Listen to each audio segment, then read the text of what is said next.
traversing the world of Douluo, while others awaken god-level martial souls. He ends up with a broken sickle. The gap is just too ridiculous. You wouldn't believe it, this guy is called Feng. After tripping while watching an anime, he directly turns into a 6-year-old child and crashes into the Douluo continent. He looks up and sees a familiar little kid, runs over and calls out to old Jack. The village chief isn't that Tang San? It's like a replica from the anime. Tang San? Damn, no wonder this kid looks so familiar. He turns out to be Tang San. He looks almost exactly like he did in the anime. Could it be that he really crossed over into the Douluo world? Now he's completely stunned. He genuinely crossed into Douluo. Just as he's getting excited, Master Su Yuntao comes to awaken the martial souls. The ones before him were either hose or wild grass. None of them were decent. When it's Feng's turn, his heart is in his throat. He closes his eyes and gives it his all, and a black sickle emerges in his hand, completely black, and the blade is quite sharp, but it looks really shabby. Another sickle. Let's test the soul power that Su Yuntao yawns. Although this sickle looks a bit strange, it's still a sickle. Most likely, it's 0 soul power. Overall, he thinks it's another wasted effort for today that Su Yuntao can't even be bothered to look properly, thinking it's just another useless one. But then Feng presses the crystal ball, it lights up. 2 levels of soul power. Though it's not high, at least he qualifies to become a soul master. Just as he breathes a sigh of relief, Tang San steps up. Who would have thought? As soon as Su Yuntao sees Tang San's martial soul, he waves his hand. Blue Silvergrass. Useless martial soul, you can go back. Wait a minute, Blue Silvergrass? This plot doesn't match up. Where's Tang San's twin martial souls? Could it be that this version of the Douluo world has some twists? Feng's black sickle looks ordinary, but he feels a strange connection to it. What secret is hidden behind this? Did Tang San really just awaken a Blue Silvergrass? Will he pull out the Xiaogang hammer next second? Keep watching. The twist will definitely blow your mind. Lord Martial Soul Steward, I haven't even touched that crystal ball yet. Tang San actually chased after him. Just because Su Yuntao said the Blue Silvergrass is a useless martial soul, he was told to leave? This kid is quite bold. Su Yuntao originally didn't want to bother, but can't resist Tang San chasing after him, impatiently handing the crystal ball in front of him. Who would have thought the next second the entire hall lit up with a brilliant light? First, innate full soul power. Su Yuntao's eyes almost popped out. Blue Silvergrass with innate full soul power? What kind of divine operation is this? Beside him, Feng was dumbfounded, internally screaming. Why is this happening? I crossed over and got a broken sickle with 2 levels of soul power, and his Tang San with a useless martial soul can get a golden finger? Are you kidding me, Heaven? He hurriedly approached Tang San, wanting to get closer. After all, he's the destined child, getting familiar can't be a bad thing. But Tang San just glanced at him coldly, as if looking at a fool, and turned to leave. Feng was filled with questions. Did I provoke you? I was just saying hello. Is it necessary to be so cold?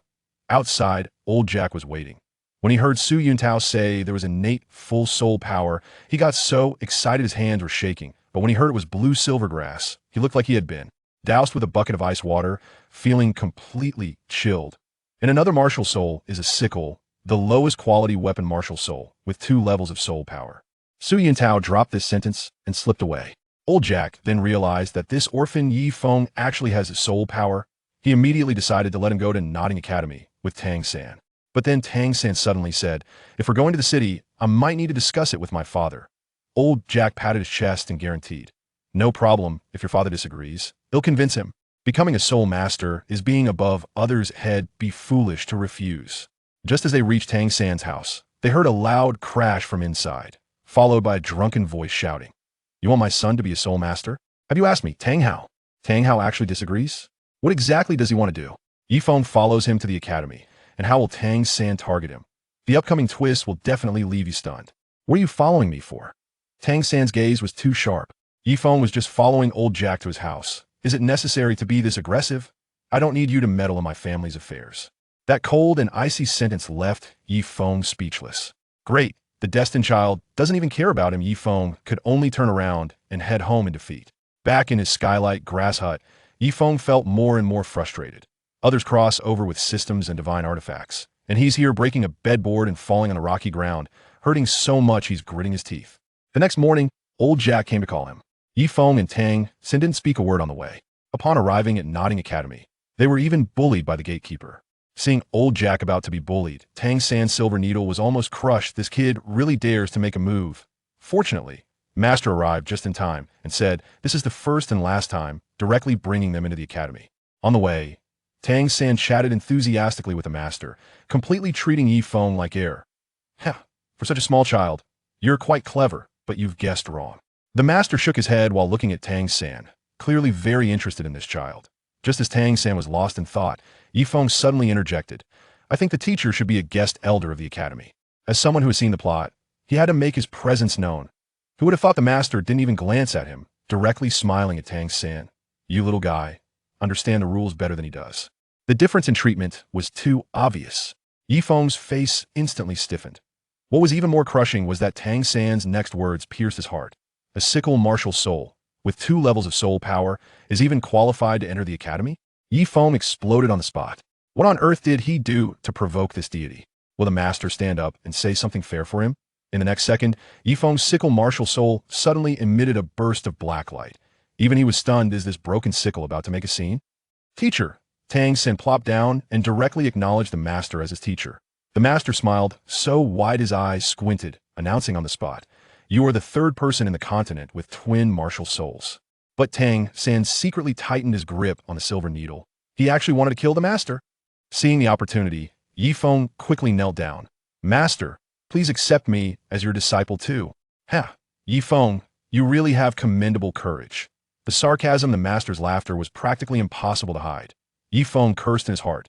You Xiaogang, are only at level 29, and you still have a nerve to say my talent is poor?" But under the roof, one must bow their head. He could only grit his teeth and say, "I will definitely work twice as hard. Your talent is too poor. You don't qualify to be my disciple. Don't call me teacher to avoid embarrassing yourself." The master waved his sleeves and rejected him. Tang San added insult to injury. "If the teacher doesn't want you, don't force it." Why Yi Feng felt so aggrieved. So he's just here to be a background character? When they reached the academic affairs office, as soon as the master left, the staff couldn't help but laugh at Tang San. "You actually took that level 29 waste as your teacher?" Yi Feng heard it all clearly from the side, thinking, "See, your master is just like that in others' eyes." After entering the dormitory, Tang San quickly subdued everyone and became the boss, while Yi Feng remained invisible throughout. Even when the teacher delivered the bedding from the master, no one remembered to give him a set. "Is this the 7th dormitory?" A little girl in a pink outfit suddenly barged in, beaming with a bright smile. "Hello, I'm Xiao Wu, your roommate. Please take care of me." Yi Feng's eyes widened. Xiao Wu is here. Is the plot finally going to involve him? Who would have thought that Xiao Wu would skip over him and grab Tang San's hand? "You're Tang San, right?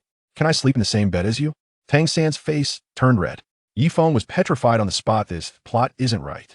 Where's his chance? What was even more shocking was that Yi Feng's black scythe suddenly heated up on his back, and a dark shadow emerged from the blade, whispering in his ear, "Do you want to turn the tables?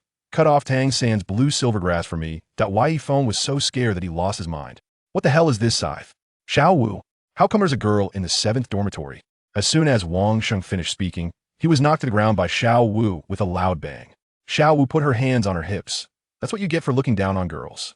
Tang San had just become the boss of the 7th dormitory and hadn't even settled in before Xiao Wu beat him up, directly taking over the position. Xiao Wu patted her chest and declared, "From now on, I'm the boss of the 7th dormitory. Call me Sister Xiao Wu." Yi Feng was happily making his bed, planning to cultivate feelings by sleeping next to Tang San, who knew. Xiao Wu immediately set her sights on his neatly made bed and sat right down. "I want this bed." "This bed isn't mine, it's Tang San's," Yi Feng quickly explained. Xiao Wu turned to Tang San and asked, "Is this bed yours? I, the boss, want to use it. Do you have any objections?" "Sure, but what about him?"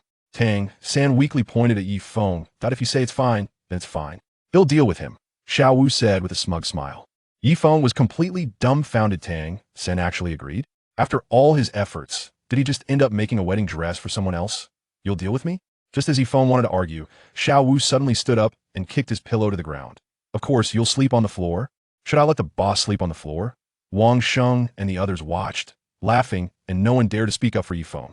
After all, he only had 2 levels of soul power and didn't even have a decent martial soul. Yi Feng clenched his fists in anger, and that black scythe martial soul suddenly felt hot within him. He stared at Xiao Wu, and a crazy thought popped up in his mind. If he snatched Xiao Wu's soul ring, would he become stronger? At that moment, Xiao Wu suddenly exclaimed, staring at Yi Feng's hand, "Why is there black gas coming from your hand?" Yi Feng looked down and was shocked to find black mist seeping from his fingertips. "What is going on? What? Are you afraid to make a move?" If you don't dare to, then the other half of this bed is mine. Don't say I'm bullying you. Xiao Wu's words were an outright provocation. Yifeng was so angry his teeth itched he knew he couldn't win, but he still charged forward. In less than 30 seconds, he was left bruised and battered by Xiao Wu. You lost. The other half of this bed is mine now. Xiao Wu was laughing so happily, completely oblivious to the bitterness in Yifeng's eyes. Yifeng looked at Tang San, hoping he would say something fair. But Tang San turned to stare out the window, as if the matters in the dormitory had nothing to do with him. Yifeng sighed and quietly walked out of the dormitory. It was so cold outside, he would freeze to death without a blanket. After thinking it over, he decided to seek the master. Hungry, he climbed to the top floor and knocked on the master's attic door. Come in. The master's expression turned cold the moment he saw him. What are you doing here? Master, I really want to learn from you. I understand some of the 10 core competencies of martial souls. Before Yifeng could finish, he was interrupted by the master. The 10 core competencies of martial souls. You understand some? How shameless. That's my life's work. Don't think you can just learn a couple of terms and come here to fool me. The master's words stabbed like knives. Yifeng gritted his teeth and revealed a secret he hadn't even thought of himself. Master, the 10 core competencies you mentioned isn't the most important one missing martial. Soul devouring. The master suddenly stood up, his eyes wide. How do you know about this? This was his unpublished research. Just as Yifeng was about to speak, the master suddenly pointed at the door. Get out. I don't want to see you again. Yifeng was pushed out, and the attic door slammed shut behind him. He covered his swollen face and suddenly felt the black scythe in his hand vibrating, with a line of text appearing on the blade. Want to know the secret of devouring? Go find the 100-year-old mandala snake on the back mountain. Yifeng's heart raced. Was this his chance? The master's expression was cold. But I can work hard, right? Tang San has innate, full soul power, and with effort, he can reach title Douluo in the future. What about you? You have only 2 levels of soul power and a broken sickle. You will definitely not break through level 30 in the future. Is effort useful for this? You were born to be different from us. Before Yifeng could finish speaking, the master directly interrupted him, and his tone was severe, showing no regard for his feelings at all. Yifeng felt devastated upon hearing this. He lowered his head, with some words stuck in his heart that he wanted to spit out at the master. But unfortunately, he was too weak, and the words were stuck in his throat. Master, do I really have no chance left? Yifeng hid all his grievances in his heart. He looked up at the master and asked, I have said before, we are not on the same path, and you are not qualified to have you, Xiaogang, accept you as a disciple. Get out of here, and also help me relay a message. Tomorrow, let Tang San wait for me at the yellow top carriage at the school gates post station in the morning. I want to take him to find a spirit ring. The master looked at Yifeng unexpectedly, then ordered him to relay the message. To find a spirit ring? Master, can I go along to see? Yifeng's eyes lit up upon hearing this. It is said that the system appears when the host is in danger. This is a perfect opportunity to give it a try. What if he awakens the system? You don't need to go, just send a message to Tang San. The master didn't even lift his eyes from a book he was reading, his tone remaining extremely cold. Master, why not accept me as an outer disciple? While you're away, I can clean your study and do various chores for you. Yifeng forced a fake smile and asked the master. Humble. He never thought he would be so humble in this life. But in this world without a background, how can you rise without being humble? If it were possible, who would want to be humble? Get out. However, Yifeng never expected that the next moment he would be met with a sharp book. The master directly threw the book he was reading at the barely 6-year-old Yifeng. It hit him right on the head. In an instant, Yifeng felt an unprecedented tearing pain. Get out of my place immediately. With your qualifications, you will never be worthy of being my disciple. You Xiaogang. The master shouted coldly while slamming the table. Ridiculous. What a joke. He, you Xiaogang, was once the heir of the blue electric Tyrannosaurus family. Would he take a useless person with only level 2 soul power as a disciple?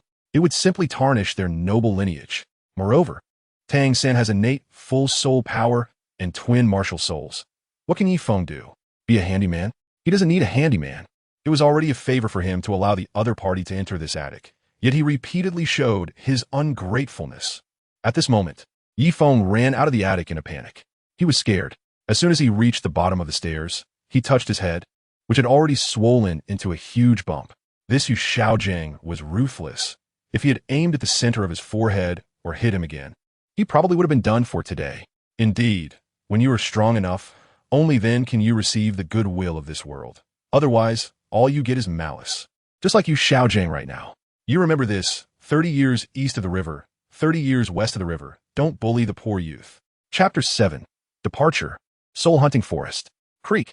Yifeng pushed open the dormitory door while holding his injured head. Tang San. Yifeng arrived at the double bed that he had painstakingly put together, where Tang San and Xiao Wu were sitting. At that moment, the dormitory inexplicably fell silent. Yifeng, are you still not convinced? Xiao Wu thought Yifeng was going to come over and fight her again, and immediately became alert. If he wanted to fight again, she would definitely accompany him. No, I have something to say to Tang San. Yifeng looked at Tang San with his pair of eyes. Although the master had hurt him, who asked him to be a minor character? Some things cannot and should not be done to the extreme. Since he had just promised to deliver a message to Tang San, he would go ahead and deliver it now. If it's about the bed situation, then forget it. This bed can't fit 3 people, and besides, you just lost. Tang San said coldly to Yifeng. Although they were from the same hometown, he had no interest in meddling in other people's affairs. The Xiantian treasure record states, not to interfere in matters that do not belong to you, to avoid bringing trouble upon yourself. It's not that matter. The master asked you to wait for him tomorrow morning in that yellow carriage at the school gate. He will take you to find the first soul ring. Yifeng said to him. He had done everything possible. What? The master wants to take Tang San to find a soul ring? Wang Sheng and the others looked extremely shocked. This is too good. They have been at Notting Junior College for so many years and still haven't obtained their first soul ring. Envious. Truly envious. Yifeng, where are you going?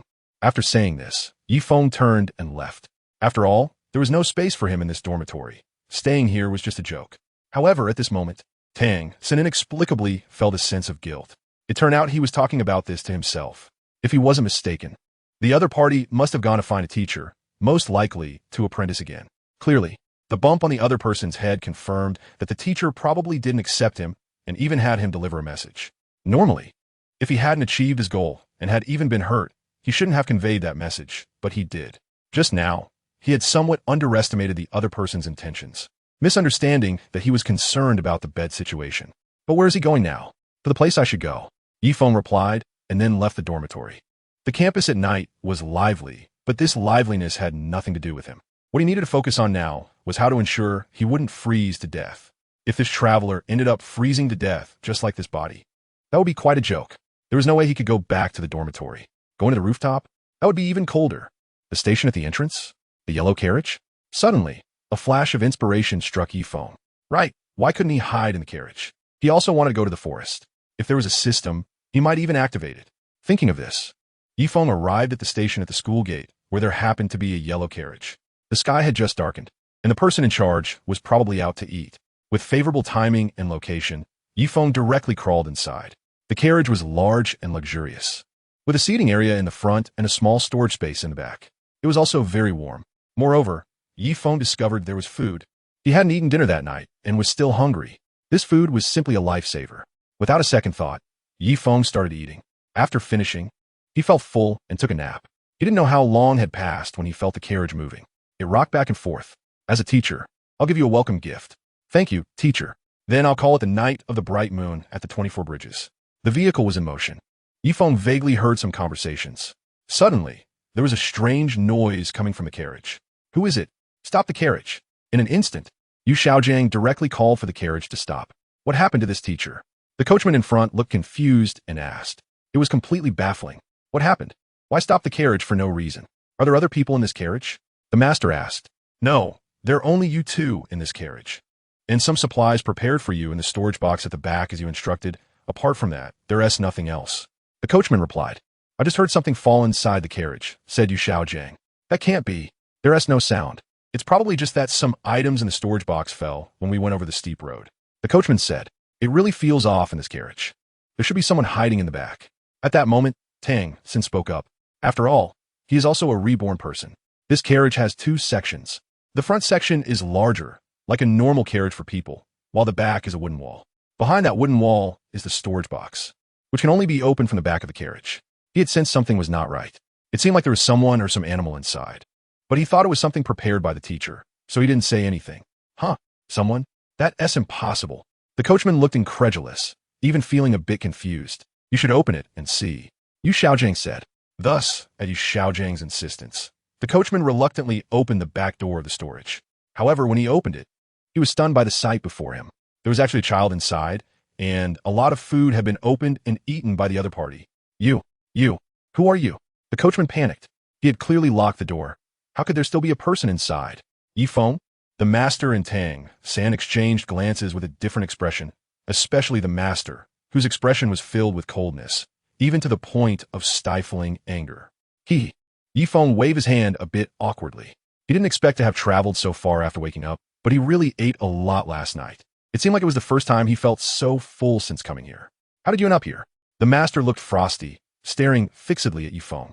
I had nowhere to sleep last night, so I slept here. Yi Feng replied, what nonsense. Do you know that leaving the school without permission can get you expelled? The master's tone turned even colder. Mischief was one thing, but now he was actually hiding in the car, eating the supplies he had prepared. And he had already eaten half of it.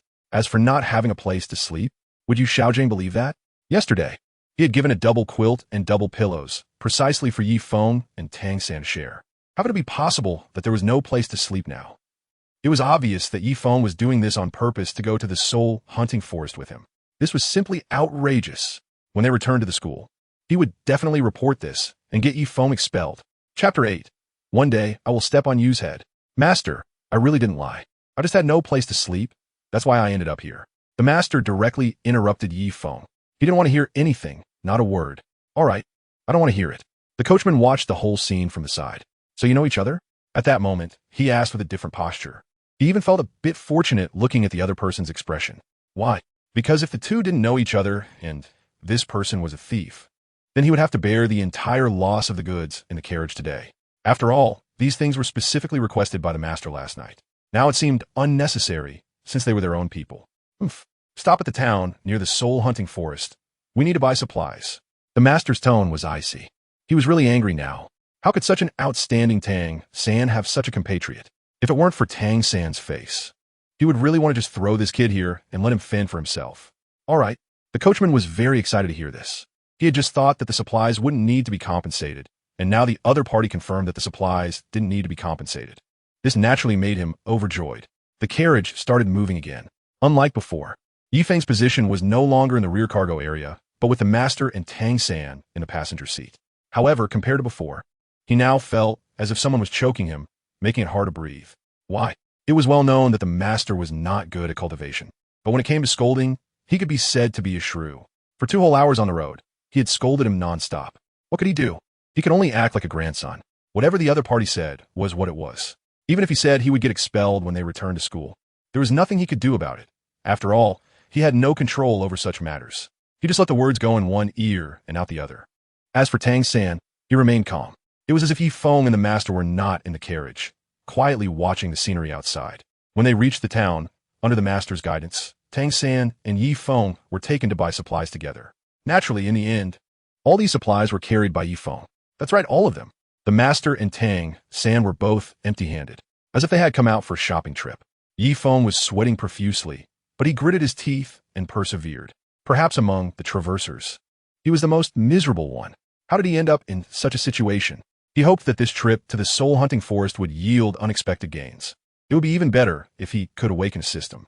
Back in the car, Tang San and the master were already seated comfortably, while Yi Feng arrived about 10 minutes late. He was delayed because he had too many things to carry and needed to load them into the car. Why was he so slow? Yi Feng got into the car, and the master asked coldly, Master, those goods weigh more than 30 pounds. Yi Feng felt like his body was about to collapse. A 6 or 7-year-old child carrying 30 pounds of supplies for several kilometers. Is this something a person can do? He is not an adult. Whatever you ate last night, you'll have to make up for it.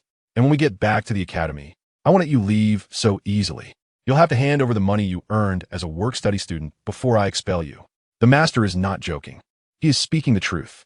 It's just that after walking for 3 to 4 hours today, he realized the situation. Otherwise, if it had been less than 2 hours, he would have kicked the child off the bus and made him walk back. He means what he says. This. Ye think akard lishuruk. Anyway, he was like a fish on the chopping board with no rights, so let him do as he pleased. He would just take it step by step. All right, let's go to the soul hunting forest now, and you will carry all the supplies. The master looked at Yi Feng. Master, didn't we say we would store it during the night of the bright moon at the 24 bridges? On the other side, Tang San asked with some confusion. Yi Feng was also a bit stunned. So many white radishes and some food, a full 30 pounds of supplies. Was he supposed to carry that? He inexplicably felt like 100,000 grass mud horses were galloping over Xiaogang's head. No need, since he is willing to come with us. We don't have to store it at the 24 bridges in the bright moon. Just let him carry it, the master said, with a serious face like a zombie. At this moment, Tang San couldn't say much, so he just went along with it. Anyway, his teacher was in charge now. Whatever he said went. Besides, Feng deserved it.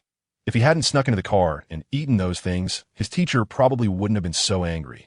Soon, after 2 hours of bumpy ride, they arrived at the soul-hunting forest. The master and Tang San walked leisurely, while Feng was like a camel, burdened with items on his shoulders. He was walking with a hunchback. Tang San occasionally looked back at Feng, who struggled to walk with his small frame. He felt a bit sorry for him. As for the master, he didn't glance at Feng once along the way. In his eyes, Feng was not worth sympathizing with. Hurry up and keep up. Walking so slowly, haven't you eaten? Suddenly, the master shouted at Feng from behind. He was really yelling, not giving him any face at all.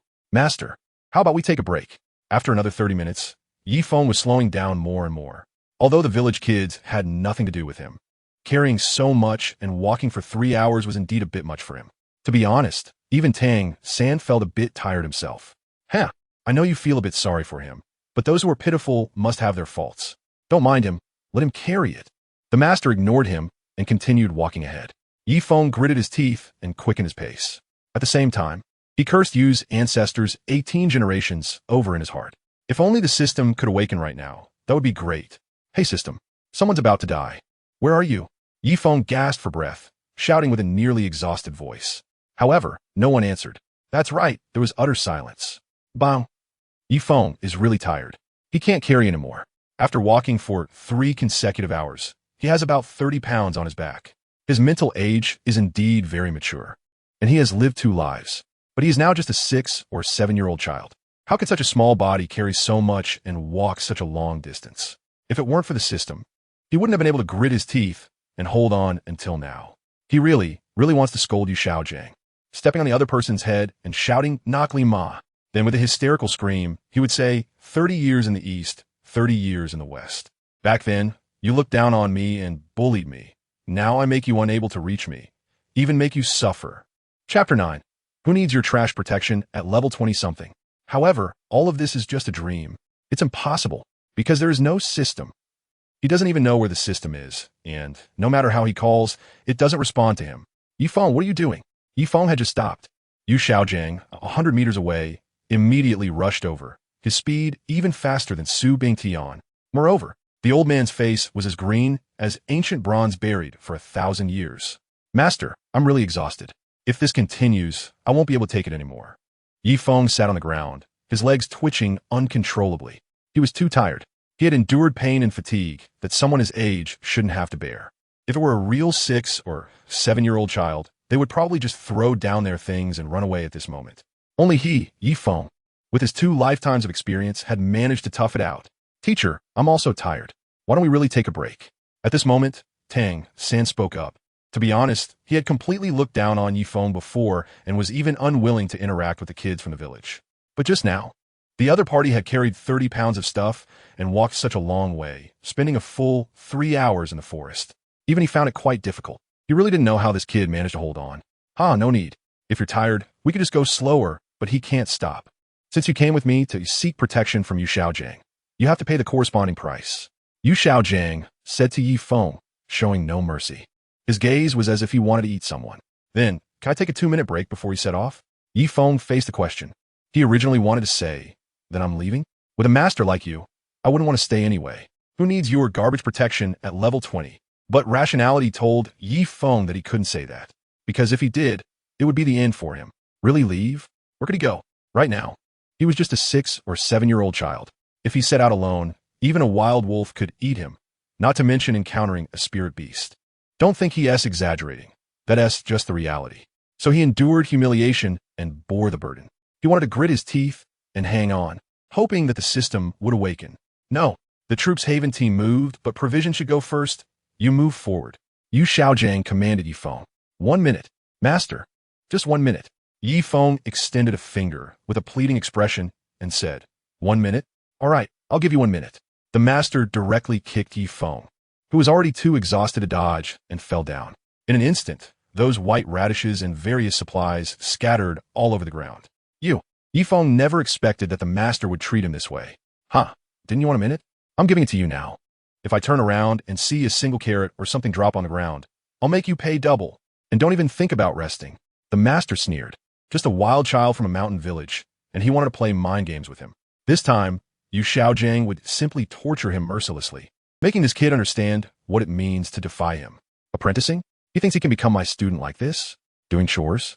I don't even need you for that. Since you forced your way here, don't blame me for being ruthless. Master, what kind of soul ring are we looking for? Tang San asked nearby. He felt helpless about Feng's situation because he couldn't influence his own teacher. Besides, the teacher must have his own reasons for doing this. It couldn't just be pure cruelty towards Feng or even personal grudges. It's likely that the teacher saw potential in Feng and wanted to test him through this method. Soul rings? You need to find one that suits you. The master said, pulling out his so-called theories, appearing somewhat vague. Tang San listened, somewhat understanding yet confused. On the other side, after picking up the fallen carrots and some other supplies, Feng set off with a sense of helplessness. Without strength, where is their human rights? Once he turns his fortunes around, he will definitely take revenge for the suffering he endured today. Feng Xiu, this bamboo is actually quite suitable for you. It's resilient, and your blue-silver grass should also develop towards resilience, the master said. According to the master, before the troops move, the supplies must be prepared. Feng was forced to walk in front at this moment. As for the master and Tang San, both were somewhat tired and didn't set off until they had rested for a full 10 minutes. On the way, the master introduced to Tang San, so, should I now kill this bamboo? Tang San asked, somewhat confused by the master's words. No need, this bamboo is still a bit young. Looking at it, it hasn't even reached 100 years.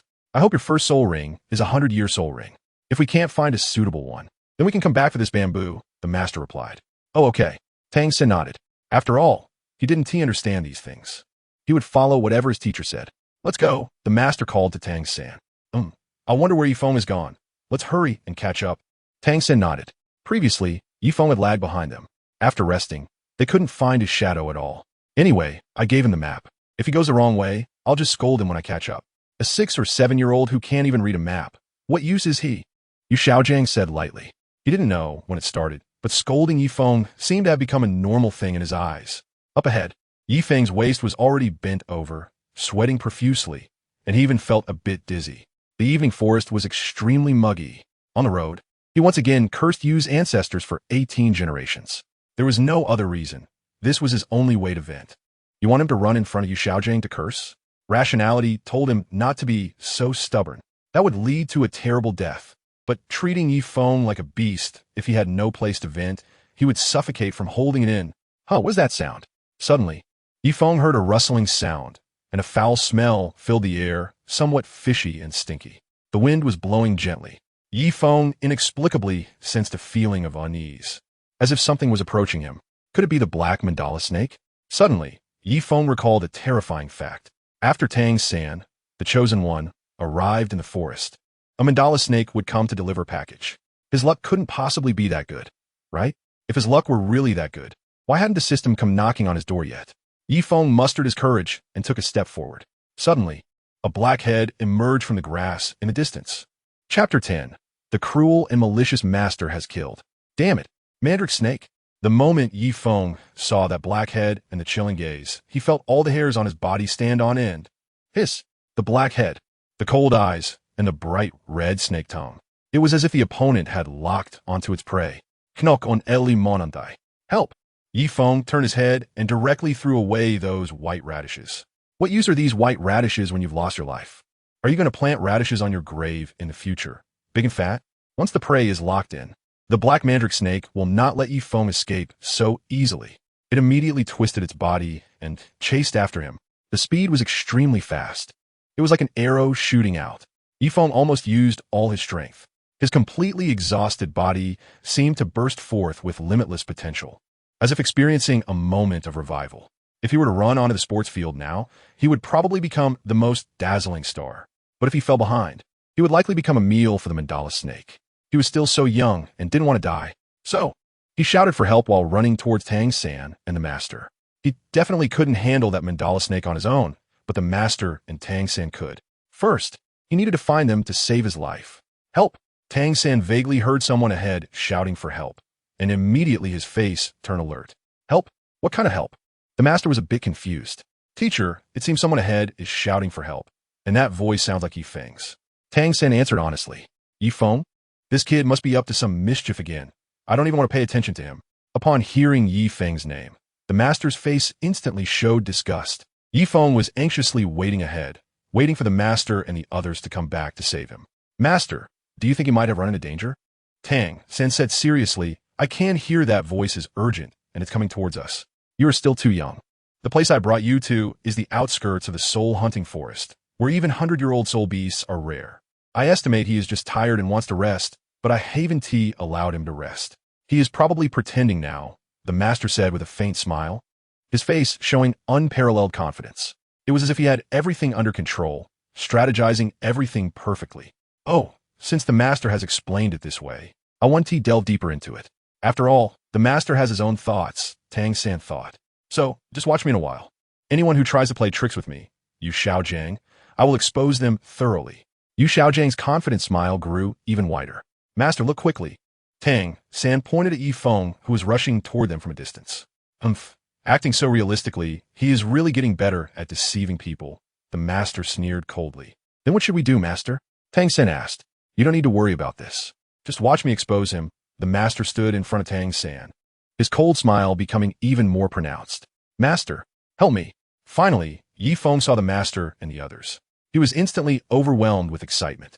Finally, there's hope, especially since the master was standing right in front of Tang San, facing him as if welcoming him into the team. For a moment, Feng felt inexplicably that the master wasn't so detestable after all. At least, he would stand up for him when he was in danger, right? However, in the next second, Feng saw the master suddenly lift his foot. Immediately after, he felt his body lean back uncontrollably as he was sent flying backward. It was the master who had kicked him as he charged forward. Do you think I, Xiaogang, can't see through such petty tricks? Where's the white radish? Where's the thing? You dare to come over and fool me without taking anything. Xiaogang kicked Feng away. His eyes seemed to see through everything. No, teacher. Just at that moment when the master kicked Feng, Tang San noticed a black shadow behind him. It looked like a snake. Its head was triangular, clearly very venomous. If the teacher kicked Feng away, and Feng, who was originally accelerating, stopped and retreated, that snake chasing him would bite him. This was extremely dangerous. However, it was all too late. The teacher seemed to have not noticed the snake at all, and sent Feng right into its mouth. What's wrong, Xiao San? Don't worry. These little tricks are definitely just him pretending to be lazy. I didn't see anything chasing him, and as for whether he will die, you can rest assured. I have it under control. The master turned around and smiled at Tang San. Xiaogang, I curse you. Thud. Feng fell heavily to the ground. The black mandrake snake behind him was no more than 3 meters away. Run? There was no way to escape. No matter how fast a person could run, they couldn't compare to a snake. Feng, you have some nerve. Hearing Feng curse himself, Xiaogang immediately turned around, intending to teach this kid a harsh lesson. He was simply brazen, daring to call out his name directly and even uttering such filthy words. However, as soon as he turned his head, his whole body trembled violently the next moment. A black long snake emerged from the jungle behind Feng. Without any hesitation, it bit down on Feng's arm, and then it also took a bite out of his thigh. This mandrake snake? The master was completely panicked. He had just thought that Feng was lying to him. There was no way anything could be chasing him. But now there was such a large snake, and it was a highly venomous mandrake snake. If bitten by this snake, there would be no chance of survival. Teacher, Tang San rushed forward immediately. It was his first time seeing such a large snake. Don't come. Quickly. Back away. This is a black mandrake snake that is hundreds of years old. The master immediately grabbed Tang San. What about him? Feng has now been bitten twice. The wounds are visibly turning black at this moment. Feng also feels extremely uncomfortable, as if he is drowning and struggling to breathe, completely devoid of strength. To be honest, he never dreamed that he would end up being killed by Xiaogang himself. Now, it seems that only the son of destiny, Tang San, can save him. After all, in his past life, he was a member of the Tang sect, which is best at using poison. It's not his fault. He can only blame his bad luck. I just studied it carefully. This is at least a 400-year-old black mandala snake. Even if I go all out in a real battle, I cannot compete with it. I need to leave first. I'll come back later to collect his corpse. Yu Xiaogang seems to have forgotten that Yi Feng could originally escape, and instead pushed him directly into the snake's mouth. At this moment, he coldly said, Chapter 11, Rage Value Explodes, System Awakens. Don't worry about it. Come back later to collect the corpse. Tang San was shocked. On the other side, Yi Feng was also in a state of shock. How could Yu Xiaogang say such a thing? The mandala snake is currently entangled with him. Do you have confidence in saving this person if we go over? Blame him for carelessly attracting the mandala snake. The master said to Tang San. This made Tang San's eyes slightly hesitant. If he goes to save him, he might have a certain chance of rescuing him, but doing so would undoubtedly expose himself. Moreover, although Yi Feng is from the same hometown, they actually had no interaction in their childhood. It clearly wouldn't be worth it to expose himself just to save the other. Forget it. I'll just listen to the teacher. Tang San's eyes gradually became clear. Let us go. Hurry up. Yu Xiaogang pulled Tang San. Tang San nodded, having thought it through. You guys? Watching Yu Xiaogang and Tang San gradually leave, Yi Feng was completely dumbfounded. His heart was filled with countless curses. Sure enough, a simp ends up with nothing in the end. Yu Xiaogang directly used himself as bait and then ran away with Tang San. Hiss! The black mandala snake on the side flicked its tongue, then raised its body high to look into the distance. Whoosh! The mandala snake moved quickly. It rushed directly at the fleeing master and Tang San. After a meal, it can still distinguish clearly. Since it encountered them, then let us keep them all. Damn it! Bite the bastard Yu Xiaogang to death. Watching the black mandala snake charge out, Yi Feng gritted his teeth and said. Then he slowly collapsed to the ground, his consciousness gradually becoming blurry. On the other side, Xiao San, be careful. The black mandala snake is coming after us. The master shouted at Tang San, and then commanded his Luo San Pao to attack the mandala snake. Of course, with his Luo San Pao that could only fart, how could it possibly stop the mandala snake? After 3 farts, the master found himself at a loss. Just when he lamented that his life might end here, Tang San accidentally struck the mandala snake's weak point. Thus, the mandala snake died. The master let out a deep breath, appearing as if he had survived a disaster. Teacher, should we go check on Yi Feng? Tang San asked after killing the snake. No need to worry about him. You need to absorb the soul ring. The master replied. Feng is not as important as his disciple Tang San in absorbing soul rings. All right.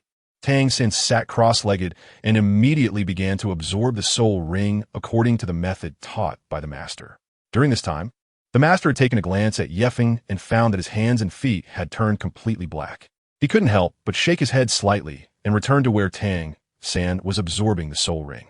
At that moment, Feng still had a tiny bit of consciousness left. He saw the master come over and thought he was saved. Unexpectedly, the master just took a look and left. Instantly, his anger skyrocketed. He felt an unprecedented regret for himself. Why did he foolishly choose to please the master and flatter Tang San? In the end, he ended up in such a situation. To be honest, if it weren't for the master's kick, he wouldn't have died at the hands of the mandala snake. That damn Yu Xiaogang.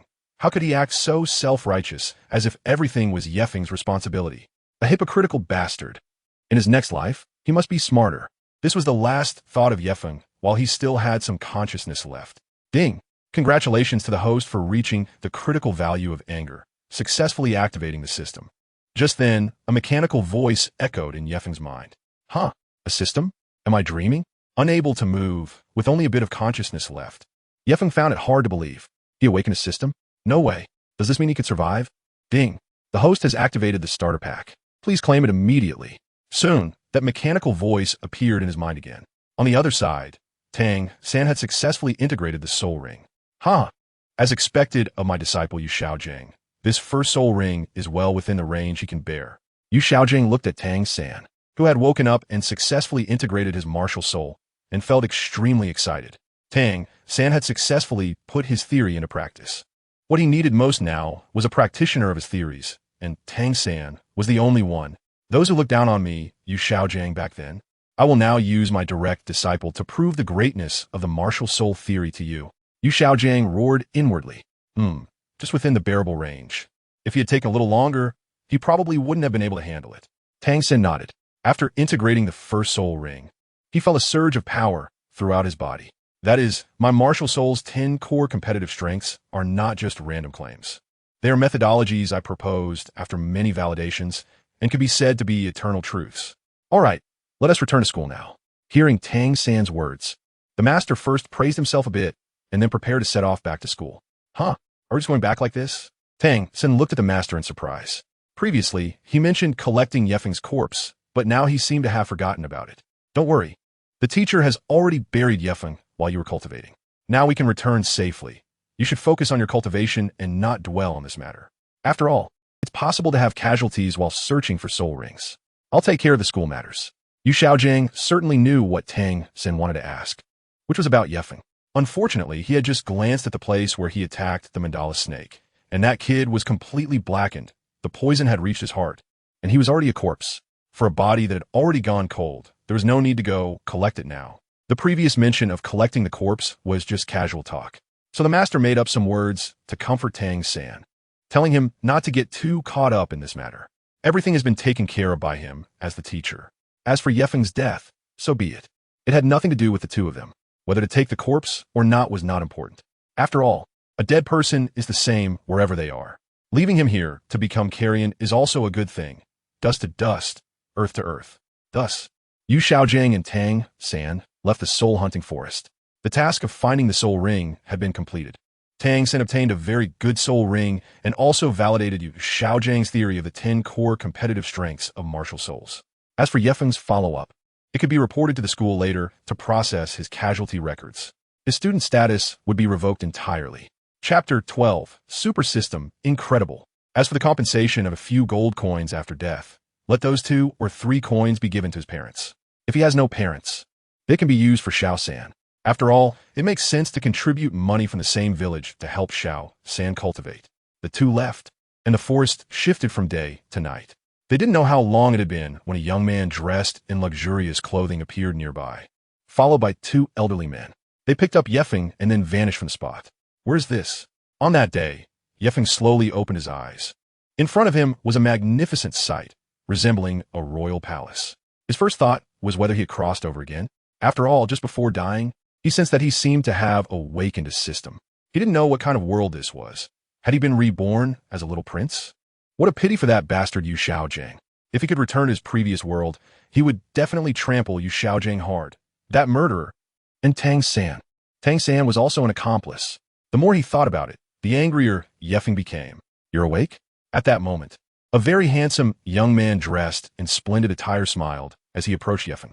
Who are you? Seeing this young man, Yefeng's face was filled with confusion. He didn't know why, but he vaguely felt that the person looked somewhat familiar. I am Xiaogang. I happened to pass by the soul-hunting forest that day and brought you back. A kind smile spread across Xiaogang's face. Xiaogang? Yefeng, whose body trembled. Isn't this Xianren? Could it be that he didn't die? Is he still in this Douluo world?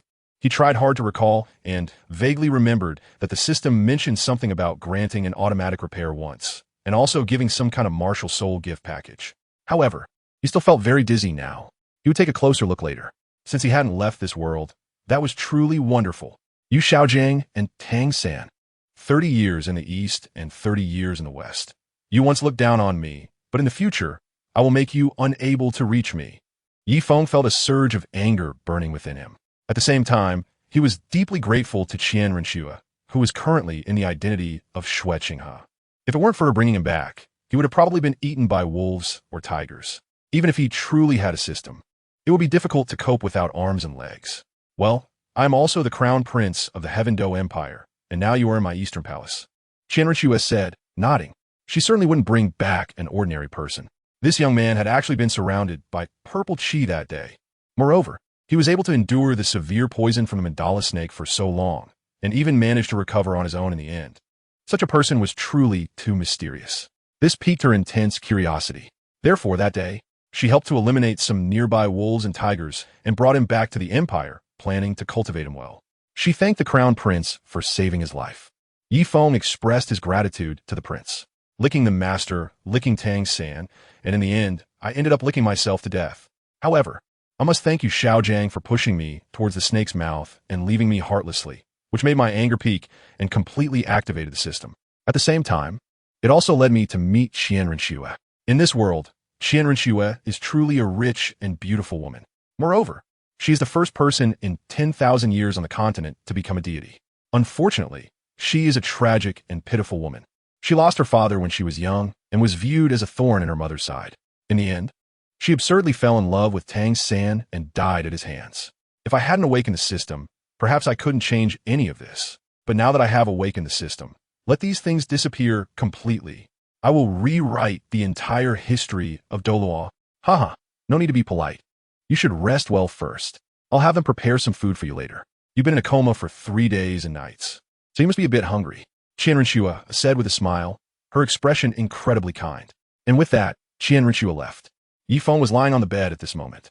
He wanted to take a look at the system he had awakened. Yifeng silently recited the words system in his heart, and soon a system panel appeared. Host, Yifeng gender, male age, 6 years and 8 months martial soul. Bloodthirsty demon scythe soul power. Level 13 experience points. 1, 328, 020, 000. What the hell? I'm level 13, and my martial soul has turned into something called bloodthirsty demon scythe? Yifeng was stunned. He had no idea what was going on. He released his martial soul and found that the originally dull and ugly scythe had completely transformed. It now resembled an elongated version of the number 7, almost like a magic scythe in the hands of the Grim Reaper. Level 13, there should be a soul ring, right? He really didn't know what the first soul ring was. Yifeng tried to control it with his mind, just like on the day of his martial soul awakening. The next moment, a purple light appeared beneath his feet. Purple light? Yifeng was shocked. The purple light represents what? It represents that the first soul ring is 1,000 years old. The system actually rewarded him with a 1,000-year white tiger soul ring, enhancing his attack power. My goodness, this is incredible. Whoosh. Yifeng attempted to attack with his martial soul. Bang. A large tree was easily cut down by him. Ding. Congratulations to the host for obtaining the system reward for the first time. Experience points critical hit 1,000, gold 100. Second martial soul fragment 1. 5 fragments can awaken the second martial soul. Soon, Yifeng's system panel popped up again. Host, Yifeng gender, male age, 6 years and 8 months martial soul. Bloodthirsty demon scythe soul power. Level 14 experience points. 1, 428, 020. 000 gold. 100 what the hell? Leveled up. Shocked. Yifeng was shocked once again. Not only had he leveled up, but he had also obtained a second martial soul fragment. As long as he collected 5, he could awaken his second martial soul. This system was incredibly powerful. But how did he just receive the reward? Yifeng was somewhat puzzled. This system is a special evolution system. The host can gain experience by exercising and receive different rewards based on the intensity of the exercise. Just at that moment of confusion, a line of text suddenly appeared in his mind. Exercising can earn rewards. Yifeng was shocked. What kind of system is this? So awesome. It seems that in this life, he is destined to reach the peak of his life. He really wants to rush to Master and Tang San right now. Especially Master, didn't you look down on me? Thought I wasn't qualified to be your disciple. Look, now I can easily defeat your disciple. You trash. Did you really think I wanted to be your student? You Xiaogang is just a level 29 waste. And you even personally caused someone's death. Only bullying the weak. But it doesn't matter, that's all in the past now. From now on, I will take back these grievances little by little, making you live in endless remorse for the rest of your life. Chapter 13. Have I finally waited for this day? Soon, Yifeng put the system away. At this moment, the prince also sent someone to deliver the meal. Yifeng devoured his food ravenously and indulged himself in a hearty meal. The next day arrived in the blink of an eye. On this day, Yifeng was summoned to the crown prince's chamber. Qian Renshue requested Yifeng to release his martial soul and check his strength. When she saw that Yifeng's first spirit ring was 1,000 years old, she was completely stunned. Not even 7 years old, with a soul power of level 14, 1,000-year first spirit ring, and a martial soul that was a very mysterious and highly offensive magic scythe. She truly felt she had struck gold this time. Yifeng, your first spirit ring is 1,000-year spirit ring, which is extremely rare across the entire continent. Now I will teach you a method to hide your spirit rings. You can conceal any of your spirit rings at will. Would you like to learn? Qian Renshue asked Yifeng in the room. She had already decided to invest all her efforts in cultivating this treasure. After all, one could not find such a person anywhere on the continent. Yifeng was willing to learn. Yifeng nodded. Although he was currently at level 14, had obtained the system, and even evolved his martial soul, he still felt too weak compared to the entire continent. He needed to develop cautiously for a while. If the 1,000-year spirit ring were to be leaked, it might bring him endless trouble. Last night, he was contemplating how to hide the spirit ring, and he never expected that Qian Renshue would take the initiative to teach him. That was fantastic. He couldn't have asked for more. He wanted to torment Xiaogang. But not now. It would be after he had grown stronger. Otherwise, being too aggressive could lead to breaking. Very well, from now on, you are my Shueqing's person, and I will do my utmost to cultivate you. Whatever you need, just tell me. Qianren was very satisfied. Although she didn't know why he had been on the brink of death in the forest alone, she had to admit that he was a smart person, worthy of cultivation. Thank you, Your Highness. Yifeng did not expect that Qianren would take the initiative to recruit him. After thinking about it, it makes sense. He is the first soul ring in 1,000 years. Anyone with sense would want to recruit him. He is still weak now, and if he has Qianren help, it will be much easier for him. No need to be polite. You are still young, but if you have a favorite academy, I can help you get in without an exam, and as for the expenses, I can sponsor you. Qianren has already decided in her heart to train Yifeng as her trusted aide, a capable assistant to help her gain power in the future. However, since he is still young and she cannot personally teach him, she plans to let him go to the academy for systematic learning. This way, he can not only build connections, but also grow gradually. Of course, this will not attract the attention of the royal family.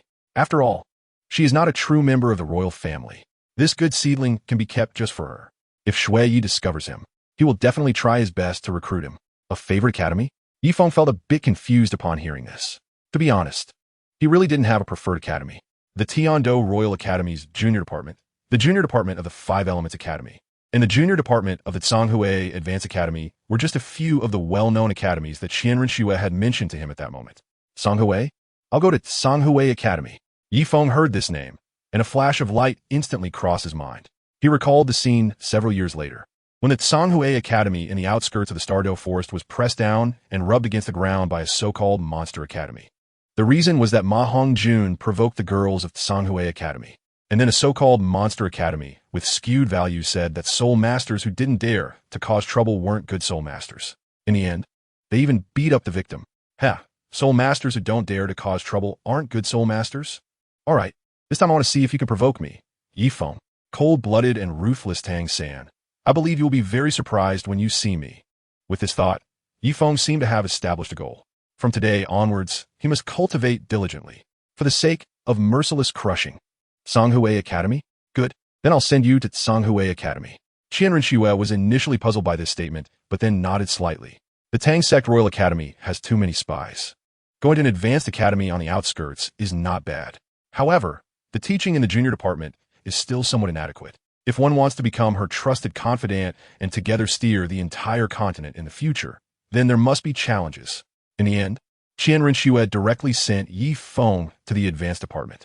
Entering the advanced department of Tsanghui Academy at the age of 7, in an instant, Yifeng became an unprecedented figure of renown. He even faced endless ridicule and insults. But soon, Yifeng made them shut their mouths. Fast forward to 6 years later. Yifeng, Burotu Yifeng. In the central arena of Tsanghui Academy, a super showdown began. In just a few breaths, the strongest 41st level soul master senior brother of the advanced department was knocked to the ground by a very young boy. His whole body was twitching. The crowd below, regardless of gender, was roaring wildly, especially some girls, their eyes sparkling with admiration. An unprecedented 199 consecutive victories in the history of the academy. Yifeng, this super genius has done it. He only took 6.5 years. At 13, he reached level 39. He was seen expressionlessly walking down from the arena. All the strong contenders on the leaderboard of Tsanghui Academy were defeated by him. Host, Yifeng gender, male age, 13 years martial soul, bloodthirsty demon scythe. Second martial soul fragment 4, collect 5 to summon an unparalleled martial soul. Soul power, level 39 experience points, 391, 400, 000 gold coins. 5000. Yifeng opened the system panel. For the past 6 years, he had never slacked off. He woke up at 5 in the morning and went to bed at 11 at night. He was known as the cultivation maniac of the entire Tsanghui Academy. Finally, he had risen to level 39. Xiaogang, you worthless piece of trash, at level 29. Just wait for me. I will definitely come to trample you. As for your so-called theories, they will be crushed to nothing by me. And Tang San, I will make your most proud disciple know what it means to suffer humiliation. Xiaogang, not bad. Just off the arena, he saw a person dressed in green and styled like a high-quality male greeting Yifeng. Those round eyes highlighted an unprecedented greasiness. Ye Ziyu, the director of the Foreign Affairs Department at Songhui Academy, a soul king of the 52nd level. Later, he became Yi Feng's life teacher. Still needs to work hard. Yi Feng Shuruk, defeating a soul master of level 42 is nothing. His goal is to, haha, I really like your humble demeanor. Speaking of which, many disciples in the academy have broken through to soul respect and are currently in need of soul rings. I want to take you with me to the Stardow Forest. What do you think? Yi Zhiqiu asked Yi Feng, his eyes filled with admiration. The Starry Forest? Suddenly, Yi Feng's eyes became sharp. Has the day finally come? Chapter 14. The town, fair-skinned and beautiful with long legs. Why are you unwilling to go? Yi Zhiqiu noticed Yi Feng's unusual demeanor and couldn't help but ask curiously. After all, the other party had been diligently practicing for many years. Now, going to the Stardow Forest actually counts as an additional training experience. Because Yi Feng is currently only at level 39. He doesn't need to look for a soul ring until he reaches level 40. Naturally, he would go. Yi Feng smiled coldly. Very good. Then we will set off tomorrow morning. Yi Zhiqiu smiled differently, seemingly very satisfied with Yi Feng's words. Director Yi, can I go too? At that moment, a beautiful woman approached. Teacher Yi, I want to go too. Another woman chimed in. Soon, more than 10 girls gathered, and then it quickly spread to over 100 girls surrounding him. They all said they wanted to set off together tomorrow. They were going to the Stardow Great Forest for training and practice. Are you all at the point where you need to find soul rings? Yi Zhiqiu watched as hundreds of girls rushed over and surrounded him, making it impossible for him to escape. He immediately rolled his eyes and asked, knowing that Yi Feng was popular among the girls. Not only was he exceptionally handsome, but he was also a rare talent in cultivation, known as the best in Songhui Academy. However, he never expected that, even after lowering his voice on purpose, so many girls would still hear him. We don't have any, but we can go protect the younger students. A 21-year-old senior from the Advanced Academy spoke up. That's right, we can go protect the younger students. The senior girls chimed in. Songhui Academy is a complete system of education divided into 3 levels: the junior department, the intermediate department, and the advanced department. The junior department typically lasts 6 years, similar to elementary school on Earth. The intermediate department lasts 3 to 6 years, akin to middle and high school on Earth. The advanced department lasts 3 years, equivalent to university on Earth. However, unlike on Earth, students here do not have to complete a set number of years to advance. Instead, as long as they reach a certain level, they can move up. For example, to enter the intermediate department, one must reach the Great Soul Master level before the age of 15. To enter the advanced department, one must reach the Soul Sovereign level before the age of 20. Generally, graduating from the advanced department requires reaching the Soul Sect level of 40. The senior student that Yi Feng defeated earlier was at the Soul Sect level of 42 and belonged to the advanced department as an old student who had applied to stay back. Reluctant to leave. After all, he was at the top of the academy's ranking, and it was hard to say how many fans adored him. There are many similar students who have stayed back in the academy. Most of them rely on the academy's simulated training grounds for cultivation and no longer compete for rankings with the new students. That Director Yi, I will head back first. Yi Feng looked at Director Yi surrounded by a group of girls and left with a single sentence. After all, this was a place of turmoil. He only wanted to cultivate well now, to defeat the master in Tang San, so he didn't want to get involved in these romantic matters. After all, Xiaogang had the blue electric Tyrannosaurus Rex family behind him, and Tang San had Tang Hao. Both were powerful figures capable of shaking this era with a single breath. The road ahead is long and winding. He would definitely reclaim everything they had taken from him. However, revenge must be taken slowly, bit by bit. The next day, senior brother Yi Feng. Yi Feng had just left the apartment when he saw a group of 9 people greeting him. Whether they were boys or girls, each of them had a smile on their face like a blooming flower. This time, most of them were soul masters at level 30.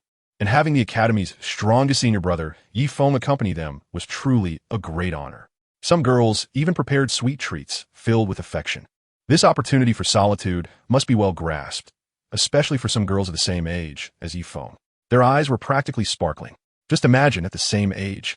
They were only level 30 while he was level 39. Isn't he the perfect husband, a golden son-in-law in their parents' eyes? Absolutely. Moreover, he would definitely be able to break through to the title Douluo level in the future. How many title Douluos are there in the entire continent?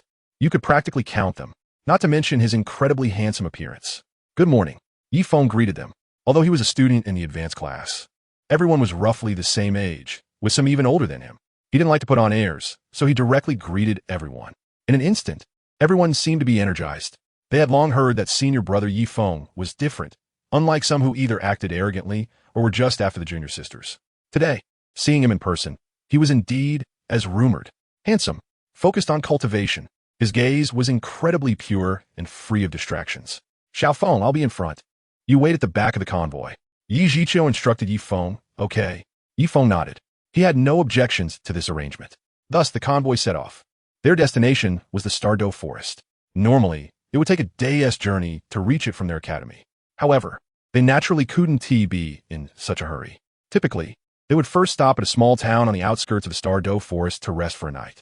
The next day, they would set off again after regaining their energy. Time passed, and soon it was night. The sunset had fallen, and the empty road was left with only 3 horse-drawn carriages in motion. Senior Yi Feng, do you want to eat something first? In Yi Feng's car, there are a total of 3 people, all girls. They are Su Liuli, who is known as a genius in the intermediate department of Tsanhui Academy, and has just broken through to level 30 at the age of 13 yesterday.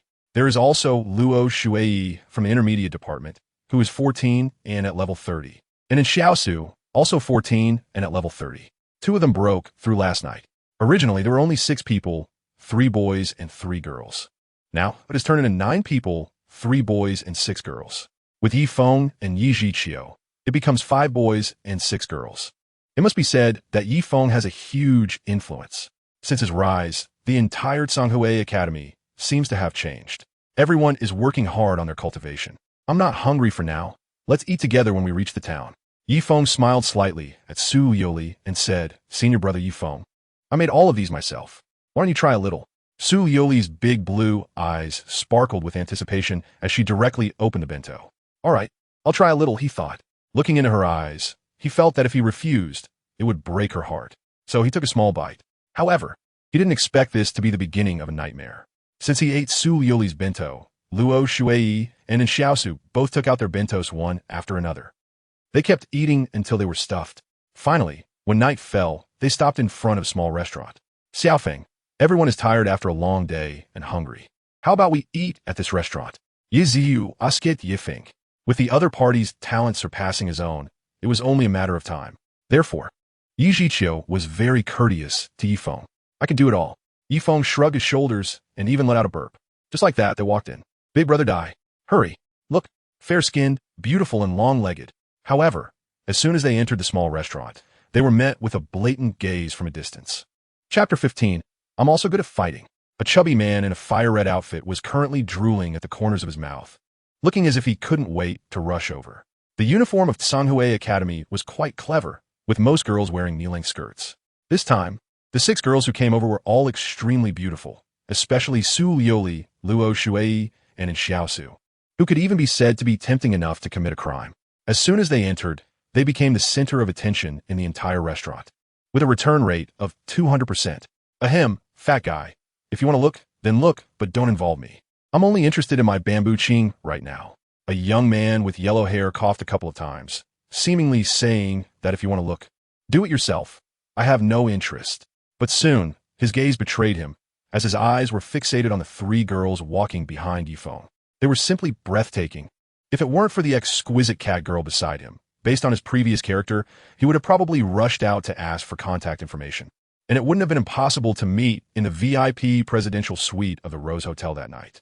Dear guests, this way please. At that moment, a waiter ran over and greeted Yi Feng and his group. First, please bring us a bowl of soup, and then we'll have one of each of the signature dishes. Everyone has had a long day, so please try to be quick. Yi Zhiqiu sat down, looking at the menu as she spoke. All right. The waiter immediately ran off to make arrangements. Meanwhile, the 11 people from Tsanhui Academy were seated, waiting for their meals. Boss Dai, damn, that girl is really beautiful. I can think of 180 poses right now, but I don't know which academy she's from.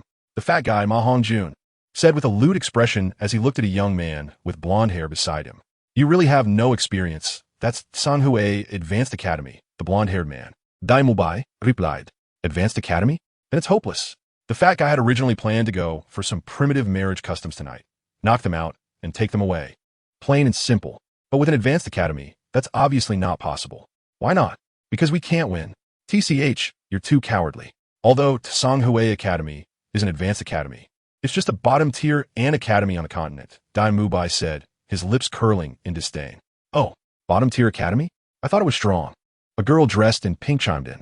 Soon, the group of 7 began discussing among themselves, naturally focusing on belittling Songhui Academy, even engaging in some lewd comments. They didn't hold back their voices, discussing loudly, attracting the attention of many people present who turned to look at the Songhui Academy group. Damn it, too much. On the Songhui Academy side, the 3 male students, Pang Xing, Song Yuanhang, and Zhou Feng, were furious upon hearing this. It was one thing to lewdly stare at their female classmates as they entered. After all, the eyes are on their faces, and no one can stop that. But now, they're loudly discussing Songhui Academy, even calling it bottom tier, calling them ants. Isn't that too much? Are they trying to rub Songhui Academy into the ground? The 3 of them were about to slam the table and stand up. 1, for the Academy's honor. 2, they were out with 6 beauties and a genius senior brother today, so they had to find a chance to show off. Moreover, that fat guy in red was truly the most lewd person they had ever seen in their lives, staring at their female classmates since they entered and even saying filthy things about poses. Simply intolerable. They had to teach them a good lesson to relieve their pent-up anger, especially since they noticed their female classmates were trying to suppress their anger. After all, who could stand being publicly sexually harassed? Pang Xing, Song Yuanhang, Zhou Feng, don't make trouble yet. Just as the 3 were about to slam the table and rush out, Yi Zhiqiu glanced at them. After a long day, the most important thing now was to eat well. They could deal with trouble after the meal. Beside her, Yi Feng was not in a hurry. Lessons would come eventually, and they would be quite severe. Given the nature of these people, they would surely come back to provoke them, claiming, a soul master who doesn't dare to provoke is not a good soul master. However, he was somewhat surprised by Yi Zhiqiu. As expected of a 1,000-year-old tortoise, she really could keep her cool. Pang Xing sat back down. Song Yuanhang and Zhou Feng were also filled with resentment, secretly thinking that it wouldn't be too late to teach them a lesson after the meal. Ladies and gentlemen, clear the way, the fresh hot soup is coming. The waiter in the distance was carrying hot soup. Boss Dai. Suddenly, the fat guy glanced at Dai Mubai. Dai Mubai's lips curled slightly. Just as the waiter carrying the soup passed by, he secretly tripped the waiter. Almost simultaneously, the waiter tilted his body. Watch out, the soup. The soup is spilled. The waiter shouted loudly. Splash. Yi Zhiqiu turned his back to the waiter, and when he sensed something unusual and turned around, a bowl of soup was already dumped on his head. A 1,000-year-old turtle and a few green leaves, the scalding soup spilled all over the table. The girl sitting close to Yi Zhiqiu screamed in pain, flustered and panicked. Ha ha ha. On the other side, the instigator at the 7-person table was laughing heartily, seemingly pleased with his masterpiece. At this moment, Yi Feng's expression instantly turned cold. There is a limit to playing around. You can't joke about food. To be honest, he didn't stop the scene just now because he understood the plot. However, he never expected such a drastic change in the storyline. And everything happening now was far worse than the original plot. The waiter tripped, and the soup spilled on Yi Zhiqiu's head, wasting food and even scalding several female classmates nearby. Dai Mubai and Ma Hongjun were going too far. Just imagine, if Yi Zhiqiu were an ordinary person, he would probably be disfigured from that bowl of soup. Creak. On the other side, Yi Zhiqiu clenched his fists. Too much. What exactly do you want to do? Pang Xing slammed the table and stood up. He was furious. The female classmates who were protected like flowers at school were now suffering from both mental and physical harm. If this goes on, it would be like turning into a ninja turtle. Not doing anything. Just recently my hands have been itching to move my bones. Dai Mubai pressed his fists, taking on a playful tone. Damn it, looking for death. Pang Xing charged out, wanted to punch this yellow-haired bastard to death. You're still too inexperienced. Dai Mubai stood up. He kicked Pang Xing directly, sending him flying. Pang Xing, following a curved trajectory, crashed into the surrounding tables, collapsing them in an instant. Pots and bowls shattered all over the place. Bang! If you want to fight, our Songhui Academy is ready. On the Songhui Academy side, 6 female classmates, along with Zhou Feng and Song Yuanhang, stood up and slammed the table. Time and again, they provoked. How could they endure? Fight. Our Shrek has never lost. The fatty sneered. Didn't the dean say that a soul master who doesn't dare to provoke isn't a good soul master? Tonight, let's provoke them properly. Everyone on the Shrek side stood up. Don't worry, I'm good at fighting. You all step aside, let me go first. The girl in pink was called Xiao Wu. At this moment, she was full of fighting spirit, having not fought for a long time. Her hands were itching. Really? I'm also good at fighting. At this moment, A cold voice from the Tsanghui Academy side followed Xiao Wu's words. Chapter 16. Not only do we want to fight, but we want to fight fiercely. The people of Tsanghui Academy were astonished. They didn't expect the elder brother Yi Feng to actually stand up. Is that so? Then let us see. Xiao Wu was filled with fighting spirit upon hearing Yi Feng's words. Since graduating from Notting Academy, she had hardly any fighting opportunities. Oh wait, there weren't any at Notting Academy either, except for the first 3 years. In the last 3 years, everyone kept calling her sister Xiao Wu. She was bored to death. As for being at Shrek Academy now, she wasn't very happy either. Then let us do it. Yi Feng, dressed in Tsanghui Academy attire, walked over, a different smile on his face. Once upon a time, this girl had pressed him to the ground and rubbed him, not only stealing his hard-made bed, but also humiliating him. If it weren't for crawling into the carriage that night, he probably would have frozen to death. Since the other side liked to fight so much, he would accompany her for a good fight today. Come if you dare. Xiao Wu stared at Yi Feng, feeling that this person looked somewhat familiar. She should have seen him somewhere, but that didn't matter now. What mattered was that the other party also wanted to fight. So let us have a good fight. In terms of fighting, she really had never lost. Xiao Wu dashed out quickly, preparing to launch a close-range attack on this arrogant Tsanghui Academy ant with a waist bow. Then she would slam him hard to the ground. This was her close-range killing move. Third brother, can Xiao Wu handle it? Should I go out and help her with Dailao? Seeing Xiao Wu charge into the Tsanghui Academy base alone, the fatty immediately asked Tang San. If something went wrong, it would be terrible. Yeah, third brother. Are you really going to let Xiao Wu handle Tsanghui Academy's people alone? Ning Rong said from the side. Don't worry, in terms of fighting, no one can beat her. Just wait for the Tsanghui Academy people to wail on the ground, Tang San said, his back to Xiao Wu. He was leisurely drinking tea. The big sister of Notting Academy was no doubt fierce. Back then, only he could suppress her in the entire academy, while others could only be bullied. This Tsanghui Academy was probably similar. Bang! Suddenly, at this moment, a shadow flew over. Clang! In a pink outfit with pigtails, she crashed onto the table of the Shrek group, her face showing immense pain. It was Xiao Wu. Tang San, who was drinking tea, froze. The rest of Shrek also shared the same expression. Each of them had eyes filled with shock. This wasn't right. Why was Xiao Wu thrown over like garbage? What Xiao San said just now wasn't an exaggeration. It was true. Xiao Wu indeed had strong combat power. Bang! On the Shrek side, everyone slammed the table and stood up. Hey, you little brat, are you tired of living? Dai Mubai glared coldly at Yi Feng. How dare you publicly hit our Shrek people? You're simply asking for death. Dai Lao, what are we waiting for? Let us just go and deal with him. The fatty in red was filled with rage at that moment. How could the Academy's members be so insulted, even smashing their table of food? They had to show this ant from Tsanghui Academy some color. You are the ones tired of living. Just now, you deliberately tripped the waiter and poured a bowl of soup on our teacher's head, even splashing it on other female classmates. And when you came in, you looked at us with such disgusting eyes. Have you never seen a girl before? The tiger doesn't show its power. And you really think our Tsanghui Academy is a sick cat that you can bully at will? Su Liuli said angrily. Originally, going out with senior brother Yi Feng was a very happy thing. She never expected to encounter such savages. That's right, senior brother Yi, as long as you speak, we can all fight. The Tsanghui Academy side was unprecedentedly united. Hee, you're really narcissistic. Who looked at you just now? But in my eyes, you Tsanghui Academy really are sick cats. Dai Mubai smiled with a proud expression, as if everything in the world was nothing more than this. Indeed, his true identity was that of a high-ranking imperial prince.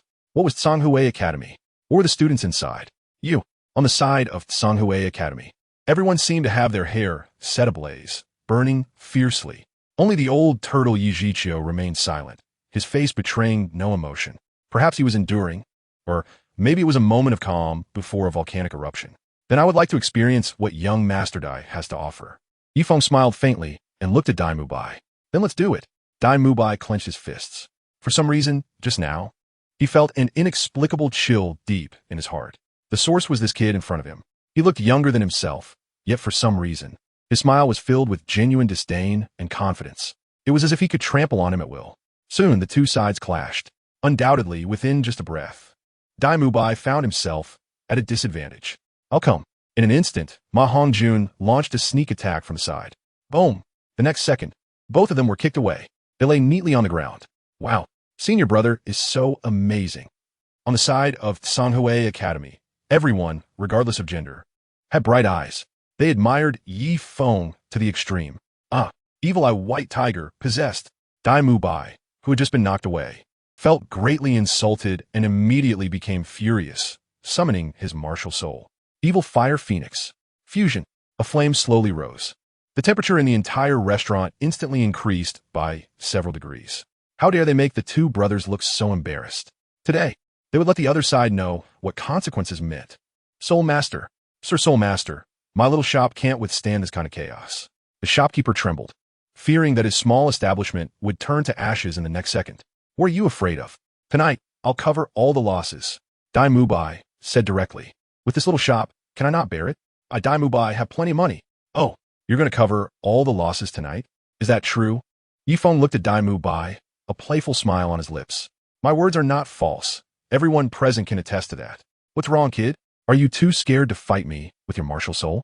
If you crawl past me now and admit defeat, I, Dai Mubai, might consider sparing your dignity. Dai Mubai wore an air of superiority. Fight? Of course, we're going to fight. Yifeng laughed arrogantly. Fight? Not only must we fight, but we must fight fiercely. Tang San's teammate, Xiao Wu's teammate. If he hadn't provoked him, that would be fine. But once provoked, he will definitely suppress them forcefully. Chapter 17. The Ants of Sanghui Academy. A bloody lesson. This is Yi Feng in this life. Strongly returning. Stepping on all. Since we're going to fight, then let it come. Dai Mubai, Martial Spirit White Tiger, Level 37 Soul Master. Dai Mubai roared furiously, and the next moment, a tiger roared. At this moment, the entire restaurant was directly swept up by a gust of wind. Absolutely imposing. Boss Dai. Beat this kid until he can't find his teeth. Ma Hongjun originally wanted to join in. However, when he felt Dai Mubai's fury like a volcanic eruption, he immediately hid to the side and shouted encouragement. No kidding, Boss Dai is a level 37 Soul Master from Shrek Academy. He can be said to be the strongest among the students. At this moment, if he wanted to fight with this ignorant kid from Sanghui Academy, wouldn't stepping and be a killjoy? Next, just quietly watch this so-called big brother from Sanghui Academy find his teeth all over the floor.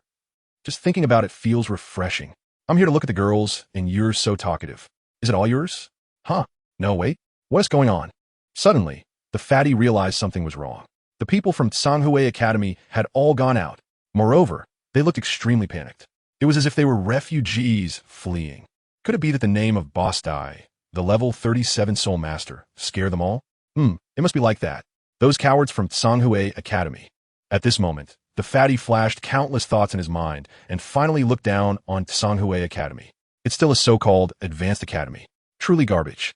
If nothing unexpected happens next, we should see this so-called big brother kneeling down to beg for mercy, right? At this moment, Ma Hongjun turned his gaze to Yi Feng, the man with an almost demonic, celestial face. He was currently standing dumbly in front of Boss Dai. What is wrong? Are you too afraid to speak? Dai Mubai looked at Yi Feng. In a battle between soul masters, out of respect, it is generally necessary to introduce oneself before officially starting. Now Dai Mubai was waiting for Yi Feng to speak. Afraid? You're just unworthy. Go ahead and make your move. Yi Feng's lips curled slightly. Arrogant. I will make you die in a very ugly way. Upon hearing this, Dai Mubai instantly exploded with anger in the circle of soul masters. This was an unprecedented provocation. This person was openly looking down on Dai Mubai. A vast amount of soul power began to surge. The others from Shrek nearby gasped in shock. Goodness, how dare he insult Boss Dai like this? He's definitely dead this time. Not even a deity could save him now. Third soul skill, White Tiger King Kong transformation. The enraged Dai Mubai stomped his tiger paw on the ground, and 3 soul rings in yellow, and purple slowly rose up. They circled around his body. Following that, the third purple soul ring merged into his body. One could clearly see the opponent's muscles wildly expanding, with black stripes appearing on his skin. White Tiger King Kong transformation can last for half an hour, during which time resistance, attack power, defense power, and strength will all increase by 1-fold. Moreover, his own skills will be enhanced. Purple? Then I'll use purple too. Yi Feng's body emitted a wave of soul power, and the next moment, a purple soul ring floated beside him. In front of him was a weapon spirit resembling a scythe, entirely black with strange golden inscriptions. After this weapon spirit appeared, a sharp wave of soul power emanated from its center, like ripples created by a stone thrown into water, continuously surging. One soul ring?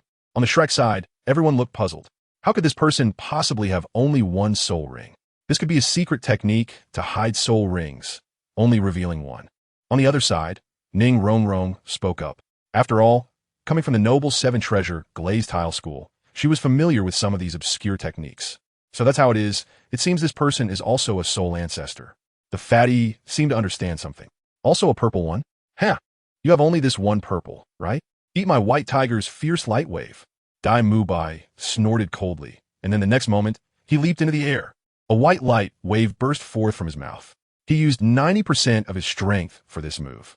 The ants from Sanhui Academy must be given a bloody lesson this time. Chapter 18. Small Town? Death. Defense. Azure Dragon Shield. Watching Dai Mubai's attack, Yi Feng stood still, holding the demon scythe in front of him. At that moment, a shield formed by a dragon coiling around appeared. This was one of Yi Feng's 3 soul skills. He had used this move yesterday to defeat the top-ranked student from Sanhui Academy, a level 42 soul master. As for the 10,000-year soul ring, he had only used it on Yi Zhiqiu and Shernyan. How is this possible? Dai Mubai, suspended in the air, looked very surprised. This kid actually blocked his white tiger's fierce light wave effortlessly. He looked younger than himself. How could he be a soul master? Moreover, even a soul master shouldn't be able to easily block the fierce light wave in the white tiger's diamond transformation state. Next up is my turn, Dai Xiao. Are you ready? Yi Feng's lips curled up.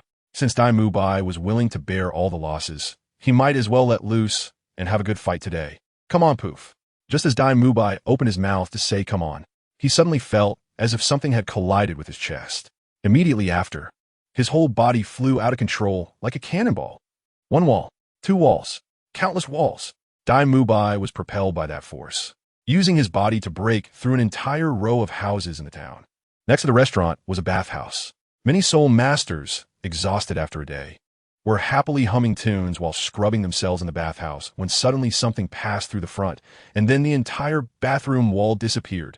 The cold wind howled through the men's bathhouse. Everyone was in disarray. Then there was an inn. A couple, in a passionate embrace, was about to roll in bed when, with a loud crash, the bed disappeared.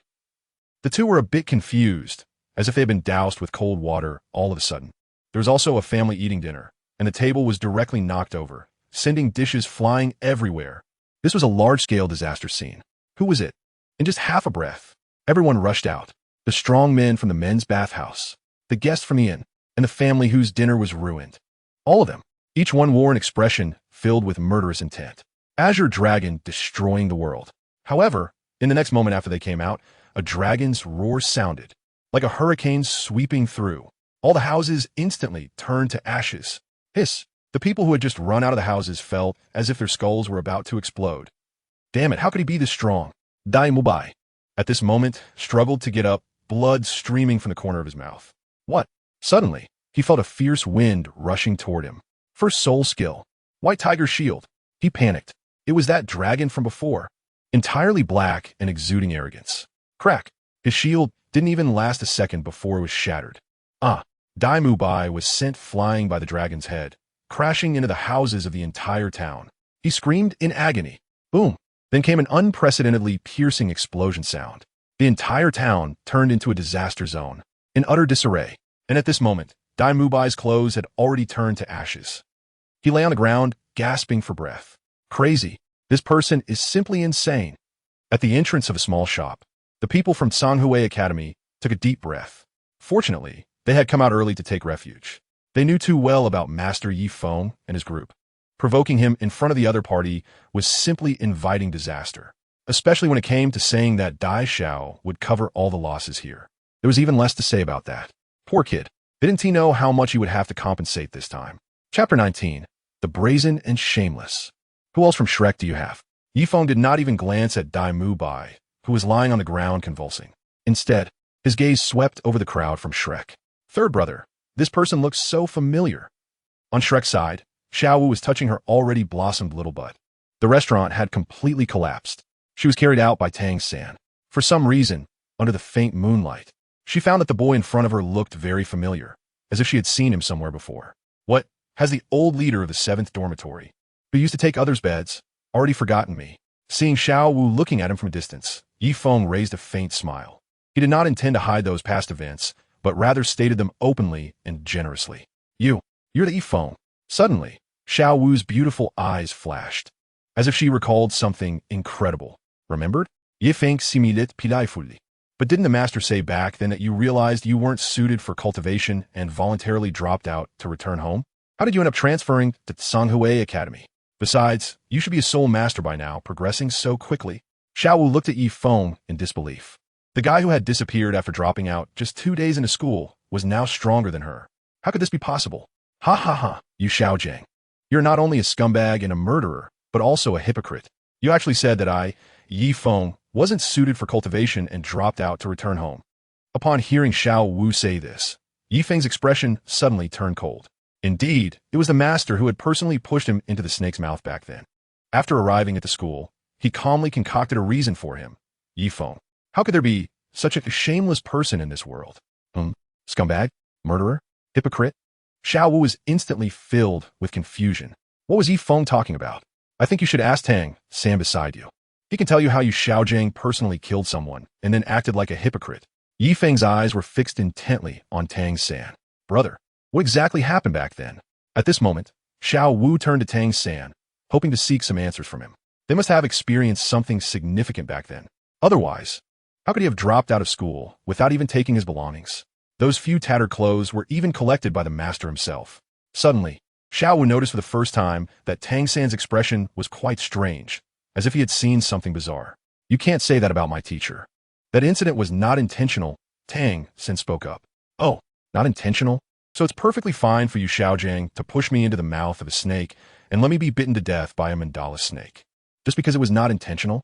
Yi Feng was furious to hear that Tang San was still defending his teacher at this moment. Back then, you were the son of destiny, and Yi Feng respected, feared, and flattered you. But what are you now, Tang San? In front of someone with a system? Tang San is nothing. If it weren't for fearing your father, Yi Feng could have taken you down right now. What? Bitten to death by the mandala snake? Over at Songhui Academy, everyone showed an astonished expression, not expecting the senior brother to have such a past. That guy named you Xiaogang is such a jerk. As for the people from Shrek, they were all confused. Is this really an enemy? Meanwhile, Xiao was recalling everything from back then. Could it be that when Tang San was looking for his first spirit ring, Yi Feng also went along, and then was abandoned in the soul hunting forest? I admit this was the teacher's mistake, but since so many years have passed, you don't have to hold a grudge. Moreover, our matters are separate. Today, you hurt Xiao Wu and the partners of Shrek, and I won't let you go. Tang San's words were icy. His teacher and Xiao Wu were his reverse scales.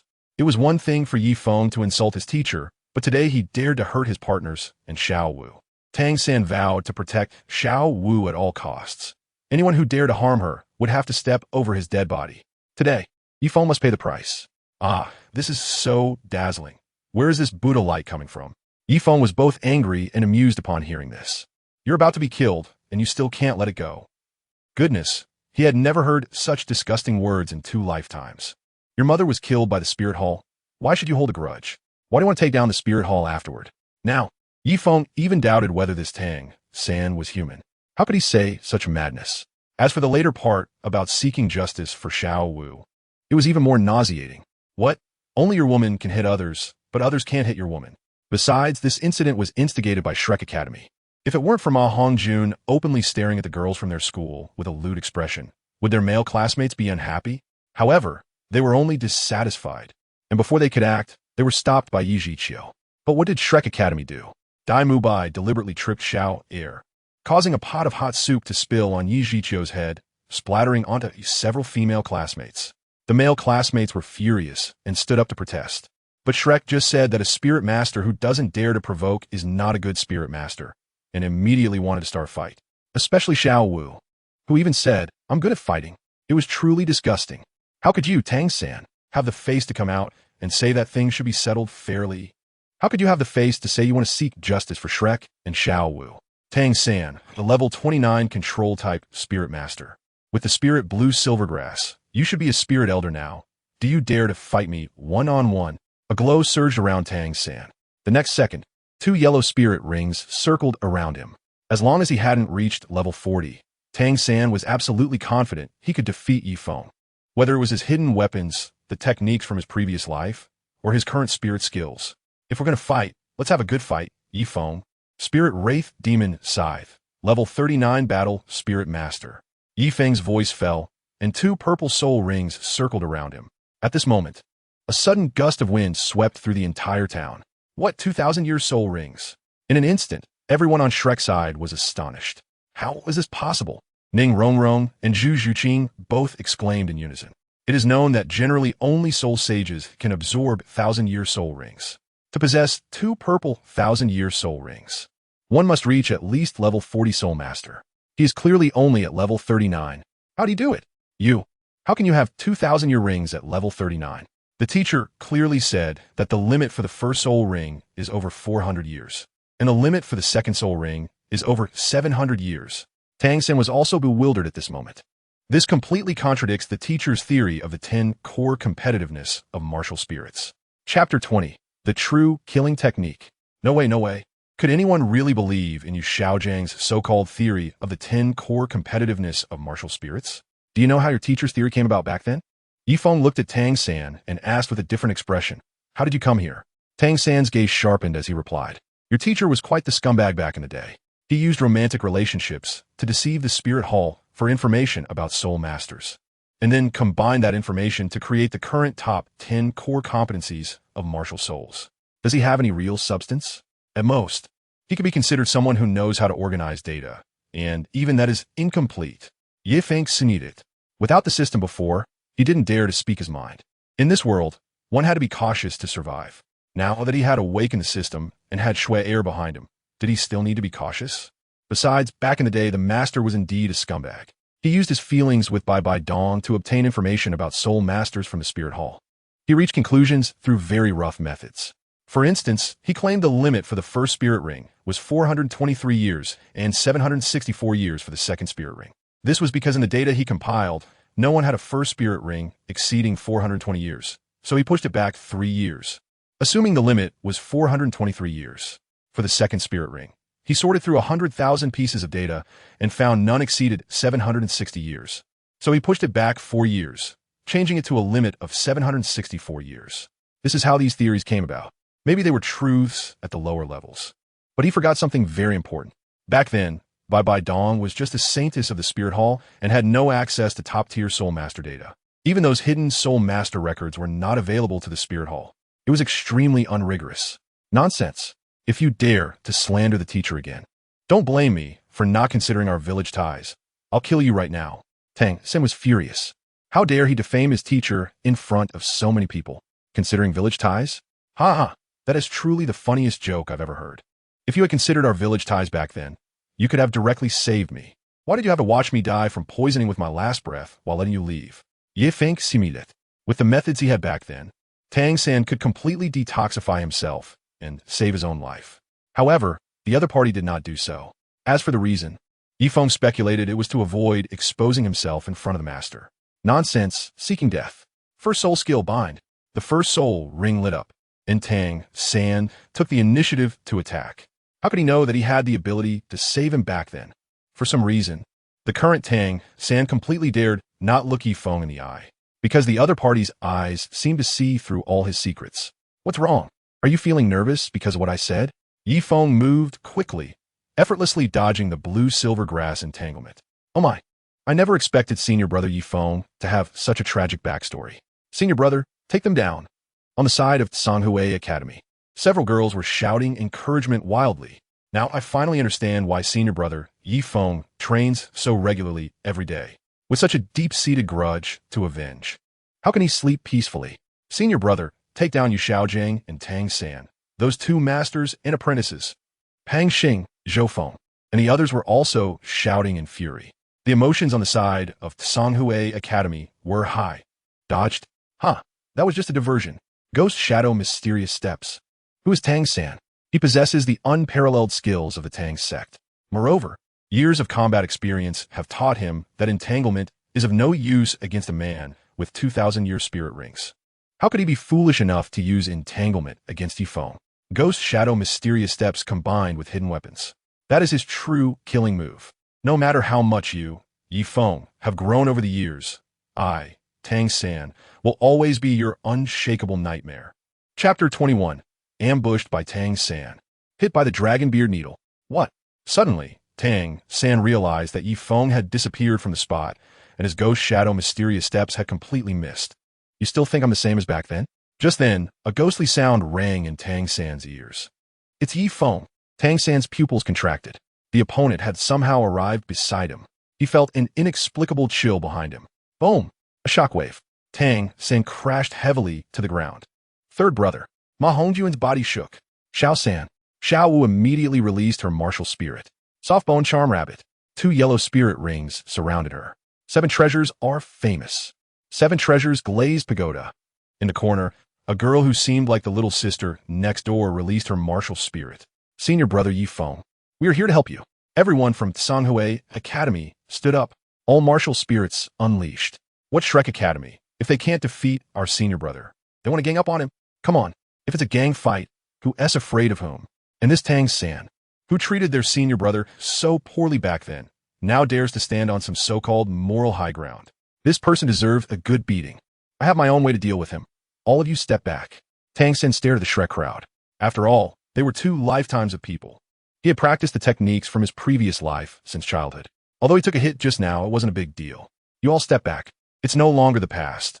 Even the entire Shrek Academy is nothing in my eyes now. Yi Feng spoke up. Truly arrogant. I, Tang San, tell you that I once surpassed you, and I still do now. Look at those little green lights on you, Ghost Vine Parasite. Tang San sneered coldly. Ghost Vine Parasite. This is my second soul skill. A secret technique. Senior brother Yi Feng. The people from Tsanghui Academy were shocked. They saw that vines had actually grown out of Yi Feng's body. Third brother is so amazing. He let out a sigh of relief. Just now, he thought third brother was going to lose. Turns out he was overthinking it. After all, someone who had injured teacher Zhao Wujia during the test wouldn't be simple. Bloodthirsty demon scythe. Several beams of light flashed. Those vines seemed to have lost their vitality, falling to the ground like dead twigs. Bang! Tang San was struck by Yi Feng. His whole body was sent flying 100 meters. But was this the end? Not at all. Fist strikes and kicks. In the 1 second of Tang San's free fall, Yi Feng unleashed over 100 rapid strikes. At first, Tang San could still block them, but soon, he could only passively defend. Finally, his defense broke, and he crashed heavily to the ground. I have been looking forward to this battle for a long time, but I didn't expect you to be this weak. Yi Feng withdrew his hand. It seems that after gaining the system, this destined child is indeed nothing special. Suddenly, at that moment, he felt an intense sense of crisis. In the blink of an eye, several silver lights appeared. Soul skill, Songlong Shield. Yi Feng quickly activated the Songlong Shield to defend against the Dragon Whisker Needle. Stab. However, it was too late. This Dragon Whisker Needle could pierce even Zhao Wuji's body. Yi Feng's body is still somewhat inferior to the unmovable king Zhao Wujia. 5 or 6 Dragon Whisker Needles instantly pierced through Yi Feng's Azure Dragon Shield and drilled into his body. This is the Dragon Whisker Needle. You will die a terrible death next. The golden needles are like whiskers and can pierce through even the hardest body. Tang San wiped the blood from the corner of his mouth, his gaze extremely cold. You actually ambushed me. Yi Feng never expected that Tang San would ambush him while he let his guard down. It was simply insidious. An ambush? On the battlefield? Who cares about the process? Everything is focused on the result. Blame yourself for being careless. Tang San said with a cold smile. There's nothing shameful about it. The Xintian treasure record states, in the face of danger, one may use any means to kill the opponent, without regard for so-called chivalry in the world. Because whether in words or in writing, only the victors can speak and write. Very good. Very good. Yi Feng's gaze turned completely cold. He originally had a tiny bit of affection for Tang San. Now, his heart was thoroughly chilled. He could only see his energy circulating in his dantian, flowing through every corner of his body. His face, due to the energy running within him, turned a deep purple, resembling the color of pig liver. Yi Feng's purpose for doing this is very simple, to force out the Dragon Whisker Needle. I advise you not to struggle.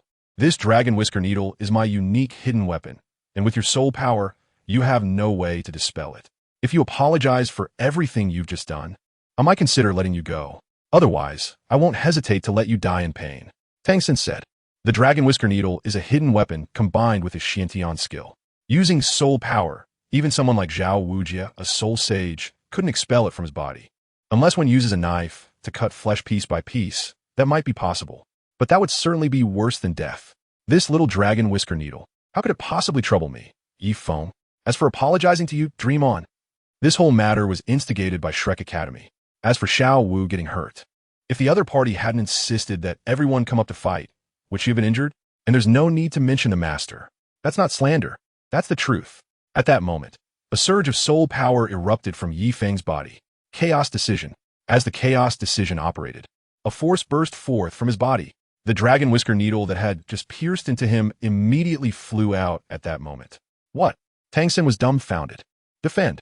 However, while he managed to defend himself, Xiao Wu, who couldn't dodge in time, was struck by the dragon whisker needle. Her small face turned pale blue from the overwhelming pain. A sneak attack that harms others without benefiting oneself ultimately harmed those around him. Yi Feng spoke, his tone carrying a hint of amusement.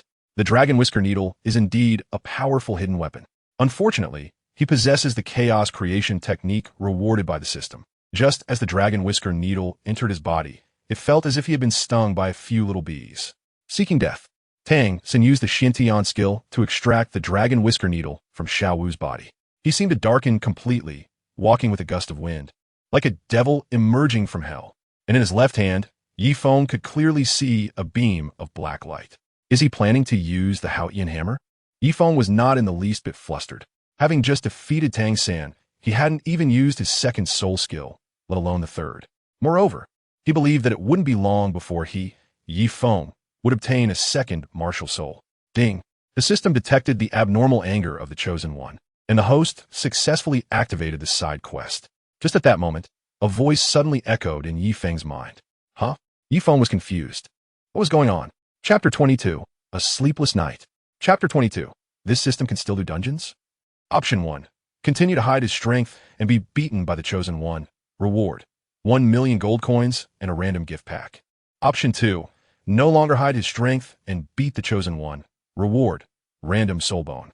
A transparent status bar appeared in front of Yi Feng, which only he could see. Wow. Is this a new feature of the system? Yi Feng was shocked again. But does this thing even need to be chosen? Getting beaten up by Tang San? Don't even mention 1 million gold coins. Even if you offered him 10 million gold coins, Yi Feng would never agree. Not to mention a random gift pack.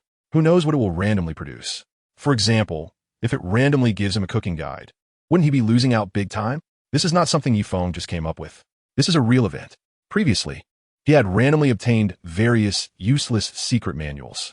Cooking, sheet music, alchemy, and so on. So now he doesn't have much hope for such random rewards. As for this random soul bone, he was tempted. Right now, he doesn't even have a single soul bone.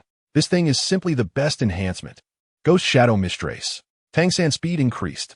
The small black hammer in his hand became more and more obvious. Soul skill, bloodthirsty demon scythe, tear apart. Yi Feng did not hesitate at all. He immediately unleashed his soul skill. The purple soul light flickered. He swung the bloodthirsty magic scythe in his hand, releasing sharp blade energy that stirred up layers of dust.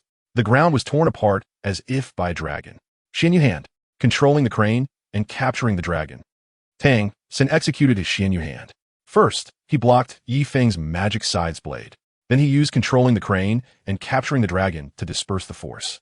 It gave a feeling of being able to overturn thousands of pounds with just 1 or 2 movements. Unfortunately, he forgot that Yi Feng was no longer the same Yi Feng he once was. Yi Feng's veins bulged on his arms. In an instant, the dust around the ground exploded, surrounding them immediately. Tang San realized that his Haotian hammer was so pale and powerless. In just a few breaths, he was purely subjected to a crushing and torturous experience. Boom! A violent sound. Tang San was directly blasted away. The immense impact caused all the houses that were hit to collapse. Bloodthirsty demon scythe. Yi Feng followed closely behind with a magic sickle in hand. Although he feared Tang Hao and did not dare to kill Tang San, he was still bold enough to seriously injure his opponent. After all, he had the support of the Empire and the shadow of the Spirit Hall behind him. Ding!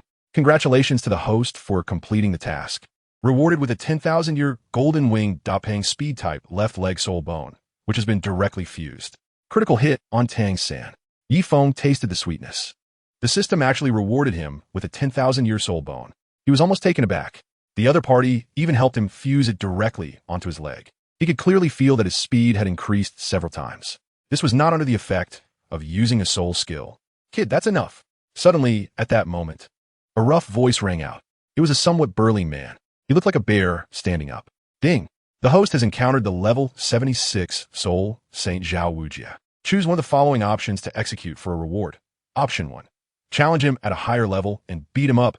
You will receive 10 million gold coins. One piece of martial soul fragment and a super mysterious gift package. Option 2.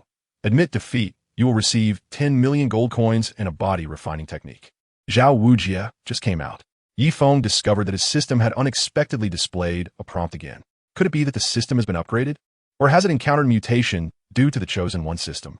Or is it because the Chosen One has activated new features of the system? Feng was deep in thought at that moment. The immovable wisdom king, Zhao Wujia, he never expected that these people were actually your students. Just then, Yi Zhiqiu walked over. That one golden bear was simply too obvious. The notorious villain in the Soul Master world, Zhao Wujia. Green Hat King, keep your underlings in check. Or else if I accidentally kill one of them later, don't blame me. Zhao Wujia coldly said upon seeing Yi Zhiqiu. You, bang. Yi Zhiqiu heard this sentence, and his glasses exploded. Green Hat Turtle are the 4 words he hates to hear the most in his life. Because his wife really ran away with someone. He was wearing a green hat. Moreover, his own martial soul is a turtle. The words turtle are also his absolute taboo. What's wrong? You don't accept it. If you don't accept it, then let's have a good spar. Martial soul embodiment, Diamond Bear. Just now, Zhao Wuji's back only had the shadow of a diamond bear. There was no martial soul embodiment. At this moment, his soul power surged. Martial soul embodiment. In an instant, a gust of wind swept through. Feng was directly shaken back several steps. After all, he is a level 76 soul sage. Truly terrifying. Ha! A student trained by the unmoved king is indeed domineering. But it's a pity that being domineering doesn't mean having real skills. Isn't he just being toyed with by the students of Tsanghui Academy? After the younger ones are beaten, the older ones come out to protect their own. It's really amusing. Feng and all the students of Tsanghui Academy, let's go. The Green Hat King, with his 1,000-year turtle shell, is the director of the Foreign Affairs Department of Tsanghui Academy. Yi Zhiqiu can not only endure, but also has quite good eloquence. At least it's more than enough to deal with rough people like Zhao Wujia. Otherwise, how could he become the director of the Foreign Affairs Department in Tsanghui Academy? The Foreign Affairs Department is equivalent to the External Relations Department, the Ministry of Foreign Affairs. Clearly, it's impossible to choose someone introverted and poor in speech. Oh, Feng nodded slightly and retracted his martial soul. But did he really give in? No, Feng chose option 1. He was too tempted by the last fragment of the second martial soul. As long as he gathered it, he could summon an unparalleled martial soul. If he missed this opportunity, who knows how long he would have to wait. Tonight, he would definitely make Zhao Wuji spend a sleepless night. Chapter 23. No leaving. Zhao Wuji is protective. Wait, are you just going to let my students leave after the fight? Seeing the group from Tsanghui Academy about to leave, Zhao Wuji said coldly. As soon as the true body of the unmoving king appeared, Zhao Wuji was filled with fighting spirit. He felt he would be letting himself down if he didn't stretch his muscles and bones tonight. And these people from Tsanghui Academy were his targets. Yi Zhiqiu was suddenly taken aback. At this moment, his mind was racing. With his soul power, dealing with Zhao Wujia was basically like an egg hitting a rock. A soul saint at level 76 could easily crush him with a single blow, but judging by Zhao Wujia's current stance, this confrontation was inevitable. Should he hold off Zhao Wujia and let Feng take the people from Tsanghui Academy to escape first? After all, these were the most elite students of Tsanghui Academy. If anything went wrong, not only would he, as the head of the Foreign Affairs Department, be in trouble, but even the president of Tsanghui Academy wouldn't be able to bear the consequences. What Zhao Wujia said is true. We from Tsanghui Academy cannot just leave like this. Just as Yi Zhiqiu was lost in thought, preparing to fight to the death and let Feng take the others away, a voice suddenly rang out. It was actually Feng. You still have some responsibility, so I, Zhao Wujia, will consider not killing you today. Zhao Wujia glanced at Tang San, who was being supported by Xiao Wu, and Dai Mubai, who was being taken care of by Ma Hongjun and Oscar, and said lightly, they had to reclaim the honor of Shrek Academy after being humiliated today.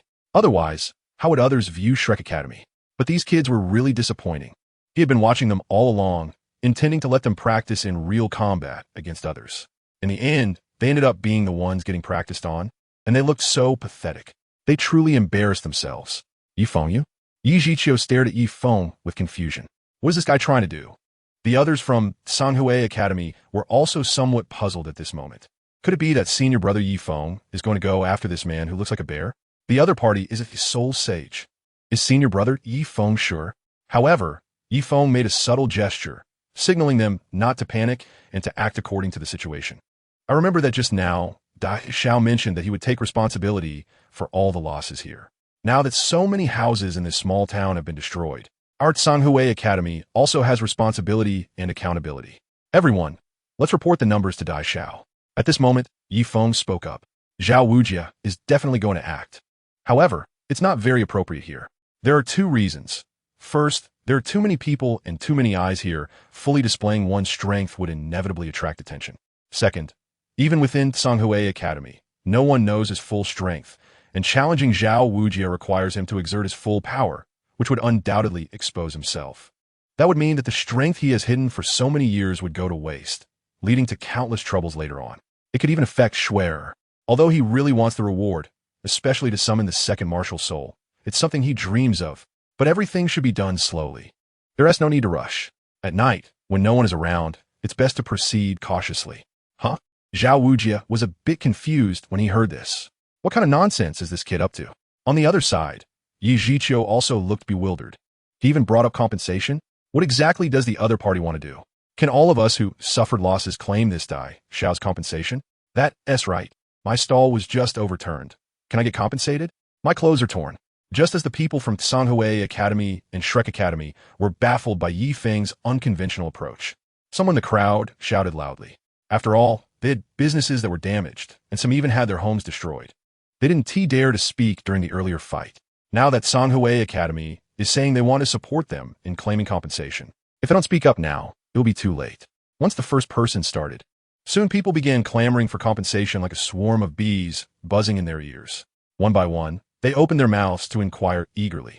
Dai Xiao just promised that he would bear all the compensation costs resulting from our fight in this small town. From large properties to small items, everything can be quoted for compensation. Dai Xiao, I believe you want to fall on your debts, right?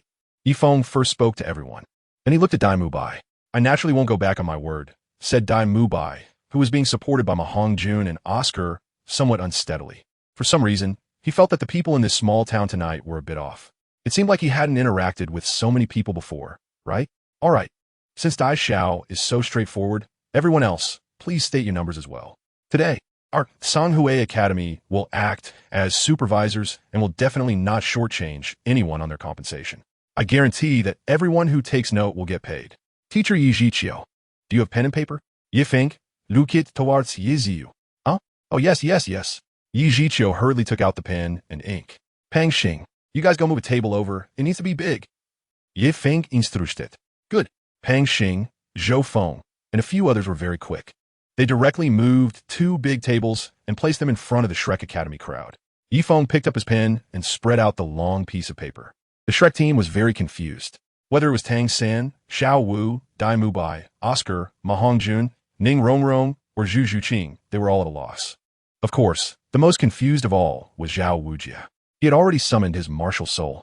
However, in an instant, hundreds of people rushed in, surrounding the Shrek Academy group tightly. He stood in the middle, looking like a statue, the kind that is displayed for people to see. This left him feeling quite flustered. If they were surrounded by soul masters, he could unleash his soul skills and directly knock these people away. However, these people were not soul masters, but ordinary civilians. No matter how ruthless Zhao Wujia was, he couldn't possibly kill hundreds of them directly, especially with students around. Of course, the most outrageous part was that the kid he had just wanted a hammer was now right next to him. In his shocked mind, he kept repeating, "This guy has some guts." The other party set up 2 tables right in front of him, spread out white paper, and held a pen in hand. It was as if he was in the posture of an accountant. If you want money, come here. Otherwise, our Sanhui Academy will take a break soon. And you won't be able to blame us for not helping. At this moment, Yi Feng shouted. It was as if he completely ignored the Zhao Wujia behind him, who was manifesting the immovable king body, as well as the Shrek group. I'm the owner of this restaurant. This soul master from Sanhui Academy. You must stand up for me. Look, everything is ruined. My little restaurant has a minimum income of 500 gold coins a month. And now it's all gone. At least I need a compensation of 50,000 gold coins. At this moment, the shopkeeper, trembling a bit, raised 3 fingers. After all, it was his first time asking a soul master for money, and he was very nervous. What? 50? 500,000 gold coins? All right, I'll write it down. The shopkeeper exclaimed. You're asking for a compensation of 500,000 gold coins. Feng wrote in his accounting book. Chapter 24. The miserable Dai Xiao, crying over compensation. 500,000. The shopkeeper was initially stunned. Then he was overjoyed. This was 10 times what he was asking for compensation. What a good person. This Sanhui Academy is simply a good person. In fact, his shop should have received even more compensation. But because he was just a commoner, he didn't dare to provoke these soul masters. To put it mildly, 500,000 gold coins? Does this little broken shop really need 500,000 gold coins? Dai Mubai, who was injured all over, saw Feng taking notes and was so scared that he shivered. You must know that in this world, 1 gold soul coin is enough for an ordinary poor family of 3 to live on for a few months. 500,000 gold coins is an astronomical price. Dai Xiao, don't underestimate this little shop. The location is good. People come and go, and it can earn as much as 5,000 gold coins a month. Asking for 500,000 in compensation isn't unreasonable. Dai Xiao, your expression wouldn't be that you can't afford it, right? Feng turned to look at the battered Dai Mubai, especially the other person's gaze, which seemed to be holding back internal injuries. This was not his fault. According to the exchange rate in this world, 1 gold coin is equivalent to several $100s on Earth. After all, as mentioned in the original work, 1 gold coin is enough for an ordinary family's expenses for several months.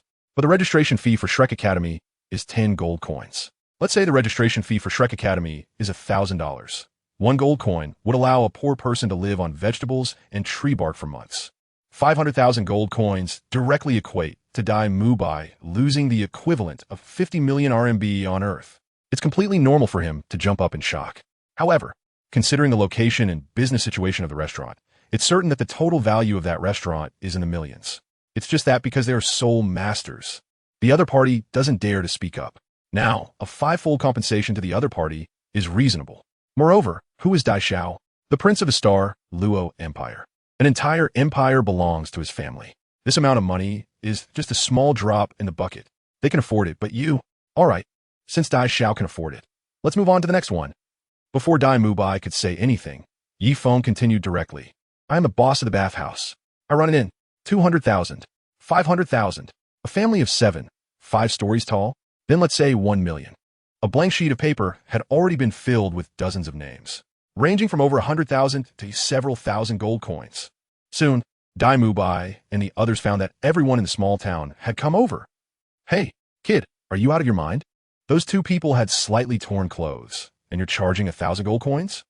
Dai Mubai was anxious. His back was already soaked. No matter how rich he was, he couldn't withstand such a hassle. This was simply life-threatening. Dai Xiao's words were misguided.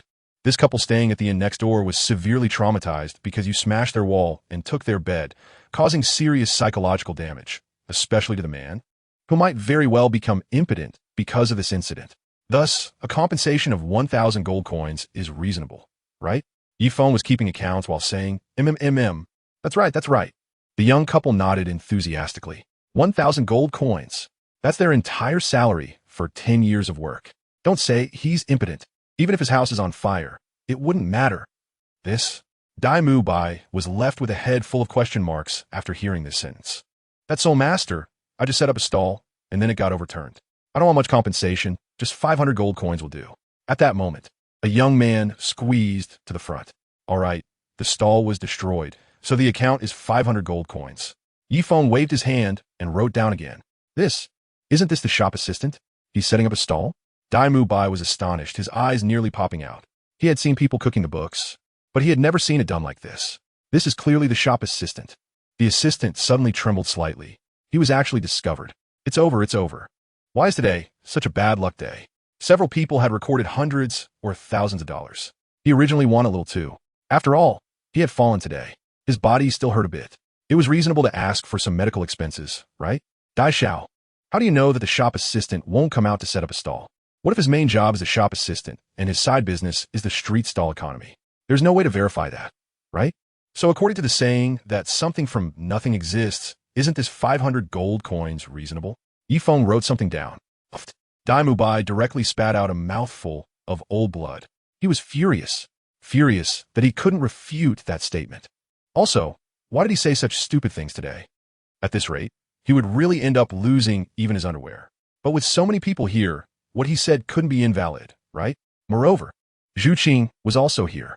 He was really caught in a trap today. Kid, how can this be counted so seriously? Even if Mubai was willing to compensate, he couldn't write down so much. Just then, Zhao Wujia's voice rang out. With so many people gathered here, he certainly couldn't resort to violence. Otherwise, if a few people accidentally died, it would be a huge problem, and Dai Mubai was already so enraged that he was spitting blood. As a teacher, he definitely couldn't just stand by and watch. After all, now everyone in the town had come over. More and more. It had gone from just a few hundred people to over 1,000 now. If this kid continued to keep accounts like this, Dai Mubai would cry to death. Teacher Zhao. Dai Mubai's heart was shattered. Tonight, he truly experienced what it meant to be a big sucker. Like losing a tooth and swallowing it while cutting his own throat. In that case, how about we let Senior Zhao Wujia keep the accounts? Everyone, let me introduce you. This is the person in charge of Shrek Academy, and also the vice president of Shrek Academy, Zhao Wujia. His character is guaranteed. He definitely won't cheat everyone. Yifeng quickly threw the pen at Zhao Wuji. In an instant, a group of people surged forward. Hey. Zhao Wuji looked at the pen in front of him in confusion. How did he know he was the vice president of Shrek Academy? Also, he didn't even know how to hold a pen. I'm just a stall owner at the entrance here, and my stall was ruined, 200 gold coins. I'm also a stall owner, 200 gold coins. One by one, people squeezed up. They surrounded Zhao Wuji and the others from Shrek, leaving no way out. As for Yifeng, he had long since slipped away. The reason he did this was to use the people in the town to restrain Zhao Wuji, making him afraid to act recklessly. Otherwise, if the other party took action, they at Sanghui Academy would definitely gain nothing. If there's anyone to blame, it's Dai Mubai for digging a hole for himself. This hole is great. By the time Zhao Wuji and the others were exhausted tonight, he would go challenge Zhao Wuji. After fighting, he would collect the rewards and run away. It was simply delightful. P.S. Hello, dear readers. Because the currency system in Douluo is somewhat chaotic, the author made some slight changes, and this chapter has also been revised. Please continue to support us.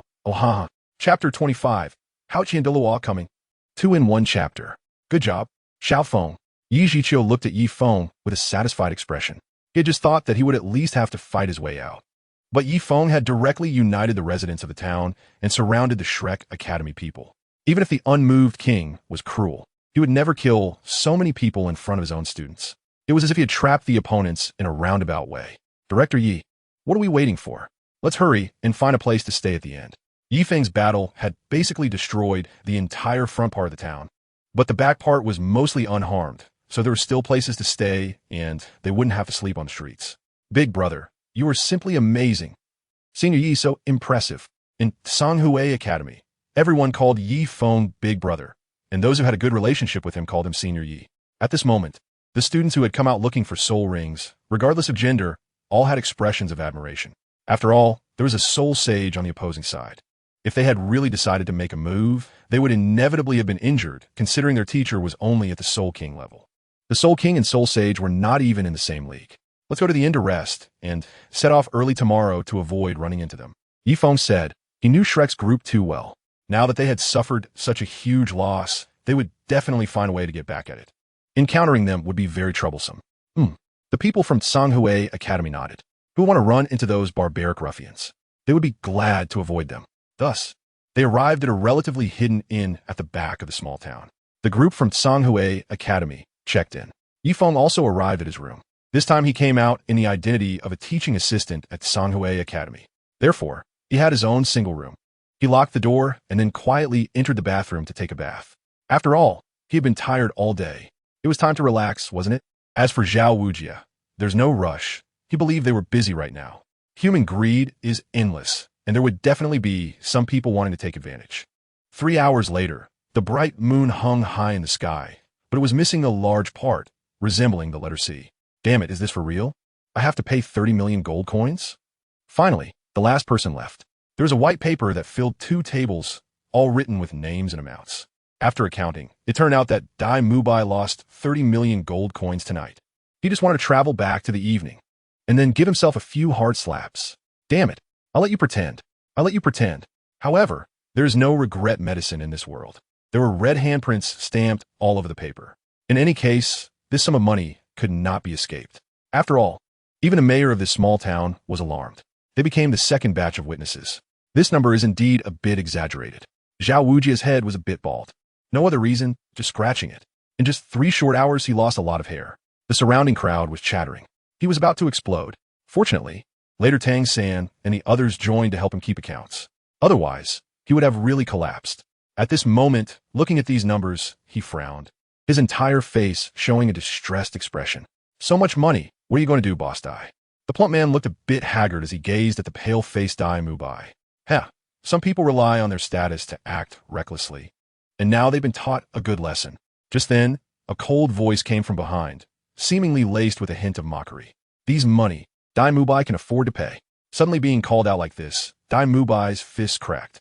His sinister eyes were fixed on the girl dressed in black tight clothing. His mood was already bad, and this woman was adding fuel to the fire. No wonder he was angry. Heh, I know Dai Xiao can afford it. But if you guys didn't deliberately provoke trouble, how would you encounter these problems? Isn't it better to avoid trouble than to seek it? Zhu Zhuqing sneered. She was rational. She was clear about what had just happened. It was obvious that Dai Mubai and his group were the ones who started the trouble. They thought they could bully others, but ended up being bullied instead. Later, when teacher Zhao Wujia wanted to intervene, he was cleverly neutralized by that person. One must admit that that person was indeed powerful. And it was precisely because this person was too powerful and too smart that it inadvertently highlighted Dai Mubai's foolishness. Even the entire Shrek was paying for this stupidity. You are seeking death. Hearing this, Dai Mubai summoned his martial spirit. Ignoring his injuries, he raised his fist, preparing to attack Zhu Zhuqing. If you have the ability, kill me. A gust of wind raged, and an explosive pressure enveloped him. Zhu Zhuqing was unafraid. She stared directly at Dai Mubai. If she was afraid, she wouldn't have come here. Mubai, enough. At that moment, Zhao Wujia's voice rang out, staring at Dai Mubai. You better be careful. Dai Mubai lowered his fist. Although he was furious, he ultimately did not strike. Sigh, today, we indeed fell into someone's trap. Tang San shook his head slightly. He had also suffered serious injuries tonight. If it weren't for teacher Zhao Wujia intervening in time, he might have become the second Dai Mubai. Xiao San, what exactly is going on with you? It feels like that kid has a grudge against you. Dai Mubai looked at Tang San curiously. The others also turned their gaze to Tang San, wanting to hear what had happened. There's no grudge. It's just that my teacher was rejected when he wanted to take him as a disciple, so he harbored resentment. Tang San replied. He didn't want to say too much about this matter. Moreover, in this world, one can only have one master. Some things, although his teacher was not wrong, could easily lead to others misjudging his teacher, thus affecting his reputation. Rejected? Tang San's words caused an uproar in the audience. Even Zhao Wujia found it hard to believe. That child just looked a bit older than Tang San, and they could even be of the same age. Yet the other party was already a soul master at level 39. But someone like that was actually rejected for apprenticeship? This is impossible, right? Just who was Tang San's teacher? It was simply unbelievable. They had heard Tang San mention his teacher before, and at that time, they thought this teacher was extremely powerful, capable of nurturing a super genius like Sange. However, today they had their views completely refreshed. Well, the main reason back then was that his soul power level was too low, only at level 2, and it's also possible that the teacher had long sensed his ulterior motives, so he didn't accept him. Tang San said, his initial soul power was only level 2. How is that possible? The Shrek group all showed expressions of disbelief. At such a young age, he was already a soul master. How could he have advanced so quickly from level 2? Under normal circumstances, level 2 soul power means a grandmaster is already the ceiling. However, now the other party was of similar age, but he was a full 10 levels ahead of them. As for why, I really don't know. Tang San shrugged helplessly. To be honest, at that time, he thought Feng had turned into bones in the hunting soul forest. He never expected that not only did the other party survive, but he also advanced to a soul master. Especially when he fought against the other party just now. He was astonished to find that the last spirit ring of that person was actually 10,000 years old. It was simply unbelievable. It seems he needs to find a time to go back to ask his teacher about this situation. Then what was that about being bitten by a mandala snake and being left to die? Zhu Zhuqing asked. She could clearly feel the resentment generated by that boy named Feng. It was evident that either Tang San or that teacher must have done something very wrong to him. The snakebite incident was because he accidentally ran into the mandala snake and got chased. But this matter is too complicated, and I don't know how to explain it. Now, it's getting late. How about we find a place to rest behind the town first? When we have time, I'll explain it to you in detail. At this moment, Tang San changed the subject. He didn't want to delve deeper into it. After all, the teacher did pushy Feng at that time. Later, when he was absorbing the spirit ring, after finishing, the teacher told him that he had already dealt with Yi Feng's body. To be honest, he didn't ask about these matters afterward, so he wasn't very clear about what exactly happened in the middle. It's also possible that the teacher wanted to remove the poison from Yi Feng, but thought he had failed when he actually succeeded. He didn't know. He could only ask the teacher when he saw him again. For now, it was best to set it aside. It's getting late. Let's find a place to rest. Zhao Wujie said at this time. It was already midnight. Tomorrow morning, they would have to set off to hunt soul beasts in the Stardow Forest. All right. With that, the group headed towards the back of the town.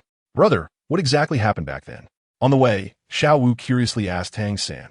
In fact, she vaguely guessed that there might be more to the story from that year. Moreover, in her eyes, the master seemed more like a charlatan. She didn't understand why Tang San chose to worship him as a teacher. It's nothing, just some misunderstandings back then. I'll explain it to you properly later. Tang San replied to Xiao Wu. Soon, the group found an inn.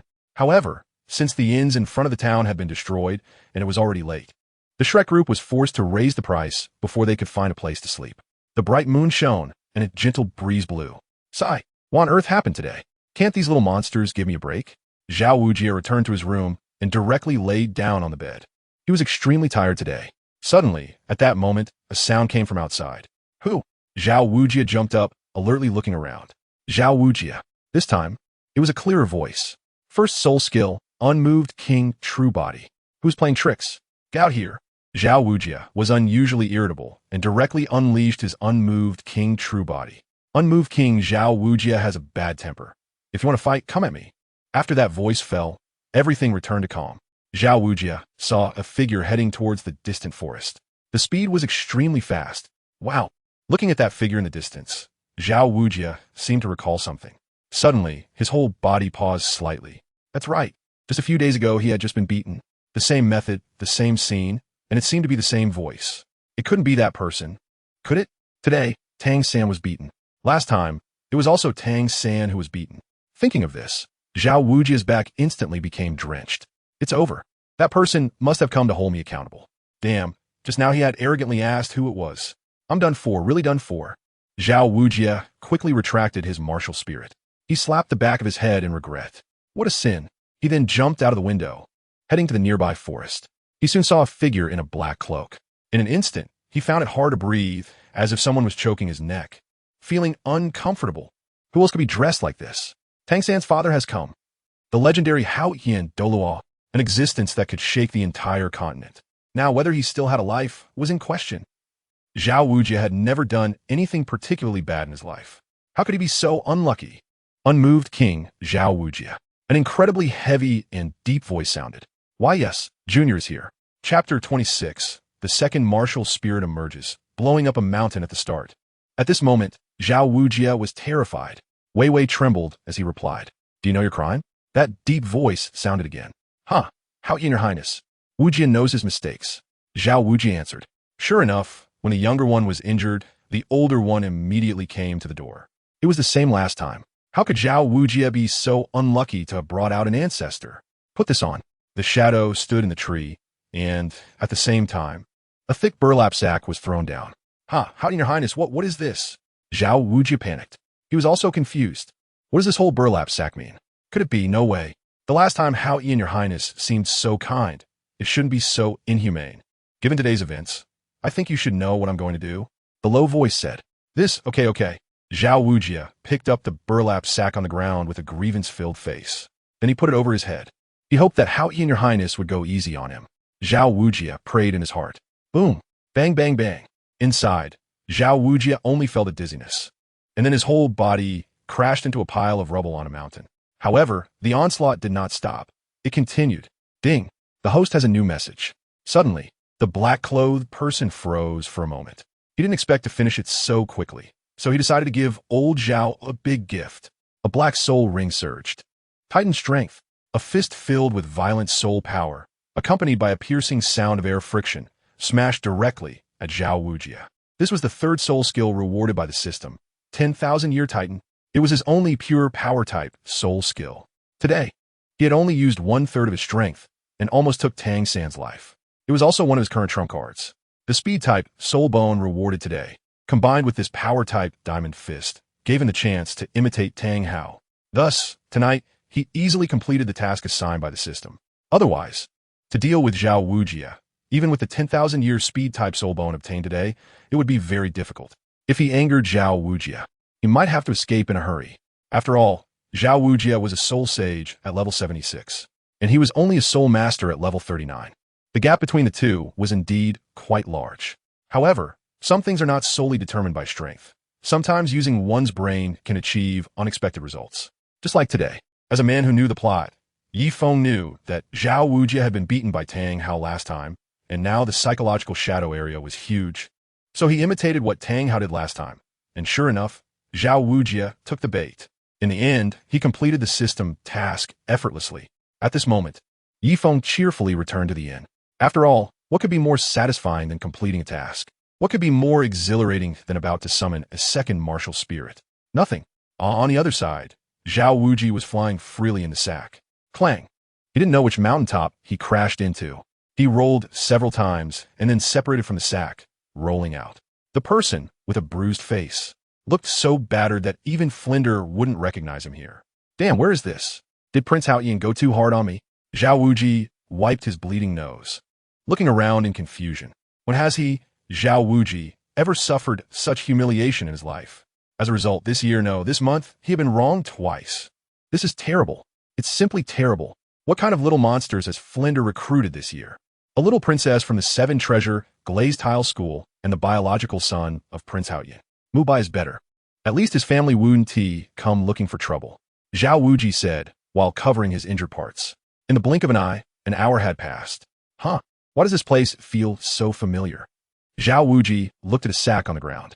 Suddenly, he was filled with questions. Soon, he realized he was lost. That's right, he was lost in this boundless, pitch-black forest.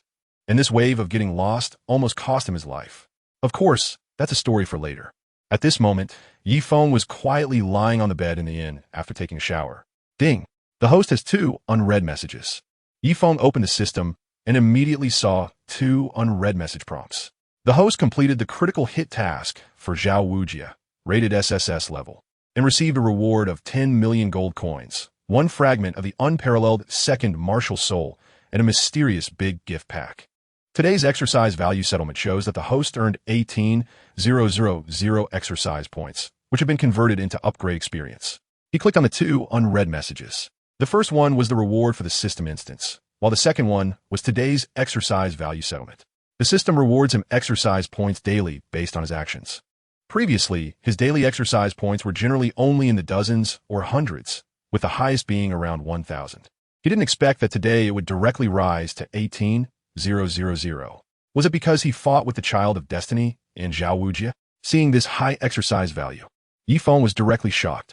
Originally at soul power level 39, with system experience points at 391,000 out of 400,000, changes had now occurred. Host, Feng current dimension, Douluo, continent gender, male age, 13 years martial soul, bloodthirsty demon scythe.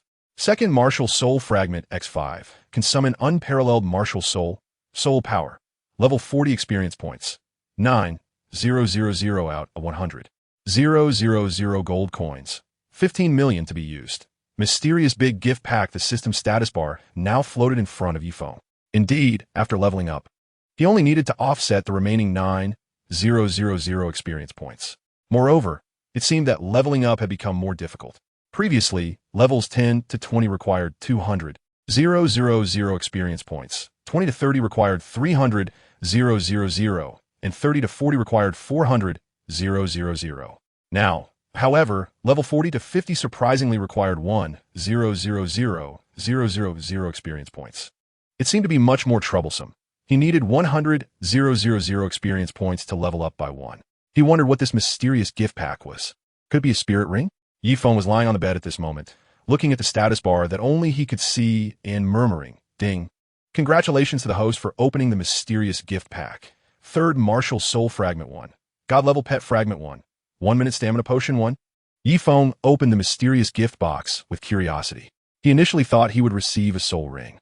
After all, he had already reached the soul sect level. With the addition of a soul ring, he would directly become a soul sect. But to his surprise, it turned out to be a Russian nesting doll situation. A third soul fragment? He had just gathered the second soul, and now there was a whole third soul. Is that appropriate? And what is this god-level pet fragment? Feng, is barely surviving in this world, and now he has to deal with a pet too? Of course. The most unbearable thing to complain about is the last item. At first glance, he almost thought he misread it. Stamina pill for 1 minute? What the heck is this? He is only 13 years old. He doesn't need this.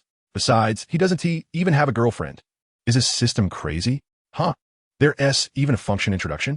As a gentleman, Feng originally didn't want to click on such random things. But with a large red exclamation mark floating there, it felt inappropriate not to click it. So he did. Let us see what this pill is all about. Cough. What kind of miraculous medicine is this? The stamina pill for 1 minute is a type of combat-enhancing pill that can assist the host in maintaining stamina for 1 minute during battle. Just a simple line of text appeared. It was fine not to look, but once he did, Feng became even more confused. Doesn't this wording have some ambiguity? However, he believes that the system shouldn't be a normal one. Let us just classify it as a combat-enhancing pill for now. But 1 minute is really short. He also doesn't know what kind of soul the second soul will summon. Feng eagerly pointed to the martial soul. Warning. The second martial soul is too powerful. Please find a safe place to awaken. As soon as he clicked to summon the unparalleled martial soul, a line of red text immediately appeared. Is this for real? This thing actually requires a safe place to awaken? Is this system being overly cautious? What kind of martial soul is this strong? It seems I have to go out again. Feng is just that kind of person. He couldn't wait until the next day. He immediately changed into a new set of clothes and ran outside the inn. Warning. The second martial soul is too powerful. This place is still not suitable for awakening. Please find a safe location. The system prompted again. Damn it. What kind of martial soul is this? So demanding. Can I at least awaken on the mountaintop? Feng shouted angrily, with a body full of rage. Feng ran to the top of a mountain far away from the small town. At night, the entire town was quiet. Everyone was immersed in a sweet dream. Suddenly, at that moment, a loud explosion echoed. A mushroom cloud shot up into the sky from the distant mountain. The entire mountaintop was flattened. P.S. The author is slightly stuck today. I will try to update more tomorrow. Thank you for your support. Chapter 27. The Tragic Zhao Wujia. An earthquake. Everyone in the small town jumped out of bed at the same time. Some even ran out wrapped in blankets. It wasn't an earthquake, but it was more terrifying than an earthquake. A mountain in the distance exploded. Smoke billowed out like a volcanic eruption. What's going on? The people from Sanghui Academy were bewildered. Meanwhile, the people from Shrek Academy were also staring at the fiery mountain in the distance. What happened? Various forces, both big and small, were also confused. Why did a mountain suddenly explode? People gathered to watch for several minutes, but soon the excitement faded. There was no earthquake and no volcano, proving that they were safe today. Having been tired all day, and since they were safe in the middle of the night, they had no interest in paying attention to these matters and preferred to go back to sleep comfortably. However, on the distant mountaintop, one figure remained heated. His hair stood straight up, his face was as black as coal, and his clothes were almost like those of a beggar, with the front half completely blown away, leaving only the back half. This person was none other than Feng. He looked at a small bug in his palm that resembled a silkworm, but radiated a temperature like magma, feeling completely disheveled. Second martial soul. Sky-rending explosion. A divine-level soul beast of the fire attribute. Skill. Explosion. The higher the soul ring level, the greater the explosion range, and it may sometimes accidentally injure the host. Please use with caution. In front of Feng, a status bar appeared. At the top was an introduction to the small magma-colored bug in his palm, which resembled a silkworm. Rift Exploder? What kind of ridiculous name is that? And isn't this thing just a bomb? Feng was blown up, and the huge shockwave almost knocked his teeth out. As for the front, there's no need to mention it. It's in neutral right now. After all, such a massive explosion obliterated the entire mountain. Fortunately, he ran fast. Otherwise, it wouldn't just be in neutral. He would probably be done for. On the bald mountaintop that had been shaved off halfway, Feng changed into a new outfit. He returned to his room around 2 or 3 in the morning. Mainly because of his explosive hairstyle, he was afraid of being seen by others. He thought it would be better to go back a little later and tidy himself up in the bathroom. He should be able to return to his usual self. Just like that, the night that had been shattered became quiet again. Gradually, a hint of dawn rose in the distance. Finally, he was back. The broken town, the disheveled figure, the bruised face, and the staggering steps. Finally, Zhao Wujie was back. He was drenched in sweat and had injuries on top of injuries. Who knows what he encountered last night? In any case, this level 76, Soul Saint almost fell. Your Highness Hao Yin, I really won't dare next time. Zhao Wujie staggered through the back door of the inn. No kidding, looking like this, if his students saw him, they would surely burst out laughing. He had already been mocked once when he left the academy, and this time it was even worse. He figured these little monsters would laugh their teeth out. Zhao! Teacher Zhao? Just as Zhao Wujie entered through the back door, he suddenly heard someone calling him. The voice was somewhat incredulous. Is it really you, Teacher Zhao? What happened to you? How did you end up like this? That figure sprinted over to Zhao Wujie's side, with an odd expression, even seeming to suppress laughter. What kind of expression is that? Come on, this morning I'll give you a proper lesson and practice your soul skills. Zhao Wujie glared at the figure in front of him, especially since the other party was still trying to hold back laughter. His face immediately turned dark. Although he didn't dare to touch His Highness Hao Yin, he could still give Ma Hongjun some special training with one hand. No, Teacher Zhao. I absolutely didn't mean to laugh at you. I was just yawning. Ma Hongjun immediately explained. If he really let Teacher Zhao train him, would he still want to get out of bed today? Even Dai Lauda had to stay in bed for 3 days after being specially trained by Teacher Zhao. He didn't need to mention himself. What is wrong with you? Why are you back so late at night? Zhao Wujie looked at Ma Hongjun. This kid had just come in through the back door, clearly not at the inn last night. Teacher Zhao, you know I couldn't help it. I went out to vent a bit at night, but was afraid of delaying our departure this morning. So I came back at this time, the fatty said. He had paid a hefty price today. While others were still asleep, he got up early and ran back to the inn. In the past, he wouldn't waste a second and would come back right at the last minute. Today was a huge sacrifice. You brat, don't mess around so much. Take care of your health. Also, tell them not to leave for now. Let them rest for a day and set out the day after tomorrow, Zhao Wujie instructed. Then he covered his pig-like face and went straight upstairs. This time he really felt like he was seeing ghosts. How did he end up running into these little monsters? Especially Ma Hongjun. Who knows what that leaky mouth would say about him later? Sigh. His reputation as the unmoved king was ruined. Zhao Wujie sighed. All right. Hearing this, the fatty instantly perked up like he was on steroids. After all, it wasn't time yet. Until noon. It was still morning. There were at least several hours left. He quickly ran upstairs to notify Tang San, Dai Mubai, and the others. He wasted no time in letting Tang San and the others notify Ning Rongrong and the other girls. Meanwhile, he dashed to another hidden inn in the corner. Shortly after someone in a room had just fallen asleep, a horrific sound echoed out. In the village, it became clear how miserable the fatty was after Suehua broke up with him because she couldn't stand him. The morning light gently spilled in. It was now 8 o'clock. An hour later, everyone from Sanghui Academy was having breakfast in the dining room. Lioli, Xiaogang, has your senior brother Yifeng not come down yet? Yi Zhiqiu asked Su Lioli and Pang Xing. Maybe the senior brother is too tired from yesterday's battle and is resting now? Pang Xing replied. Shall I go take a look? Su Lioli said yes, Steve. All right, you go check it out and also call Xiao Feng down. Don't take too long. Yi Zhiqiu said. Just like that, Su Lioli went upstairs. The others continued to have breakfast, while their hearts were also incredibly shocked. Probably only senior brother Yifeng would have such treatment. Previously, they had heard that the director of the Foreign Affairs Department, Teacher Yi Zhiqiu, was notoriously fierce. This time, they heard that she was leading the team to search for soul rings, and they were a bit worried. The result was quite a reversal, especially for senior brother Yifeng. It felt like Teacher Yi Zhiqiu was not leading students, but rather leading leaders. If it were someone else, they probably would have barged in and dragged people out if they weren't down for breakfast yet. They weren't exaggerating. There had indeed been such examples. Knock, knock, knock. Is senior brother Yi up? Su Yili went up to knock on the door. I had something to attend to earlier, so I was a bit late, and I kept everyone waiting. Yifeng opened the door with a smile. However, if someone looked closely, they would notice a hint of awkwardness hidden deep within that smile. After a whole morning of fussing, his messy hair was finally somewhat tamed. His overall appearance had also returned to over 90%. There were basically no flaws to be seen. Otherwise, if these people connected the dots and thought that last night's explosion was caused by him, he didn't know how much trouble he would be in. Senior Yi, what happened to your face? Su Lioli's beautiful eyes were fixed on Yi Feng as she curiously asked. Indeed, a woman's sixth sense is formidable.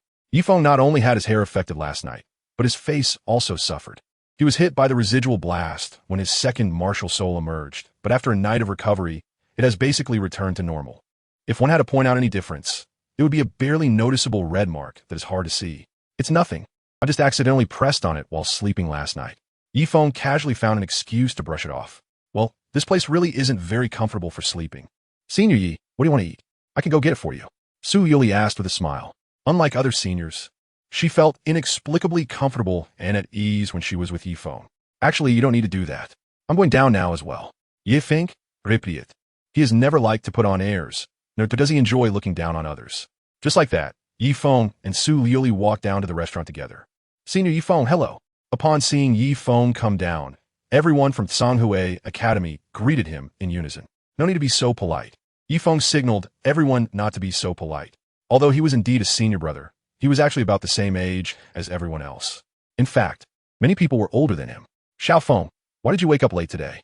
We only have a week this time, and we need to find the soul rings for 9 people, which is quite urgent. Yi Zhiqiu said to Yifeng, but her tone was very gentle, which left the others in a daze. Indeed, in this continent, strength is paramount. In the face of the 39th level senior brother Yifeng, even the director Yi Zhiqiu, who had reached the Soul King realm, had to be polite. Director Yi, it seems that this time we may need to extend the time a bit. Yifeng said while serving rice. Oh, Yi Zhiqiu looked puzzled. The others were also somewhat surprised. Why did senior brother Yifeng say to extend the time? Because last night I advanced to level 40, and now it's not just finding 9 spirit rings, but 10. Yifeng laughed. PFF Pangxing spat out his food. Clang. Su Yoli's bowl fell to the ground. Cough cough. Xiaogang, you've broken through to level 40. Yi Zhiqiu beside him was directly choked. After forcing down a glass of water, he finally calmed down. It was simply unbelievable. How long has it been? In just 1 month. He went from level 39 to level 40. What a freak. No wonder he could gain the favor of that person. Senior brother, with you being this abnormal, how are we supposed to live? The others from Sanghui Academy felt like they were being crushed, both mentally and physically. They had never seen such a freak. There are always people better than you, and there are heavens beyond heaven. What I have is nothing special. Yifeng sighed while having breakfast. Xiao Shui's strength had already reached the Soul Saint level. And how old was she? Just 3 to 5 years older than him. When she was his age, she had already reached the Soul King level. It was truly embarrassing for him, someone with a system advantage, to find himself unable to match her. With 5 more years to go, as his experience points increased, it was foreseeable that things would only get tougher in the future. Whether he could advance to Soul Saint by the time he turned 18 was still a big question. The road ahead requires hard work. Chapter 28. The Mysterious Shadow at Night. Versailles. The members of Sanghui Academy rolled their eyes. At this age and this level, you couldn't find another person like her across the entire continent, and there are always people beyond people and heavens beyond heavens. It seems that the senior brother himself is a person beyond people and a heaven beyond heavens. Xiaogang, this is a good thing. It looks like Yi Zhiqiu have taken on another daunting task, which is to help you find a soul ring. Yi Zhiqiu was in a very excited posture. It was the first time he had seen a student advance so rapidly. This child will surely have great prospects in the future. He might even become the 7th figure on the Elder's Order of the Spirit Hall in the future. That will be hard work for Director Yi. Yifeng smiled. It's hard for people to tear apart. Yi Zhiqiu was beaten so badly during his last spar with him that his glasses shattered, and he had to lie in bed for more than half a month when encountering powerful soul beasts. Taking care of the 9 students brought by Sanghui Academy was already challenging enough, and finding soul rings was basically impossible without relying on them. He still had to do the work himself. After having a good breakfast, the group prepared to set off for the Stardew Forest. Along the way, Yi Zhiqiu explained to everyone. Essentially, the Stardew Forest is the largest forest on the entire continent. Nowadays, even the most elite soul masters can only reach the central area. The core zone is untouchable. Therefore, their search for soul rings this time is in the outermost region of the Stardew Forest. In this area, there are generally 100-year, 1,000-year, and a small number of 10,000-year soul beasts. Most of them are at the soul ancestor level, so under normal circumstances, they would be looking for 1,000-year soul beasts. At noon, with a hint of cool breeze, the group entered the outer area of the Stardew Forest.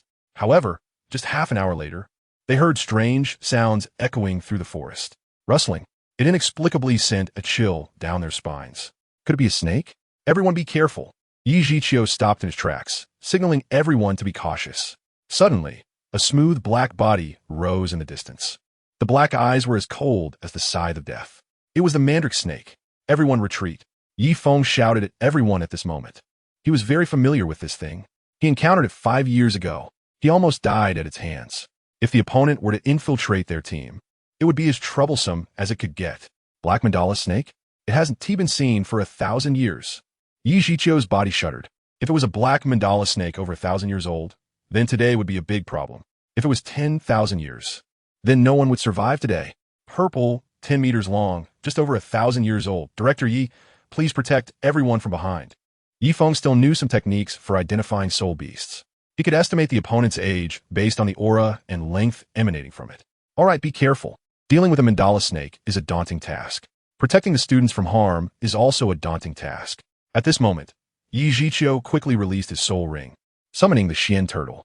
He remained vigilant, paying close attention to every movement around him. Meanwhile, Yi Feng dashed out quickly. His senior brother Yi Feng crazy.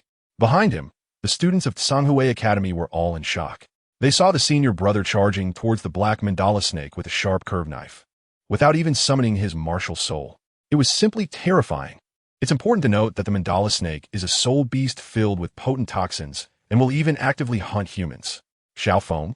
On the other side, Yi Zhiqiu was also stunned. What the hell? Is Yi Feng too confident? He actually dared to engage in close combat with a 1,000-year-old soul beast, the mandala snake.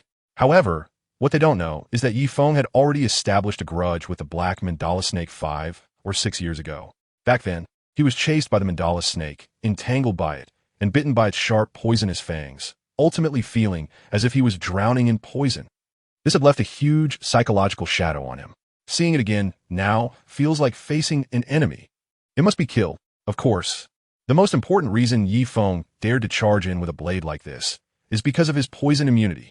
After being poisoned by the mandala snake last time, he underwent a systematic transformation that granted him complete immunity to the mandala snake's poison. If he charged in blindly without this cheat, that would be foolish. The people from Tsanhui Academy in the distance were stunned. They saw Yi Feng walking with an extremely strange footwork, skillfully dodging the mandala snake's attacks. Then 1 slash, 2 slashes, 9 slashes, 10 slashes. He stabbed the snake repeatedly. Eyes, belly, each cut leaving behind scars. Luli, this mandala snake matches your martial spirit. Deal with it and absorb its soul ring. Within 2 minutes, Yi Feng dragged the barely breathing mandala snake to Su Luli's side. Thank you, Senior Yi. Teacher. The assistant can help attack the powerful soul beast and then let those in need kill and absorb the soul ring with just a breath left. This is something that happens even on the entire continent. So, Su Luli didn't hesitate at all and nodded directly. With so many people, she didn't dare to waste everyone's time because of herself. Thus, after killing the mandala snake, she sat cross-legged to absorb the soul ring. What on earth has this mandala snake experienced? Normally, when a soul master absorbs a soul ring, the soul beast would resist, as it wouldn't want to give up its years of cultivation for someone else. However, the absorption just now was unusually smooth. She even sensed a trace of joy coming from the mandala's innermost depths. That's right, joy. What has that mandala snake gone through? It actually feels that death is a form of liberation. An hour passed, and Su Luli had already absorbed the soul ring, successfully becoming the first person in the team to advance to Soul Master. At this moment, the group from Tsanhui Academy continued their journey. Watching the warm sun gradually set, the sky was filled with dazzling and flickering lights. It's 10 o'clock. It's getting late. Everyone should rest first. We'll find the remaining soul rings tomorrow. Perhaps we can complete the task ahead of schedule. The tents have already been set up. The group from Tsanhui Academy consists of 11 people and 5 tents. Yi Zhiqiu, along with teaching assistant Yi Feng, 3 male classmates and 6 girls, set up 2 tents. At this moment, Yi Zhiqiu said today, the search for spirit rings was exceptionally smooth. In just one afternoon, we found 5 spirit rings and all 5 classmates, including Su Luli, have been promoted to Spirit Grandmaster. Normally, it might take a whole day to find a suitable one. Senior Yi Feng, get some rest early, good night, and also to Teacher Yi. The 9 of them each greeted Yi Feng. Of course, they also wished Yi Zhiqiu a good night, but it seemed like a token gesture. He merely mentioned it casually, which made the corners of his mouth twitch. However, Yi Feng was indeed strange. and as a friend of the royal heir, Prince Shueqinghe, he didn't dare to say much. Xiaogang, you should also go to bed early. Yi Zhiqiu looked at Yifeng and said, I'll go in once the fire goes out.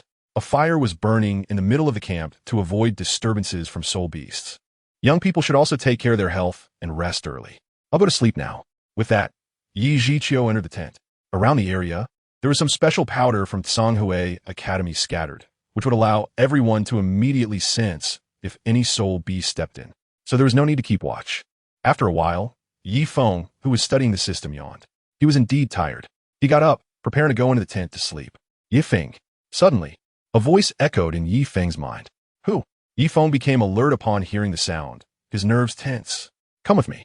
The voice continued to echo in his ears. Everything in the tent remained the same. This meant that no one else had heard the sound. Telepathy? Who could it be that was communicating with him? As for following him, where to? Whoosh! Just as he was puzzled, a figure dressed in gray and wearing a somewhat shabby cloak swept past him. P.S. Dear readers, the author is going to participate in a new book competition, which will take place from Saturday to Monday. As a novice author writing my first book, I sincerely hope that this book won't be eliminated by the website and that I can continue writing. Therefore, starting tomorrow, there will be at least 2 updates. And if there are rewards, there will definitely be 3. I'm going all out for the data. Finally, thanks to reader Huanchong99 for the reward. I hope to see a miracle in the competition. Chapter 29. It's over, being chased by Haoqian and Douluo. Who? Yi Feng's nerves were more tense than ever. But the other person ignored him. It was as if the person was intentionally trying to establish their presence in front of him. They swept past and then disappeared. Yi Feng did not hesitate and followed directly. He wanted to see who this mysterious person really was. After chasing for 2 minutes, the person stopped in a secluded area of the forest. The surroundings were silent. You finally came. You do have some guts. The person stood at the treetop, the wind blowing his gray and dirty cloak. Who are you? Yi Feng stared at this person.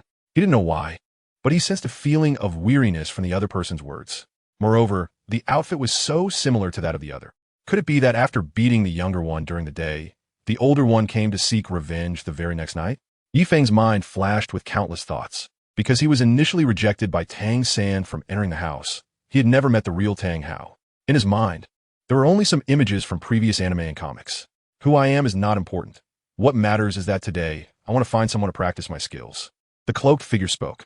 In an instant, Yi Feng sensed an unprecedented pressure. You must be Tang San's father, Tang Hao, right?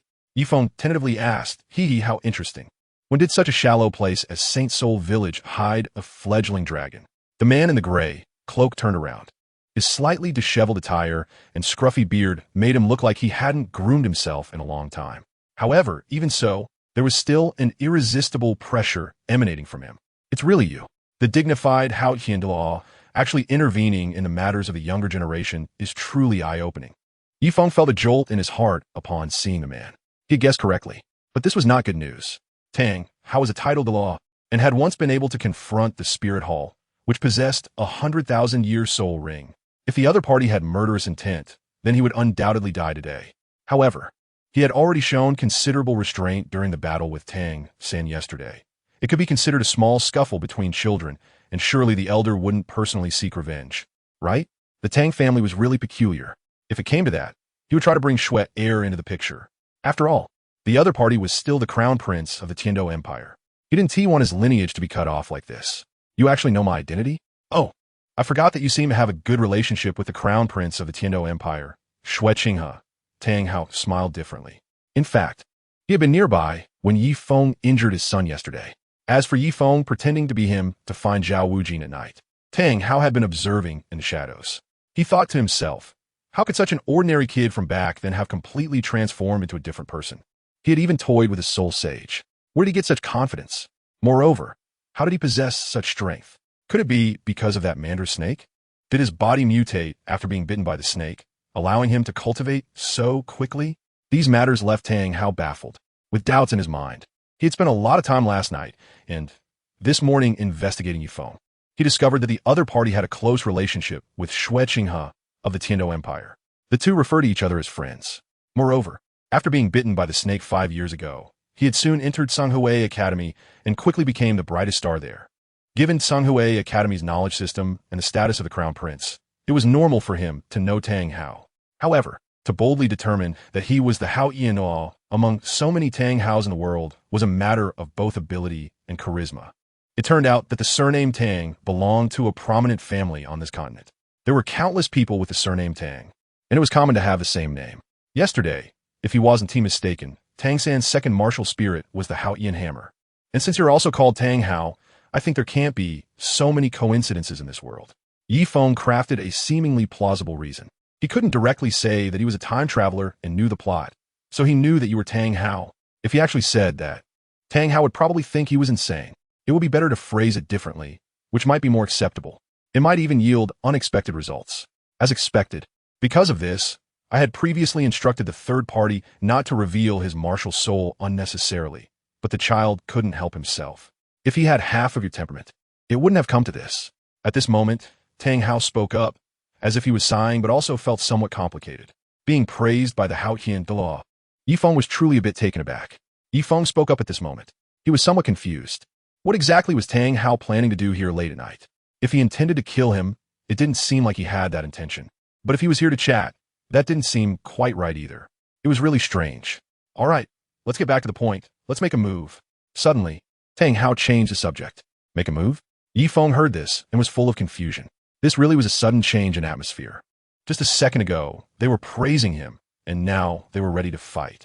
You, Tang Hao, are titled Douluo. Yi Feng can at most be considered a max-level soul master.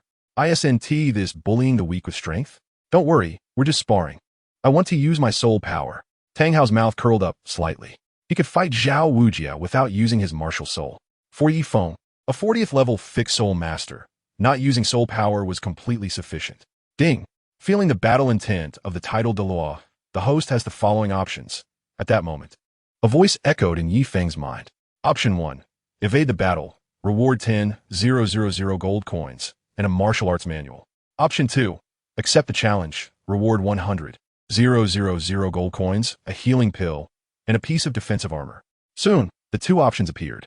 Alright, since Senior Hao Yian has shown sincerity by not using soul power, then Yi Feng will accompany you for a good time tonight. Yi Feng executed option 2 without hesitation.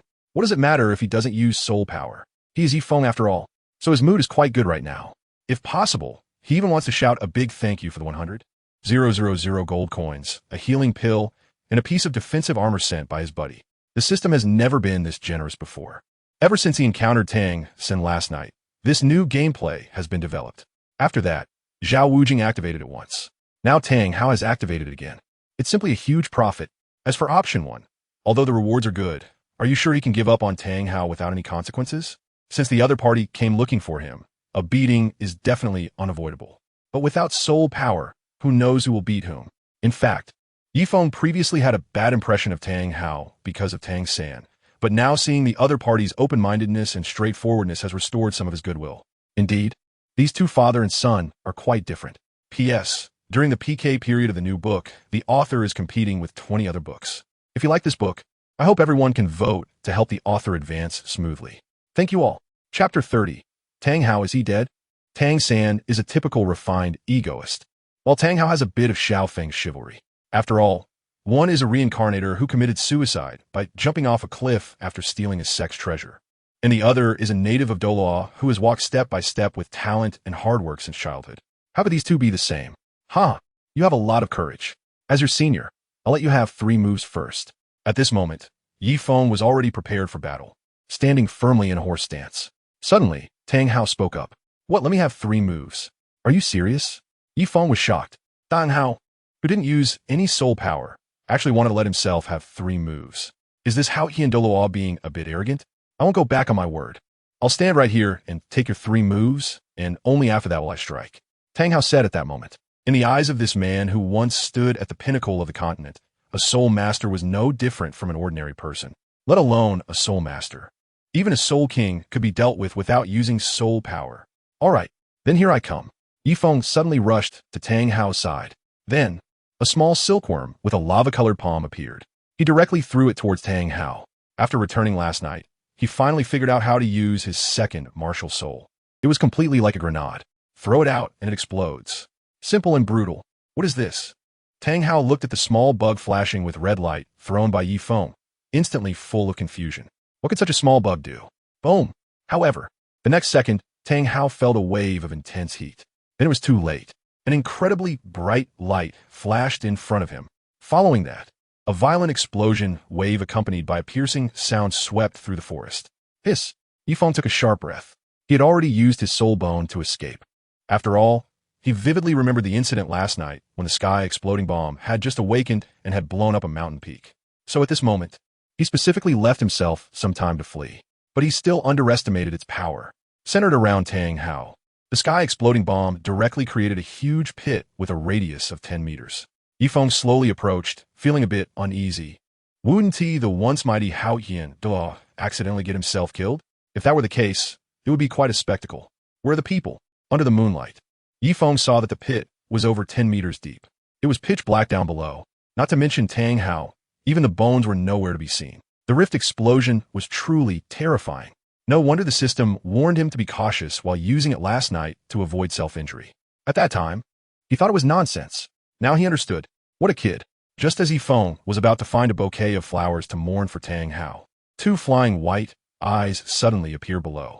They were a pair of eyes, staring right at him. Soon, Yifeng saw a face. Heaven! That face looked as if it had been run over by a wheel. Both sides were pitch black, with a white streak across the middle. Whoosh! Accompanied by a gust of wind shooting up from below. Yifeng saw clearly. Tang Hao was still alive. However, at this moment, Tang Hao looked a bit different from his usual self. He resembled an African version of Che Guevara. His entire body was covered in black from the explosions, and his hair was all curled up. It seemed that his face had just been shielded by his hand, so while his hand was black, there was a stripe of normal skin color across his face. Senior Hao Ian, do you want to continue? Goodness. Yifeng couldn't help but feel a bit sorry for Tang Hao. It was the first time he had seen a titled Douluo in such a predicament. Keep going. Of course, he had to keep going. Tang Hao spoke at that moment. Because of his dark skin, that row of teeth appeared particularly white. Stopping was not an option. Otherwise, wouldn't he be breaking his promise as a titled Douluo? Moreover, if these words got out, how would he manage in the entire Douluo world in the future? Oh, is that Hao Ian Sr. still standing here without moving? Yifeng asked. Of course, I said I'd take 3 moves from you. So it will be 3 moves.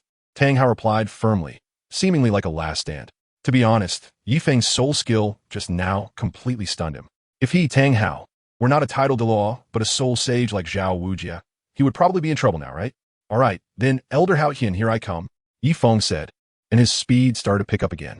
Come on. Tang Hao, having learned from the previous experience, became extremely alert, constantly paying attention to his surroundings. He planned to break 1,000 laws with sheer strength. Boom! In the next second, a 10-meter deep pit appeared on the ground. That's right. Yifeng used his second martial soul, Sky Splitter Explosion, once again. According to his calculations, his soul power could just barely allow him to use Sky Splitter Explosion 3 times. Why is it this soul skill again? Tang Hao crawled out of the deep pit. His face was darker, his hair was more curly, and that gray cloak was just like the one worn by street heroes. He was furious at this moment. He originally thought that if Feng launched a close-range attack, he would forcefully counter it with his own strength. But it turned out to be that red little bug again. And then it exploded. This is absurd. Senior Hao Ian, can I not use this soul skill? Yifeng looked at Tang Hao. He didn't know why, but seeing this man in such a miserable state, he inexplicably felt a bit of sympathy.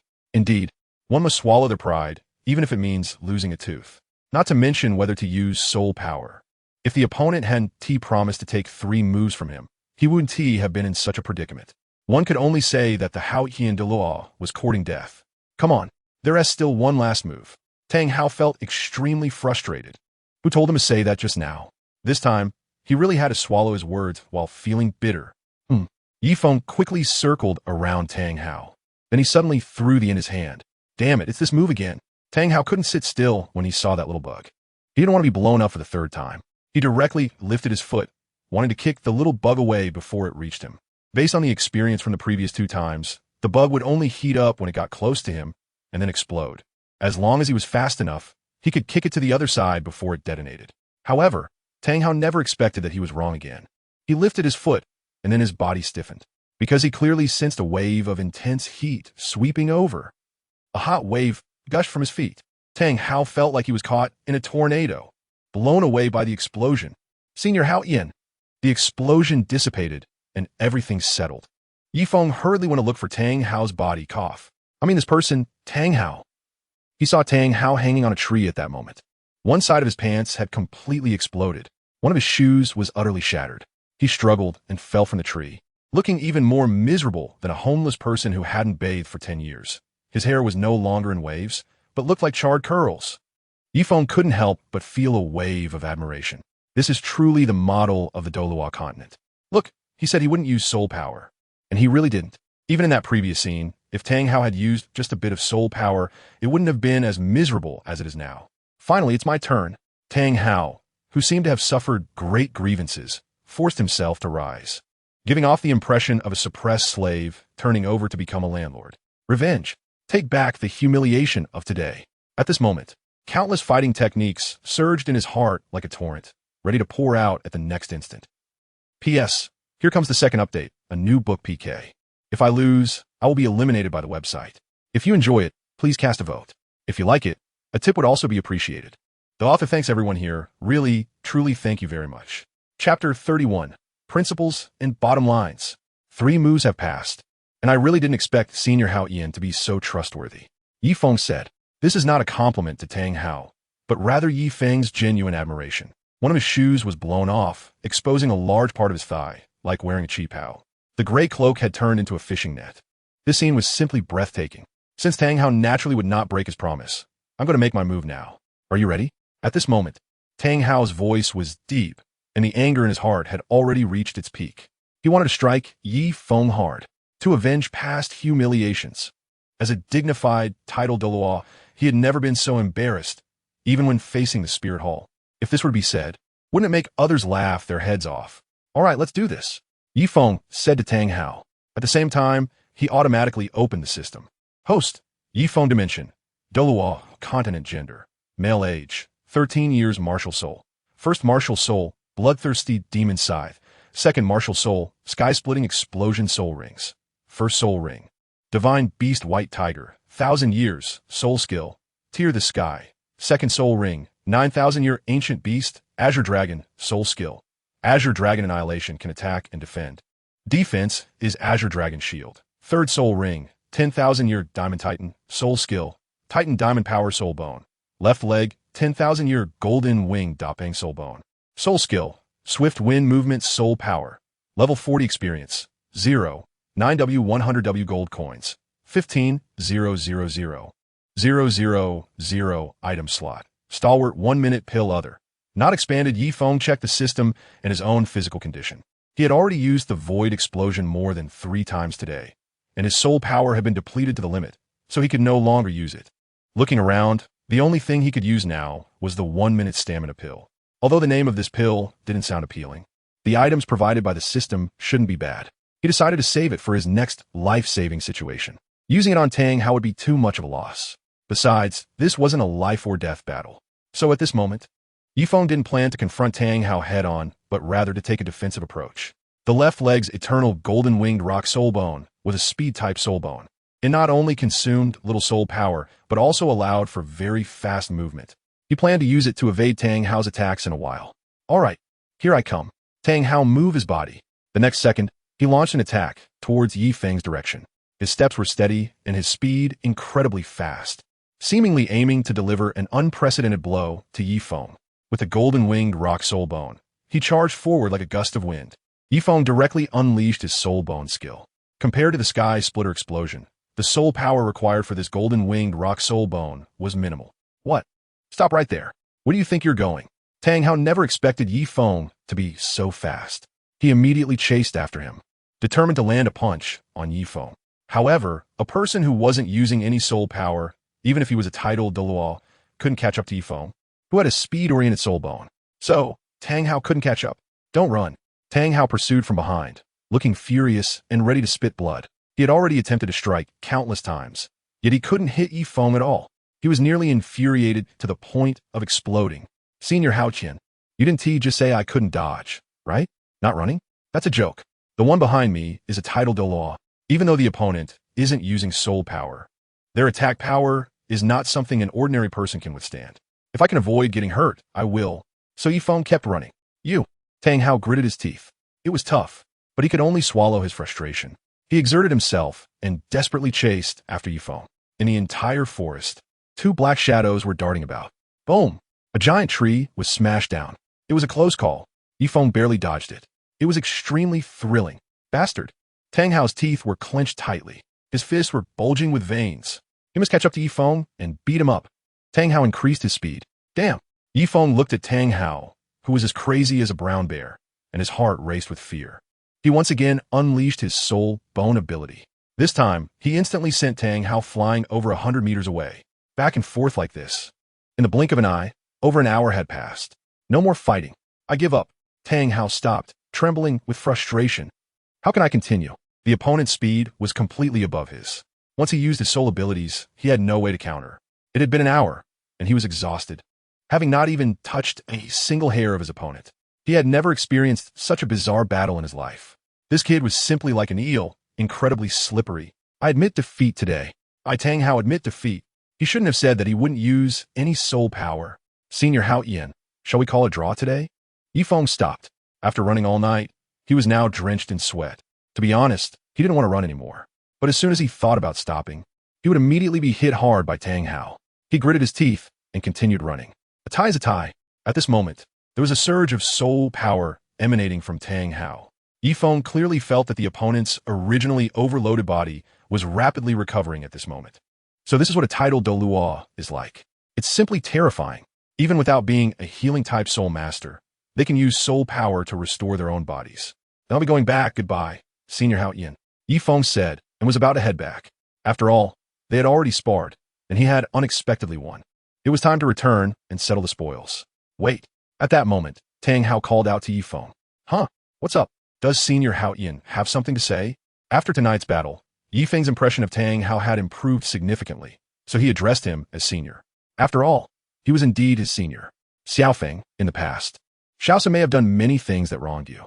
As his father, I hope you can forgive him. After all, you both grew up in the same Holy Soul Village, and there must be some feelings there, right? Tang Hao said to Yifeng at that moment. This was indeed a good seedling. He had come tonight intending to spar with Yifeng first.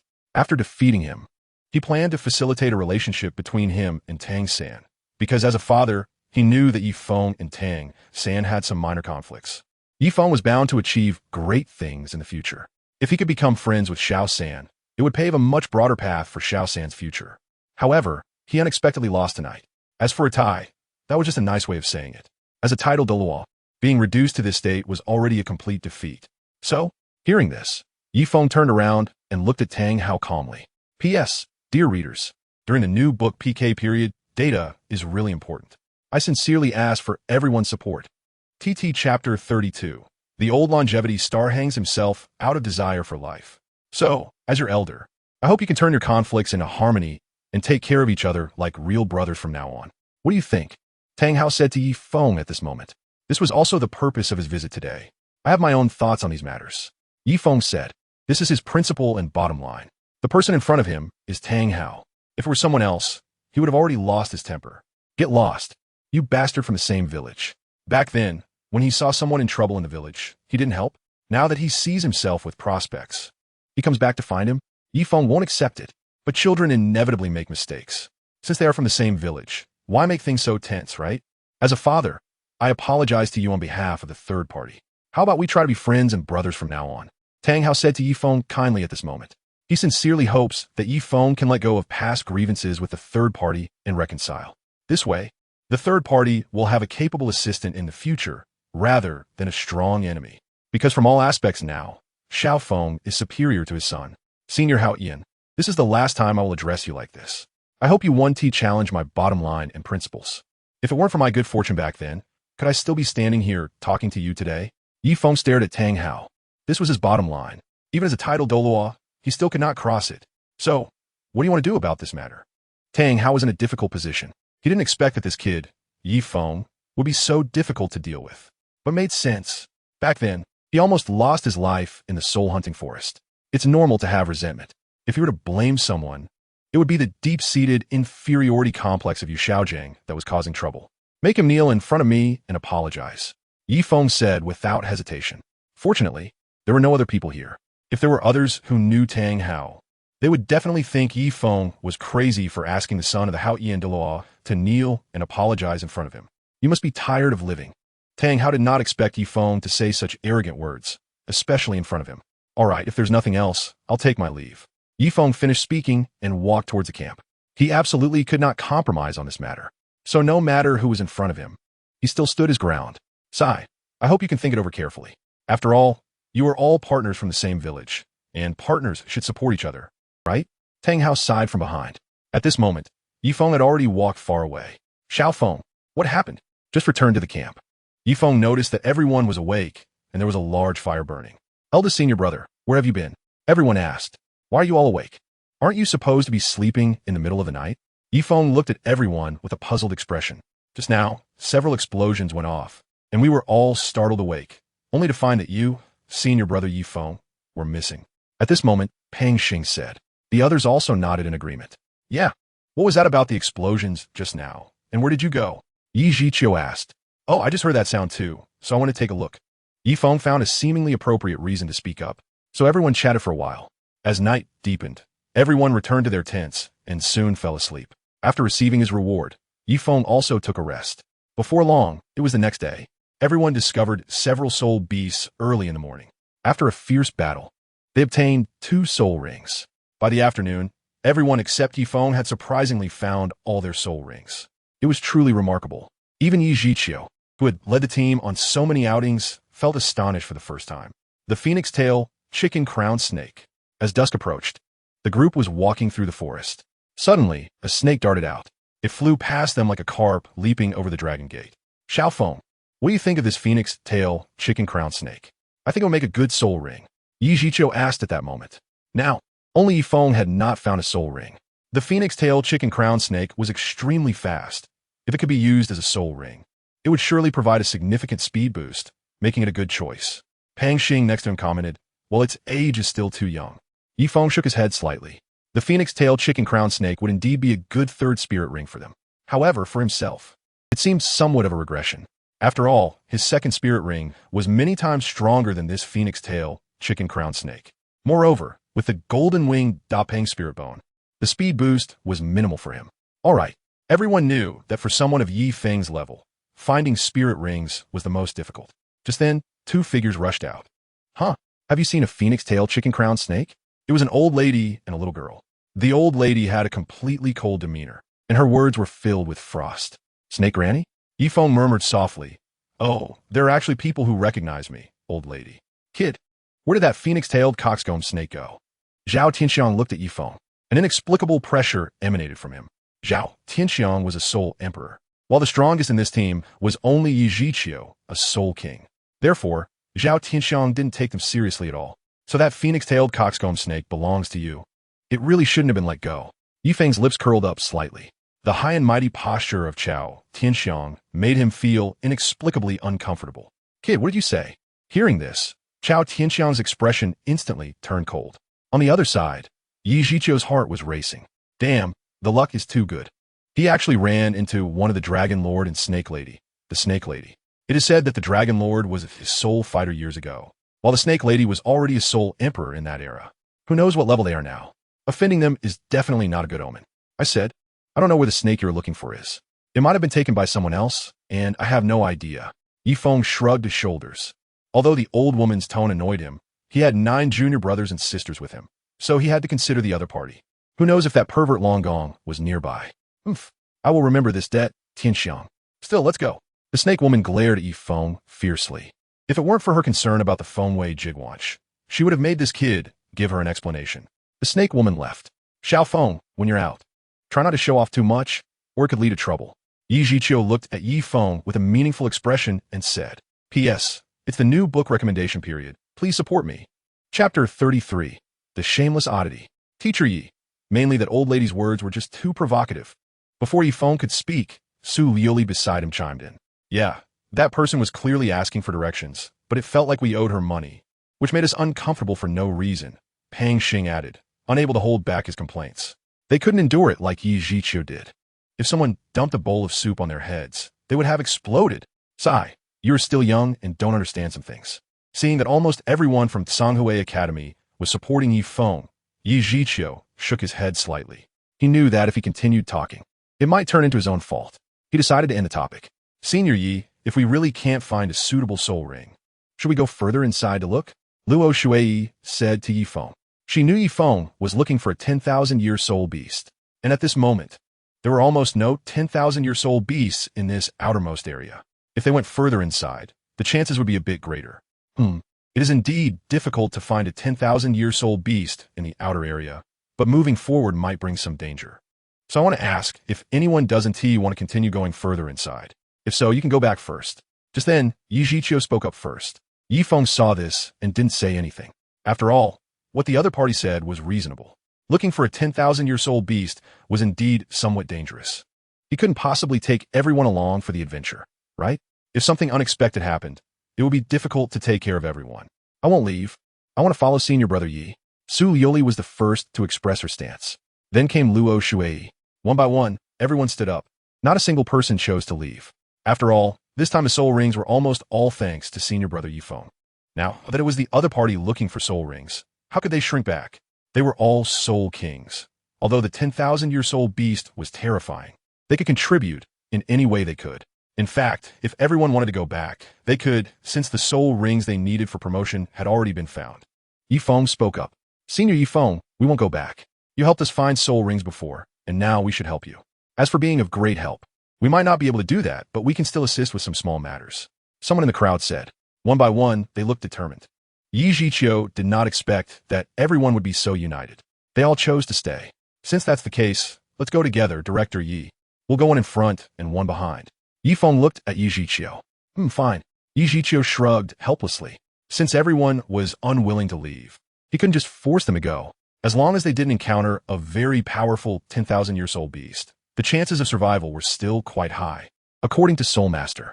Thus, Yi Zhiqiu from Tsanghui Academy led the way, with Yi Feng following behind, heading deeper into the forest. After walking for about half an hour, Yi Zhiqiu suddenly stopped. What's wrong, Teacher Yi? Pang Xing, who was behind Yi Zhiqiu, asked. It seems there's some movement up ahead. Yi Zhiqiu signaled everyone to slow down. Is there a sound? The crowd slowed their pace, holding their breath to listen. The entire forest became particularly quiet at that moment. It was the sound of people talking. It must be the snake woman they encountered earlier. Yi Feng spoke from behind. Snake woman? Could it be that old lady from before? Su Lioli's beautiful eyes narrowed. She didn't have a good impression of that old woman. Everyone listened and said, let's take a different path. Yi Zhiqiu heard the unmistakable voice of the snake woman and suddenly felt a bit breathless. He was afraid that in front of him were the Dragon King and the snake woman. So the best strategy was to retreat. He decided to take another route to avoid conflict. Mainly, he was the only Soul King in the team. Xiaofeng's combat power was decent. If all his trump cards were revealed, he could be considered roughly equal to him, making him the second Soul King. However, it was already a problem for just the two of them to withstand the Soul Emperor, let alone the Soul Douluo. Since they were here, they might as well make their presence known. Boom! The lush jungle was ravaged by a violent wind. In the next second, the trees and leaves blocking the path of the people from Tsanghui Academy exploded. It's you guys. There were a total of 10 people in front of them, 8 from Shrek and Zhao Wujia, along with the snake woman and her grandson, Ming Aran. At this moment, the fatty looked somewhat astonished as he glanced at the people from Tsanghui Academy. Don't pay attention to them. Let's go. Yi Feng spoke up. It should be the Shrek Academy and the Ming family competing for the phoenix tail coxcomb snake now, and he didn't want to get involved in these matters. Moreover, he didn't even care for this low-level spirit ring. Stop. The snake lady spoke. Leaning on her cane, she approached the group from Tsanghui Academy step by step, her eyes filled with anger. Just a moment ago, the phoenix tail coxcomb snake had been turned into a wedding dress for someone else, directly snatched away by these people from Shrek Academy. And all of this was because of those people from Tsanghui Academy. If they hadn't obstructed her, how could she have let the injured phoenix tail coxcomb snake become someone else's spirit ring after finally hunting it down? She hadn't had the chance to settle the score before, but now she would make sure to clear this up. The snake lady looked at Tianxiang as if she had confirmed something. Of course, the main issue was that she had been at a disadvantage against Shrek because of Zhao Wujia's presence, while the strongest in Tsanghui Academy was only Yi Zhiqiu, a mere level 52 Spirit King. Could she, a level 70 peak Spirit Emperor, not handle him? It was more than enough. If the sounds of fighting attracted her husband, Long Gong, Zhao Wujia and his group would all die. Senior Snake Lady, is there something you need? Yi Zhiqiu looked at the Snake Lady with a forced smile. What a troublesome situation. Not only did he run into the snake lady, but he also encountered that group from Shrek Academy. Last time, they only managed to escape because Feng used some tricks. Otherwise, if the level 76 Soul Sage Zhao Wujia had made a move, they would have been utterly defeated. Hand that kid over. If it weren't for him wasting our time and being a jinx, how could our soul rings have been taken by others? Chao Tianxiang stared at Feng, and Meng Yiran beside her also looked furious. On the side of Tsanghui Academy, everyone was filled with confusion upon hearing this statement. Did senior brother Feng waste your time? If you had asked for directions in a slightly more polite manner, would those incidents have happened? Besides, senior brother even told you to the direction in which the snake fled. Otherwise, you would have had to wait for others to finish absorbing before you could find a place. And still, you dared to turn the tables. I've seen shameless people, but I've never seen such a shameless old woman. How can there be such a bizarre person in this world? And what's with that so-called crow's mouth? Is this for real or just a joke? I'm simply amazed by this person. Feng, who was behind, didn't say anything. He knew that Yi Zhiqiu would handle it. Senior Snake Lady, this is our teaching assistant from Tsanghui Academy. If there was anything that offended you earlier, I hope you can forgive us. Yi Zhiqiu spoke up. P.S. During the new book PK period, Seeking Support, Chapter 34. Is this a humiliation coming to the door? How could Feng possibly hand it over? The other party has the higher-ups of Tsanghui Academy backing them, and there's even the Crown Prince. If he hands it over and suffers even the slightest loss, not only will he be finished, but even their entire family will be doomed. A teaching assistant? Ha ha! Has Tsanghui Academy fallen to this point? They actually hired a 12 or 13-year-old kid as a teaching assistant. The snake woman laughed. She laughed very recklessly. Tsanghui Academy is, after all, a prestigious institution. How could someone who looks even younger than her granddaughter be a teaching assistant? Yi Zhiqiu was smiling apologetically, but did not respond. As long as this matter could be settled, it didn't matter how the other party laughed. But what if I really want this person today? However, things did not go as Yi Zhiqiu had hoped. The snake lady opened her mouth and spoke coldly. She had endured too much frustration today and needed a vent on someone. Otherwise, she couldn't move on. Hey, this kid is one of us. At that moment, Dai Mubai spoke up from behind. A murderous intent from Shrek enveloped Feng, especially Dai Mubai. The events of that night had emptied his wallet completely. He wished he could tear Feng apart. On the other side, Zhao Wujia was also clenching his fists. He was furious.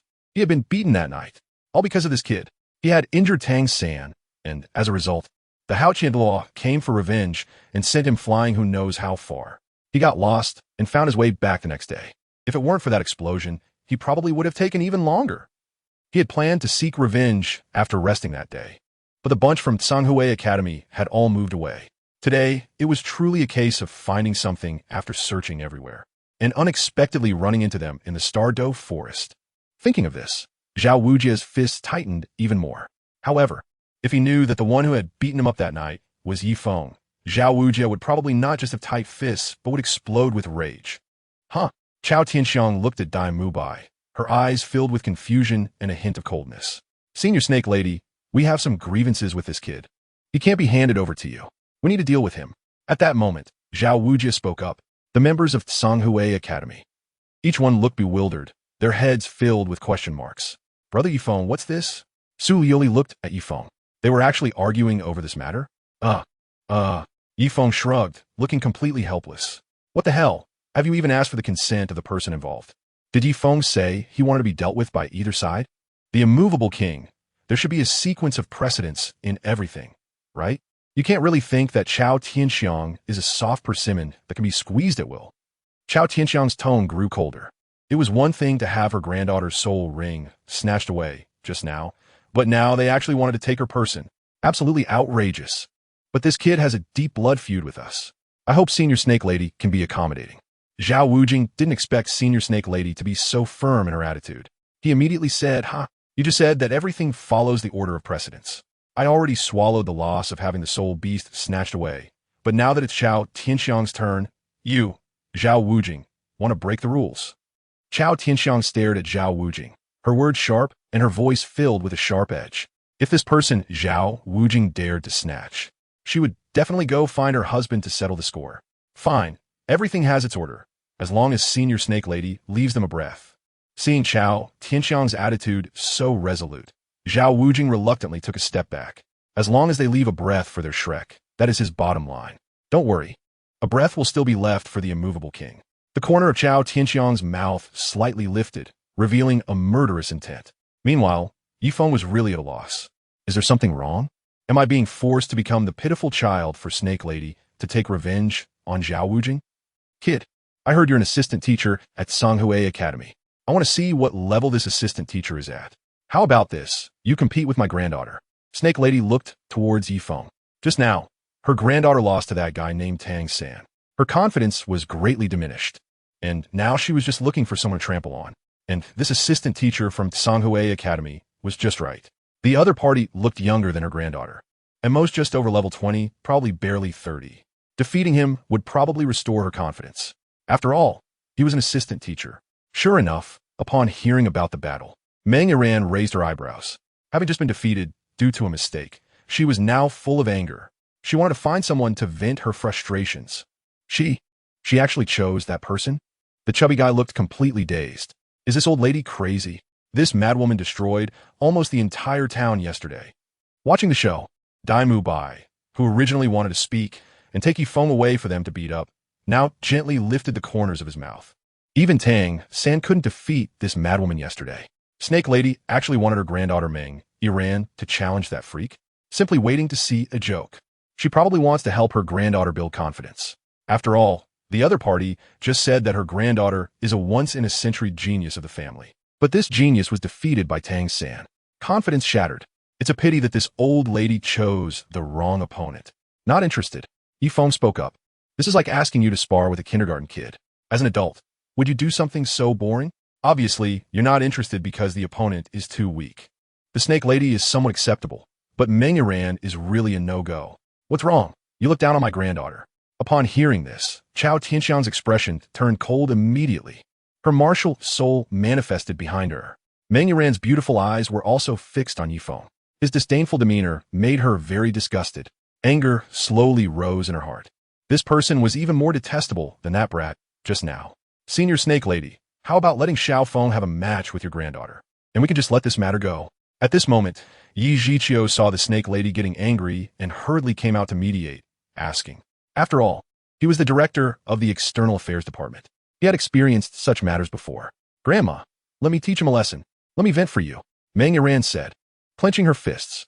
She was already filled with anger, and just when her grandmother asked if this person was willing to spar with her, the sheer disdain in his eyes was like a ton of explosives, instantly blowing her up. Just now, she indeed lost to a brat younger than herself. But that guy was strong, a control-type soul master, and what are you? A little kid who thinks he has talent just because he became an assistant teacher at a bottom-tier academy? There are always people better than you. I, Meng Yiran, will teach you a lesson. Let them have a match, and we can let today's matter go. The Snake Lady nodded upon seeing her granddaughter's attitude. However, for some reason, she felt that something was off. The Shrek Academy side was surprisingly quiet. P.S.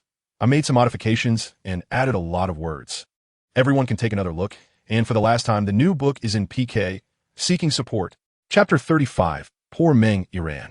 All right, we have settled this matter. At this moment, Yi Zhiqiu, hearing the Snake Lady's response, couldn't help but smile broadly, and he looked towards Yifeng. Yifeng understood Yi Zhiqiu's thoughts and shrugged helplessly. What kind of operation is it to personally come to find trouble? Seeing this, the Snake Lady showed a hint of confusion in her eyes. Could it be that she really underestimated this kid from Songhui Academy? But he looked clearly younger than her granddaughter, and his soul power shouldn't be that high, right? If he wants to come, then he should hurry up. Yifeng walked up from behind, and today was another day of being forced to work. However, dealing with the Snake Lady was much simpler using Meng Yiran as a breakthrough point. So he was reluctantly compelled to take action once. Meng Yiran, a level 30 battle soul master, martial soul, snake staff. Don't think that just because you became a teaching assistant at a low-tier academy, you can look down on others. Meng Yiran was very angry at Yi Feng's attitude. Why was he so disdainful? Was she really that weak? 2 yellow soul rings appeared beneath her feet. She was filled with a fighting spirit. Yifeng, a level 40 battle soul king, martial soul, bloodthirsty scythe. Yifeng reported his level. Soon after, a black magic sickle with dark red patterns floated in his palm. Level 40. The group from Shrek in the distance was stunned. They remembered that during the battle that evening, the opponent was only level 39. How long has it been? And he directly advanced to level 40. Is this a joke? Ha ha ha. This is really hilarious. The Tsanhui Academy has actually resorted to inflating levels. If you are really level 40, just show all 3 soul rings. Why only display 1 martial soul? Hearing this, Snake Lady burst into wild laughter. Level 40, do you think you can scare me? Meng Yiran and win psychologically? Meng Yiran's beautiful eyes narrowed. She naturally regarded this as a joke. After all, this kid in front of her was clearly younger than herself. How could he possibly be level 40? Crazy. Ye Feng, Unrivaled. Can this girl have a little less drama in her mindset? What do you mean by intimidating her and then winning psychologically? Unless Feng has lost his mind, he wouldn't do such a complicated thing. Dealing with this level of scum is just a matter of 1 punch, right? If 1 punch doesn't solve it, then just add another punch, and everything will be fine. Ah, you bastard, I'm going to kill you. First soul skill, Snake Blade. Meng Yiran exploded. Since childhood, she has been the apple of her grandparents' eye. A respected existence. When was the last time she was looked down upon like today, even being called crazy by someone? She must tear this bastard's mouth apart. She wants to smash this bastard down and rub him in the ground. Come on. Feng stood there. The next moment, a purple soul ring floated beside him. First soul skill, tear the sky. The soul ring merged in. Feng gently waved the bloodthirsty magic sickle in his hand. The next moment, a white tiger extended its sharp claws towards Meng Yiran. Whoosh, several shadows flashed. Yiran. The Snake Lady's pupils constricted as she immediately made her move. However, she only managed to block half of the claws. The remaining claws all hit Meng Yiran's body. The clothes she was wearing were instantly torn apart. Damn! At Shrek Academy, the chubby guy's nose was bleeding profusely. Oh my god, the spring scenery is infinitely beautiful. If only it could go a little higher. Meng Yiran exploded directly. She had just had some clothes ruined by someone named Tang San, causing a wardrobe malfunction. Now, this guy named Feng had directly ripped her clothes, leaving only the essential parts. This was simply humiliation. Her beautiful eyes were filled with endless killing intent. She wanted to go and perish together with that bastard. Yiran, stop. Chao Tianxiang took out a piece of clothing and draped it over Meng Yiran. Grandma, he bullied me. Meng Yiran's eyes were filled with tears, as if she had suffered a great injustice. On the other side, Feng felt a bit embarrassed. He never expected that his first soul skill would actually tear Meng Yiran's clothes into a bikini. Didn't the other party defend themselves during the battle? Fortunately, the Snake Lady intervened just now. Otherwise, her last bit of modesty would have been completely torn away by his attack. That would have been a huge sin. Heck, kid, I've noted down what happened today. Chao Tianxiang said, Yiran, let's go, we need to find your grandfather first. Just now, the Snake Lady saw a purple soul ring. Whether or not it was level 40 was unknown, but according to the normal soul ring matching, the other party must have reached the soul sage level. Even if Yiran continued to fight, using her trump card would not yield any benefits. So it was better to leave first. Once they found her husband, long gone, she would settle this score, not just with Tsanhui Academy, but also with Shrek. Grandma, Meng Yiran still wanted to fight Feng to the end. But the Snake Lady didn't give her a chance and directly drag her away. On sight, only the people from Tsanhui Academy and Shrek Academy were left. Haha, good job. Xiaogang. Everyone rearranged and continued deeper to look for soul rings. At this moment, Yi Zhiqiu praised him. Finally resolved the trouble. The others from Tsanhui Academy looked at the Snake Lady and the other party's granddaughter, leaving in embarrassment, tried to suppress their laughter. Let you show off. Now you got slapped in the face hard, didn't you? Leaving? We'll let you leave. At that moment, a rough voice rang out. It was Zhao Wujia. Respectful soul saint, may I ask if you have any further business? Yi Zhiqiu asked Zhao Wuji at this moment. Pretending to be innocent. You shouldn't have forgotten what happened that night, right? Zhao Wuji snorted coldly and just stared at Yi Zhiqiu.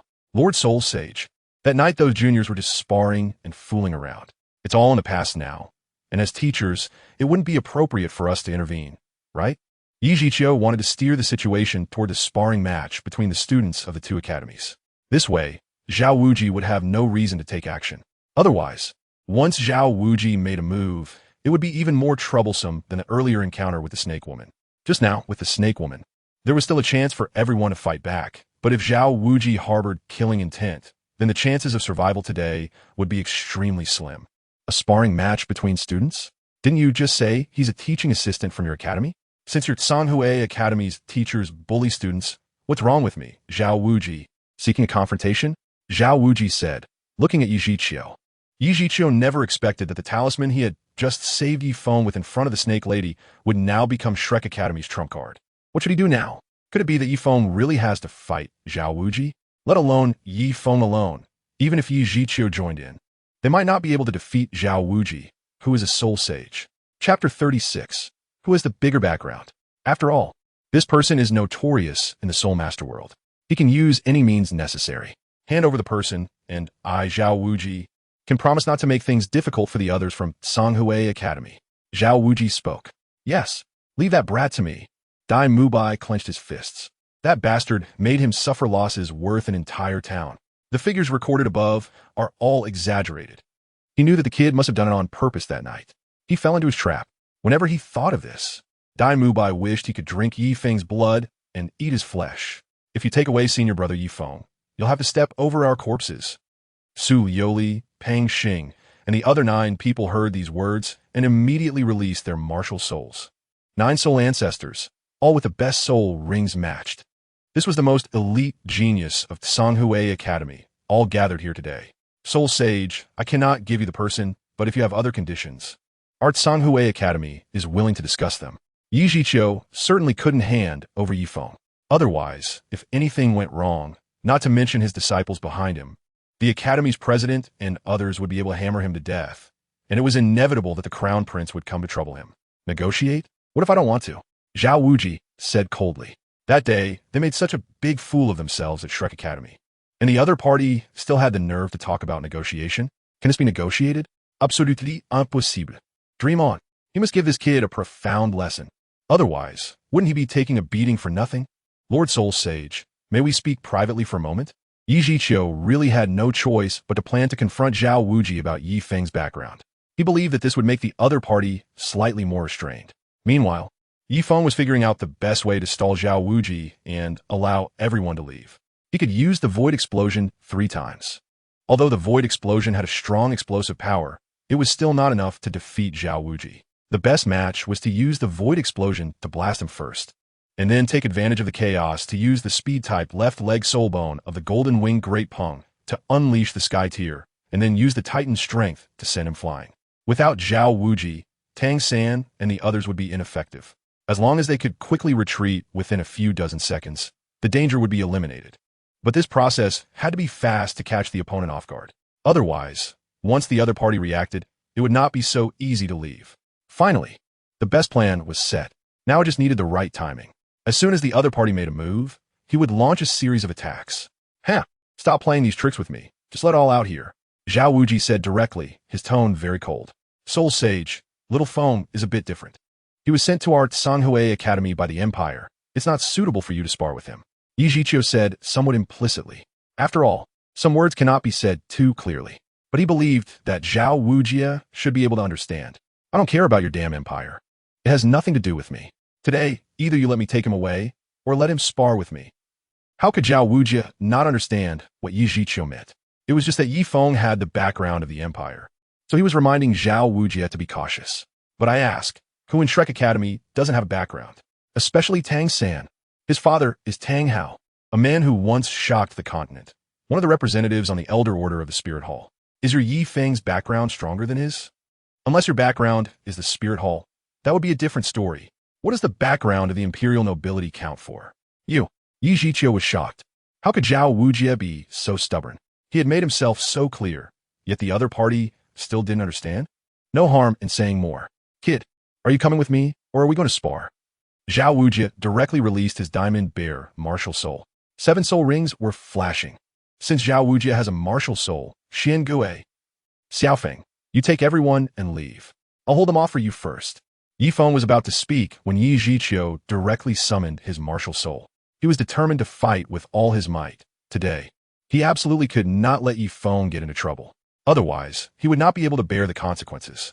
Director Yi Feng did not expect that Yi Zhiqiu would actually stand in front of him. The students present were also a bit surprised. Come on, with your green turtle. You might live 2 more years off to the side. Don't come here to seek death. Zhao Wuji directly swung his fist.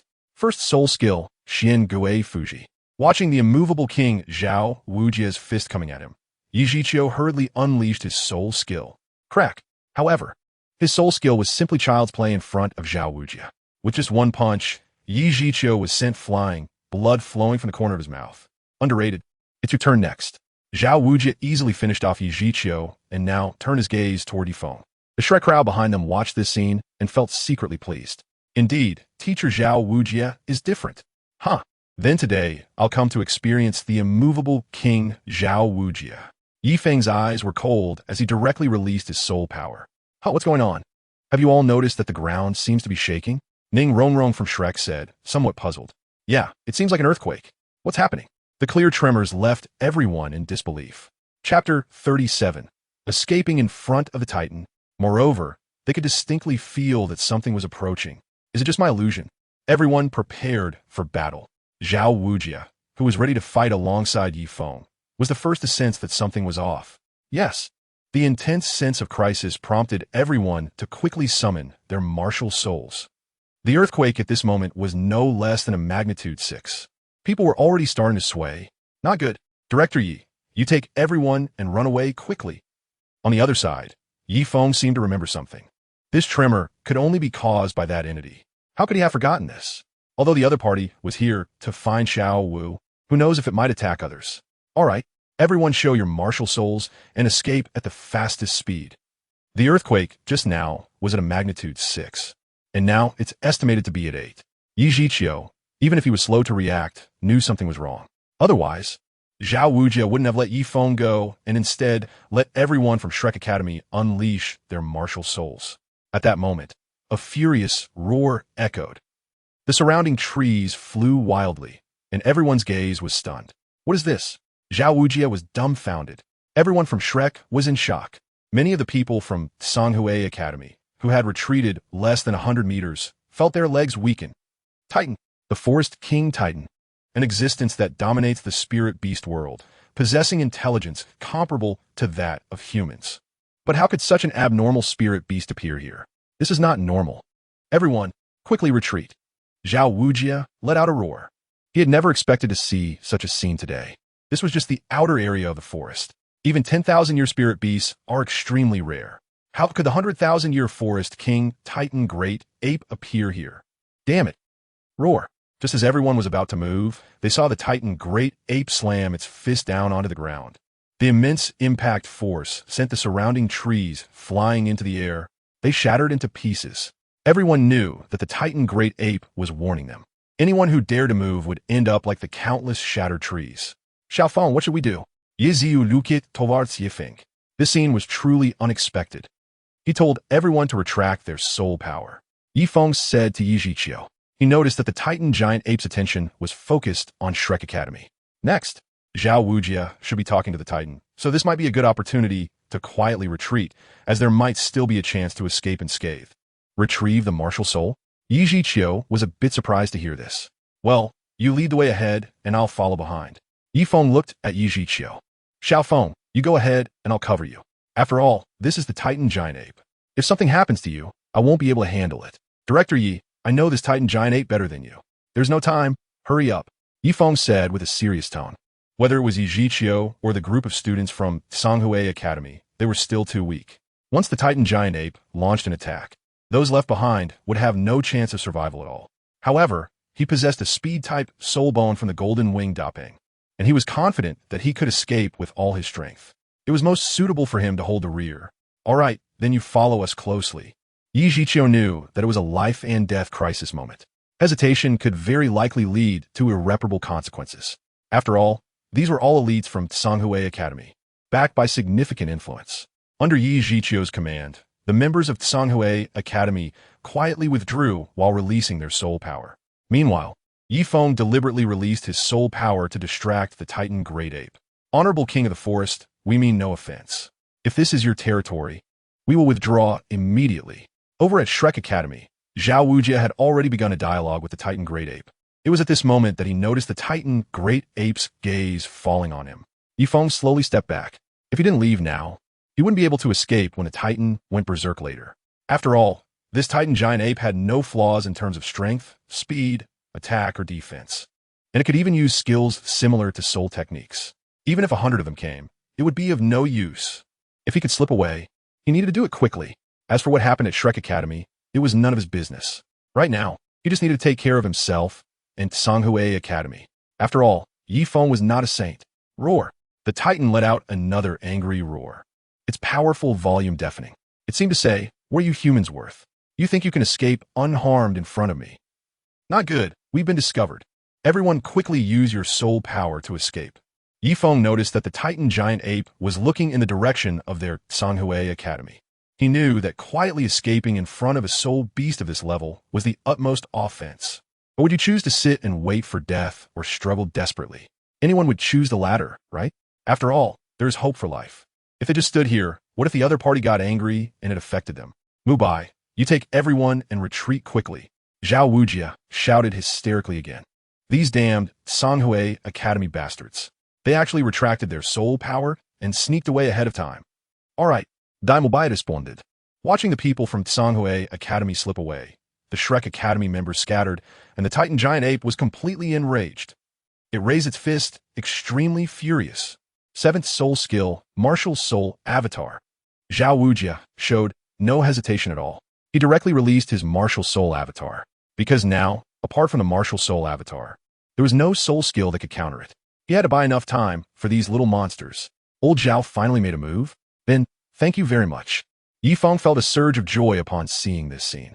With Zhao Wuji taking the lead, their Sanghui Academy should be able to retreat safely. Let us head east. That's the blind spot of the Titan giant ape. After consuming the flying mushroom sausage, each member of Shrek quickly grew wings on their backs and flew rapidly towards the east. Yi Feng. Looking at the approaching Shrek people, Yi Feng was full of questions. Where the hell is your blind spot? The east is the evacuation direction of their Sanghui Academy. They just weren't paying attention to this side. Roar. Another furious roar, and the ground was filled with dust.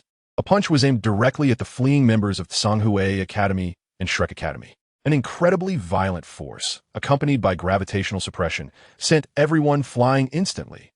Zhao Wujia, who had just fought with the Titan giant ape, had already flown a kilometer away. After all, the strength disparity was too great. Xiao Wu. Soon Yi Feng, who was knocked aside, heard a heart-wrenching shout. It was Tang San. He jumped up and crazily attacked the Titan giant ape. All kinds of hidden weapons were unleashed. Chapter 38. Angry Scolding Tang San. Damn, soul skill Gilwalk. However, this move undoubtedly infuriated the Titan giant ape. It directly smashed a punch towards Tang San, seemingly wanting to eliminate this annoying fly. However, Yi Feng had just been hit by the Titan giant ape's shockwave, flying dozens of meters and crashing into a tree. At this moment, he finally managed to get up, because Tang San was right in front of him. If that punch came down, he would definitely be hit. However, Yi Feng realized it was too late. The Titan giant ape was emitting a red glow. That was an attack infused with soul power. Yi Feng was completely suppressed by gravity, unable to move at all. Damn it, give me back Xiao Wu. Tang San was roaring. He was going crazy. The dragon whisker needle was crazily outputting as if it were free. Tang San, I curse you to the ends of the earth. Stop it, you bastard. Yi Feng roared. This bastard didn't see that the Titan giant ape had already used its soul power and was even targeting him. And he, Yi Feng, was also being suppressed by that gravitational force, unable to move. However, Tang San seemed to ignore Yi Feng's words and continued to attack. Finally, that glowing red fist struck down. The fist hit the ground, and the earth exploded. All the trees within a kilometer were swept away by the violent shockwave, dust exposed. Not a blade of grass left. Tang San couldn't withstand this and was directly blasted away, not knowing where he ended up. As for Yi Feng, who was suppressed by that gravitational force, he was not any better off. The violent shockwave surged towards him, and he was quickly propelled out, flying up to several hundred meters high. Then he entered a free fall in a curved trajectory. As for the others under this attack, they were basically all scattered. Damn it, you're a reincarnator. Can't you think things through? Can what you have possibly stop the Titan giant ape? Crack! Yi Feng fell into a corner of the forest, cursing under his breath. Fortunately, the Titan giant ape didn't intend to kill the two of them. At the most critical moment, its fist deviated slightly, specifically scattering and sending them all flying. Otherwise, he would have probably turned into minced meat. He clearly didn't have to go through this. After all, they had obtained Xiao Wu during the first wave of the attack, and were about to leave. But Tang San had to stir up trouble. It's just luck that he survived. What kind of place is this, anyway? Yifeng looked completely bewildered. He felt as if he had somehow used the momentum from just now to arrive at the core area of the outer circle of the forest. Forget it. It's still too dangerous here. You should head out. With that, Yifeng walked outward, planning to regroup with everyone. Meanwhile, Tang was smashed into another corner of the forest. That just happened to be the territory of the faceless demon spider. No matter how much he missed Xiao Wu, he had to deal with this big trouble first. Time quietly passed, and in the blink of an eye, 3 hours had gone by. What the hell, where am I? Unfortunately, Yifeng felt as if he was lost, mainly because the great starry forest was surrounded by trees, and he had no idea where he was. With thick fog obscuring his vision, this made it impossible for him to find any direction. It's no wonder that the forest is one of the places with the highest mortality rate. Once you enter the depths of the forest, you not only have to face the threat of demonic beasts, but also the possibility of losing your way. Soon, the sky began to darken. Yifeng's stamina is somewhat depleted at the moment. Let's light a fire and take a break, and when the thick fog clears, we can talk and take care of our wounds. Yifeng took out a tent from the soul guide. Then he gathered some firewood to start fire. He also caught a few wild rabbits. Sitting by the fire, he roasted the rabbits while treating his wounds. Today has truly been a day of bad luck. He wondered if Tang San had been bitten to death by the faced demon spider. If he wasn't dead, he would definitely give him a good lesson once he got out. Yifeng muttered to himself. Just half an hour later, the delicious smell of meat wafted in rabbit meat. So fragrant. Burp. Another hour passed, and after eating and drinking to his fill, Yifeng burped. Life was quite pleasant in the evening. He took out a bag of powder from his soul guiding device. This powder had a special mark on it. As long as it was scattered around, he would be able to sense any soul beast that approached. He planned to sprinkle it in a circle and then hide in the tent to rest. Howl! Suddenly, just as Yifeng got up, he heard the howl of a wolf. Immediately after, he noticed that the dark forest around him was filled with glowing beads, all around densely packed. It looked as if he had encountered a romantic feast of fireflies. But Yifeng knew this was no feast. This was wolves. Howl! Another howl followed. Then Yifeng saw white wolves appearing before his eyes, with no end in sight. A conservative estimate would be at least 1,000. Damn, with so many. Could it be that he had stumbled into a wolf den? Yifeng's body jolted. It's just one person. Is it really necessary for all of you big brothers to come out? How much can you split? A loud howl echoed from a distance. In the next instant, all the wolves charged towards Yifeng's direction. Chapter 39. In the dark night, life and death duel. What the hell? Is this for real? So thrilling. Just like if they charged over. At this moment, Yifeng never expected that these wolves would be so unscrupulous. With just him here, thousands of wolves rushed over without any chance of victory, creating such a huge commotion. It's simply unbelievable. Oh, the Wolf King, standing at the highest point, kept howling. In the pitch-black night, shadowy figures surged forth. The eerie, ghostly light of bloodthirsty malice made it hard to breathe. Bloodthirsty demon scythe. Yifeng knew something had gone wrong. With such thick fog surrounding him, he had no idea where he was running. Right now, the only option was to fight. The bloodthirsty sickle was summoned, and he charged directly into the pack of wolves.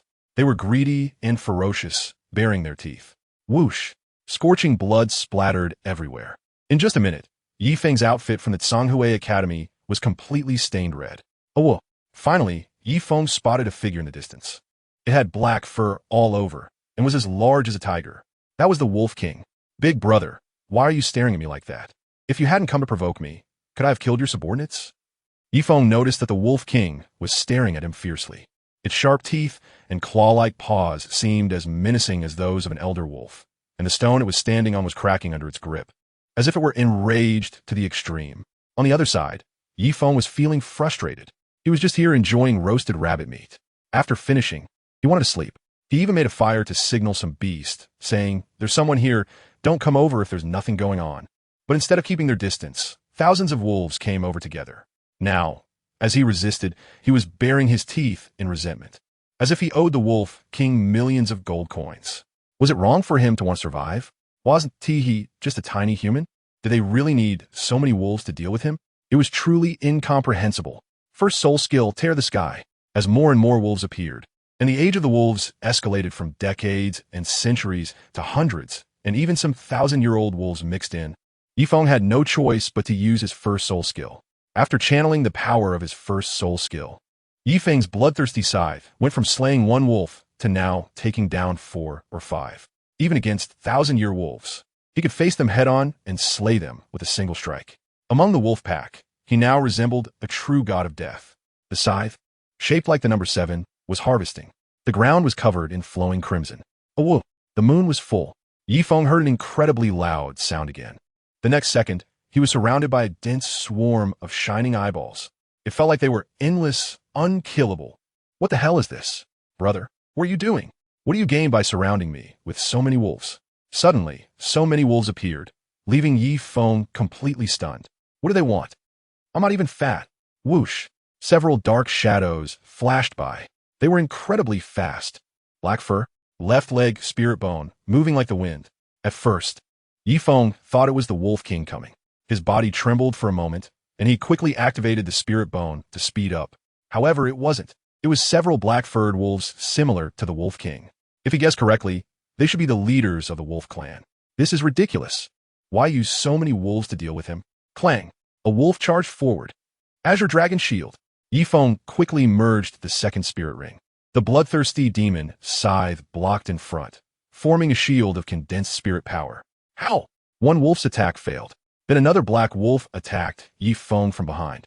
After using the speed-type spirit bone of the golden-winged great pung on his left leg, Yifeng's overall reaction speed was also enhanced. Tear the sky. Yifeng swung his bloodthirsty magic sickle with his backhand. What the hell? Is it poisonous? His martial soul was stained with some green liquid. Yifeng only felt a tingling sensation. This is a sign of poison entering his body. Since the system transformed his body, he has developed a certain resistance to toxins. Generally, when toxins enter his body, he experiences some tingling sensations, indicating that poison has passed through. But isn't this a damn wolf? Can saliva also be poisonous? Is it a hybrid with a Komodo dragon? Yifeng was completely stunned. Generally, toxins that could numb him were very potent, at least stronger than the mandrake snake. What on earth was this ghostly wolf? However, this wasn't the time to think about such things. Yifeng gripped his bloodthirsty scythe and charged into the pack of wolves again, relying on his strong resistance to toxins. Yifeng repelled the 3 Wolf Clan leaders and injured 2 of them. In the distance, the Wolf King howled again upon seeing this. Yifeng knew that if he didn't eliminate the Wolf King today, it could lead to endless troubles. To catch the thief, first catch the king.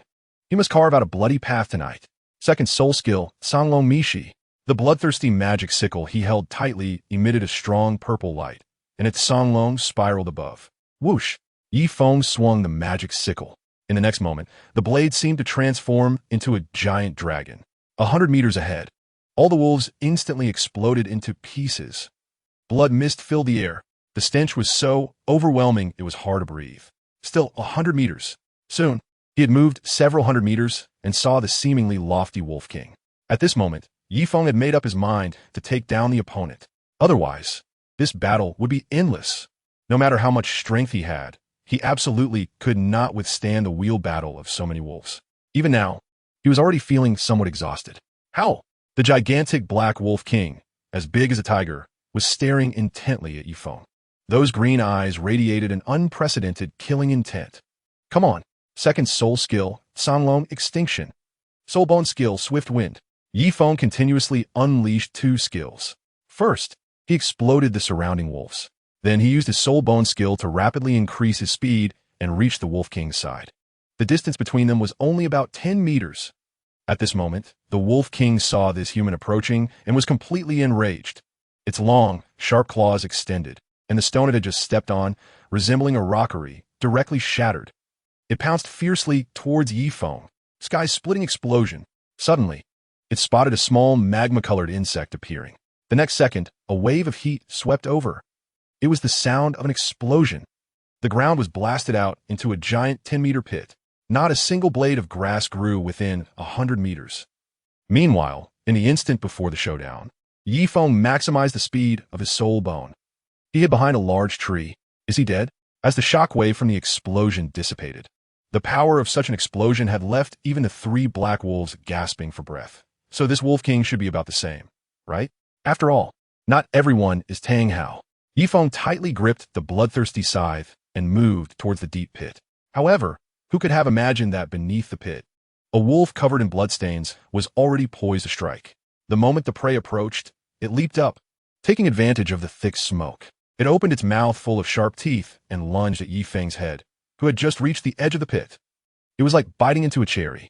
With one bite, it snapped through. Thank you all for coming to Qimao to read for free. Qimao Free Novels. Read for free for 100 years. A vast collection of authentic books awaits you, and feel free to write comments to support this book. Chapter 40. The 1-Minute Pill of Fortitude. What? A pitch-black void loomed above him, and a massive bloody mouth was coming at him. Yi Feng's pupils contracted. His eyes were filled with disbelief and fear. Soul Bone Skill, Gale Steps. Yi Feng's left leg burst forth with a dazzling light. Just as the opponent's massive jaws were about to bite down on Yi Feng's head, an overwhelming instinct for survival made him quickly dodge to the side.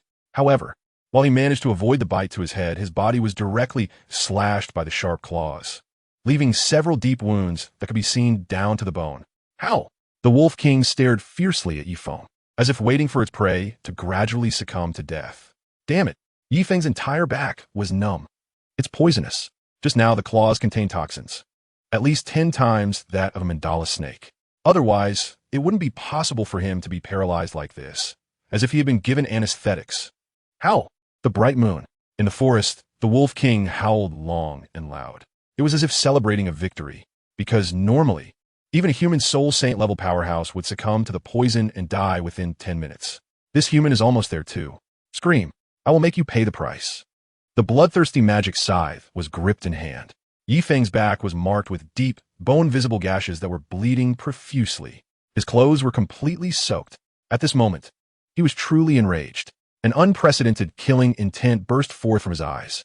Third soul skill, Titan Strength. Yi Feng's arms transformed directly into those of a Qilin. As soul power continuously surged into the bloodthirsty demon scythe, the scythe itself grew several times in size. It resembled a power pole with blades. Die all of you! The demon scythe swung. The surrounding wolves fell down and rose like chives being cut, after receiving a boost in strength. Yi Feng wielded the 10-meter-long bloodthirsty demon scythe with the same agility as if it were of normal size. In the distance, a black wolf king looked on in disbelief. How could this be? Why is this human unaffected by its poison after being hit? The toxicity of the shadow poison wolf lineage is among the most potent in the entire forest. Could it be a moment of revival? But this revival is taking way too long. Oh, finally, the Wolf King attacked. If this continued, it didn't know how many more members would be lost. Come on. Yi Feng was also driven mad. He directly confronted the Wolf King. In just a minute, both sides exchanged over 100 blows. The Wolf King was panting heavily. On the other side, Yi Feng was also struggling. He was on the verge of collapse, barely hanging on by a thread. To be honest, this performance tonight was beyond what a soul master could achieve. Even if Yi Zhiqiu were here, he wouldn't be able to achieve this kind of result. This situation was already pushing close to a soul saint level. Without any time to rest, the Wolf King took a step back. The wolf soldiers charged forward again. The pack of wolves was tearing at him. Yi Feng was covered in wounds. There were even wolves trying to tear a piece of flesh from his exhausted body. All of you die. Yi Feng used the last bit of power from his clean third soul skill. He spun directly in place, in a 10-meter radius. Wherever the bloodthirsty demon scythe touched, not a blade of grass grew. Blood mist filled the sky. Everything settled. The wolves that had just been frightened were now staring fiercely at Yi Feng in the center area. In the distance, the Wolf King was also watching him, and Yi Feng's martial soul had already disappeared. This meant he was completely exhausted. Is he really going to die here? Yi Feng looked at the densely packed wolves around him, almost unable to see the end. But he really had no strength left. Waiting for the people from Songhui Academy to come to rescue? That was basically unrealistic, according to Yi Zhiqiu's personality. He might have already led everyone to evacuate from the safe area. What to do? While the wolf pack had not yet attacked, Yi Feng opened the system. Host, Yi Feng current dimension, Douluo continent gender, male age, 13 years martial soul. First martial soul, bloodthirsty demon scythe. Second martial soul.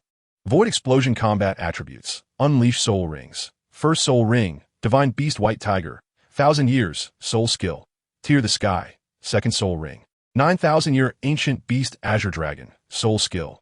Azure dragon annihilation, can attack and defend. Defense is azure dragon shield. Third soul ring, 10,000-year diamond titan. Soul skill, titan diamond power soul bones. Left leg, 10,000-year golden winged rock soul bone. Soul skill, swift wind soul power. Level 40 experience points. 19,00001. 000,000 gold coins. 15,030,000 item slot. 1 minute stamina pill, stamina pill? Suddenly, Yifeng noticed there was also a 1 minute stamina pill. Because this pill had such a lackluster name, it had not made much of an impression in his mind, so Yifeng had completely forgotten about it. Desperate times call for desperate measures. Let's eat it and see what happens. Soon, a black pill, resembling a bulging eye, appeared in Yifeng's hand. Oh, the Wolf King stood in front of Yifeng. Its huge head and greenish eyes were staring right at him. It got closer and closer, and Yifeng could even feel the breath of the creature. He dared not delay for even a moment. Yifeng directly consumed the firm 1 minute pill. Congratulations to the host for successfully using the firm 1 minute pill. This pill can provide unlimited soul power for 1 minute and increase attack power by 10 times, granting an invincible golden body for 60 seconds. After Yifeng took the pill, a message appeared in his sea of consciousness. Power. Overwhelming power. On the other side, the Wolf King saw the magma-colored bug in Yifeng's palm, and a look of fear and confusion appeared in its eyes. Boom! Explosion! Within 100 meters, not a blade of grass grew. The Wolf King's face was completely disfigured from the blast. How? It roared, its bloodshot eyes fixed on Yifeng. However, Yifeng was exhilarated. Invincible golden body for 60 seconds. This meant that he couldn't die no matter how reckless he was within those 60 seconds. This thing was simply a treasure. Run? You think the Wolf King can run? At this moment, Yifeng revealed a smile as if the Dragon King had returned. He directly used his speed soul bone and then firmly held onto the Wolf King's head. Boom! Another explosion. Boom! Another blast. In just 10 seconds, Yifeng, empowered by infinite soul power, exploded 10 times in a row. Even Tang couldn't help but exclaimed that it was unbearable. As for the wolves around, they were left dumbfounded and terrified. More. However, Yifeng did not stop. This pack of wolves witnessed what true peril was, especially the Wolf King, who was being held by Yifeng and continuously exploded. At this moment, its skull was almost blown off. Chapter 41. The Furious Snake Lady. This child must be killed. 60 seconds later, everything settled, and the ground was already in ruins. Any wolf that could run had escaped from here. In their eyes, this human was simply a freak, a devil. And at this moment, the Wolf King was done for. Completely done for. A black soul ring hovered around Yifeng. How could there be such a deep wound? Suddenly, Yifeng noticed that there was actually a wound below the wolf's belly, deep enough to see the bone. He could be sure that it was definitely not caused by him, because neither the explosion from his martial spirit nor the wounds from the demon scythe would look like the one before him. But never mind that. Absorbing the soul ring was the priority. Yifeng sat cross-legged. Immediately, he began to absorb the soul ring. After an unknown amount of time, suddenly a group of 3 appeared in the forest. What on earth is happening? The ground was littered with corpses, and blood flowed like a river. The 2 elders and the young one were completely stunned. It was the shadow, poison wolf. The snake lady exclaimed, "Damn it, it's him." Meng Yiran arrived in front of the blood-soaked person. She gasped. It turned out to be a familiar face. Who is it? The snake lady exploded with rage. Today, her granddaughter's 2 soul rings were stolen. Now, her own soul ring was also taken. It should be known that this shadow poison wolf was a prey that Xiaogang had chased in the forest for a full 2 days and nights. After finally injuring it, someone else took it away. Previously, her husband was not there, so she had to endure it. Now that her husband was here, no matter what, she had to take revenge. Damn it, it's this brat, just wait, I'll kill him now. The snake lady saw Yifeng's face clearly. Instantly, her entire demeanor turned cold. He had ruined her plans again and again. This person must die. Wait, Yiran, do you know him? Suddenly, Xiaogang, who was inspecting nearby, stopped the snake lady, then looked at Meng Yiran. This is the person who let us lose our first hunted soul beast, and he even bullied me. Meng Yiran recalled what happened at that time, and her fists clenched unconsciously. How could he do that with so many people there? How will she face others in the future? Yiran, don't you still not have a soul ring? There's a wounded 1,000-year-old shadow poison wolf here. Hurry up and kill it to absorb the soul ring. Xiaogang discovered that there were still some live wolves on the ground. There were even some at the 1,000-year level. Huh? There's still live ones? Meng Yiran was filled with disbelief upon hearing this. Hurry up and act. It can't hold on much longer. Xiaogang said, For soul masters, soul rings are the most important. Having had her soul rings stolen twice in a row made her very frustrated, and now there was one available for the taking. She instantly felt energized. She plunged a dagger down. The next second, a 1,000-year soul ring floated beside Meng Yiran. Sitting cross-legged, she began to absorb it directly. She was now thinking of absorbing the soul ring and then fighting that bastard. She didn't believe that a soul sovereign could still be at a disadvantage against another soul sovereign. Because just a moment ago, Feng was sitting there covered in blood, looking like he was healing, and Meng Yiran, who did not observe closely, did not know that he was absorbing a soul ring. If she knew that Feng was absorbing his fourth soul ring, she probably wouldn't have thought this way. What are you planning to do with this brat? The snake lady stared at Xiaogang. Didn't you notice he is absorbing the soul ring? And it's the soul ring of the shadow poison wolf. Xiaogang approached Feng. He sensed a faint wave of soul power. Absorbing a soul ring? How is that possible? He is clearly younger than Yiran. The snake lady was immediately astonished upon hearing this. Could it be that what he said last time was true? He is level 40. His method of absorbing the soul ring is very strange, but I can be sure that he is indeed absorbing the soul ring. Who is this brat? Xiaogang, who had seen much in his life, asked the snake lady.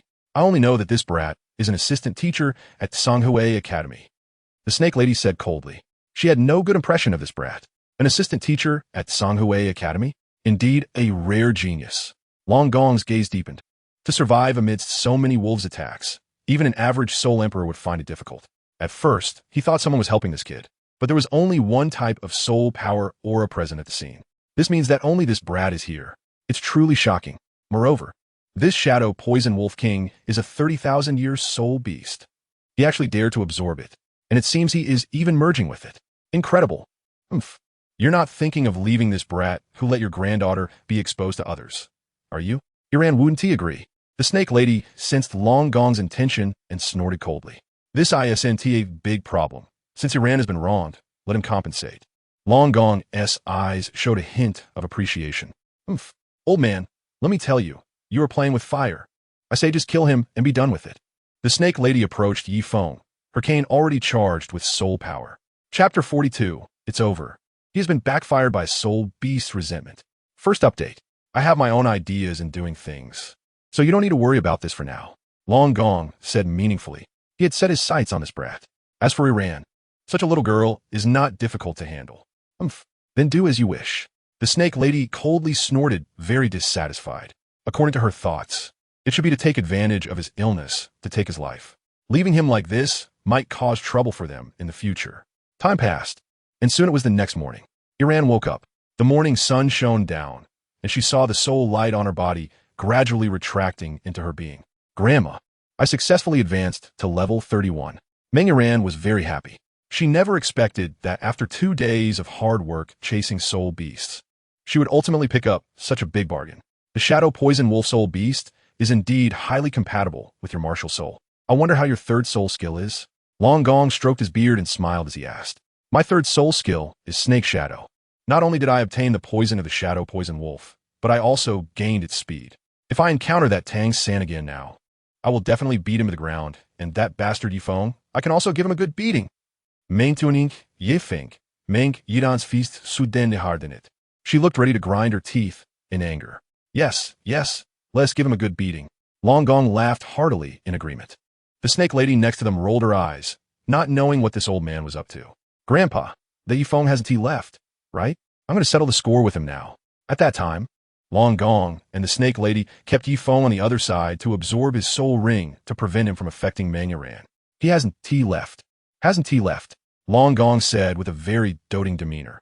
Who doesn't know that in the Meng family, Meng Yiran is the apple of the two elders' eyes, pampered to the extreme. Why is he still in this posture? Is he seriously injured? As she walked over, Meng Yiran discovered that Feng was still in the same position she saw a few hours ago, and because it was bright now, without the influence of the darkness from last night, the blood on Feng looked even more horrifying, especially the 3 bloody marks on his back, which were simply shocking. She initially wanted to go over and have a good fight with Feng, but now how could she take her revenge? Cough, cough. At that moment, Feng suddenly coughed. A mouthful of black blood was spat out. Grandpa, Meng Yiran exclaimed in shock. How could this guy suddenly spit blood like this? She hadn't even fought back yet. This bastard absolutely couldn't die. She had never been bullied like this in her life, and if she couldn't take revenge, She would suffocate from anger. What's wrong? Long Gong quickly ran over. He quickly grabbed Yi Feng's hand. Could it be that he was backfired by the resentment of Soul Beast? If that were the case, it would be terrible. Once the brain is damaged from a Soul Beast backlash, it could lead to becoming a fool at best or dying from blood loss at worst. Then all his efforts from guarding all night would be in vain. He can't be dead, right? At this moment, Meng Yiran tightly covered her small red lips with her delicate hands, looking utterly shocked. Who would spit out dark-colored blood normally, and with such severe injuries? He probably wouldn't survive, right? Suddenly, Meng Yiran felt a bit downcast. He can't die. He can't die. This kid truly surprises me. Long Gong withdrew his soul power, filled with astonishment. The other party had actually absorbed a 10,000-year soul ring. What a genius. The best soul ring match for a normal soul master is yellow, yellow, purple. Purple. Why is it considered the best? Because almost all excellent soul masters in the soul master world have this configuration. Yet this kid actually absorbed a black soul ring as the fourth soul ring, which means his soul ring configuration should be yellow, yellow, purple, black. I ask, how many people in this world can have such a level of configuration? This child is definitely a super genius that appears once in 1,000 years. Previously, he heard that the other party was at Sanghui Academy. In terms of student quality, Sanghui Academy is considered one of the bottom-tier academies on the continent. Noble children don't go back, and neither do children from influential families, not to mention the royal family. So, it mostly consists of ordinary families or small wealthy clans. In this case, he believes that his conditions should easily impress the other party. Long Gong let go of Yi Feng's hand. At this moment, his mind was filled with thoughts. Grandpa, what's wrong with him? Meng Yiran saw her grandfather in such a strange state and was a bit puzzled. It's nothing. He just absorbed the soul ring and happened to clear out the stagnant blood in his body, Long Gong said. Huh? Absorb the soul ring? Meng Yiran was full of questions. Wasn't he healing? How did it turn into absorbing the soul ring? That's right, he absorbed the soul ring. He absorbed my old lady's soul ring, said the snake lady beside him with a face full of resentment, looking like a scorned woman. What bad luck. I finally caught the shadow poison wolf. Huh? Meng Yiran was even more confused. Her mind was a bit tangled. Was it the soul ring her grandmother was looking for a 10,000-year soul ring? How could this bastard absorb a 10,000-year soul ring? He's not even a soul king. Why did her grandparents' words leave her so puzzled? You old lady, I'll help you find another 10,000-year soul ring later. So why the big resentment? Long Gong complained. Long Gong, snake lady? Meanwhile, Yi Feng slowly opened his eyes. After a night of effort, he had finally absorbed the soul ring of the shadow poison wolf. Fortunately, there was the system support. Otherwise, it would have really been a close call. However, when he opened his eyes, he was almost startled. In front of him were Long Gong, Snake Lady, and Meng Yiran. How did these three end up here? What exactly happened? Kid, you finally woke up. Long Gong looked at Yi Feng, somewhat surprised. This kid actually knew about them, Long Gong and Snake Lady. Bastard, you finally woke up. I won't let you off for what happened before. Now that I've advanced the Soul Venerable, I will challenge you again. Seeing Yi Feng awake, Meng Yiran instantly exploded with rage, casting aside all her previous doubts in an instant. With the 1,000-year shadow poison wolf martial soul, she felt empowered in every aspect and believed she wouldn't lose in a single move. What a coincidence, I just became a soul master too. Yi Feng stood up. What? Soul sect? Meng Yiran was immediately taken aback upon hearing this. Her beautiful eyes filled with confusion as she looked at the Dragon Lord and Snake Lady beside her. Heh, you little brat, riding on someone else's coattails to advance to the soul sect. What is there to be smug about? The Snake Lady walked over with her cane, her tone filled with resentment. Riding on someone else's coattails? Yi Feng was puzzled when he heard this. Whose light did he benefit from? Wasn't this soul ring something he fought hard to obtain? If he had to say he benefited from something, he could only say it was from the system. P.S. The first update has been delivered. The author is requesting recommendation votes, monthly votes, and all kinds of support. At the same time, thanks to the friends who gave rewards today, thank you for your support. There are still 2 more updates to come, finishing before 23:59. Chapter 43, A husband like this is quite good. The second update, last night, facing a pack of wolves. If it weren't for the sturdy 1-minute elixir, he would probably have become wolf-dumb by now. He really didn't know where this old woman said he benefited from. Do you know that the shadow poison wolf you absorbed is my soul ring? The snake woman said coldly as she stomped her snake staff. Your soul ring? Yi Feng had a big question mark on his face. What the hell? When did the soul beasts in this forest start writing other people's names? Kid, you should thank us. I don't know if you've noticed, but there's a scar on the belly of that shadow poison wolf, which we inflicted. Otherwise, you wouldn't have been able to kill it so easily. At this moment, Long Gong came to the side of the shadow poison wolf's body and pointed at the scar, saying, "Damn, did you guys do this?" Yi Feng was immediately filled with heartfelt gratitude towards Long Gong and Shi Po upon hearing this. "You brat. Not only do you not say thank you, but you also curse at me. Do you know that we chased this shadow poison wolf for a full 2 days? And just as we were about to catch it, you killed it." Long Gong and Shi Po were both confused. This guy directly started cursing at them. Shouldn't he be thanking them instead? Why was he so agitated? "Thank you, my ass. Do you know what I went through last night? Thousands of wolves surrounded me alone. I was the one who took the blame for you guys." Yi Feng was extremely angry. Now he finally understood why these wolves would attack him alone. He couldn't figure out last night. Today, when those two scoundrels, Long Gong and Shi Po, mentioned it, he immediately realized. It turned out that Long Gong and Shi Po had previously wanted to kill the shadow poison wolf for its soul ring, but the wolf escaped. Later, the shadow poison wolf came back with the wolf pack for revenge and mistakenly thought he was with them when it saw him in the forest. So without any distinction, they attacked him. Yi Feng had become an epic scapegoat, and these two guys had the audacity to ask him to thank them. Who gave him the face? Really? 100,000 grass, mud horses galloping. Haha, you're quite a straightforward kid, but the fact that you get the soul ring is real. We are family, so let's just let it go. Long Gong, who originally wanted to hear some gratitude from the younger generation, was now left dumbfounded by the scolding. This kid was quite irritable. However, on the flip side, he did help them avert a disaster. Being attacked by a pack of wolves for no reason and ending up as a scapegoat was not something anyone would enjoy. But this also indirectly confirmed that this kid was indeed strong. Surviving the attack of the wolf pack was no small feat. He really stumbled upon a treasure. Family, doesn't he talk about family matters? Yi Feng was stunned upon hearing this. What the hell?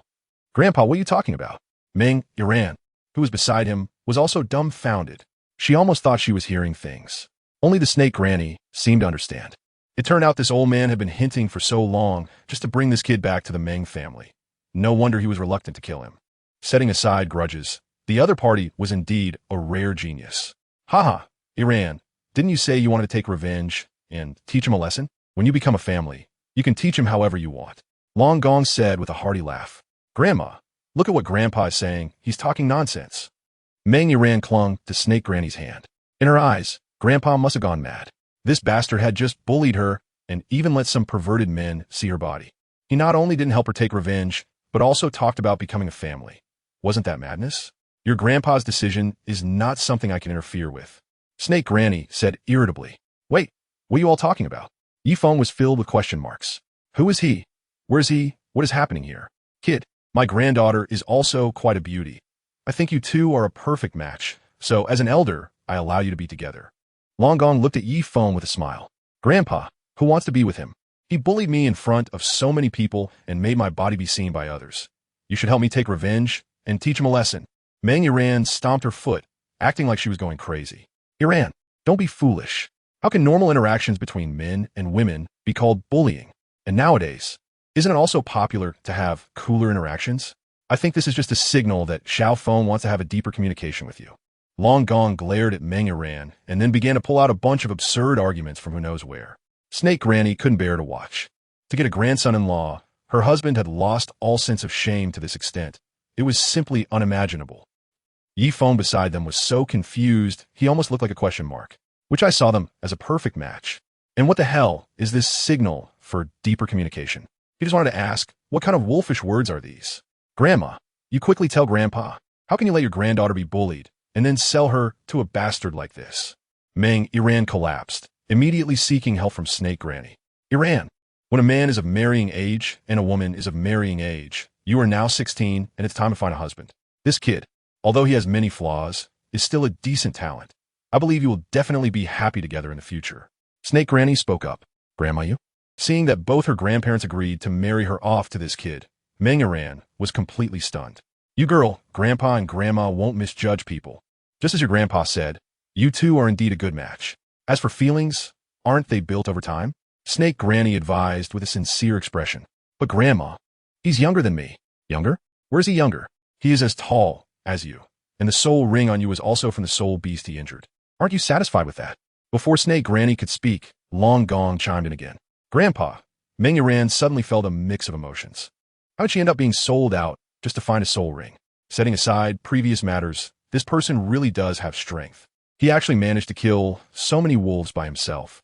Even a soul king would find that difficult, right? He is truly strong. Having such a husband would allow them to practice together in the future. Thinking about it, it's still not bad. Hey, what are you all talking about? Who said they want to join your Meng family? Yi Feng was bewildered on the other side. What on earth did he experience today? Did these people even ask for his consent? Wasn't this one man show a bit too much? P.S. Here comes the second update.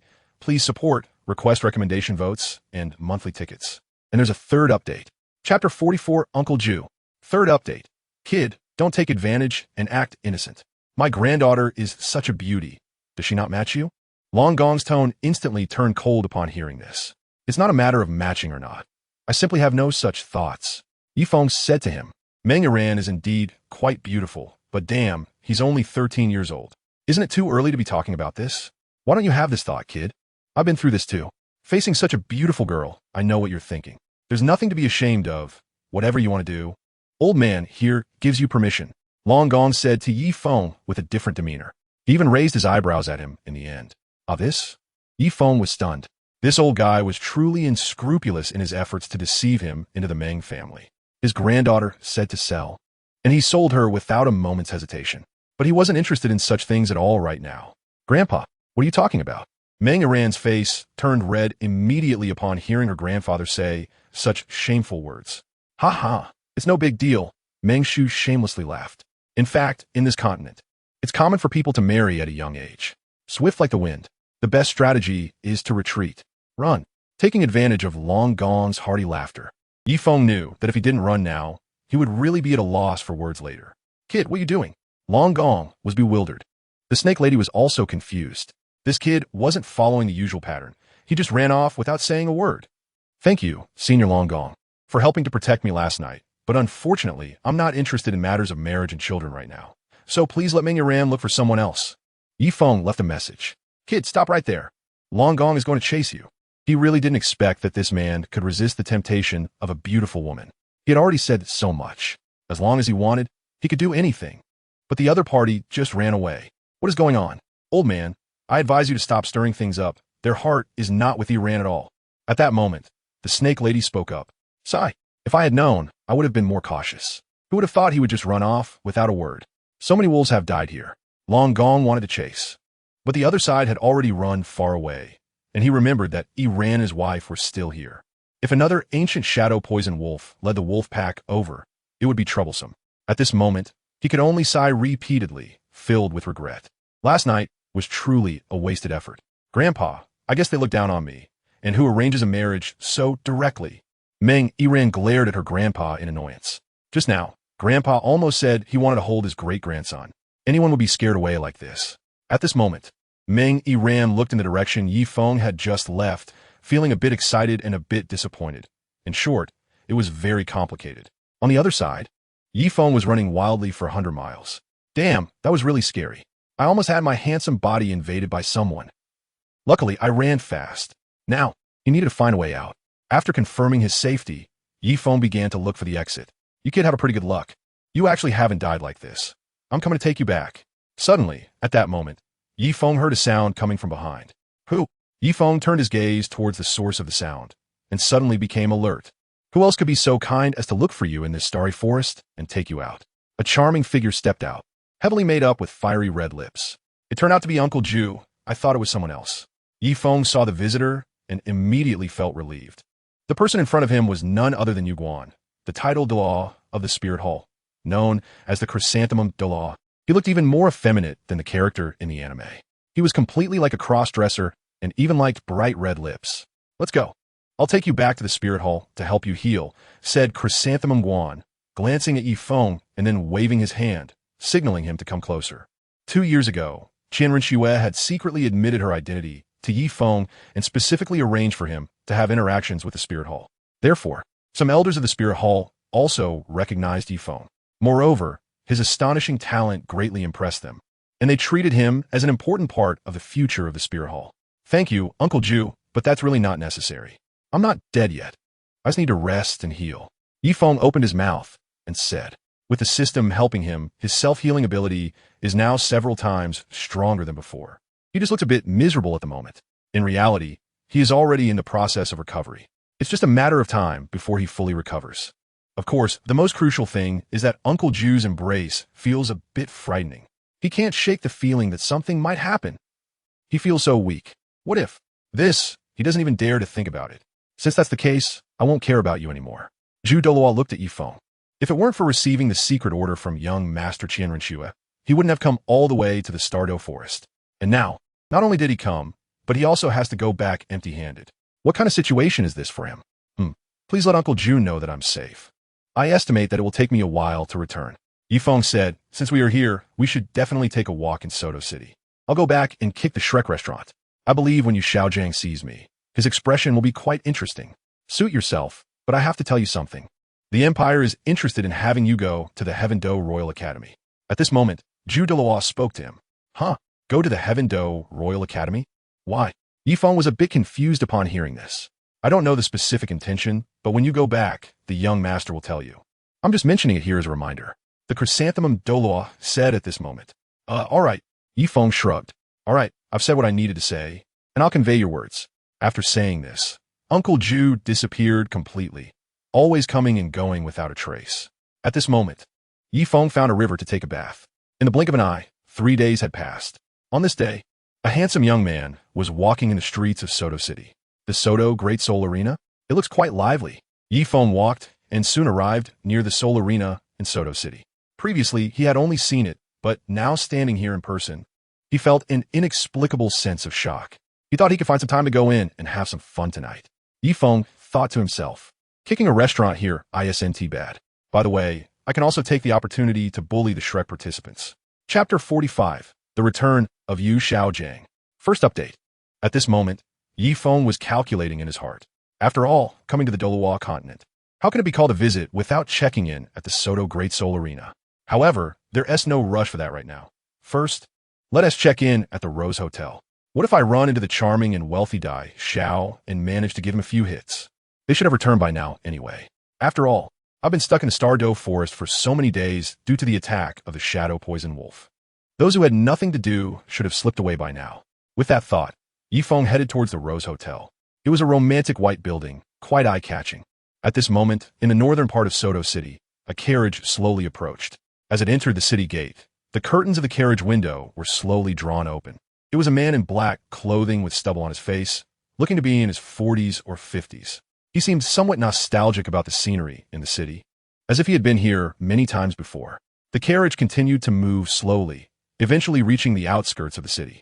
A shabby wooden sign read Shrek Academy in big letters. Inside the academy, on the small balcony outside the principal's office, a burly man and a glasses-wearing man who looked like a sly businessman were sitting there drinking tea. I didn't expect you would encounter the Titan Great Ape this time. Even though we went together, we couldn't escape, said the middle-aged man wearing glasses. This was Flander, the principal of Shrek Academy. He had a wistful expression. Well, that's the truth. I guess the Titan Great Ape appearing at the outer edge of the Stardo Forest was just a coincidence. However, I'm still puzzled about what the bull roar Xiao Wu mentioned was. Zhao Wujie took a sip of tea, looking puzzled. He and T found an answer to this question since he had been pondering in the forest. I've never heard of a bull roar that frightens the Titan Great Ape. Flander shook his head slightly. The bull roar you mentioned should refer to the sky blue bull python. At this moment, a man in his 40s or 50s entered the balcony of the office. Dressed in black, standing with his hands behind his back, looking somewhat arrogant, as if he possessed great authority. I just heard someone arrive. Wujia, let me introduce you. This is my old partner Xiaogang, who is also Tang San's teacher. People call him a master, Flander said, standing up to introduce Zhao Wujia. So you are the master. I've long admired your name. Zhao Wujia almost jumped up upon hearing this. He had often heard Tang San talk about how powerful his teacher was, and now he finally met him. The master's appearance looked very impressive, exuding an air of authority. I don't really have a big name. I just proposed the 10 core competencies of martial souls and taught Tang San as a disciple.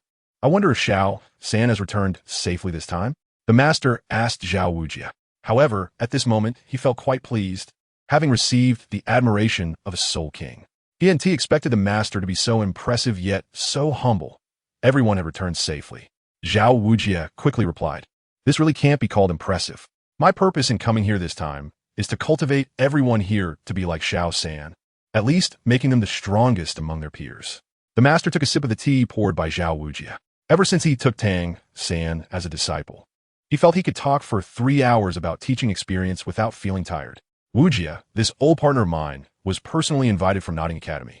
From now on, he will serve as our Shrek Academy's teaching director and logistics director. Flander said with a slight smile, revealing a sly merchant's grin. Holding 2 positions without having to pay wages. Where can I find such an old partner? The key is that his teaching ability is indeed quite good. Yes, not a waste. Holding 2 posts. Master, can you handle that? I've been a teaching director for so many years. If you can't manage, feel free to ask me. Zhao Wujia asked the master. That's not necessary. I can handle the back kitchen, and teaching has always been my strong suit. Tang San is the best example. I believe he should have become a soul master by now. The master asked Zhao Wujia. Yes. After this trip to the Douluo forest, Xiao San has now become a soul master. Zhao Wujia nodded. Naturally, he didn't doubt the master's teaching ability. You can say that Tang San is the first to implement my theories, so you can rest assured about teaching. The master said with a meaningful expression. Since the master said so, Wujia naturally had no doubts. However, he suddenly remembered something. With a disciple like Tang San, how could he dare to doubt the master? If there is anything you want to ask, feel free to. The master looked at Zhao Wujia. When Tang San came to pay his respects to you, was there also a person named Yi Feng? Zhao Wujia asked. Yi Feng. The master suddenly froze. Yes, Zhao Wujia nodded. He seemed to recall that Yi Feng and the master seemed to have some connection, as if he had failed to become a disciple and later hated the master and Tang San. But he didn't ask for the specifics. He had arrived too late and only heard some fragmented remarks. So now that the master was here, he wanted to ask and clear his doubts. This is what Tang San told you, right? I didn't know this Yi Feng. Back then, he cried and begged me to take him as a disciple all night long at my place. Unfortunately, Xiaogang, only want to take 1 disciple in my life. If it weren't for Wujia mentioning him today, I would have forgotten what he looked like. The master said, lightly with a smile. It seemed that in his memory, this person only existed 5 years ago. But master, if you only take 1 disciple, why didn't you take him and took Tang San instead? Zhao Wujia was puzzled. If you're only taking 1 disciple, Yi Feng would have been the most suitable, right? He is clearly much stronger than Tang San. Xiao San has only just advanced to soul master. I estimate that Yi Feng will become a soul sect soon, right? He initially thought that the master took Tang San as a disciple because of Prince Haoyan. After all, he was the son of Prince Haoyan. Take Yi Feng as a disciple? With his poor talent, would I be crazy to take him as a disciple? The master said directly, not in a good mood. Yi Feng's talent is poor? Zhao Wujia was full of questions. He reached level 39 at 13, and when gathering at the town outside the Douluo forest, he defeated Dai Mubai and even beat Tang San by himself. You actually say he has poor talent? Chapter 46. The miserable Ma Hongjun, amputation below the waist. The second update is done. There's no need to mention the past anymore. I don't want to hear it. At this moment, the master directly terminated the topic. There's nothing much to say about a dead person. He remembered that he had advised Tang San not to talk about this matter. But how could the other party not control their mouth? It seems he would have to have a good talk with him later. Right, Xiaogang. You just mentioned the Azure Sky Bull Python. What is that? On the other side, Flander quickly changed the topic. As a shrewd businessman, he had already sensed the other party's impatience. Continuing to talk about this would only have the opposite effect. Master, what exactly is the Azure Sky Bull Python that you just mentioned? Why haven't we heard of it? Zhao Wujia naturally picked up on Flander's signal and immediately stopped discussing this topic. This scene only further confirmed his suspicion that something must have happened to the master. Otherwise, he wouldn't be so impatient about it. He guessed that it was probably because of His Highness Haoyan that the master accepted Tang San and did not take an Yi Feng between the 2 geniuses. This might have become a pain in his heart. Therefore, bringing up this matter made the other party so wary. At this moment, Zhao Wujia mentally filled in a process. At the same time, as an adult, he also possessed the emotional intelligence of an adult, which was that since the other party didn't want to bring it up, he wouldn't either. Now that the other party was the new teaching director, offending him would do nothing good for him as the vice president. The Azure Sky Bull Python is a soul beast more powerful than the Titan giant ape in the Douluo forest. Flander truly is a good partner of the master. He fully understood the other party's preferences. As soon as this question was raised, Yu Xiaogang immediately became interested and explained to the 2. What? More powerful than the Titan giant ape? Hearing this, the 2 were shocked. If the Titan giant ape is the king of the forest, then the azure sky bull python is the emperor of the forest. This was knowledge he had read in ancient records of soul beasts in the spirit hall. Since it was the strongest, he had noted it down verbatim at that time. At this moment, the master was popularizing this knowledge to the two.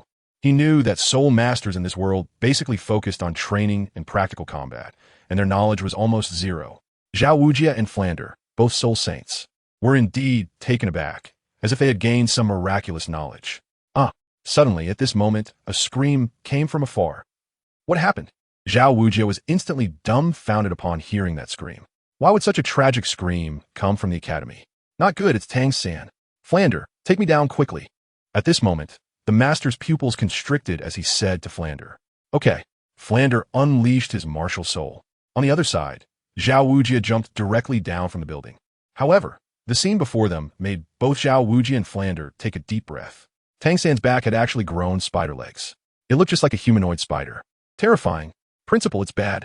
Ma Hongjun has been injured. Oscar shouted from the side. What? Flander immediately rushed to Ma Hongjun's side. Principal, on my foot.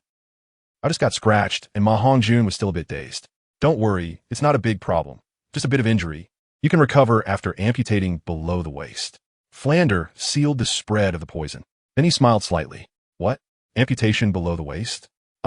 Ma Hongjun let out a small ghost from his mouth and was completely scared, unconscious. What a disappointment. Flander looked at Ma Hongjun with annoyance. You arrived just in time. Now the poison is sealed in the foot area. We should find something to suck it out later. Just now, Flander thought this kid had been too reckless lately, so he deliberately scared him a bit. However, this was easy to handle. But what about that humanoid spider with spider legs? Flander looked towards Tang San in the distance. Tang San, can you hear me? On the other side, the master began his psychological therapy. Those who had not seen the master before looked confused. What does this man in black want to do? Teacher, why are you here? Tang San gritted his teeth in pain. Listen carefully now, relax.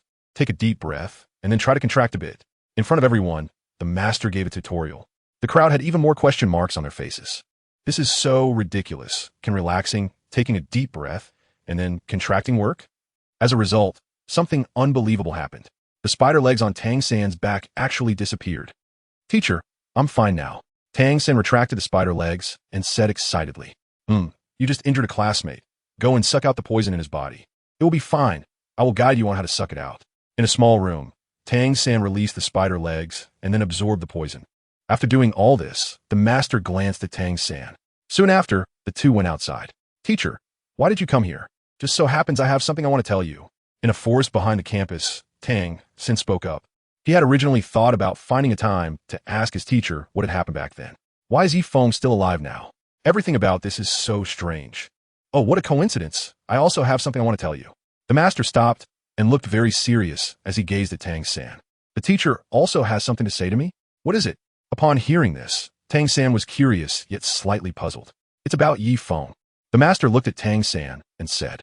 He knew as soon as he heard Xiaogang mention Feng that it was Tang San who had spoken. Teacher, you already know? Hearing his teacher say this, Tang San was somewhat surprised, because what he wanted to say was indeed about Feng. This person not only is still alive, but has also become stronger. He even joined that Songhui Academy. It's simply unbelievable. Of course, the most incredible thing is that he easily defeated me. But that was the old me. Now, with the poison spider legs provided by the faceless spider, it would be easy to win. I've already told you about Feng. The past is the past. From now on, do not mention it again. No matter what happened before, just treat it as if it never happened. Understand? At this moment, Xiaogang directly spoke to Tang San, his tone becoming more serious, almost like a command. P.S. The second update has arrived, and there's a third one coming. The author is trying to get it out before 1 o'clock. Given how diligent the author is, please show some support with a vote. Chapter 47. Defeat him, for the teacher's honor. Third update. I understand, teacher. Tang San nodded. It's possible that the teacher indeed made some kind of agreement with Feng back then. Or perhaps the teacher simply doesn't want to bring up the whole situation anymore. He is right. The past should stay in the past. There's no need to dwell on it. It seems my perspective was a bit narrow. That's good. Starting today, focus on training and don't let the other person affect your mindset. Although he had intentionally avoided letting Tang San see Feng's corpse at that time, he didn't expect it would still leave him with psychological trauma. After all, he was just a 6-year-old child back then. Witnessing a fellow villager die from a snake bite. It's normal for such an event to be remembered for a lifetime. If he had said that Feng was already healed and had left, it might have been better. Unfortunately, those things cannot be changed. Hopefully, after today's warning, the other party will completely forget about it. Understood. I will definitely work hard on my training. Tang San clenched his fists tightly. Feng is so arrogant, isn't he?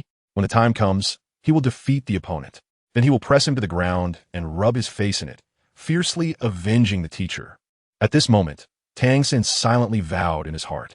He felt that the reason the teacher was so sensitive, even not allowing the mention of Feng's name, was probably because the person he had given up on back then had now become such a powerful existence, even defeating him when gathering in the town.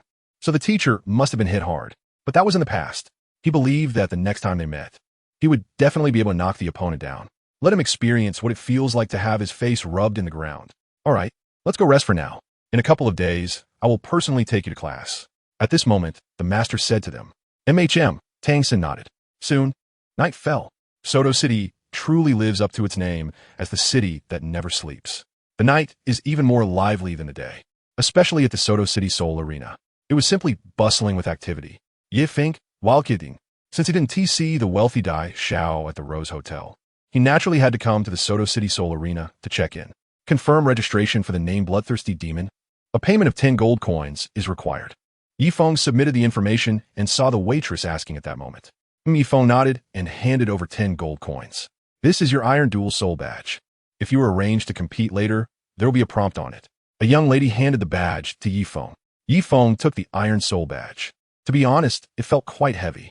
If he remembered correctly, graduating from Shrek Academy required reaching the Silver Soul badge, right? He wondered what level he could achieve here. Feng played with the badge in his hand for a while. 10 minutes later, it was his turn to compete. The dazzling lights were shining. The match was about to begin. Welcome everyone to the Soto Great Arena on this beautiful night. At this moment, a beautiful woman with yellow hair and a pair of invisible wings on her back flew in the air. She was the host of the event. As soon as she opened her mouth, the audience erupted with excitement. Today, the first match in Area 18 is Fat Tiger versus Bloodthirsty Demon. Please welcome the 2 contestants. First to enter was a burly man.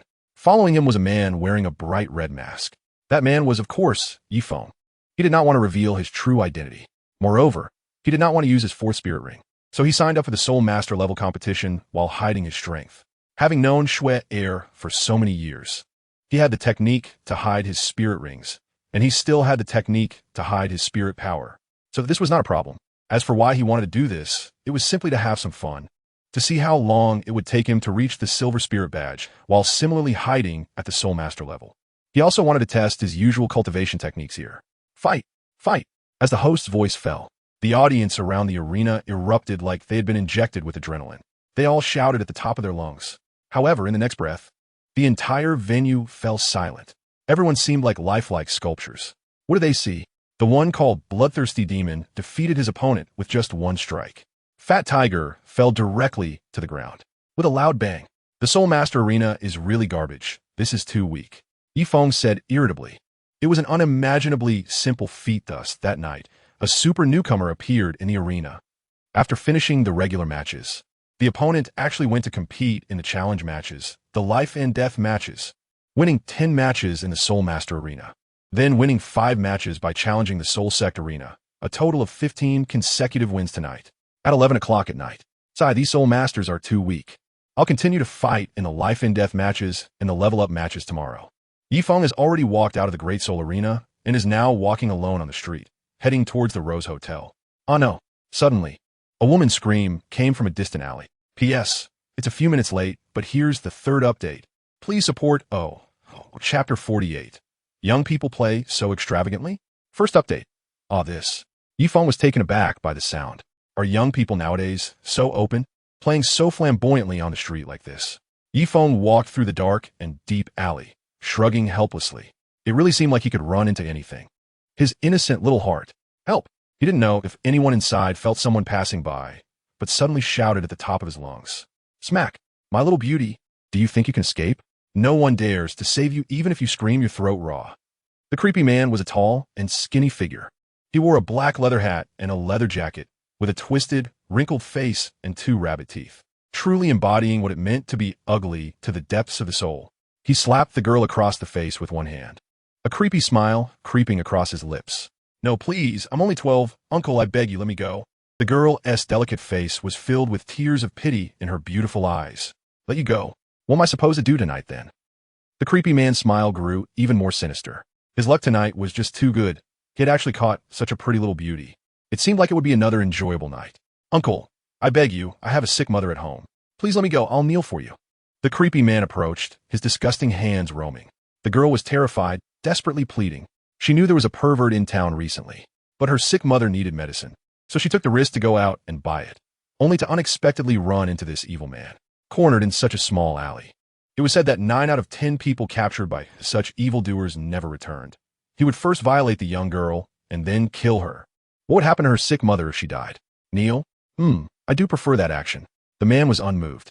He had heard such excuses many times before. Besides, what did someone else's sick mother have to do with him? All he wanted was to have a pleasant night. Help! Help! The girl realized that this man would not let her go today. Ignoring the pain from the previous slap, she screamed desperately. "Sai, why can't you learn your lesson?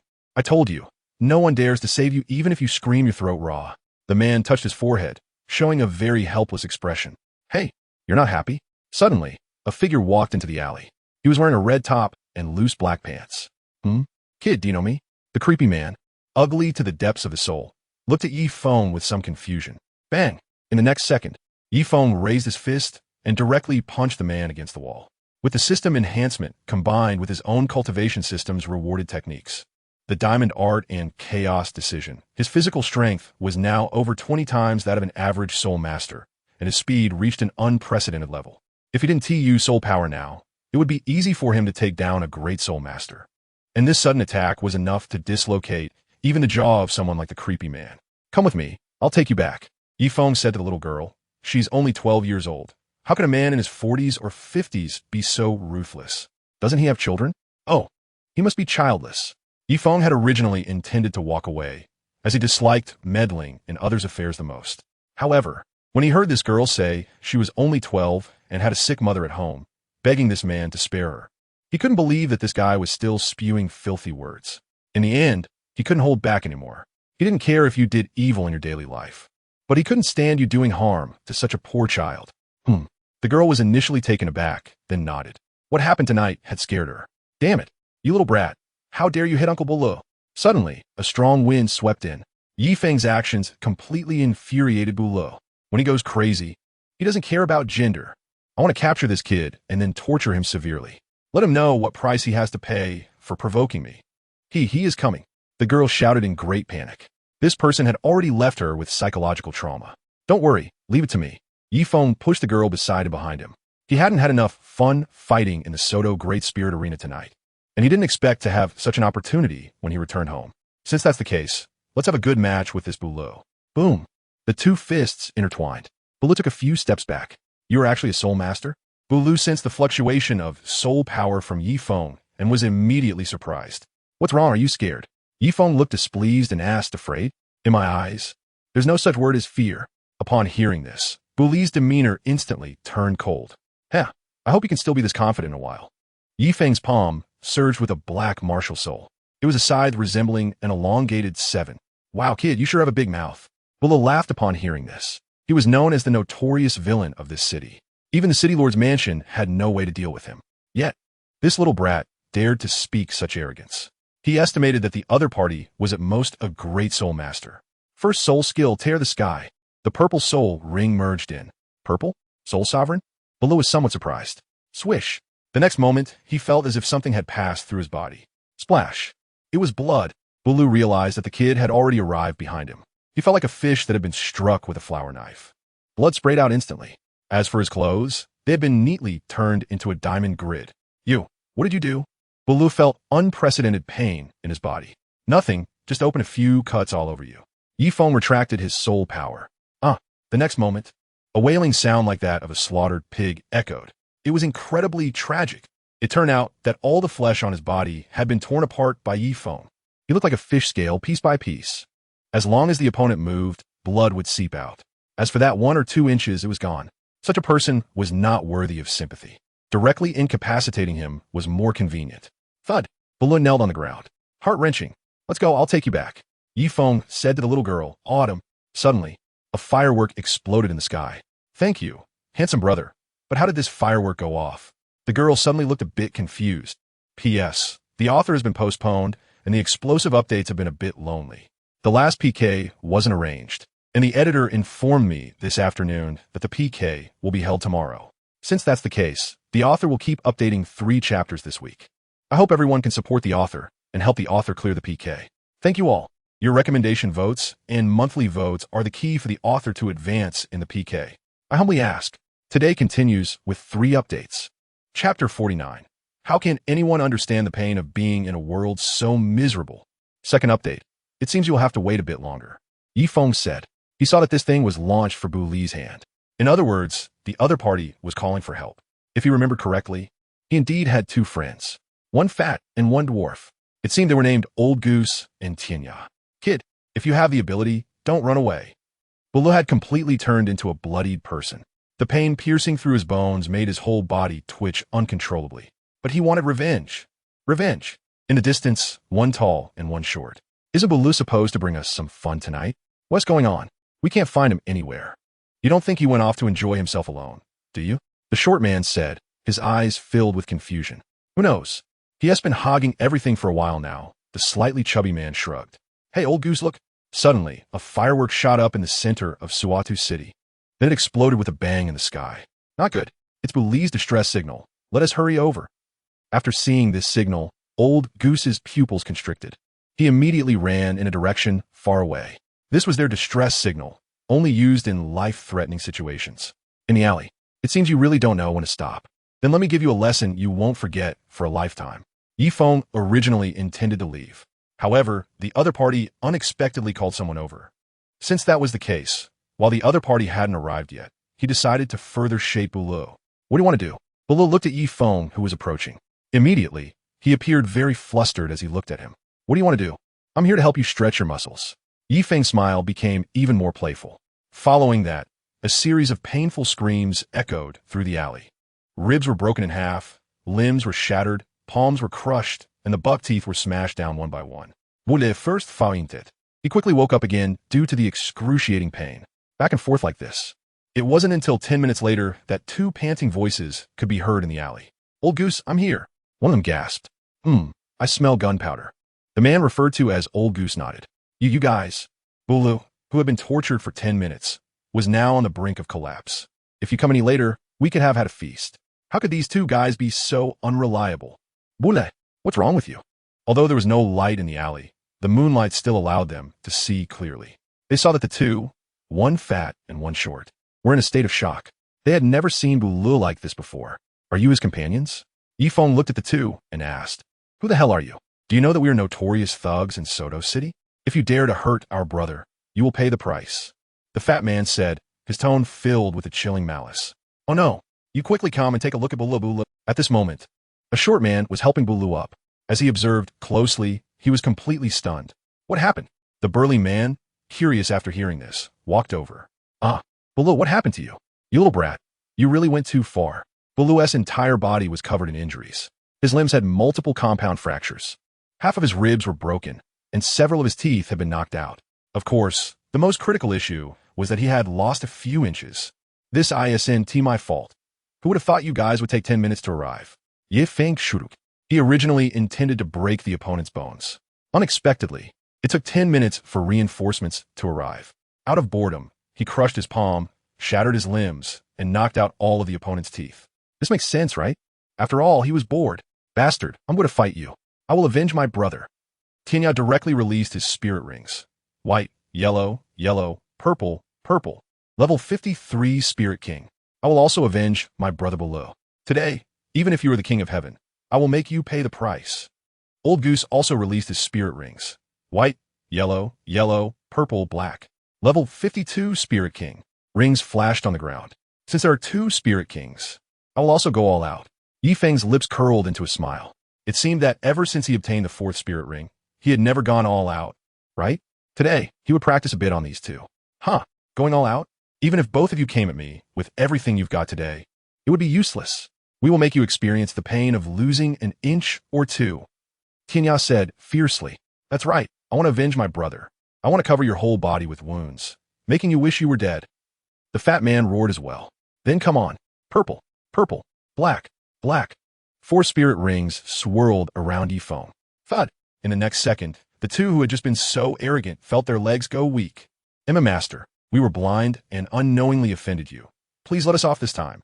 Tianya knelt directly in front of Yifeng. What a joke. What kind of spirit ring configuration is this? How old is the other party? They look like they're only 13 or 14, with 4 spirit rings. And they're all purple and black. Just ask, what kind of background could a person like this have? They are villains, but they're also smart villains. Offending someone like this, not only could their entire clan be wiped out, but their ancestral graves might even be dug up by them. What happened to that arrogance you had just now? Yifeng looked at the two of them. Sir, we actually don't know him well. That's right, that's right. We are completely unfamiliar with this guy. The two of them had an expression full of a desire to survive. Oh, not familiar? Then what were you just saying about leaving someone a couple of inches? Yifeng stared at the two. No. What we mean is that if we want to avoid a pervert like Douluo, we shouldn't leave even a couple of inches, right, old goose? Tianya asked. Yes. Yes, I think so too. Wait a moment, sir. Lulu Dogzi, come here, have something to eat. Old goose rolled and crawled over to Buli's side. To show his determination, he immediately threw a couple of inches to a stray dog in the distance. Huh? You. Bula had just woken up from a coma. Enduring the pain, he thought his friends had already dealt with that guy. But seeing this scene, he immediately fainted again. Yifeng never expected that these two would be so brutal. As expected, they are from a villainous background.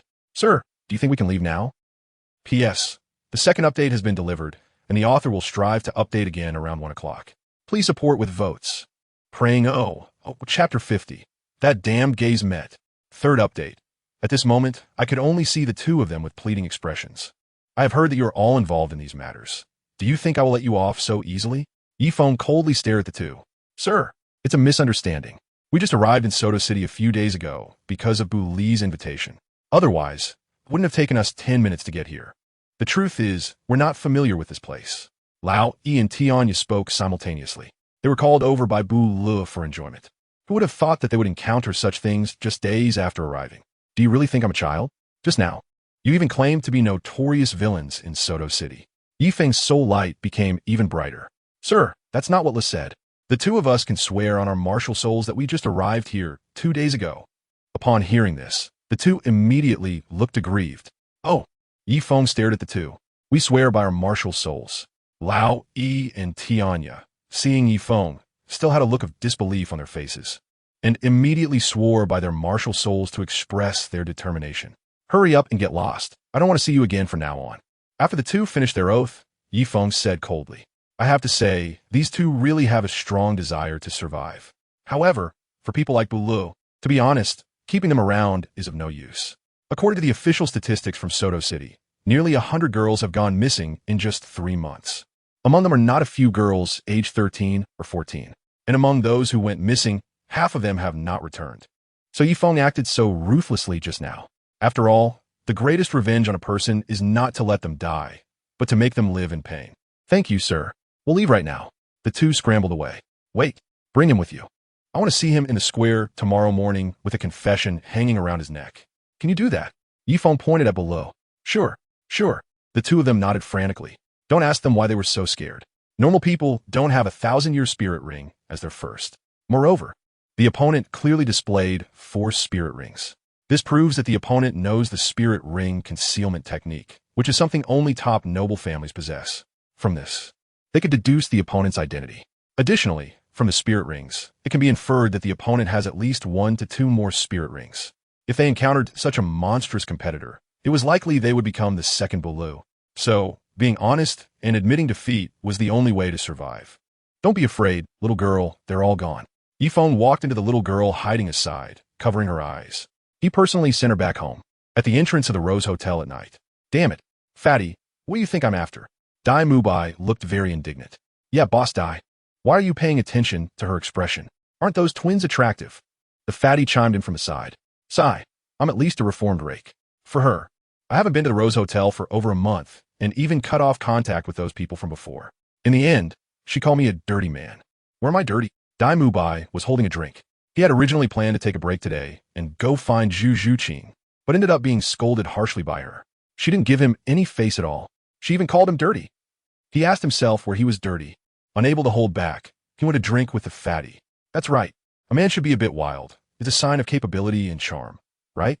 Zhu Zhuqing just doesn't understand. The fatty nodded wildly. Exactly. She just doesn't understand.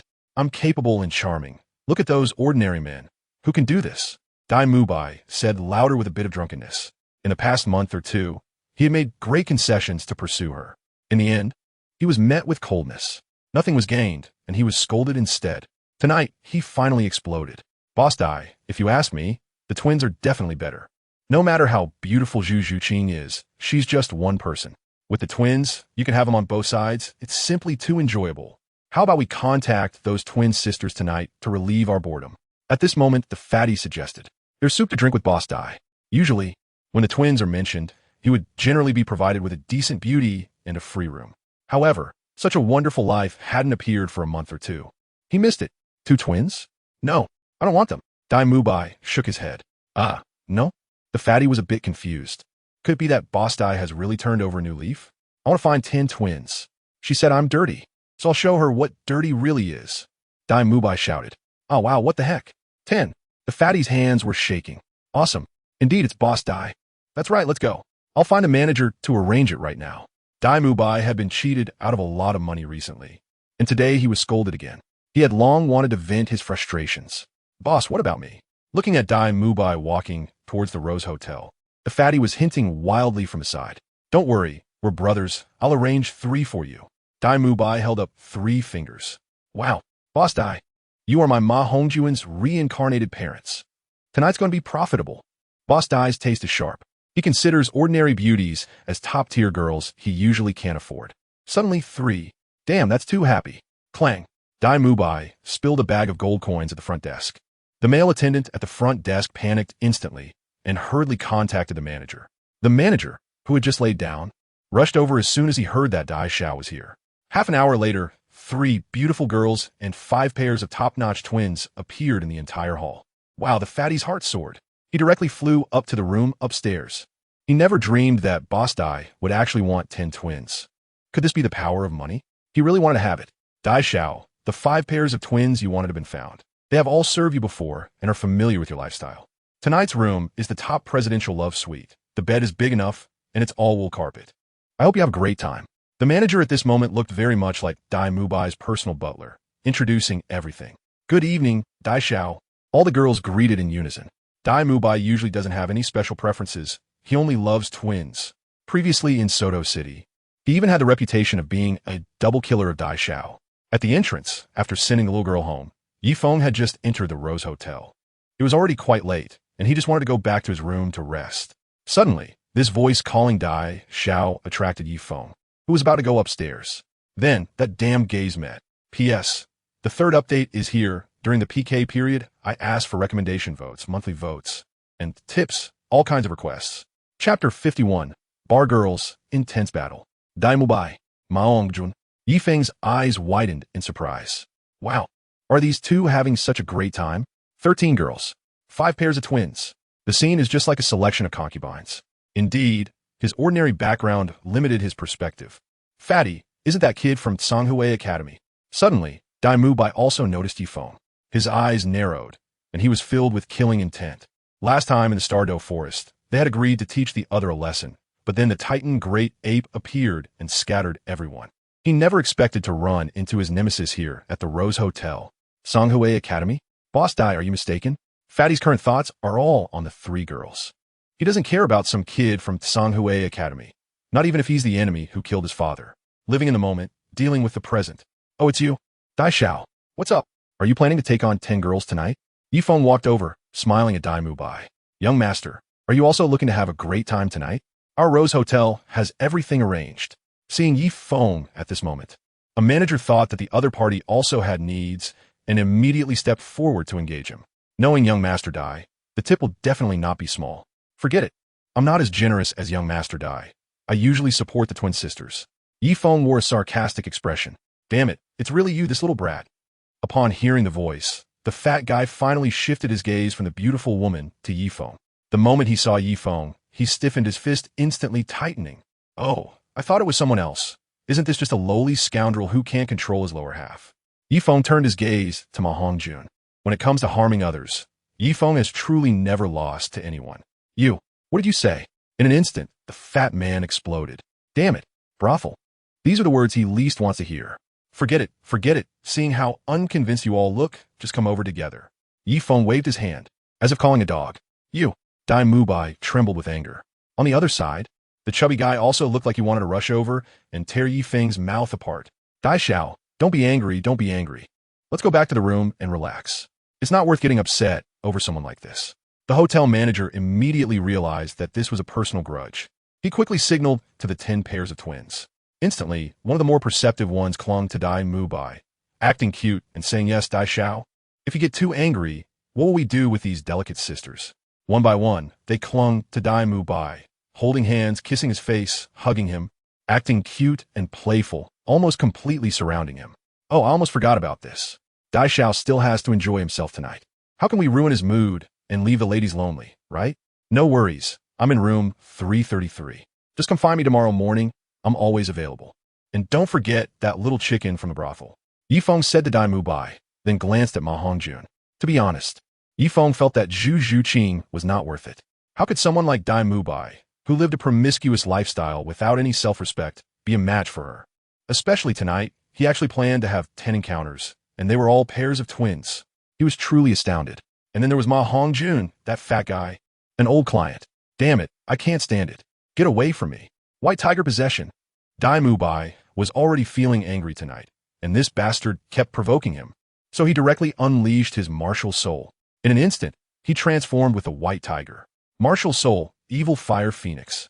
Originally, he could have comfortably held 3 beauties in his arms to sleep tonight, but he never expected this bastard to jump out and cause trouble.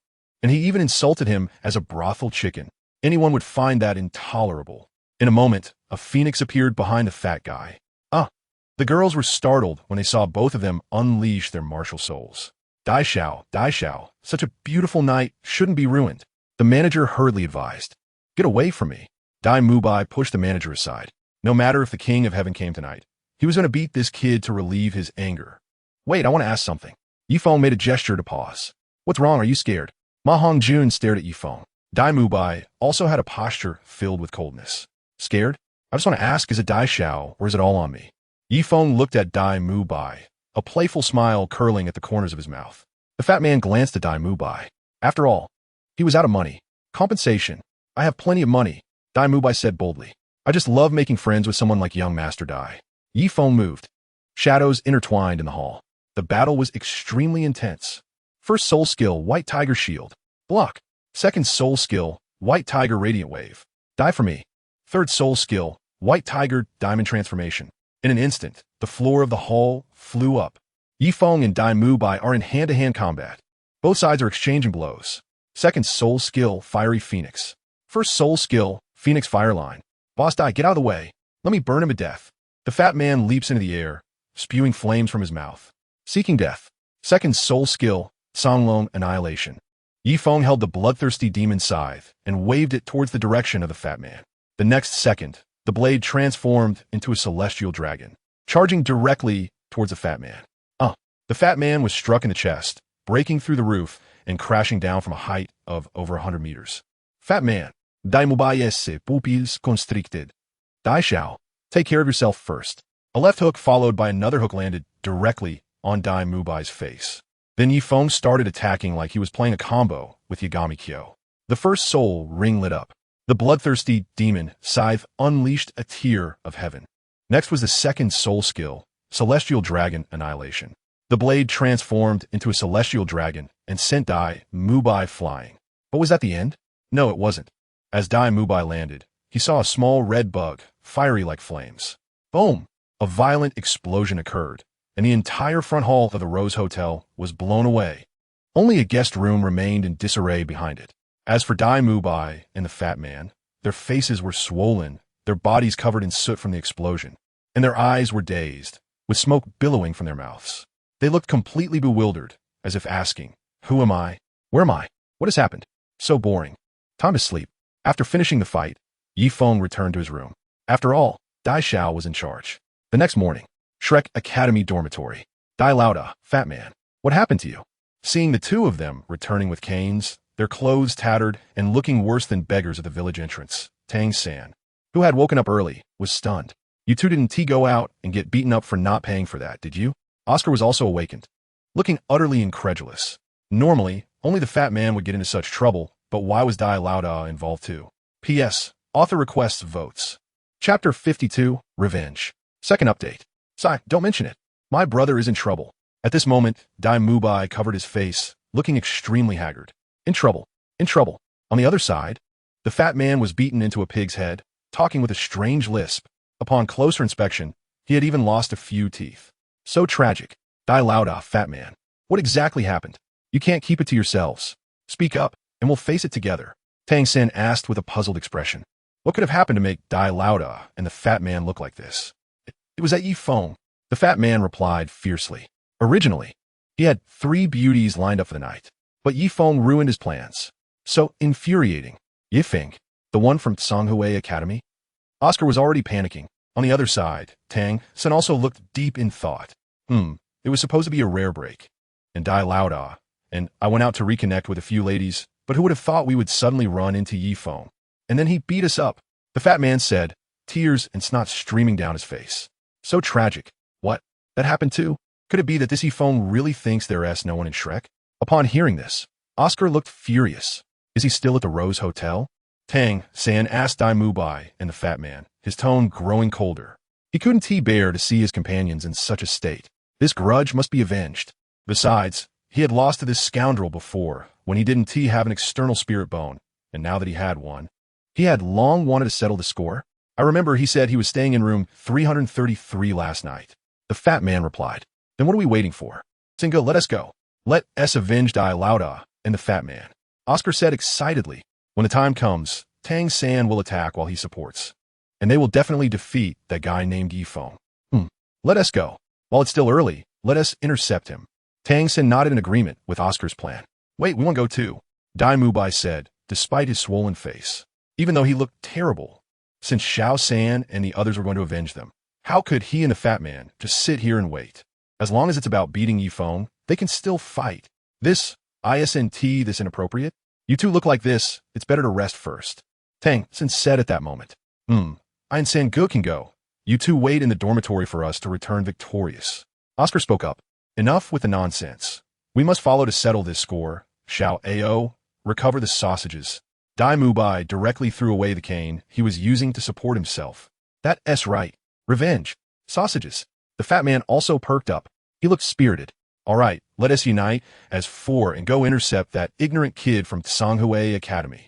Oscar immediately used his martial soul to make 2 recovery sausages. After Dai Mubai and the fat man ate the sausages, they instantly felt their waists and legs no longer hurt, and they were much more energized. 10 minutes later, in the male dormitory, the 4 of them quietly made their way outside. Since the end of the hallway led to the female dormitory, they were afraid of disturbing the girls, especially Dai Mubai and the fat man. If the girls saw them looking like this, it would be social death. Squeak. This world is so wonderful. Often, what they least expect to happen will happen. The door to the female dormitory suddenly opened, and Xiao Wu appeared, rubbing her sleepy eyes. You, how did you get here? She was suddenly startled to see the 4 of them. They moved lightly, and upon seeing her, they seemed like statues frozen in place, vividly alive. Shoo! Oscar and Tang San made a shushing gesture. What happened, Dai Lauda, fat man? Who beat you up like this? Xiao Wu asked, her face full of excitement. What's wrong, Xiao Wu? A voice came from the female dormitory. It's Dai Lauda and fat man who got beaten up, Xiao Wu said directly. The next second, Ning Rong Rong came out. Then Zhu Zhuqing also came out. The fat man and Dai Mubai were left in disarray. Did Xiao Wu not see the shushing gesture? Social death. Real social death. Oscar, what on earth happened? Ning Rong Rong asked Oscar. We got beaten up. Oscar seemed to have no immunity to Ning Rong Rong's inquiry and blurted it out. Beaten up? By whom? Xiao Wu asked curiously, jumping in front. Sigh. It was that kid from Songhua Academy. Dai Mubai shrugged helplessly. Since he'd been discovered, he didn't bother to hide. He directly showed his scarred face. On the other side, The chubby guy also turned his pig-like face towards everyone. The three girls were instantly astonished.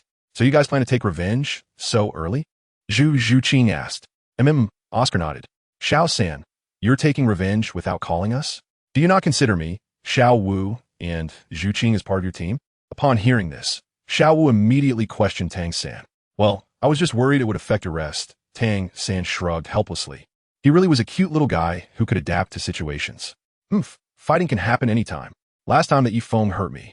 This time I must get my revenge, and I will make sure he hits the ground hard. At that moment, Xiao Wu clenched her fists tightly, looking very angry. All right, you seem to imply that the Shrek 7 were collectively heading out. Anger was written all over their faces. They were determined to surround Feng at the Rose Hotel. Ding ding. Room 333. At 8 in the morning, as a highly disciplined man, he had already run a lap around Soto City. Right now, he was taking a shower in the bathroom. Suddenly, the doorbell rang. Who is it? Feng asked, but no one answered. Instead, they continued to ring the doorbell. What is going on so early in the morning? Feng walked out of the bathroom, wrapped in a towel. Outside the door. He must be too scared to open it. So let's break the door down. Xiao Wu, Ning Rongrong, and Zhu Zhuqing were at the door. As for why the three girls came up, it was because of Xiao Wu. She's good at fighting, and she originally wanted to come up alone, but Tang San disagreed. In the end, Ning Rongrong and Zhu Zhuqing accompanied her. Meanwhile, Tang San and the others were downstairs, preventing Feng from escaping through the window. After all, this is the third floor. For a soul master, jumping out the window is simply too easy. P.S. Wow, everyone keep it up. The author saw the recommendation votes suddenly increase a lot, and the ranking has risen. These days are crucial, and the life and death of this book depend on everyone as support.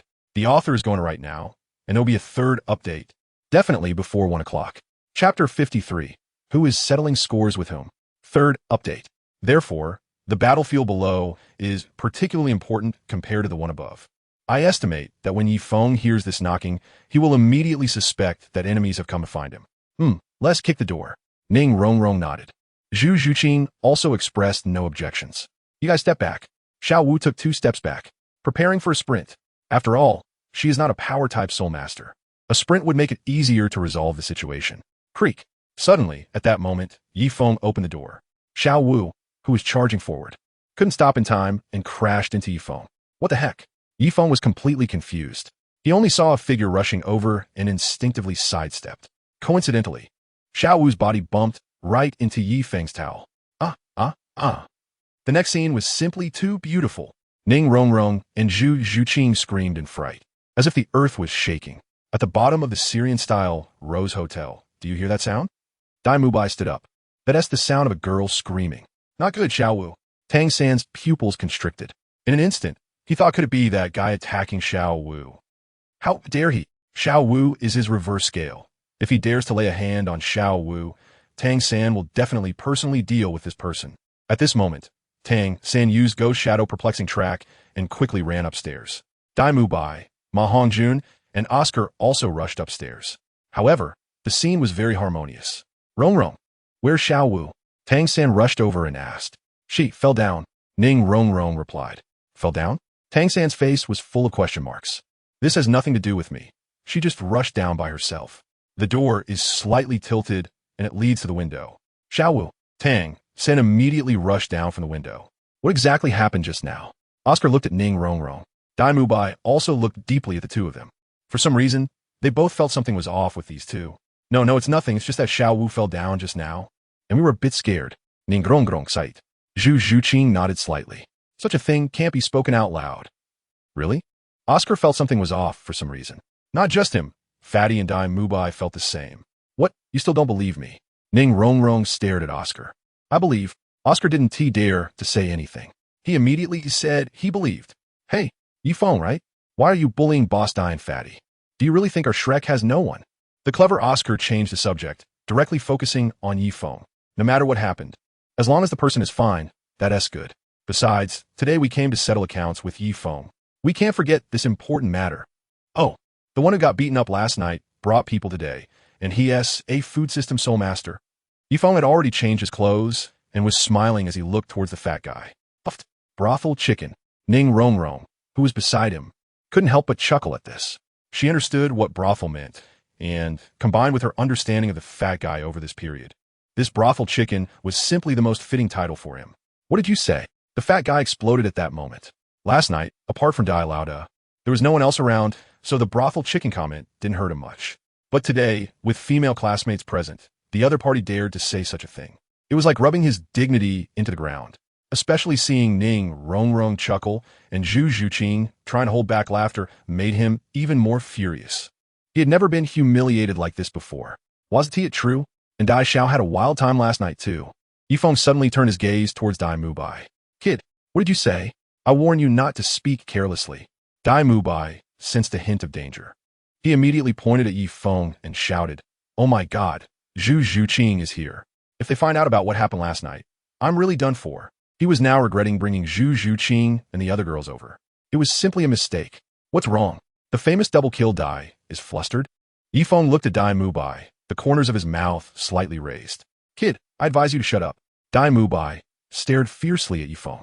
If it were someone else, they might be flustered, but unfortunately, the person opposite him was Yifeng. He was not the least bit worried about Dai Mubai and even maintained a fearless demeanor. After all, he couldn't be beaten by the other party, and his influence was in the Star Luo Empire. So what was there to be afraid of? What does double kill mean? Zhu Zhuqing asked from his side. This was a term she had never heard before. No, it doesn't mean anything. It just means my combat power is strong. One can take on two. Dai Mubai immediately explained to Zhu Zhuqing with a strong desire to survive. After all, he still wanted to pursue her. If this matter got out, he would have no chance at all. Oh really? Zhu Zhuqing's gaze fixed intently on Dai Mubai and the fat guy. Yes. Dai Laoda's combat power is particularly strong. That's why it's called double kill. Feeling Zhu Zhuqing's gaze on him, the fat guy immediately panicked. He quickly responded cleverly. After all, he wasn't lying. He was talking about combat power and didn't specify which aspect. Dai Mubai let out a sigh of relief from the side and gave the fat guy a brotherly look. At least he had managed to keep his secret safe.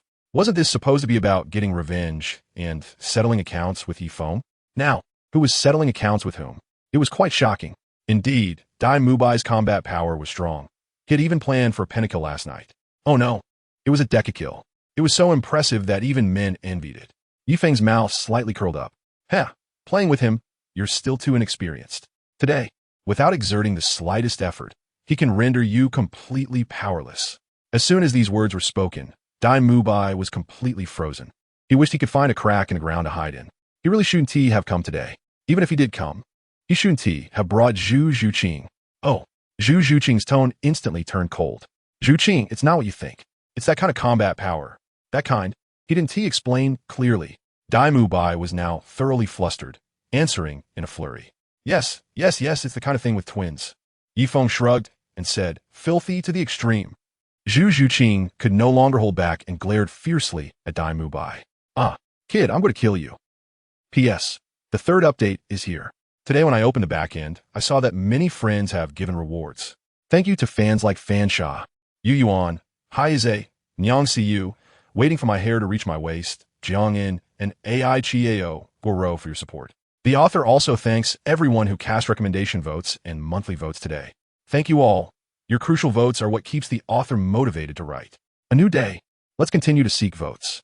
Chapter 54, Bloodthirsty Demon, first update. Seeking recommendation votes. Dai Mubai trembled all over, wanting to attack Yifeng, especially after what was said about last night. It was simply sowing discord. How, in a fit of rage, do you still want to kill me? Yifeng calmly looked at Dai Mubai, completely unafraid. He knew that Zhu Zhuqing wouldn't let Dai Mubai attack him here. If he did, it would be a done deal, and there would be no way to wash it away. Moreover, deep down, the other party liked Zhu Zhuqing. Dai Mubai's eyes widened in anger. He wanted to make a move, but didn't dare to because Zhu Zhuqing was watching him. Once he acted, it would be equivalent to admitting it. No matter how he explained later, it would be useless. Dirty. Zhu Zhuqing glared at Dai Mubai. Then she turned around and walked downstairs. If Dai Mubai and the fat guy were beaten, they should indeed help, but these two were beaten for soliciting. So what else there to help with? Especially since one person had called for 10 women, 5 pairs of twins. It would be better if they were beaten to death.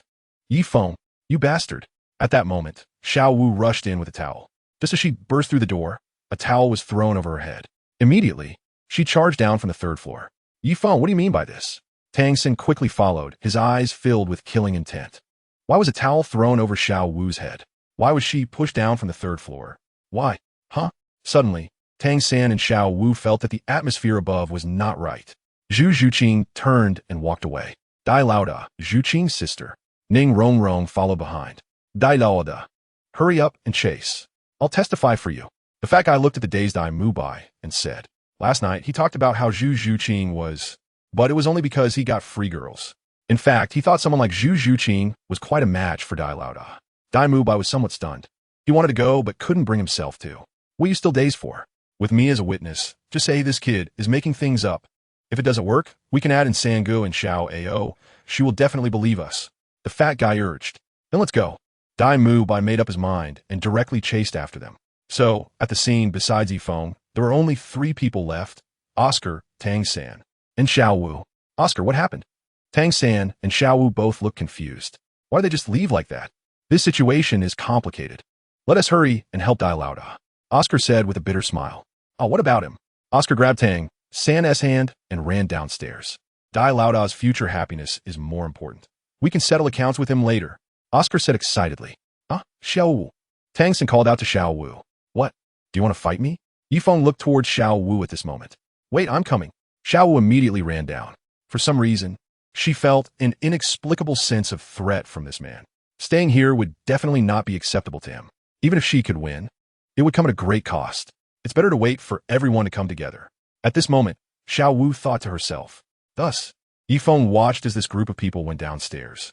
He glanced at the window, where Zhu Zhuqing was walking away without looking back, with Ning Rongrong chasing after her. Behind them were Dai Mubai and Ma Hongjun. As for whether they could catch up, Yifeng didn't know.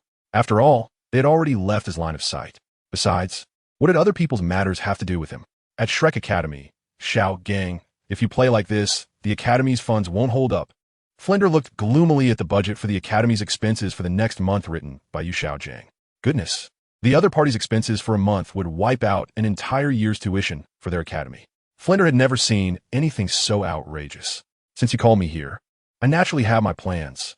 The master stood with his hands behind his back, as if no cataclysm could change his mind. But we have no money, Flender lamented. Do you want these kids to become the strongest among their peers? The master asked. Of course I do, Flender replied. He called the master over precisely to have him train these kids. After all, he had taught Tang San so well. The other kids should be fine too. Then it's settled. Let's do it this way, the master said directly. But my old friend, the tuition for these kids for a year is only enough for you to mess around for a month. Where am I supposed to find so much money for you? Flender slammed the table. The academy was on the verge of closing due to funding issues. With such a large expenditure, where could he find the money? Actually, there was a way. They could train for a week and then go to the Soto Great Soul Arena to earn money the following week. Repeating this cycle could earn back the funds, the master said to Flender. In the Soul Arena, there is money to be made if you win a battle. But isn't that a bit hard on these kids? Training for a week and then go to the Great Soul Arena for another week. I'm afraid these little monsters won't be able to handle it, Flender worried. Besides, who can guarantee they will win every match? Don't worry, after my training, they will definitely have no problem making money. The master was very confident. All right then, since you say so, I have nothing more to say. In the Great Soul Arena, tonight a figure remained the center of attention. He wore a bright red mask. Whether it was a regular battle, a life and death battle, or a battle of higher levels, he handled it with ease. Moreover, he had never used more than one soul skill. But no opponent could withstand it. Bloodthirsty Demon. Victory. Another match. Bloodthirsty Demon wins again. Second match. Then the third and fourth. He kept fighting until 11 o'clock. In a VIP room of the Soul Arena, a man dressed in black was staring intently at the man in the red mask. This man called Bloodthirsty Demon might be the biggest opponent for these kids. Who is this person? Why is he so strong? The person in the VIP box above was none other than the master, Yu Xiaogang. After all, next week the Shrek students would come here for practical training. As their teacher, he naturally needed to come and scout the situation to see what events suited these kids. At 11:30, Yu Xiaogang walked out of the VIP box. He was pondering how these kids should deal with Bloodthirsty Demon if they encountered him. Suddenly, a boy in a red top and black pants caught his attention. P.S. Wow. Today the author was busy and didn't update during the day. Oh no. The recommendation ticket ranking dropped 12 places. Come on everyone, give some support. Chapter 55. Yu Xiaogang comes to visit. Second update. Yu Xiaogang may not have many skills, but his memory is quite good. Just now in a VIP box, he saw the record-breaking bloodthirsty demon wearing red on top and black pants below. This boy before him looked almost identical, but how could the other party be so young? From behind, he looked about the same age as Tang San and the others. It was simply unbelievable. The master didn't dare to approach too much, afraid of raising the other party's suspicion. He decided to observe for a few days first. After all, the kids would only come over in a week. In the following days, the Soul Arena was still filled with excitement. Bloodthirsty Demon broke records again, becoming the fastest Copper Soul Master in the entire Soul Arena. Moreover, the Silver Soul Master badge was within reach. One day, Feng came out of the Soul Arena. It was really boring. His current points had reached over 900. This was achieved without him going all out. According to the rules of the Soul Arena, a Copper Soul Master required 100 points, and a Silver Soul Master required 1,000 points. Tomorrow he could reach the Silver Soul Master badge. The graduation requirements for Shrek Academy were no more than this. He had casually played for a week and had reached this point. Feng is now considering whether to wait until tomorrow to obtain the Silver Soul badge and then play for a while to level up to the Golden Soul badge. Or to return to the Tiando Imperial Palace first to see what Schwer wants from him. He remembers that Uncle Ju had notified him earlier to return when he had time. Suddenly, at this moment, a cough sounded. Of course, there are so many people on the street with throat inflammation that Feng couldn't possibly take the time to care about it. He didn't even stop and walked straight on. Xiaogang? Shouldn't he have heard his own cough? After these few days of following, Xiaogang confirmed that this person was indeed the bloodthirsty demon. Don't ask him why he is so sure. It's because, although he hasn't seen that person's face, he can clearly remember their clothes. Moreover, he had specially bought a close seat these days. He carefully noted down the bloodthirsty demon's clothes, pants, and shoes. The other party only has 2 outfits. Either red clothes with black pants and black shoes, or white clothes with black pants and black shoes. So as long as he pays a little attention and notes the unique patterns on the clothes, it would be easy to find the person outside. Cough, cough. Just like that, Xiaogang followed closely behind Feng, coughing hard. However, the figure in front still showed no reaction. Is it the bloodthirsty demon? Suddenly, Xiaogang quickly walked up to Feng's side. Then he spoke. He was observing this person's expression. If there was any hesitation, it would prove that this person is the bloodthirsty demon. If the other party ignored him or looked at him with confusion, then perhaps he had made a mistake. But the chances of being wrong are slim. Feng turned around. When he saw that familiar face, his pupils suddenly constricted. Isn't that Xiaogang? Why is he here? And why is he looking for him? What does this guy want? You're the bloodthirsty demon, aren't you? Xiaogang noticed Feng's expression and immediately smiled. Because many years had passed, back then Feng was dressed in rags, and the master never even glanced at him. So he completely didn't realize that the person in front of him was Feng. If he had known this was Feng, he probably wouldn't be able to smile anymore. Yes, Feng replied. He was really confused. It seemed that Xiaogang didn't recognize him. Back then, he had been killed by the other party with his own hands. Had he forgotten so quickly? P.S. Today the author is stuck, feeling very, very uncomfortable. Because the author really wants to write this face-slapping plot well. If there is no 3rd update tonight, then there will be 4 updates tomorrow, hopefully a bit earlier. I hope everyone can continue to support the author. The votes have decreased a lot, so please give more strength. The author will definitely do their best to present this face-slapping storyline. Make it exciting. Chapter 56. He really has no sense of guilt at all. First update. Seeking recommendation votes. To him, killing a person was like squashing an ant. How could he forget it all in just a few years? And what did this guy call him for? Did he come to seek advice after watching the previous soul fighting match? No. According to Xiaogang's character, he shouldn't be doing such a thing. Was he really trying to pull? Maybe you don't recognize me. At this moment, Xiaogang followed Feng, pretending that the two were friends. Feng, I don't know you. I would recognize you even if you turned to ashes. So what? Of course. Feng wouldn't say his true thoughts out loud. Instead, he coldly asked the question directly. He wanted to see what the other party was really up to. Don't worry, I have no ill intentions. I've just been watching you achieve such brilliant results in the Soul Arena lately, and I want to get to know you. At this moment, Xiaogang said to Feng with a friendly expression. The other party looked so young. He must still be in school. If he could arrange for this person to come to Shrek Academy and become his student, practicing his theories, then perhaps Xiaogang would become famous throughout the continent. From then on, no one would look down on him or be dissatisfied with him. To be honest, he didn't expect to be so lucky to encounter such a talent during this visit to the Soul Arena. This trip to the Soto City Soul Arena was truly significant. The master was overjoyed. Of course, he had no idea that the person in front of him was Yi Feng. If he had known, he probably wouldn't have been able to smile. Oh, is that so? Yi Feng let a cold laugh. It's truly disgusting. Back then, he told him to get lost. And now he comes over to get acquainted. How could this guy have such a thick face? Does he really not remember anything about himself? Thinking of this, Yi Feng inexplicably found Xiaogang even more repulsive. People often have a deep memory of the wrong things they have done. If Xiaogang still remembered him, he might still feel a sense of guilt about what happened back then. However, the fact that he doesn't remember him at all proves that this person has completely forgotten him, so there is no question of any guilt. It's likely that in Xiaogang's mind, he doesn't even think it was wrong to bully a defenseless child and push him into the jaws of a snake. I wonder what this young friend's name is? Xiaogang sensed Yi Feng's coldness, but he had no intention of giving up. After all, a prize horse is hard to find. Nameless. Yi Feng retorted directly. When did Xiaogang also become so clingy? I see you should be around 13 or 14. Still in school, right? I didn't expect you to advance to Soul Master at such a young age. Truly a genius. Xiaogang, undeterred by Yi Feng's indifference, continued to enthusiastically engage him. Did you come over just to flatter me? I'm not like some people who enjoy hearing compliments and treat others' opinions of themselves as a lifelong pursuit. Yi Feng still maintained an extremely cold demeanor, and even secretly mocked Xiaogang. Of course not. I want to be with geniuses, he said. Xiaogang seemed unaware of the hidden meaning in Yi Feng's words and continued to speak enthusiastically. His purpose was simple, to first trick Yi Feng into joining Shrek Academy, and then take him as his own disciple. This way, not only would Tang San and the others not encounter Yi Feng on the competition field, but Yi Feng could also help Shrek Academy make money. It was simply killing two birds with one stone. Oh, Yi Feng looked at Xiaogang meaningfully. Goodness, does this guy think his combat power is decent enough to invite him to Shrek Academy? What a ridiculous notion. Just ask, what can Xiaogang teach? Making everyone recite stone bubble circles every day under the guise of building physical strength? If you really want to build physical strength, just take the students to a construction site to move bricks.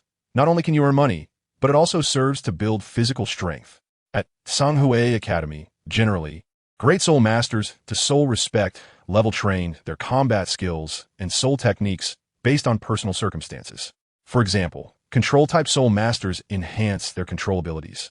Power-type soul masters seek opponents of similar strength to battle and learn from each other. Agility-type soul masters train in specialized agility venues, while support-type soul masters with weaker physical strength focus on enhancing some strength training with weights according to their personal needs. As for the more advanced Tiando Royal Academy, regardless of the type of soul master, they all enter simulated fields to maximize their training and address weaknesses. To be honest, he felt that Master was teaching randomly back on Earth. Now that he is here, he feels even more strongly about it. Only Tang San, Dai Mu Bai, and those top talents on the continent can endure Master's shenanigans. If it were Wang Sheng from Nodding Academy, they would just be able to move bricks for their whole lives. Don't doubt it.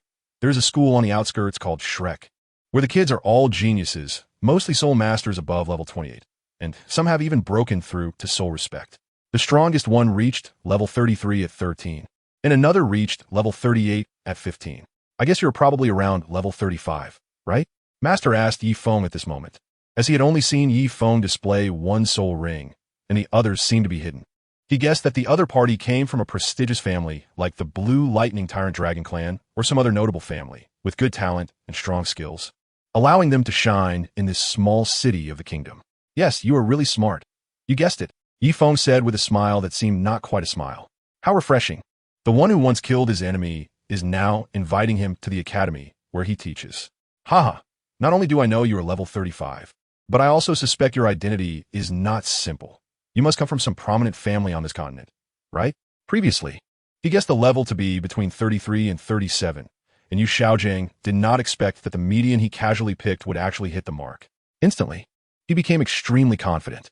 He was pondering whether he should propose 11 laws regarding martial souls. Oh, you can see that too. Yi Feng looked very surprised, but in reality, he was watching a clown performance in his heart. He really wanted to directly say that he was the Yi Feng from back then, just to see the other person's expression. It must be very interesting, right? Haha, of course if Xiaogang can't even see this, then all these years of knowledge would have been learned elsewhere. I believe you know that there is someone on this continent who has researched martial souls to the extreme, known as the Master in the Soul Master community, and I am that Master. Yu Xiaogang instantly became interested and directly introduced himself to Yi Feng. If he had any identification, he would probably take it out right away. The first update is here. Please vote. Chapter 57. The Princess, the Prince, and the son of title Douluo are all my disciples. Second update. Is the master this confident? Yi Feng was left with a face full of question marks upon hearing this. Who knows you? Are you famous? In Douluo continent, master is a derogatory term. It's similar to some so-called experts on Earth back then, a bunch of con artists pretending to be masters. This guy actually has the audacity to bluff here, truly eye-opening. Do you think Yi Feng would be as easily deceived as Tang San was back then? This isn't confidence. It's the natural aura that comes from someone with real strength. It's normal for you, being young and unaware of my master's name. But you only need to know that my students include the princess of the Seven Treasure Glazed Tile School, an imperial prince, and even the son of the title Douluo, who once dominated the entire continent. The master stood with his hands behind his back, proudly lifting his head as if waiting for others to praise him for how amazing he is. So what? However, Yi Feng saw none of this. All he saw was a quack using others to elevate himself. So I would like to invite you to join our Shrek Academy, so you can receive my personal guidance. The master said to Yi Feng. How ridiculous. Why would I want to join your Shrek Academy? Why would I want your personal guidance? Yi Feng is now even doubting Yu Xiaojang's emotional intelligence. Because your strength can only find partners at Shrek Academy, even if you come from a great clan. Look at how the Seven Treasure Glazed Tile School sent their child to me. This indirectly proves my teaching ability, doesn't it? In the entire empire, no one has a deeper understanding of martial souls than I do, and no one teaches better than I do. At this moment, the master said to him, "Get lost." I'm not interested. Yi Feng could no longer listen and directly told the master to get lost. Many years ago, the master had also told him to get lost from the attic. Unexpectedly, in just a few years, the tides had turned and now it was Yi Feng's turn. But this was just the beginning. He would make Yu Xiaogang experience unprecedented heart-wrenching pain. Little friend, don't go. You can question me, but you can't question my results. Let me tell you, my current direct disciple has only a blue silvergrass as his martial soul. Yet I have directly trained him to be a level 30 soul master. The master chased after Yi Feng, saying, this was simply the best talent he had ever seen. He wanted to take him as a disciple right now. Just think about it. A 14 or 15-year-old with a level 35 and such strong combat power. Where could he find such a talent? The key was that the opponent had only used one martial soul in all competitions. This should at least be on par with Tang San, or even stronger than Xiao San. Once he took him as a disciple, with the two twin stars in hand. How could Yu Xiaogang be afraid of not becoming the strongest teacher on the continent? Wherever he went, he would be a high-status guest. Oh, I never expected that you could train a useless martial soul like Blue Silvergrass into a level 30 soul master. You are really impressive. Yi Feng looked at Yu Xiaogang chasing after him with a hint of mockery, and said, if he knew that the person he was chasing now was the child he had once hit on the head with a book, causing a bump, and who was bitten to death by the mandala snake, I wonder what his expression would be. Moreover, this guy was really using all sorts of tricks to fool him. If he was truly just a simple Blue Silvergrass, then if he could challenge and become a level 30 soul master, Yi Feng would be convinced. But the key point is, doesn't Yu Xiaogang know that Tang San isn't just a simple Blue Silvergrass martial soul? I really didn't expect this guy to be so shameless. Of course, if I didn't have this little skill, how could I be called a master? Young friend, since you are unwilling to reveal your true name, I will temporarily call you Bloodthirsty. To be honest, I have been observing you for several days, and I sincerely want to take you as my disciple. As the foremost expert in martial soul research on the continent, I will definitely cultivate you into a title Douluo using the fastest method. At this moment, the master's expression was incredibly sincere. Of course, beneath that sincerity lay all sorts of chaotic thoughts. If you really have sincerity, come meet me at Rose Hotel Room 332 tomorrow morning. Yi Feng said, and then left directly. As for Yu Xiaogang, he should be kept in suspense. When he sees him tomorrow morning, he will humiliate him severely. From now on, whenever he sees anyone from Shrek, he will mercilessly torment them. Gradually, he will crush everything about Yu Xiaogang into pieces. That's right, Yi Feng holds grudges like this. I believe there aren't many people in this world who could be magnanimous towards a murderer of their own kin. Yu Xiaogang watched Yi Feng's fleeing figure, filled with reluctance. But it doesn't matter, tomorrow is just Rose Hotel Room 332.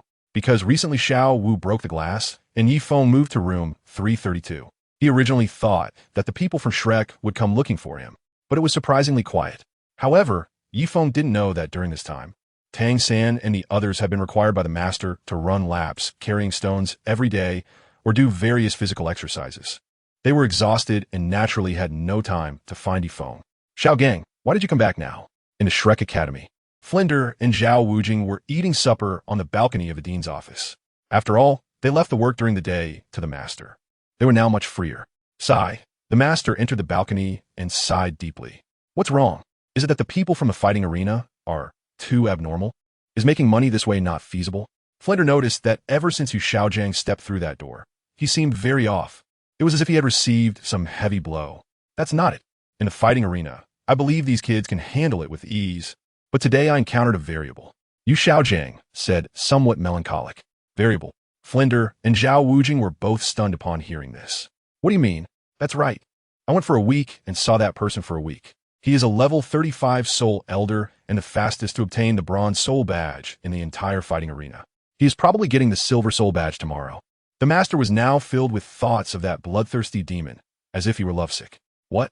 A week for a silver soul badge? Xiaogang, are you sure you're not lying to us? Upon hearing this, Flinder and Zhao Wujing's eyes widened in disbelief. It was as if they had heard something unbelievable. You know, the silver soul badge is a graduation requirement for our academy. And he achieved it in a week? Is this too exaggerated? Why would I lie to you? The main point is not this. After memorizing the clothing features for a few days, I found out that this person is actually a 14 or 15-year-old kid. The master said, the second update is here. Please support with tickets. The PK has only 2 days left. The author's overall data ranking seems to be around 9th or 10th. It's very tense. I'm fighting for results. And the next update will hopefully be before midnight. Please support with tickets and rewards. Chapter 58. Can this be endured? Third update. A 14 or 15-year-old kid. Flinder was shocked. Isn't that just the same age as Mu Bai in the academy? It seems Mu Bai doesn't even have a bronze soul badge yet, right? Is there really such a prodigy in this world? So what does this have to do with you, master? On the other side, Zhao Wujing was somewhat confused. He was a straightforward man. If the opponent is strong, let him be strong. What does it have to do with our little monsters? At this moment, he was very perplexed. Yeah, what does Xiaogang have to do with our little monsters from Shrek? Even if he advances to the silver soul badge, it shouldn't mean we will encounter him. Flinder also reacted, and then asked, you can't feel my heart-wrenching pain. Just imagine, if such a genius goes astray and eventually fades away slowly, wouldn't that be a tragedy for the entire soul master world? The master said to the two of them. On this, Flinder was stunned. His old buddy's sense of responsibility had risen to encompass the entire soul master world. On the other side, Zhao Wujing also had a bewildered expression, as expected of the master. This perspective is indeed different. In the end, Zhao Wujing was the one being narrow-minded. So, I want to take him as my disciple and guide him well at our Shrek Academy. The master spoke again. Zhao Wujing. Master, didn't you say you vowed to take only one disciple in this life, and that Tang San is your only disciple? Why now? Zhao Wujing's face was written with confusion. Just a few days ago, when he first met the master, the latter was adamant about having only one disciple, which was Tang San. What the heck? Has it changed in just a few days? Is what you said just nonsense? This is simply absurd. The unmoving king. That was in the past. When I hadn't found a suitable one, naturally, there was only Tang San. Now that I found a suitable one, it's different. Once I cultivate him, he will become an existence more powerful than Tang San, and then the glory of the entire Shrek Academy will shine across the continent. The master was now in a passionate state, as if striving for a great cause. Only he knew in his heart that once he took the bloodthirsty demon as his disciple, he would have two powerful disciples. As they grow, they will surely surpass the entire continent. The blue lightning tyrant dragon family once looked down on him, but now he would make a strong comeback. And their SBB Dong, that woman who betrayed him because of his low soul power. Aren't you from the Spirit Hall very strong? With these two powerful disciples in hand, what can a Spirit Hall do? At that time, it will be his brilliance shining on the entire continent. His name will be etched on that immortal monument, enduring forever. This seems somewhat reasonable. Zhao Wujing wouldn't be able to outsmart someone like the master, a self-serving scholar. With just a few words, he felt it seemed rational. Well then, Xiaogang, did this person ultimately agree? Flinder asked at this moment. I think he probably wants to agree. He might be afraid of his family, so he asked me to find him at the Rose Hotel tomorrow. He may be communicating with his family tonight. The master said at this moment. How about I accompany you to find him tomorrow? Flinder also has time tomorrow. To be honest, he wants to meet the genius that Xiaogang mentioned. I'll go too. Zhao Wujing was also interested in this person, so he immediately said, Wujing, I will go with Xiaogang tomorrow. You will be responsible for the daily training of these kids. But it won't be too much, just in the morning. Let them rest in the afternoon, and take them to the fighting arena at night. Flender said at this moment. All right. Zhao Wujing shrugged slightly. The next morning, what's going on with this Rose Hotel? At 8 o'clock, Flender and the master arrived at the Rose Hotel. Flender was immediately astonished. The entire facade of the hotel is completely gone. It's simply unbelievable. Could it be that someone had a fight here before and ruined the hotel? Let's not dwell on that. Let's go to room 332. The master is a bit impatient. After all, the purpose of coming here today is to find the bloodthirsty demon, not to see what the Rose Hotel is like. The other party has nothing to do with him. All right. Flander nodded. Room 332. Feng had just finished a shower. The system's function allowed him to level up simply by exercising. The battles in the soul fighting arena counted as a form of exercise. So now he was gaining a lot of experience every day. However, even so, he couldn't break the habit of going for a morning run. After so many years, he was already used to it. Just as he put on his clothes, he suddenly heard a sound coming from outside the door. Oh, did they arrive so soon? With the experience from last time, Feng had chosen a presidential suite this time. Simply put, the outside was like a living room or conference room, while the bedroom was inside. It was more than twice as spacious and luxurious as room 333 he had before. As for how much it cost nothing. He didn't have to pay for any room now. Not only did he not have to pay, but he also received a considerable compensation, earning hundreds of thousands of gold coins. He could already imagine the furious reaction of that Dai Xiao. At this moment, Feng leisurely dried his hair. As for you Xiaogang, he could wait. Xiaogang, did you get the wrong place? Why have we been knocking for a full 5 minutes and no one is responding? Outside, Flender wore a puzzled expression. It had already been 5 minutes. He seriously suspected that his old buddy had remembered the wrong location. This shouldn't be the case. He clearly told me it was room 332 at the Rose Hotel last night. Yu Xiaogang was also confused. What was going on? Was he being stood up? Kumin. Feng opened the door. He continued to wipe his head with a towel, not looking at them at all. When he finally sat down on the soft leather sofa, he noticed Yu Xiaogang and Flander. It was quite surprising. He didn't expect Flander to be here as well. Little friend, we almost thought we had come to the wrong place. Why didn't you open the door for 5 minutes? Yu Xiaogang asked Feng at that moment. However, he didn't dare to speak loudly and had a humble demeanor. I was taking a shower. Feng replied, and then did not say another word. That's right. I am indeed this arrogant. How you treated him back then, he will return it the same way now. Ah, Flanders beside him was stunned. This guy is too arrogant. Can Xiaogang tolerate this? The other party actually can tolerate it. However, Flanders didn't know that for Yu Xiaogang, as long as he could get Feng, he would possess the Gemini, ultimately evolving into the best teacher on the entire continent. What could he not tolerate? The 4th update will be delivered to everyone before 1 o'clock. Please support with tickets. Chapter 59, with tears, earning over 900,000. 4th update. The two sat down. Master, right? Just tell me what advantages you have that would make me choose you. In a Shrek Academy that is about to close? Feng sat in the center of the main seat with one leg crossed over the other. As for the situation at Shrek Academy, it was estimated that only Flander knew a bit more than he did in this world. Sure enough, the bloodthirsty little friend did a background check last night. The master said with a different expression, it seems that this round of deception won't be so easy. Indeed, the connections of these wealthy kids are extensive. They're not as easy to fool as Tang San was back in the day. However, this didn't pose a challenge for him. After all, 8 parts truth and 2 parts falsehood isn't a lie. Soon, the manager of the Rose Hotel walked in. Boss, the drinks you requested. The hotel manager looked at Feng with great respect. That's right, Feng casually bought the Syrian-style Rose Hotel that day. It didn't cost much, only around 200,000 to 300,000 gold coins. After that, he sent Manager Wang of the lobby to demand compensation. Of course, the initial asking price was 3 million. After some bargaining, considering that Dai Mubai had stayed at the Rose Hotel a total of 839 times and sponsored 53 impoverished girls, they settled on 1,200,000. Upon hearing this result, Dai Mubai was immensely grateful. Feng cried while earning more than 900,000. Although completing the system tasks brought in money, and his total assets have now reached over 10 million gold coins, who would ever be indifferent to money? Moreover, he was quite happy to have tricked Dai Xiao. Boss? Upon hearing this, Flanders' keen eyes instantly sparkled.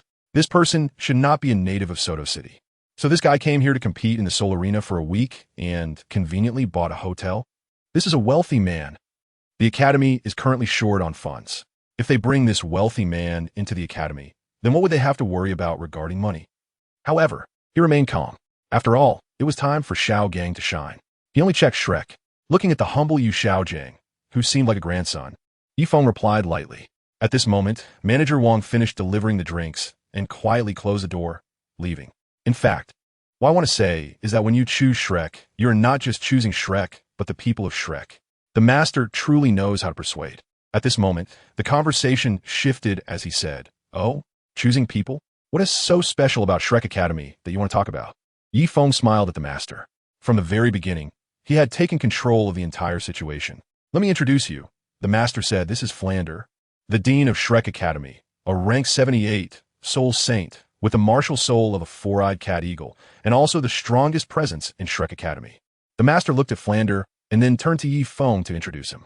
"Hello," Flander greeted Feng, giving a slight gesture. "Currently, our Shrek Academy also has a soul saint, who is rank 76. Wait, I'm not interested in them. I just want to hear about you." Feng gestured for the master to stop. "Do you want to hear me?" The master looked at Feng. In fact, he was very self-conscious about his own level. "Well, since you say that entering Shrek Academy is about selecting people, and since you have trained so many outstanding students, even titled Douluos send their children to you for training, then I am certainly very interested." Feng said, "I was once the young master of the blue electric Tyrannosaurus family, the proposer of the top 10 core competencies of martial souls in the current continent, and I am revered as a master by the world." Xiaogang spoke up. Flander, who was beside him, was somewhat surprised. Xiaogang really went all out. "I never expected that the master was actually the former young master of the blue electric Tyrannosaurus." Feng pretended to be very surprised. "This is natural. If there is no foundation, how could he teach everyone to become successful? So, young friend, are you planning to join our Shrek Academy? I currently have only one spot for my direct disciple, and the competition is extremely fierce." Speaking of the blue lightning tyrant dragon family, Xiaogang felt confident. "Oh, is it going to happen?" Flander, who was drinking a beverage nearby, thought to himself, wait a minute, why is there no martial soul and soul power? However, Xiaogang did not know that Feng was indirectly mocking him. This is not important." After saying that, Xiaogang awkwardly avoided looking directly at Feng, unable to meet his gaze. With his little soul power, how could he dare to speak it out? Wouldn't that be a laughingstock? P.S. Here, as the fourth update, it's already 1:30. It might be a bit short, but the author is so tired that their face is smashed on the keyboard. Going to sleep. Sleep is important. Please vote various votes. Tomorrow is the last day. Dear book friends, keep voting. Don't let the author fall behind. Chapter 60. Humiliate Xiaogang. First update. Please vote for recommendations. Everyone. The ranking has dropped. Dean Flander, your academy's teachers actually think it's unimportant not to introduce martial souls and soul power when facing a soul master. Feng looked at Flander. Killing a person is easy. To be honest, now that Feng has advanced to the soul master level, it would be effortless to eliminate the master. The other party is just a level 29 ant. But isn't it more enjoyable to kill someone while tormenting their heart? If it were you, would you let your enemy die so easily? I think it would go to great lengths. Just like a cat catching its prey, it doesn't rush to eat. It plays slowly. It plays until the prey is exhausted, gradually losing the will to survive, and then devours it in one bite. It's the same here. Feng wants to peel away the ugly facade of Xiaogang layer by layer. Then he wants to ruin his reputation and let him die in agony. Any game requires time, and this grand performance is no different. Xiaogang, not mentioning martial spirits and soul power during formal introductions, implies disdain for each other. Flinder looked at the master. Obviously, this level 29 waste, Xiaogang, has never participated in formal competitions. He hasn't even sparred with other soul masters, so he doesn't know such common knowledge. Since that's the case, let me introduce myself then. I'm a level 29 Great Soul Master, and my martial spirit is the Luo San Pao. Don't look down on my low level. Even a soul sage or a soul must respectfully address me as master. At this moment, Xiaogang was introducing himself. Clearly a great soul master, yet he forced an introduction with the aura of a title Douluo. Xiaogang is a contradiction. On one hand, he feels inferior about his level, while on the other hand, he doesn't want others to look down on him. Thus, he tries to elevate himself in a similar manner. So the master is just a level 29 waste. Flender, how could you, a level 78 soul sage, find a level 29 ways to teach? What can he teach? Yifeng laughed out loud, brazenly mocking the master. From the moment the other party stepped through the door today, everything was decided. He, Xiaogang, could endure it if he could, but if he couldn't, he would just leave. At that time, he would use his own way to ruin everything for him. Are you cursing at me? In an instant, the master's face darkened. He hated it the most when others mentioned the words waste. It was as if it touched the most sensitive part of his heart. Did I curse at you, master? As the young master of the blue electric Tyrannosaurus family. You're only at level 29 now. What else could that be but waste? Now, I finally understand why you used the word once. Could it be that you were expelled from the family? Yifeng gently raised the corner of his mouth and asked, You.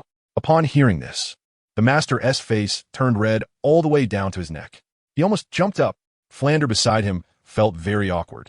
Good heavens. This kid's words are really sharp, and his intelligence is off the charts. He could even deduce this. Xiaogang really did come to take on a disciple today, rather than to be humiliated? What's wrong? Is the master angry? Yifeng looked at the master's exasperated expression, crossing his legs and curling the corners of his mouth slightly. The feeling of exposing someone's scars in public is truly delightful. It's not that I'm angry. I just hope you can look at me from a more profound level, without the bias of martial spirits and soul power. I can guarantee that if you train with me at Shrek Academy, your chances of becoming a title Douluo in the future will be 15 times greater than others. The master let out a deep breath. It's impossible not to be angry. In his eyes, this bloodthirsty one is a rebellious wild dragon. And he, Xiaogang, is willing to be the dragon tamer. At the beginning, he would certainly get bitten a few times. But that's okay. As long as the other party witnesses his powerful charisma at Shrek, they will surely worship him as their teacher, just like Tang San, and become completely devoted. 15 times? Master, you really dare to say that. Yifeng sneered. This Xiaogang was simply talking nonsense. If it were a child who had never seen the world, they might really be fooled. Unfortunately, the person opposite him was Yifeng, a transmigrator. He was very clear about Xiaogang's true abilities. This data was absolutely accurate. If you are willing to take me as your master, I will guide you on the shortcut to becoming a title Douluo. The master looked serious. Come on. With the admission criteria of your Shrek Academy, even a pig could succeed as a teacher. Do you really think it's your own achievement? Yifeng sneered. It seems there is no Yang Jingru in this world. Where does the master get his courage? Even a pig can take off with enough teaching? Shrek Academy had already recruited 3 people before I came, personally taught by the 76th level soul saint, the immovable king. How have they fared since then? Can they compare to my disciple Tang San? In terms of combat power, even that 38th level student can't match my student. This is the difference. Xiaogang looked at Yifeng and snorted coldly. Flender beside him felt awkward, becoming a stepping stone. However, Tang San should be considered an exception, right? Who is his father? It is the title Douluo, His Highness Haoyan. How could the son be lacking? You must understand. I came here today out of a thirst for talent, worried that you might go down the wrong path and cause the soul master world to lose a pillar of talent. That's why I lowered myself to seek you out.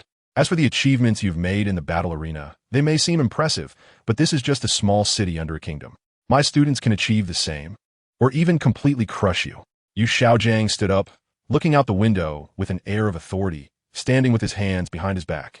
Even the Pope used to kneel before him, obeying his every word. This kid actually dares to mock him repeatedly. He has a temper too.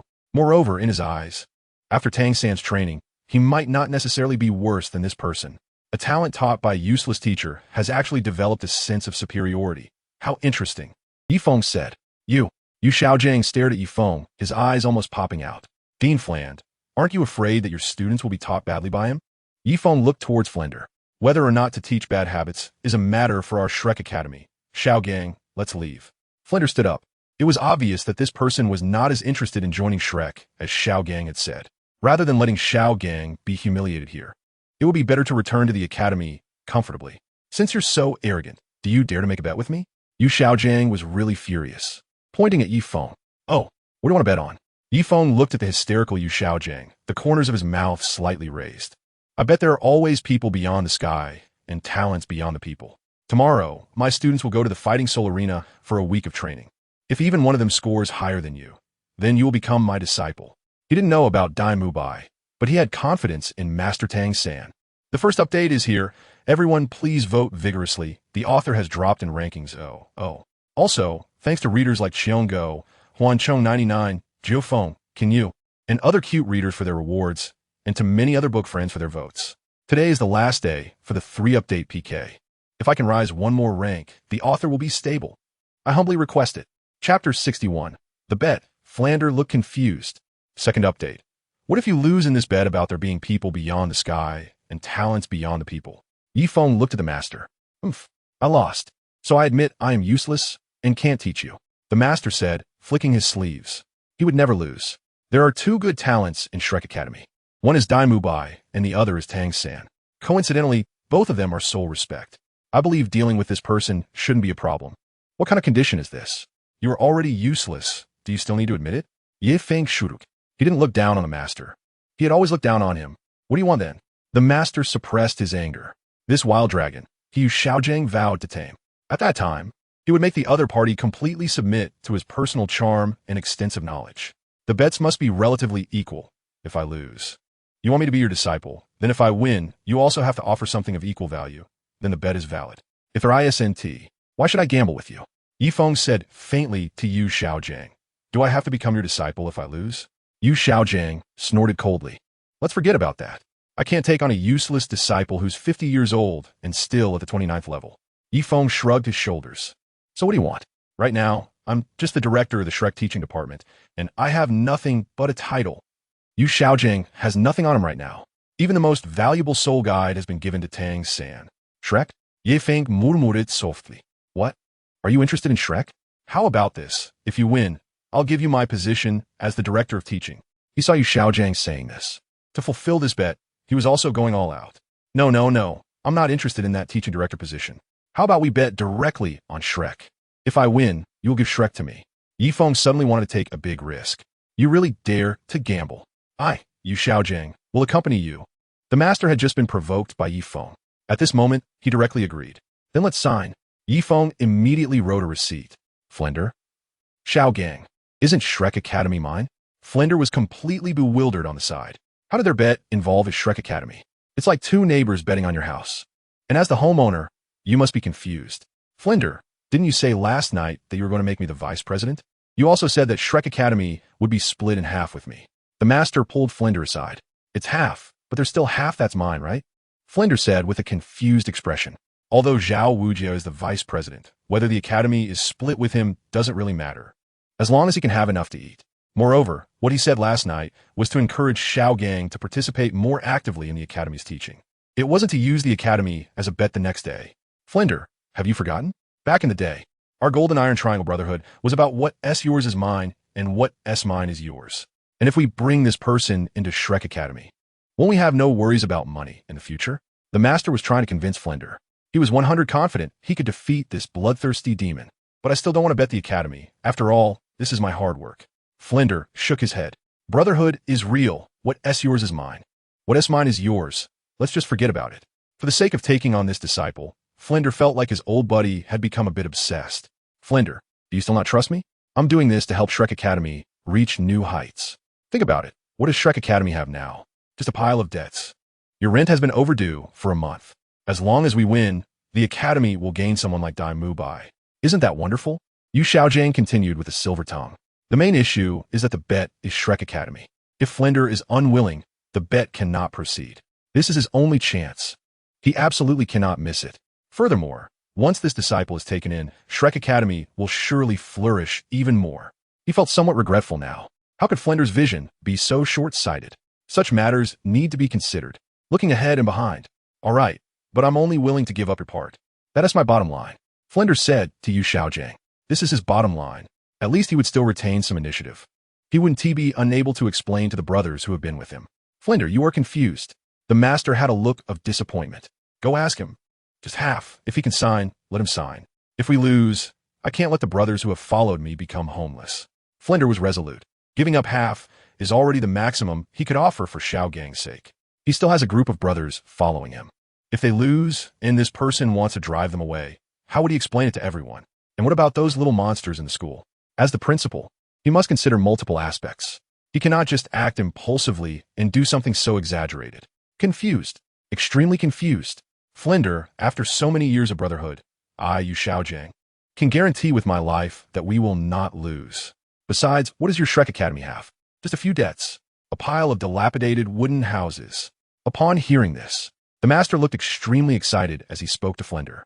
Has the brotherhood faded after so many years? You actually don't trust me. Xiaogang. Although my Shrek Academy is shabby and even has no savings, it is still a place I love. Half of it is my principal and bottom line, and I only offered half because I value our brotherhood. Flender said, the bottom line and principles will not change. Fine, half is acceptable. The master ran to ask Feng. Feng nodded and signed his name with a wave of his hand.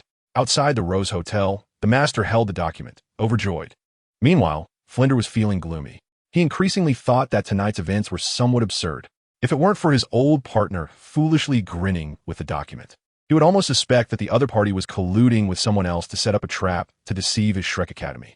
Flender, I originally thought that the other party would need the entire academy to reach a betting agreement with me. I didn't expect that they would be willing to sign for just half of Shrek Academy's shares. This is a good omen. The master patted Flender on the shoulder and laughed heartily. What good omen? Flender was filled with question marks upon hearing this. P.S. There is also a third update.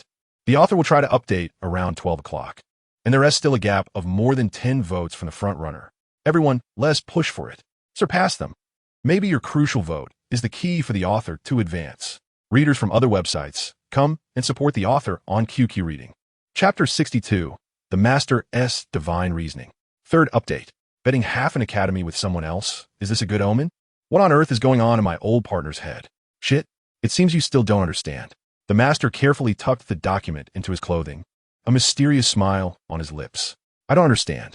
Flender admitted he didn't understand. He was ignorant and didn't know what constituted a good omen. Think about it. At the beginning, the betting conditions were set for the academy, and later, signing for half the academy proves that this document is merely a formality. He doesn't care about what he specifically gains, which also indirectly supports the idea that he actually wants to take me as his master, just looking for a way to appease his family. The master now took on an analytical demeanor. Huh, are you saying everything he just said was intentional? That this document was signed just for appearances? For some reason, Flender felt this was absurd, but his old partner next to him believed it wholeheartedly, making him feel a bit insecure. I can guarantee it must be this way. It's likely that a titled Douluo was secretly listening in the room just now. So he couldn't agree, but once this document is signed, if he loses, he can use it to become my disciple, and even his family can't stop it after all. It's in black and white. You Xiaogang said. But Xiaogang, why would you want to become your disciple? Flender asked again. Flender believed that people of the same kind flock together. My disciple Tang San, with a blue-silver grass martial soul, has been cultivated into a 30th level soul master, becoming the strongest among today's Shrek students in combat capability. I believe he can't possibly be uninterested. The master replied, if he were to announce that he was taking disciples now, I estimate that most of Shrek would want to become his disciple because Tang San has set a benchmark. All right, but I still think we need to be cautious about this. After all, we owe half an academy. Flender said to the master. For some reason, he felt a bit uneasy inside, somewhat lost. You see, after hiding in such a small place for so many years, you're no longer willing to take risks. With someone like him, I estimate that Mu Bai can surpass him, not to mention Tang San, the secret weapon. So I say we're bound to win. Just wait and see. The master said to Flender, a confident smile plastered across his stubbled face. Master, boss, you're finally back. Upon arriving at the academy, they saw Zhao Wujin, who was teaching, greeting them excitedly. Master, Dean Flender, where is the new student? The Shrek crowd also looked curious. This morning, they had heard teacher Zhao Wujin mention that a new student was coming to Shrek, and that this new student was quite impressive. So everyone was looking forward to it. However, they discovered that there was no one behind the master and Dean Flender. The excitement on their faces turned somewhat awkward. The new student who wants to enter Shrek Academy must also go through a test. Tonight, you will go to the Soul Fighting Arena, which is when the new student will be tested. The master said at this moment. After all, it's just a matter of time before that kid takes me as a master. On the other side, Flender walked towards the dean's office. He increasingly felt that his brother might be a bit delusional. On the way, he kept thinking it was strange. What's wrong, boss? Zhao Wujin followed him. He felt that his boss seemed somewhat gloomy after returning. It's nothing. You've worked hard all morning. Go rest. Flender replied. He didn't want a third person to know about this matter for now. Playground. Teacher, do you mean to say that our opponent tonight is a new student? Tang San asked. Little San, you're indeed clever. That's right. Tonight you may encounter that new student in battle. So, as seniors, I hope you will bring out your strongest strength and not make a fool of yourselves. Moreover, this week, I need you to at least earn a copper soul badge. Little San, I want you to earn at least a silver soul badge. The master looked at Tang San and said, the badge levels in the soul fighting arena are iron soul, copper soul, silver soul, gold soul, purple gold soul, sapphire soul, ruby soul, and diamond soul. The silver soul badge is only at the 3rd level, requiring only 1,000 points. I believe Tang San can easily achieve this. The 3rd update is here. Please vote. Chapter 63. Let us go to the soul fighting arena. At least we can keep one life. First update. What? Silver soul badge? A week? Dai Mubai was shocked.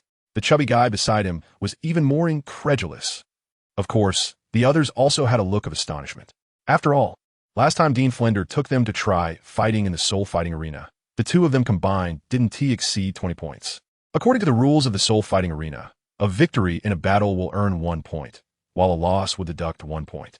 After winning 10 consecutive matches, each match will earn double points.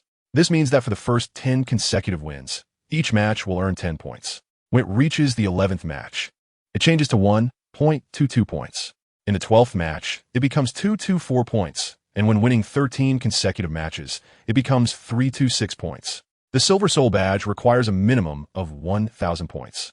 In other words, Little San must win at least more than 30 matches within a week, averaging 5 matches a day. This is too brutal, right? At first, they were already exhausted after just 2 matches. Is this something a person can accomplish, Master? That's right, this is still the minimum requirement. Moreover, I suggest you, Dai Mubai, also reach this level. The Master said seriously to Dai Mubai. Master, please spare me. I only have 2 points right now. Dai Mubai looked extremely haggard. The Soul Arena in Soto City is not that easy to navigate. Oh, spare you? That's fine. But for the next week, you will continue to wake up at 5 in the morning and run 100 kilometers with 1,000 pounds of weight. The Master snorted coldly. Wow, that could be deadly, Master. When Dai Mubai heard this, he was immediately overwhelmed by a sense of suffocation. This week they, as soul ancestors, were already exhausted from running 50 kilometers with 300 pounds of weight every day. Now the Master is saying to run 100 kilometers with 1,000 pounds of weight. Is this something a human can do? So, do you want to continue training or go to the Soul Arena? The Master looked at Dai Mubai. The Soul Arena, the Soul Arena. Dai Mubai said directly, Master, since Rong and I are support-type Soul Masters, do we also have to go to the Soul Arena? Just as Dai Mubai finished speaking, Oscar asked, Of course not. Just run 100 kilometers with 400 pounds of weight every day. The Master raised his head, his eyes carrying a chilling, deathly aura. No. Then we should all go to the Soul Arena together. Even if it kills us, we must obtain the Copper Soul Badge. Hearing this, Oscar was directly frightened, gasping in shock. This requirement could kill someone. Let's just go to the Soul Arena. At least we can keep our lives. That's my good student, Yu Xiaogang. Yu Xiaogang looked quite satisfied. Everyone rolled their eyes. This sounds like an impossible task, especially Dai Mubai and Ma Hongjun, both of whom had been in the Soul Arena for a long time, knew how terrifying that place was. Obtaining the Copper Soul Badge in a week is almost impossible. Even at the fastest pace, one would need to win 19 consecutive matches. The first 10 matches yield 10 points, and the last 10 matches are calculated based on 1-2, 2-2, 3-2 for 29-2 for a total of 90 points. Adding them up gives exactly 100 points. But winning 19 consecutive matches is practically a fairy tale. Can you guarantee that all the opponents you encounter are weak? Even if you're a level 38, you might encounter level 39, or even a level 40 soul ancestor who hasn't obtained a soul ring yet.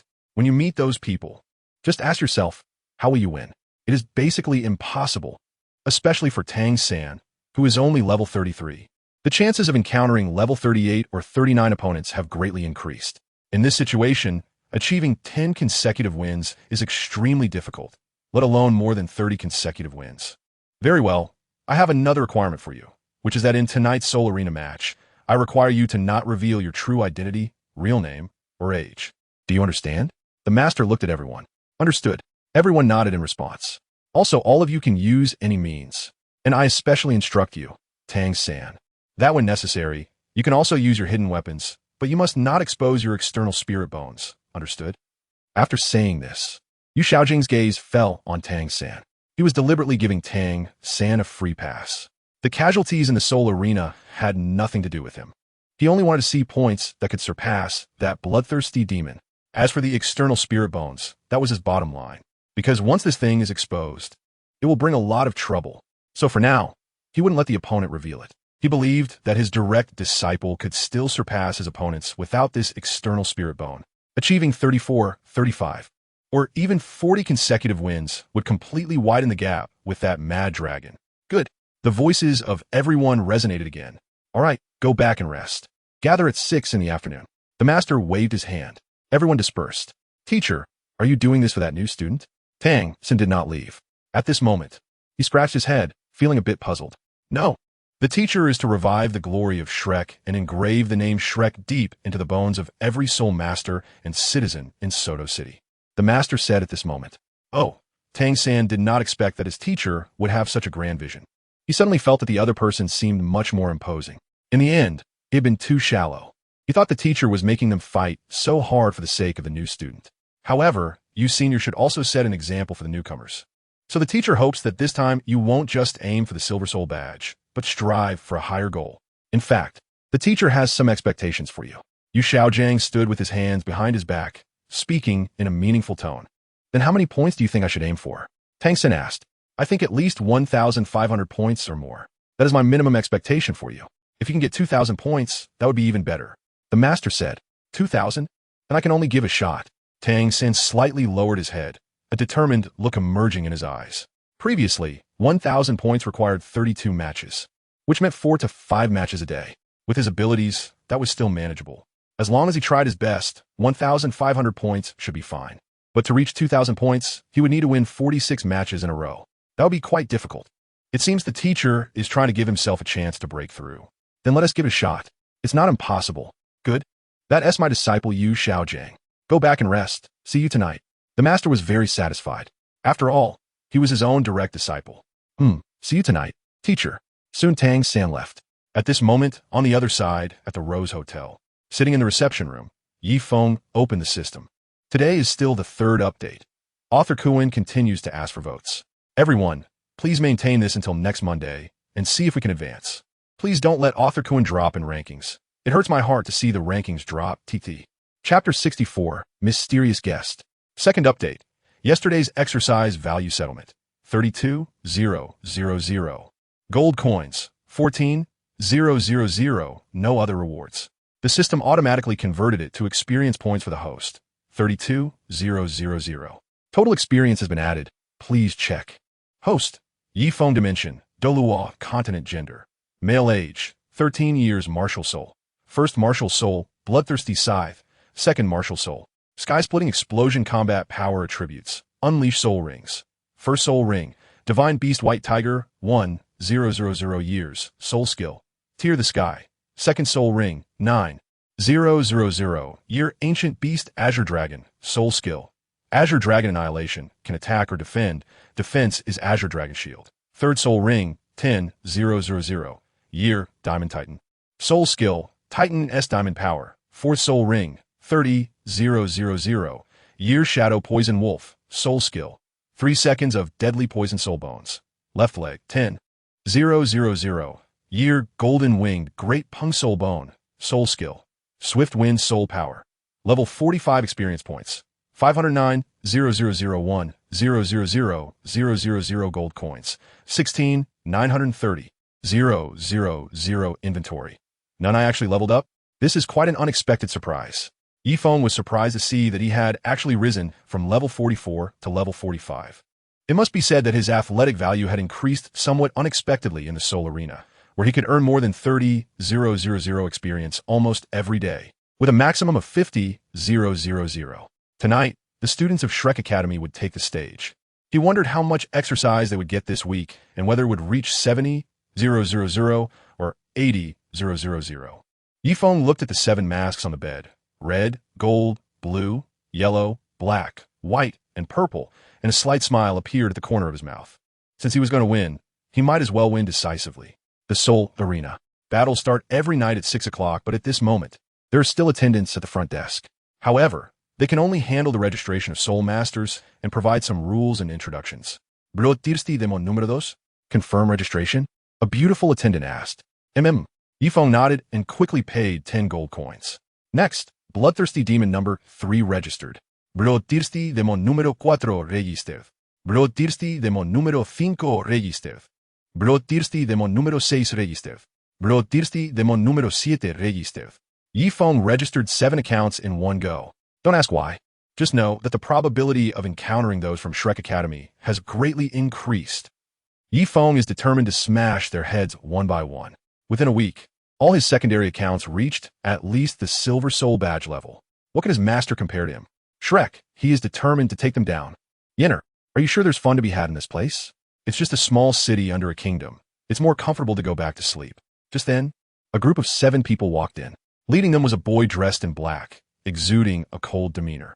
He seemed completely uninterested in this place. The conditions might be a bit lacking, but it's definitely more enjoyable to bully others than to train ourselves, right? At this moment, a girl next to the young man spoke up. The group looked to be around 15 or 16 years old. Well then, let's just have some fun tonight. Let's go. We need to register. With that, they went to register. Yu Qianheng, the man spoke directly. Yu Qianheng? Yifeng, who had just registered 6 secondary accounts, was a bit surprised. Isn't this someone from the Tiando Royal Academy? What a coincidence.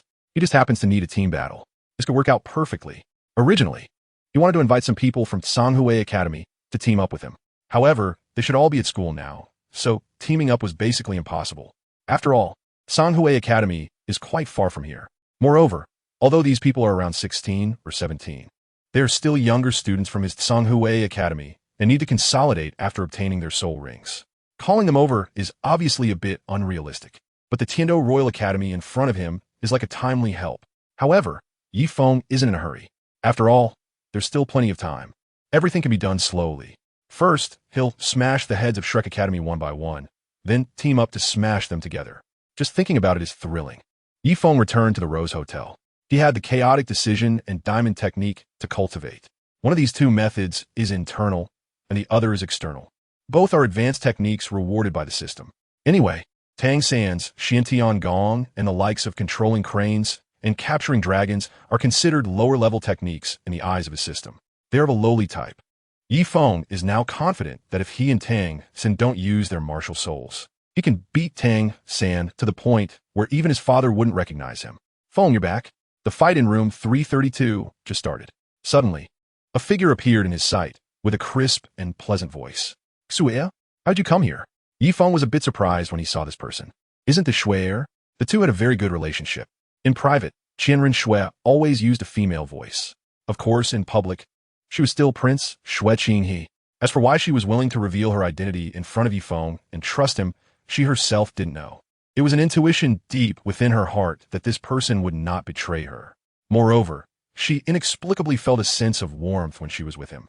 Perhaps everything from meeting, knowing, to understanding was destined by fate. You've been here for about 10 days without going back, so I had to come here in person. Qianren Shui said with a smile at this moment, not forgetting to take out the tea set to brew a cup of hot tea for Yifeng. I didn't know about what Uncle Ju mentioned earlier, but what is so important that I must go to the Heavenly Royal Academy? Xuya, I still have some things to attend to. How about we delay it for a week? Yifeng just made a bet with the master. If he leaves at this moment, and the situation over there gets complicated for a few more days, it could really become precarious. A week? Qianren Shui looked at Yifeng, and a different color appeared in her beautiful eyes. Is a week not possible? Yifeng looked like a deflated balloon. What could be so urgent? Feng, don't get excited. You can stay here for a month, or even a few months if you want, Qianren Shui said, covering her mouth and giggling at Yifeng's expression. In front of Yifeng, Qianren Shui could always find her truest self. A girl of 18 or 19 should be lively, cheerful, and innocent. There was no pretense. Everything returned to the ordinary. Didn't you say you want to take me back? What about the matters at the Heaven Do Royal Academy? Upon hearing this, Yifeng looked confused. P.S. Here comes the second update. The author is begging for tickets. Chapter 65. I have a gift. Third update. What on earth is this girl doing all day? Because I've arranged for people to come over for you. You just need to complete it here, Qianren Shui said to Yifeng. You've arranged for people to come over? Who? Yifeng was completely bewildered. Why did it feel like he didn't understand anything the girl was saying? What was the other party's intention and want to take him back this time? They're students from the Tiando Royal Academy. I've arranged for their teacher to have them train here, so you don't need to go back, and you can take care of your own matters here, Shui Jian said, displaying a very considerate demeanor. It was hard to imagine that this was actually the young master of the spirit hall. Huh? Yi Feng had a face full of questions. It's just that the kid from the Tiando Royal Academy have become somewhat arrogant and complacent due to a lack of opponents. They always think they are the best in the world, which has led to their training becoming lax. This has made the Empire very dissatisfied. So they want to ask you to help stimulate them a bit, Qian Rinxue explained to Yi Feng. Stimulate them a bit? Swear, how do we do that? Yi Feng looked at Qian Rinxue. He thought of how to provoke her. As long as she didn't get hurt, it was fine. As for the other empires in the Tiando Royal Academy, they could discipline them as they pleased, as long as it corrected their attitude towards cultivation and stimulated their potential. Qian Rinxue said to him. This time, she mainly took this opportunity to leave the palace. Otherwise, she wouldn't be able to see Feng outside. As for how to find the specific hotel where Yi Feng was staying, it was not difficult at all for a prince of an empire. What should I do about the Tsanhui Academy? Yi Feng was speaking to someone. Tsanhui Academy? You've already become the top student, and you still want to stay there? Anyway, you can basically graduate from there. But if you really miss it, I can keep your enrollment status, and you can come back to visit occasionally. In the future, you'll be spending more time at the Tiando Royal Academy. At this moment, Qian Rinxue said to Yi Feng. She had to admit that the man she admired was always creating surprises. Approaching 14 years old, he had actually reached the soul zone level. Incredible. This was similar to her at that age. When she was 14, she was only a soul king at level 50. However, in terms of soul rings, she still had some gap compared to Feng. His first soul ring was 1,000 years. If she hadn't absorbed the angel divine outfit, it would have just been the best soul ring match. Oh, Yi Feng seemed to understand. He can now freely enjoy both academies. But the main goal was to teach a lesson to those arrogant little brats from the nobility. Tsanhui Academy was worlds apart from the Tiando Royal Academy. Try out a different place might bring new experiences. That sounds pretty good. The key point is that he could stay here, torment Tang San and the others, and completely crush Master S' so-called excellent teaching method. Just thinking about it felt thrilling. This token, if they don't submit to you, you can take it out. Song Yin Shui handed a small jade pendant engraved with the Tiando Royal Academy emblem to Yi Feng. Don't worry, they won't defy you. Yi Feng's lips curled up slightly. He was just about to look for those people, but unexpectedly, an opportunity was handed to him. Since it was like this, he would certainly treat the people from the Tiando Royal Academy well. You've worked hard, Qian Rinxue said with a sweet smile as she looked at Yi Feng. Worked hard? What have I worked hard for? Swear, you've given me a great gift. I should be thanking you. Yi Feng said with a smile. This way, when his martial soul does anything to the people of the Tiando Royal Academy, he won't have to worry about any consequences. It's simply amazing. Is this really considered a big gift? Qian Rinxue suddenly had a glimmer in her beautiful eyes, looking at Yi Feng playfully. Of course it counts. Yi Feng nodded. For some reason, he always felt that Shui's gaze was a bit off. It felt somewhat strange. But what should I do? I also prepared a big gift. Qian Rinxue leaned over. Those beautiful eyes were just looking at Yi Feng. The voice was unprecedentedly affectionate. Yi Feng could even feel a tingling sensation. P.S. Here comes the third update. Today's updates are complete, and it's already midnight. Ever since I started writing novels, I've been staying up late every day. I hope for some votes. Hoping the ranking won't drop. Please support me with tickets. Chapter 66. A warm feeling. First update. This is an unprecedented feeling. Yi Feng even started to panic. What on earth does this girl want? Feng, happy birthday. Qian Rinxue took out a very exquisite cake from the soul guide. Those sparkling, beautiful eyes were just looking at Yi Feng. She made this with her own hands. Birthday? Yi Feng looked at the pastry that resembled his own appearance, his face filled with astonishment. This must have been made by Shui herself, right? It's not easy to make these things while avoiding the royal family's watchful eyes. Of course, what surprised Yi Feng the most was that Shui actually remembered his birthday. To be honest, he didn't even care about his own birthday and couldn't even remember it. For some reason, at this moment, he suddenly felt a warm sensation in his heart, as if a mysterious heat was surging up. I knew you would definitely be too busy to remember your own birthday. Give it a try. This is what I made last night when I found some time. I hope you won't dislike it, Shui said with a sweet smile. Unlike the Empire or the Spirit Hall, her smile was incredibly gentle and charming. Shui, you really are thoughtful, but please don't do such dangerous things next time. If the Empire finds out that a prince actually made pastries for someone else, and even with another man's face on them, it would inevitably raise suspicions.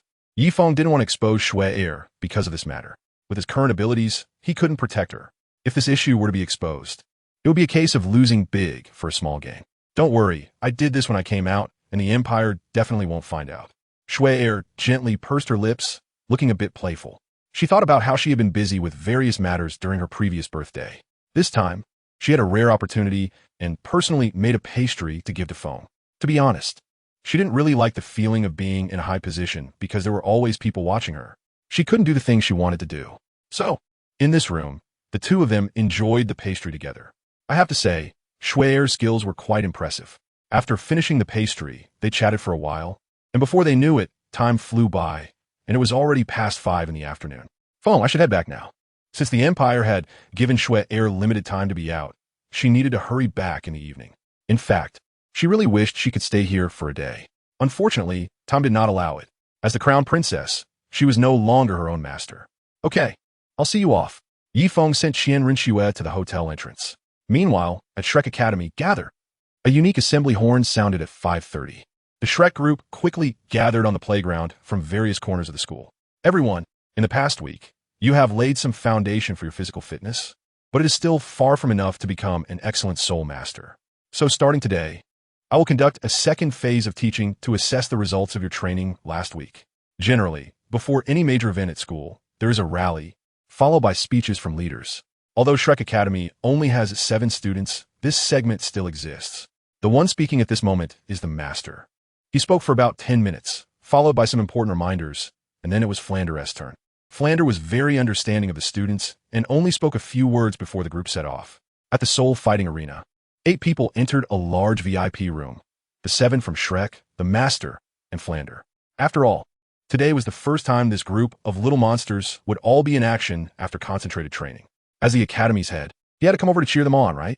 The soul fighting arena offers payment options weekly, monthly, or quarterly. Last week, Xiaogang's consumption left the Academy with a large debt. He certainly hoped for a weekly settlement. Just to upgrade to a bronze soul badge at the soul fighting arena costs 100 gold coins, and a silver soul badge costs 1,000 gold coins. Just thinking about it gets him excited. This is your mask. Hold on to it tightly. I have only one request. You must absolutely not reveal your true identities, understood? The master said to everyone. Yes. They all nodded, each one brimming with confidence. Also, you not only need to earn a silver soul badge in one-on-one battles, but also in team battles. Starting today, you will compete under the team name of Shrek's 7 Monsters. Yu Xiaogang stood with his hands behind his back, adopting a very serious demeanor as he spoke. Team battle? Everyone was still quite unfamiliar with this term. Even Dai Mubai and the others had never participated in a team battle before. Yes, team battles not only allow each person to earn individual points, but also a team score, which is not available in 2-on-2 soul fights. Of course, the key is that it will train your cooperation skills, and that is the purpose of team battles. The master looked at everyone. He was like a military instructor, serious and full of authority, making it seem as if no one dared to oppose him. Understood. Everyone nodded, their voices loud and clear. They were all very excited about this team battle. Very well. Next, I have one last question. What is your target score for tonight? The master's icy, serious, and irresistible gaze fixed on everyone. How many points? Hearing this question, everyone was a bit confused. In fact, didn't he know how many points they should aim for tonight, as they had not planned for beforehand? Tang San, you start first. How many points do you aim to earn tonight? The master stared at Tang San. I want to earn 10 points tonight. Tang San said directly. 10 points? Hearing this, everyone looked incredulous. Did they hear it wrong? 10 points was a score that could only be obtained by winning 10 consecutive matches. Was Xiao San going to fight 10 matches tonight? It was simply unimaginable. Brother, are you crazy? Xiao Wu looked at Tang San. 10 matches. What a crazy move. What, he got exhausted. Moreover, they would have to continue tomorrow. Don't worry, I should be able to manage 10 matches. I feel energetic today. If I can maintain a speed of 10 minutes per match, winning 10 in a row is definitely possible. This was still under his conservative estimate. If he went all out and used various hidden weapons secretly, he was confident he could earn 20 points or even more. Very good. 10 matches. 10 points. No wonder you're my most prized disciple. Xiao Wu, what about you? After hearing Tang San's words, the master was more satisfied than ever.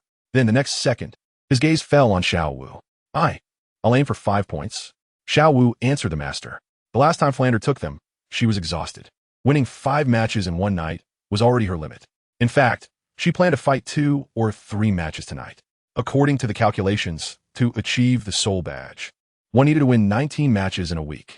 With 7 days in a week, winning 2 or 3 matches a day could also reach the target. But since Tang San directly said he would win 10 matches for 10 points, plus the master's gaze, she didn't dare to say 2 or 3 matches anymore. So she settled for a middle ground of 5 matches, which was already her limit. Okay, Xiao Wu, 5 matches. Dai Mubai. As a level 38 Soul Master and a senior of all Shrek Academy students, how many points should you aim for tonight? I expect you to earn a silver soul badge. 7 points. Dai Mubai scratched his head and said, looking very weary. To be honest, as someone who had been in the soul fighting arena since he was at level 29, he knew what it meant to win more than 5 matches in one night. It was nearly impossible. There were hardly a few who could do that in the entire soul fighting arena. But since Tang San said 10 points and Xiao Wu said 5 points, combined with the master's gaze, he felt that if he said less than Xiao Wu, he might be doomed. So he finally said 7 points. Then it was Ma Hongjun with 4 points, Zhu Zhuqing with 4 points, Ning Rongrong with 3 points, Oscar with 3 points. After this item was completed, everyone started to go downstairs to register. Meanwhile, on the other side, Feng had already arrived at the waiting hall. That's right, he opened 6 small accounts tonight. As the saying goes, a chaotic punch can defeat a skilled master. With so many accounts, he could definitely smash Shrek's members' heads several times. He was going to push the limits like never before, from 7 o'clock until 11 o'clock. This kind of nearly mad devil-style training could refine him in all aspects. Soon, the battles at the soul fighting arena began. In the VIP box above, the Shrek children were long gone. Only Flander and Yu Xiaogang were left. Xiaogang, there is something I don't know if I should say, Flander began, appearing hesitant. What is it? If you have something to say, just say it. Hesitating is not your style. Upon hearing Flander's words, the master said irritably, I mean, do you really think these little monsters can achieve such high points? Flander was just about to mention this concern. While it's important to have goals, they should at least be realistic, right? To know that at the beginning, Dai Mubai fought here over 100 matches, and in the end, he only earned 2 points. Ma Hongjun also fought more than 40 matches and ended up with 9 points. But just seeing his old buddy's enthusiastic demeanor, he couldn't bear to interrupt. So he waited until the person left before asking. After all, one must give face to the other, especially for someone like his old buddy, who had a strong sense of pride. I don't know about others, but my direct disciple Tang San absolutely has this ability. In fact, I think even 10 matches might be a bit few. With his strength, winning 15 matches in a row would be no problem at all. The master stood with his hands behind his back, slightly raising his head as he spoke. He had absolute confidence in his direct disciple. Is Xiao San that impressive? Flinder was somewhat surprised. Winning 15 matches in a row in the fighting arena in one night is extremely rare throughout the history of the fighting arena. The students I teach, do you think I don't understand them better than you? The master said coldly. Then Xiaogang, what do you think about the others? Flinder looked at the master with great interest. Xiao Wu is someone I brought out from Nodding Academy, so she can be considered a soul master influenced by me, with an estimated success rate of over 90%, so I believe she should be able to do it. As for Dai Mubai, it might be a bit difficult. The others, well, the 2 support-type soul masters should be fine with the battle soul masters leading them. As for Zhu Zhuqing and Ma Hongjun, it's probably quite difficult for them. Overall, I would say it's 50-50. The master analyzed seriously, stating the likelihood of completing the goal. In his view, the only ones who could complete the task were his disciple Tang San and Xiao Wu, along with the 2 support-type soul masters. Although Dai Mubai was a soul respect at level 38, he lacked proper guidance and training like Yu Xiaogang, having grown wildly, making it very difficult for him to win 7 matches in a row. As for Zhu Zhuqing and Ma Hongjun, there was even less to say. Both were far behind in combat quality and other aspects. So it turns out there are 4 who can complete the task. Flinder smiled with relief upon hearing his old buddy's estimation. He thought that none of them would be able to complete it. It seems he underestimated everyone's level. Haha, and you're already so happy with just 4? Since I came to Shrek Academy, I will train them to be as outstanding as my disciple Tang San. The master looked at Flinder's easily satisfied demeanor and immediately glared at him with displeasure. Flinder smiled awkwardly. Please have Qinsho Xiaolang and Bloodthirsty Demon know. 3 prepare for the arena from number 1 to number 18. Suddenly, a broadcast announcement rang out. Qinsho Xiaolang, Xiaogang, it's Xiao San's turn to compete now. Let us switch to arena number 18. In the VIP box, there was a huge screen that could show the live broadcast of any arena. Bloodthirsty Demon number 3? Suddenly, Yu Xiaogang felt puzzled. Why does this name sound so familiar? In a waiting room downstairs. Brother, it's your turn. The Shrek group was waiting backstage. Suddenly, they heard the announcement. Tang San nodded. He didn't expect to be the first to compete tonight. Go for it, Xiao-san.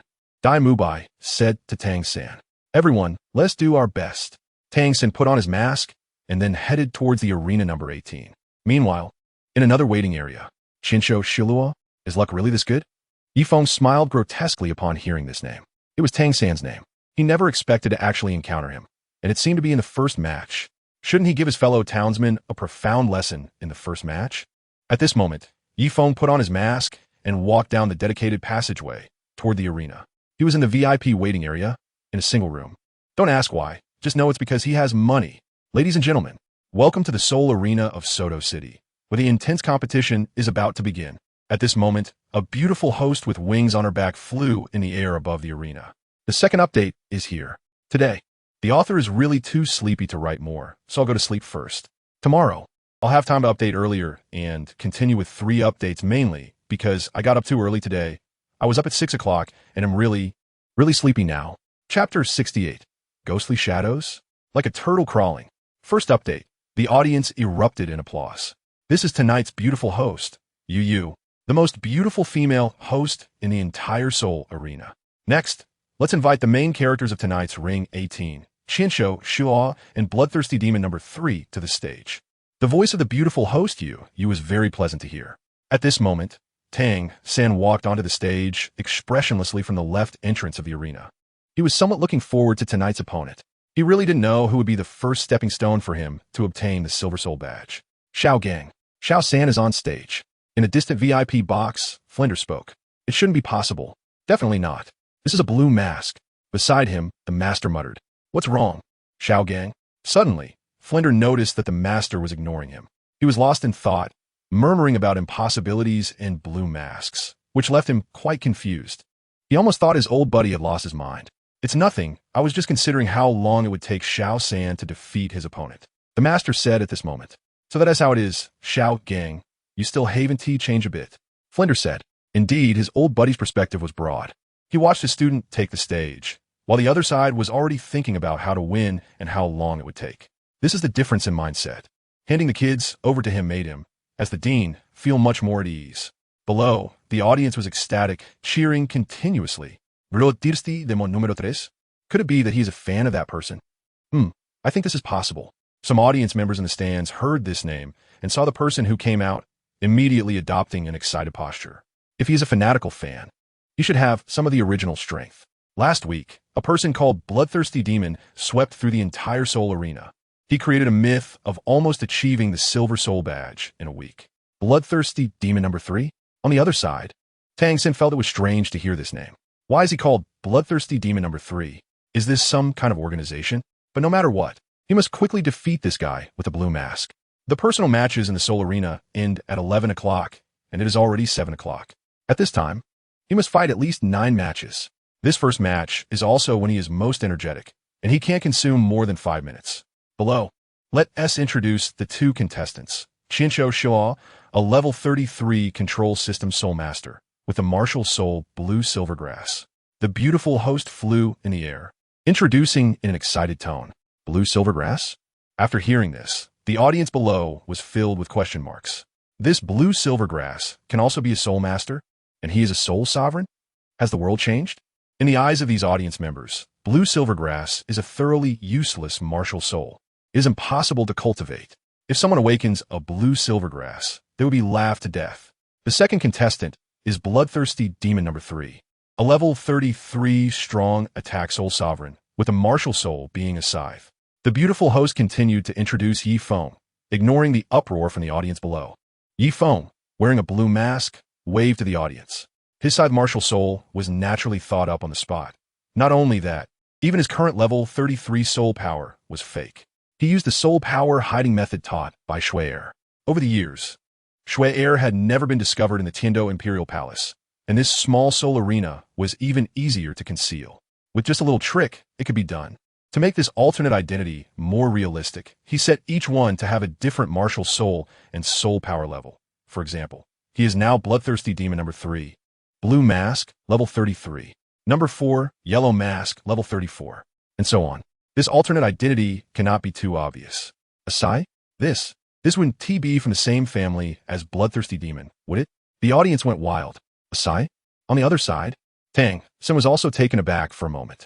It must be said, this scythe does resemble that person's weapon. However, the arena is a large 20 by 20 meter stage, with both sides standing about 15 to 16 meters apart, and he couldn't see clearly what the opponent's martial soul looked like in his palm. Moreover, there are indeed many people in the world with the same martial soul, especially scythes. It is a bit hasty to identify someone by their martial soul. Now that both sides are ready, I declare the battle officially begins. After introducing both sides, the host quickly flew up into the air. Let us get started, and don't say I bullied you later. At this moment, Feng smiled and looked at Tang San. Arrogant. Then let me test your depth. Ghostly shadows. Tang San did not release his soul power. A level 33 ant is all. He doesn't need to use soul power. He can directly resolve it with his top 10 ultimate skills. What is going on? Our Qinsho Xiaogang is actually charging up without using soul power. What does he want to do, trying to defeat his opponent directly with skills? The host of you look surprised. On the continent, a combat method that does not use soul power is referred to as skills. What does Xiao San want? In the VIP box above, Flender looked puzzled. A soul master duel without using soul power? Just charging him like this? Isn't that too risky? He estimated that he wanted to conserve energy. Don't worry, in terms of melee skills, my direct disciple Tang San is also among the top, and no one can match him for now. The master quickly understood Tang San's intention and immediately explained to Flender. Ghostly shadows? Coincidentally, then let us use the chaos decision. Feng saw Tang San demonstrating his martial arts and couldn't help but slightly raise the corners of his mouth. Although Tang San had 6 ultimate skills, Feng's chaos decision and diamond technique were top-notch methods that governed both internal and external aspects. He could easily defeat Tang San in an instant. He gently closed his eyes, becoming as still as an ancient pine. No one knew that as he practiced the chaos decision, a faint aura emerged from him, pulling in all directions. In an instant, his sensory abilities increased tenfold compared to before. Tang San's ghost shadow mysterious track appeared to him as slow as a turtle. This was the terrifying aspect of the chaos decision. It was an enhancement from the inside out. Cultivating it to the extremes could yield 100-fold, 1,000-fold, or even 10,000-fold increase. What? Why did Bloodthirsty Demon number 3 close his eyes? Has he given up? Above, the host, was even more bewildered. What kind of bizarre competition was she hosting tonight? Bloodthirsty Demon number 3, what are you doing? Hurry up and attack him. Damn it, this isn't a place to sleep. Get up and take down that kid across from you.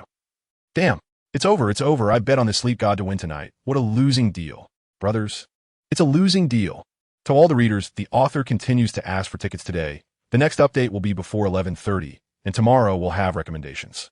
In the second round of PK, everyone must vote more, so it can continue to be free, because as long as you can advance, it will be free. Please vote. Please vote. Chapter 69.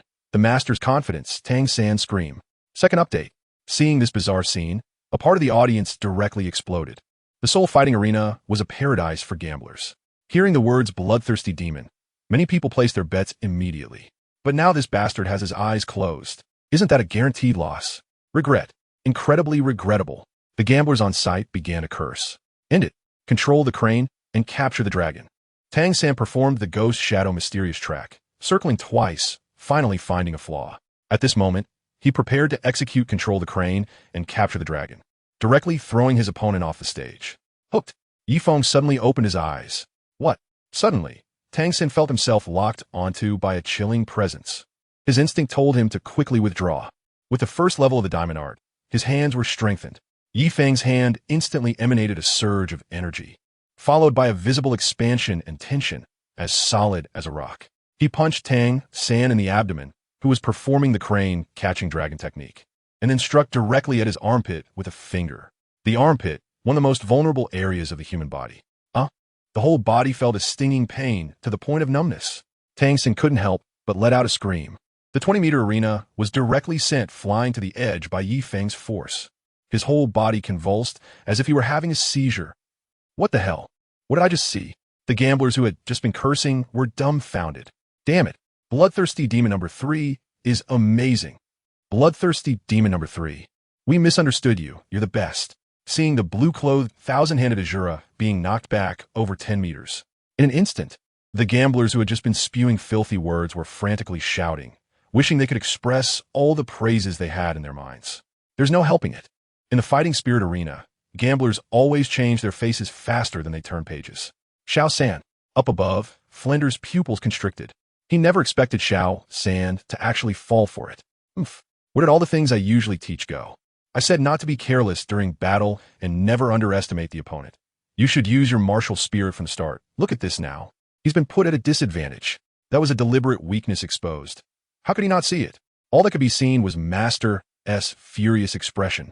The apple he was about to take a bite of was smashed onto the ground. Instantly, the apple was crushed into a pulp. Below, Tang San struggled to get up. Anyone could be an armchair critic, but that bloodthirsty demon number 3 had really hidden too well. Even he, who had lived 2 lives, was lured into the trap by the opponent. He mistook the deliberately exposed weakness as the key to victory, leading to his current passive situation. Because his left armpit was struck by a finger as hard as a stick, his entire left upper body felt as if it were paralyzed in unbearable pain. Perhaps this kind of pain is something ordinary people cannot understand. To give a simple example, it's like someone suddenly poking your armpit hard with chopsticks. The sensation is as excruciating as it sounds.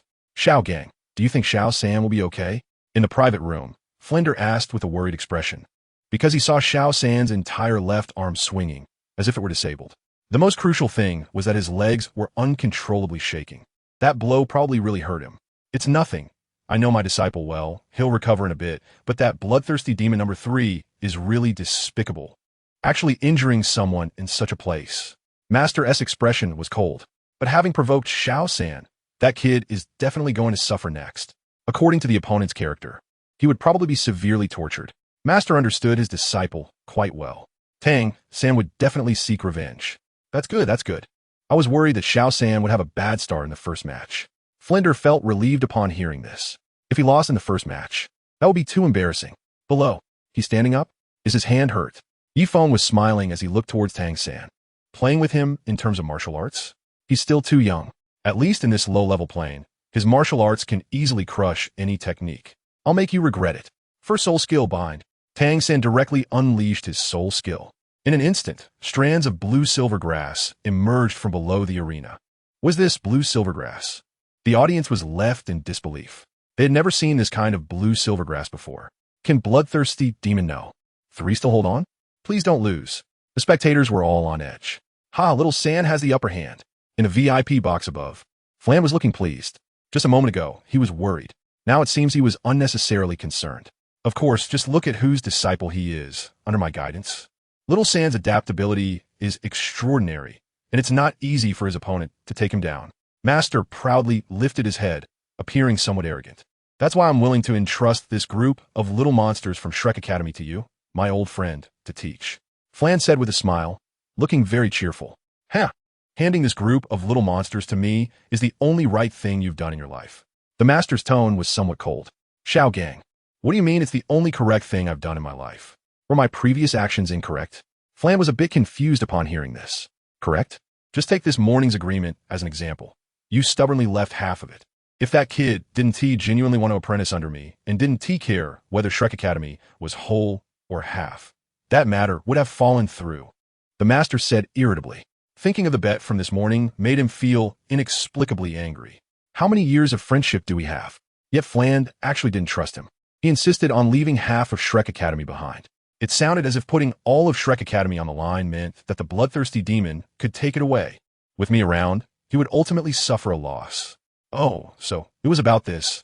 I was just leaving myself a way out. Flan felt a bit embarrassed. You've been too comfortable these years, and now you're timid.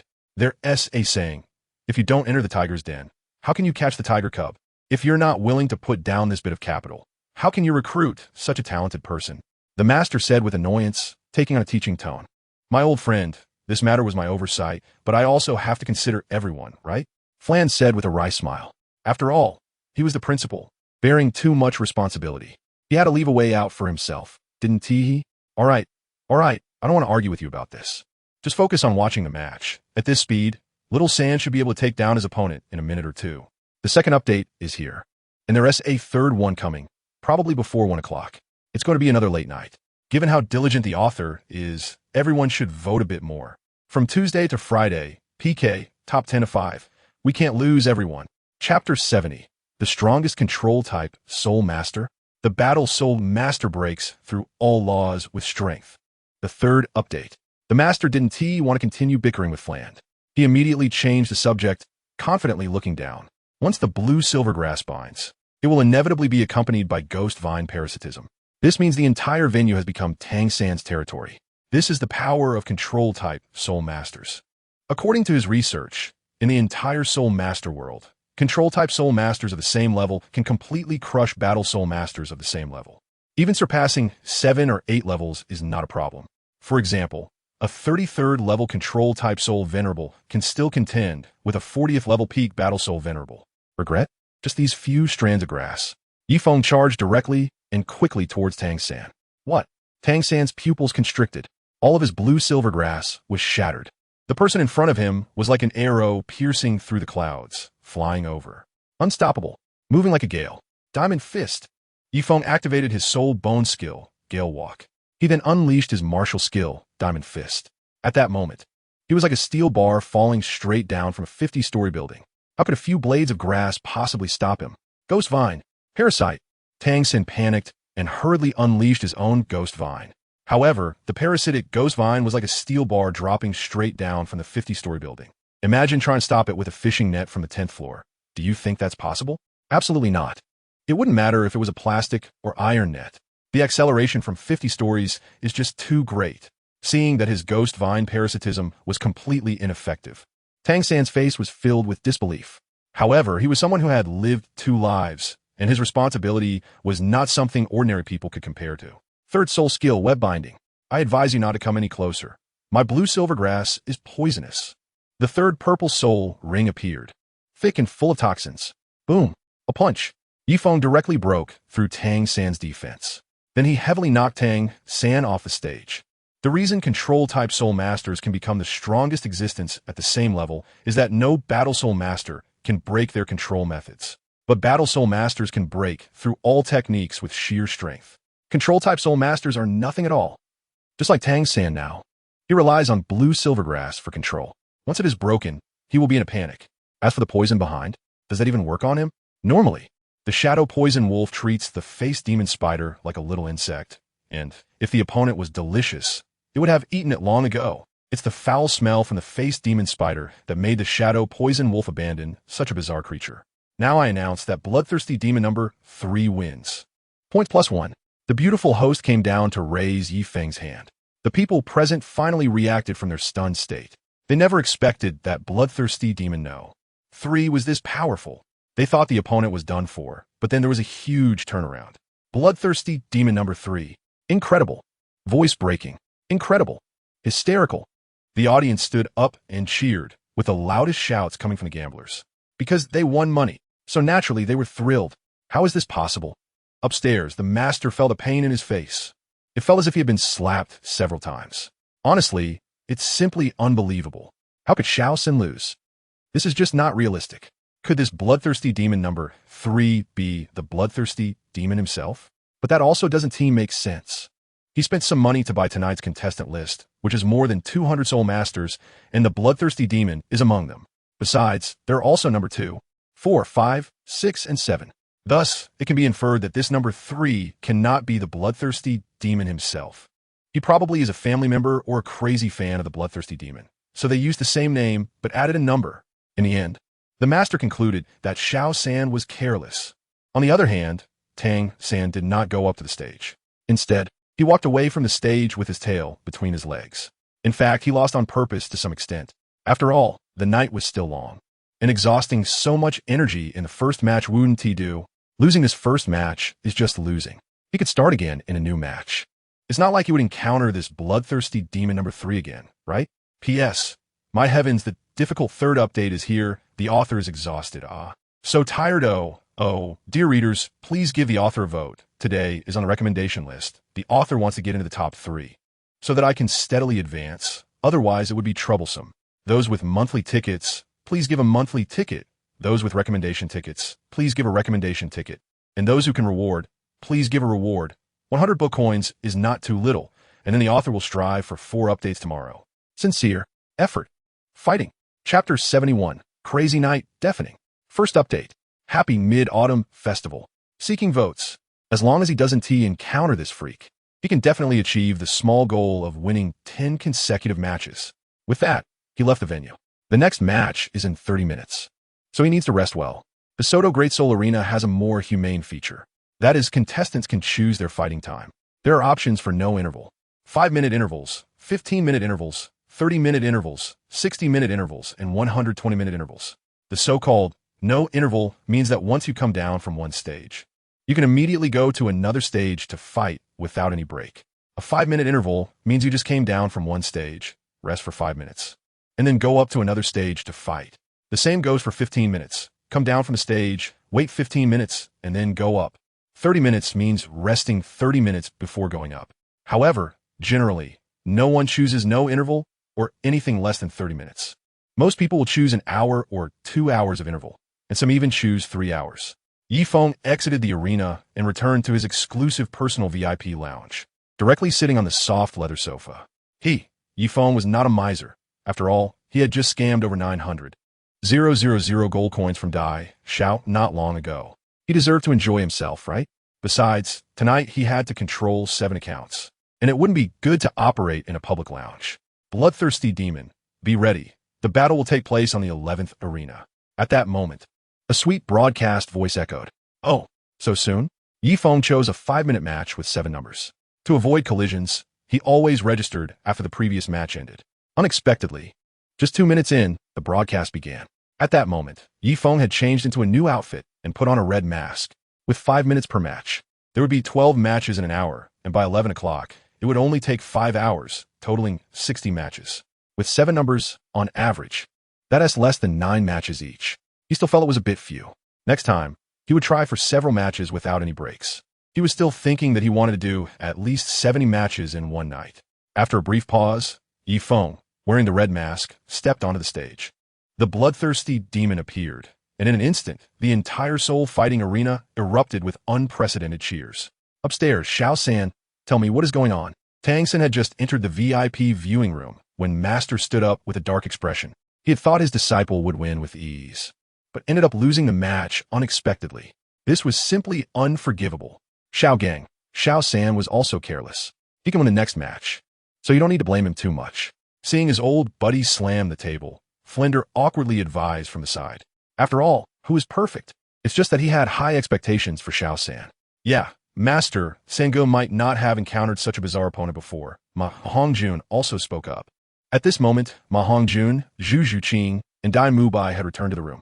They had encountered relatively simple opponents, so they easily secured their first points. I certainly know he can win the next match, but we, as teachers, need to point out the problems. He must not make the same mistakes again. Especially that kind of carelessness just now. The master spoke sternly. Just before, he had declared in front of Flender that Tang San would definitely win. And what happened? Tang San lost, and it was a crushing defeat. The most critical point was that he had predicted that Dai Mubai, Ma Hongjun, and Zhu Zhuqing would struggle. Yet all 3 secured their first points.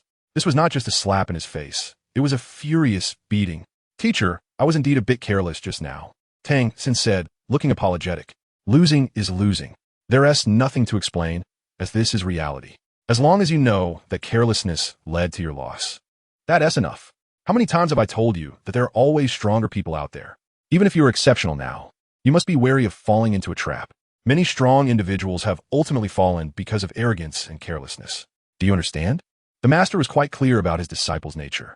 The reason for the recent defeat was likely due to carelessness. Therefore, he needed to correct him and make him take things seriously. But teacher, I actually lost on purpose just now. If I really had to fight hard, I would have a 99% confidence in making a comeback, Tang San said. After some thought, he felt the need to explain. Not for any other reason, but to comfort his teacher. Lost on purpose? Everyone in the room was stunned. Is there such a thing as losing on purpose? If it were anyone else, they'd think that person was just putting on a brave front. But this was Tang San, the man who once gave Zhao Wuji a headache. How to say? The master looked at Tang San with a puzzled expression. This was the first time he had heard such words. Think about it. The bloodthirsty demon no. 3 strength should be about the same as mine, probably just slightly weaker. He might only fight 1 or 2 matches tonight, so it's fine for him to go all out. But I need to complete 10 matches or even more tonight. There is no need for me to waste so much effort on him, right? So I lost on purpose, Tang San explained to everyone. Upon hearing this, everyone looked enlightened. So that is how it is. This isn't a bad strategy. The master nodded.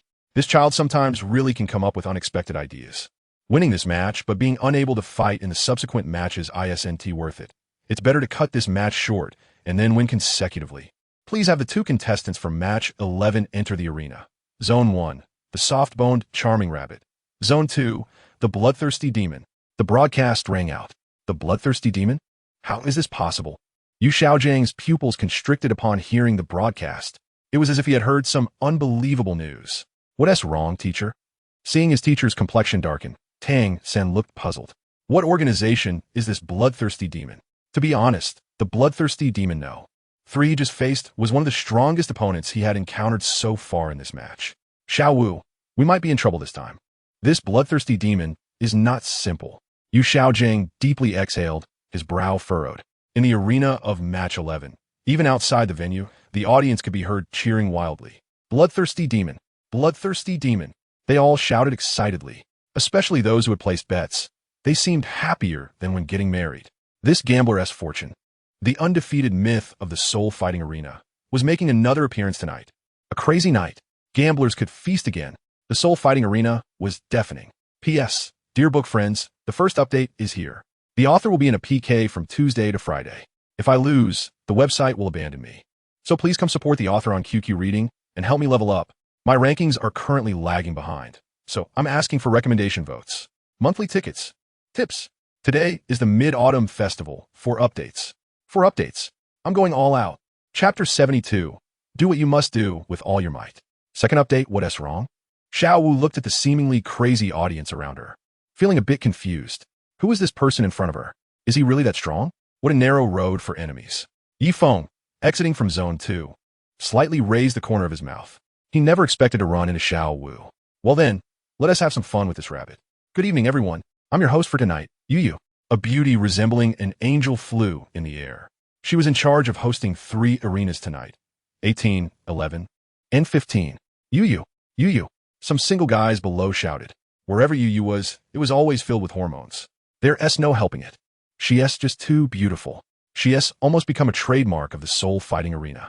Now please have the 2 soul master level contestants showcase their martial souls. The host Yu's voice rang out. Martial soul, soft-boned, charming rabbit. Level 31.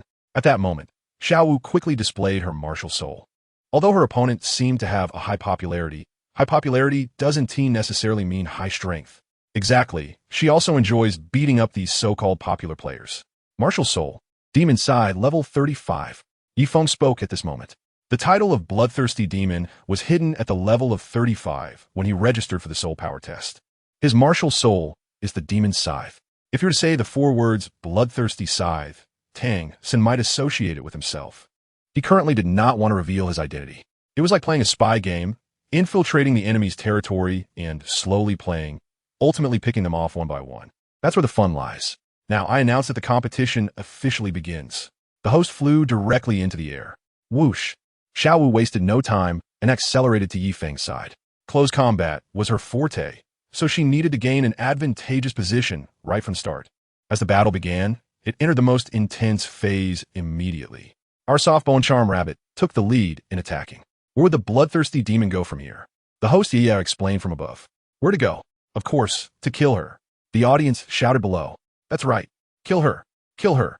The audience was hysterical. The crazed fans raised their fists, ready to cheer on the soft-bone charm rabbit with all their might. Soul skill. Waist bow. A yellow soul ring lit up, and after the power was infused in her body, Xiao Wu instantly felt her waist strength increase several times. The waist bow, her first soul skill, doubled her waist strength and increased her resilience by 50%. After reaching level 10 in soul power, every additional level increases the effect of the waist bow by 1%. Oh no, Xiao Wu. In the VIP box above, Tang San clenched his fists tightly upon seeing this scene. Just now, he heard the teacher introduce this bloodthirsty demon. The opponent had won 31 consecutive matches in the soul arena. Just one more match, and he would achieve 32 consecutive wins and earn the silver soul badge of the soul arena. Such an opponent was definitely formidable. Moreover, He had just fought against bloodthirsty demon number 3, who should be a soul master of the same root and origin as this bloodthirsty demon, since their martial souls were both scythes. The opponent's close combat skills were incredibly strong. If he got caught, he would be countered by the other party. Xiao San, don't be too excited. Using softness to overcome hardness might lead to unexpected results for Xiao Wu, comforted Dai Mu Bai beside him. However, both Master and Flinder were very serious. They had seen the bloodthirsty demon in person. There was an inexplicable sense of oppression about him. Not humble, not arrogant. It was likely very precarious for Xiao Wu to face him. On the arena below, Xiao Wu used the waist bow, her feet already wrapped around Yi Feng's neck. This posture was quite captivating. Yi Feng stood, with Xiao Wu hanging around his neck. She planned to flip Yi Feng over. King Kong technique, triple. Golden bell, shocking the world. On Yi Feng, a wave of energy swirled around him. He now resembled an ancient bell in a temple, standing tall and unyielding. What was going on? Xiao Wu realized that she couldn't lift this person in front of her at all. It felt as if her legs were trapped between the roots of a towering tree. A perfectly good waistband had turned into a bizarre version of a sit-up. Useless. Yi Feng pressed down with his whole body. Not good. The little dance with her legs around Yi Feng's neck felt his body tipping down and wanted to escape. However, she suddenly found that her legs were tightly gripped by 2 inexplicably appearing hands. She couldn't break free at all. Xiao Wu, in the upper box. Tang San's pupils constricted. He vowed that if this bastard dared to harm Xiao Wu, the next time he encountered him, he would definitely beat him up fiercely. Make him wish he were dead. Tang San clenched his fists tightly. Bang! Xiao Wu was on Yi Feng's neck, and Yi Feng violently threw himself backwards. As a cushion, Xiao Wu blocked all the force, and naturally her whole body slammed onto the incredibly solid ground. The worst part was her butt, which almost felt like it was going to explode. Oh, what a tragedy. Xiao Wu felt her, but was about to go numb. Can't this guy show some pity for the fair sex? Why attack such a beautiful woman with such lewd tactics? But fortunately, she managed to break free when she fell. Otherwise, if he had raised his elbow and hit her in the middle, then there would be no need to fight tonight. Just wait for someone to carry her out. At this moment, Xiao Wu stood up, enduring the intense pain. Her legs were inexplicably a bit shaky. After all, that last hit was really too painful. Bloodthirsty demon, you are amazing. The bloodthirsty demon, might remains unbroken. Seeing this girl being brutally thrown down, the violent loving audience below immediately cheered. Indeed, it's the bloodthirsty demon. It looks so satisfying. Xiao Wu, be careful. He is coming. Tang San saw that the bloodthirsty demon showed no signs of stopping and attacked again. Moreover, a purple soul ring lit up. This was an extremely dangerous signal. If Xiao Wu let her guard down, she might get hurt.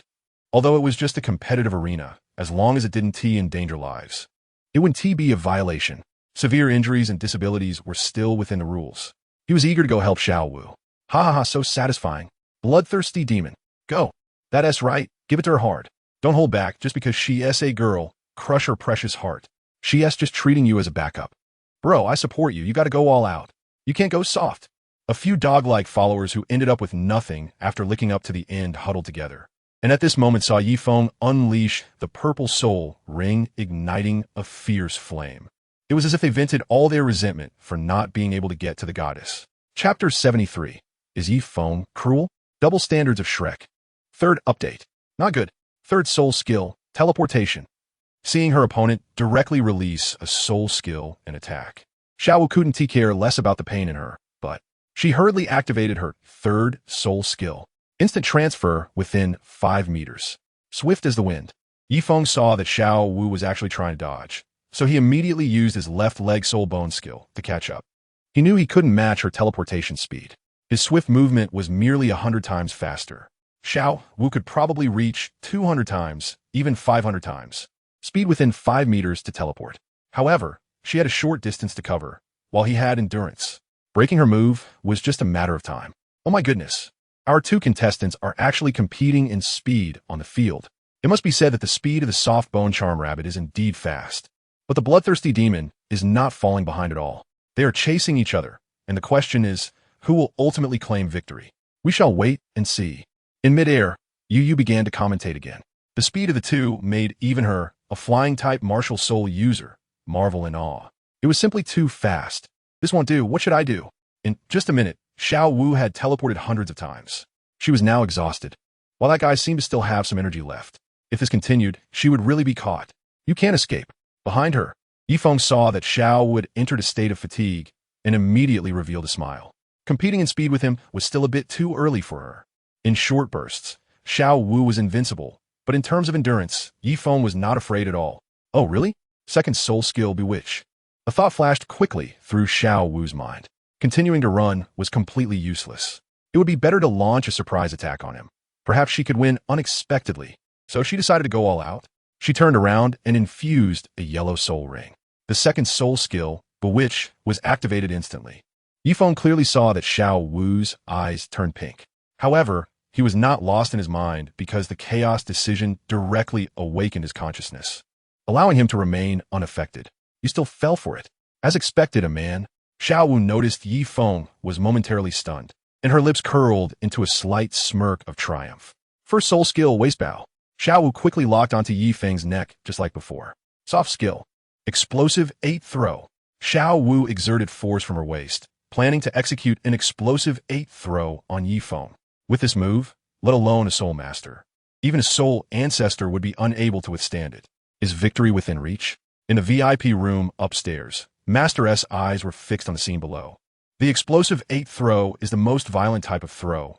Once the first throw lands, there is no possibility of resistance, and each throw carries a stunning effect. No, Xiao Wu is going to lose. Tang San's eyes emitted a purple light. That was the purple extreme demon eye. Xiao Wu's charm had no effect on this person at all. Huh? Why can't I throw him? Xiao Wu was bewildered. Of course, she couldn't throw him. Let me show you what true soft skills are. Yifeng's mouth slightly curled up. Immediately afterward, like the character Goro Daimon from King of Fighters who wears wooden clogs, he directly grabbed Xiao Wu and slammed her heavily to the ground. But was that the end? Not at all. Next, Yifeng's moves were like Goro Daimon's finishing moves.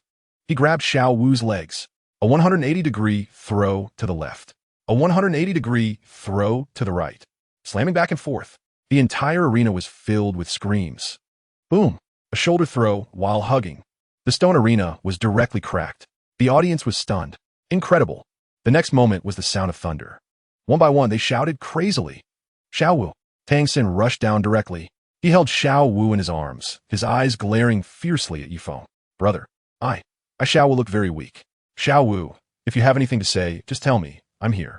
Tang San held Xiao Wu tightly. Easy, I can't breathe. Xiao Wu's face turned red. Huh?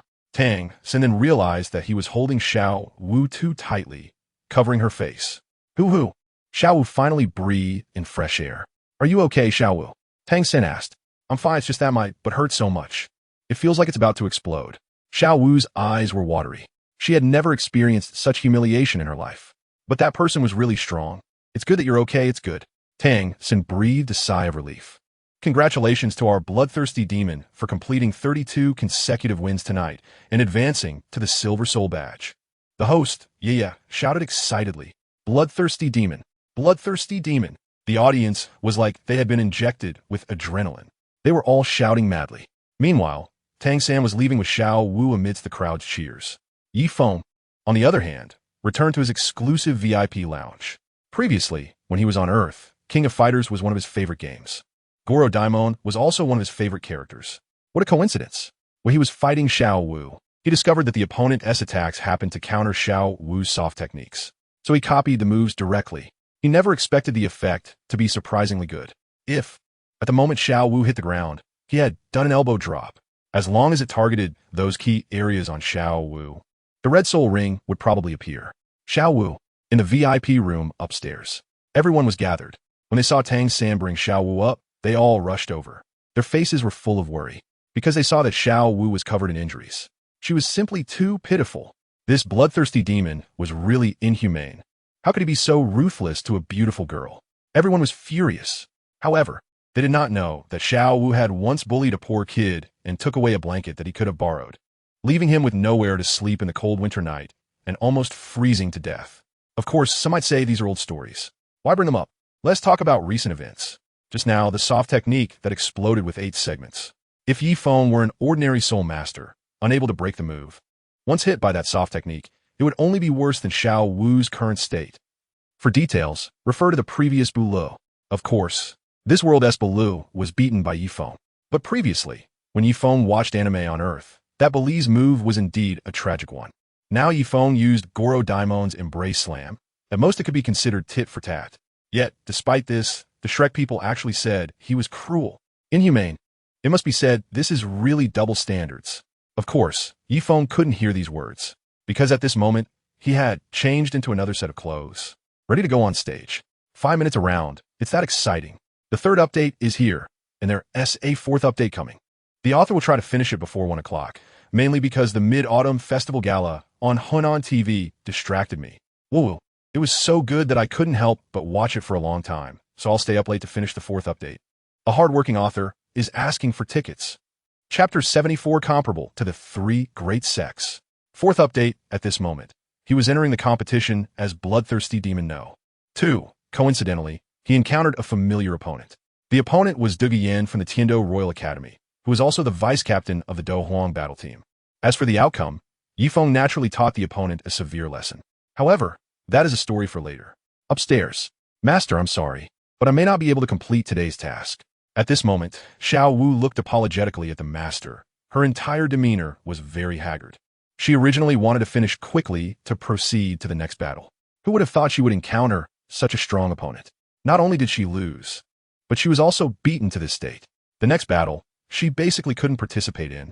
The so-called team battle might not even be possible. Sigh, it's not your fault. Who told you to run into him? The master sighed slightly. If Xiao Wu had half the intelligence of her disciple Tang San, she probably wouldn't have ended up like this. After all, it was still a lack of guidance. Master, what kind of organization is this bloodthirsty demon? These people seem very strong. At this moment, Dai Mubai asked. Not only did Tang San admit defeat, but Xiao Wu also ended up like this. It was indeed quite unbelievable. And just now, the master had introduced the bloodthirsty demon, saying how strong they were. However, he and T provided much information about the entire organization. Dai Mubai really wanted to know now. The bloodthirsty demon with a suffix number. I guess they should belong to the same family. I estimate they can rival the blue lightning tyrant dragon and even the Haotian sect. The master spoke. If they weren't from the same family, it wouldn't be possible to have the same martial soul. So he speculated that they might be from a family comparable to the Three Great Sects. Master, there shouldn't be such a family across the continent. Ning Rongrong, who was beside him, found this statement quite unbelievable. Just because you say they're ISNT, doesn't T mean they're ISNT? The Douluo continent is vast and rich. Humans have only entered a tenth of the Star Do Forest territory, and there are many hidden families in this world. It's just that Ning Zhongzhu didn't tell you because you're a girl. After hearing Ning Rongrong's words, the master replied in a bad mood. The Seven Treasure Glazed Tile School's Ning Fengji had more than a dozen sons, but only one daughter, Ning Rongrong. He had spoiled her since she was young, coupled with the two elders who treated her like a precious treasure. She had only known how to be willful and had no idea about the power dynamics in this world. The reason he knew these things was because he, Xiaogang, was once the young master of the Blue Lightning Tyrant Dragon clan. He was the future heir of the family. At that time, he learned from the clan elders that there were many secrets in this world. On the other side, Dai Mubai also slightly nodded.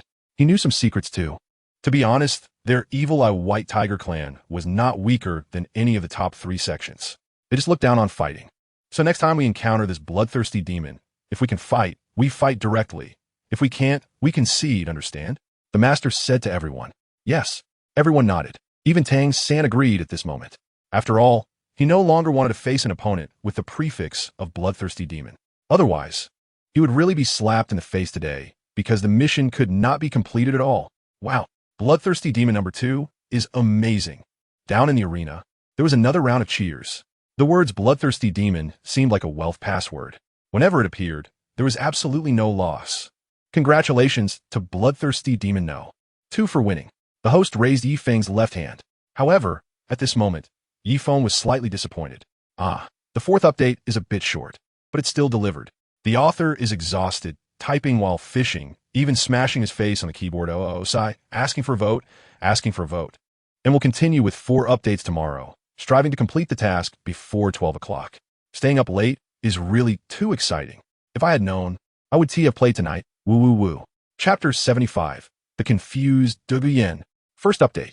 The reason for the disappointment was that Feng never expected that Yen from the Tiando Royal Academy was so weak.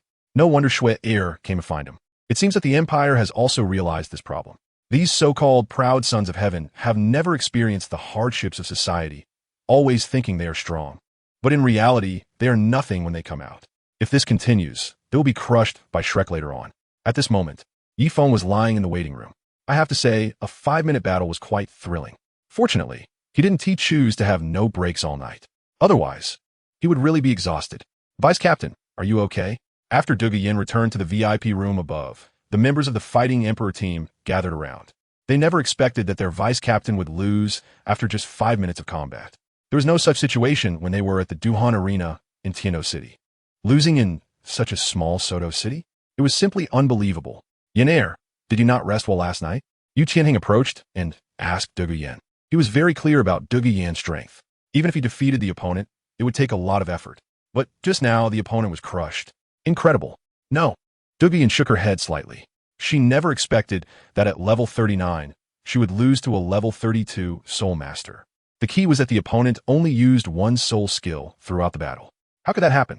Was she careless? Hearing this, Yu Qianheng was a bit confused. That person was very strange. For some reason, her poison seemed to have no effect on him at all. Yin said, looking puzzled. She was still immersed in the shock. She had never seen such a terrifying opponent in her life. It was as if all her attacks were nothing in his eyes. Can he be immune to your poison? The members of the Fighting Emperor team showed a look of disbelief upon hearing this. Could the opponent also be a poison attribute, Soul Master? The so-called poison attribute refers to a Soul Master who uses poison.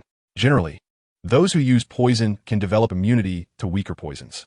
But Yan's green phosphor snake was not considered a weak poison. I don't know. Yin was very confused. Never mind, just rest well. If I encounter that person, I will definitely help you take revenge. Yu Qianheng said to her at this moment. Being immune to poison doesn't mean being immune to the blue lightning tyrant dragon. On the other side, Feng was already in battle on the stage. His opponent fell before him in less than a minute. This repeated, and soon it was 11 o'clock. The end of the individual and duo battle arena. After 11 o'clock, it would be the team battle segment. Shrek. One by one, haggard figures pushed the door open.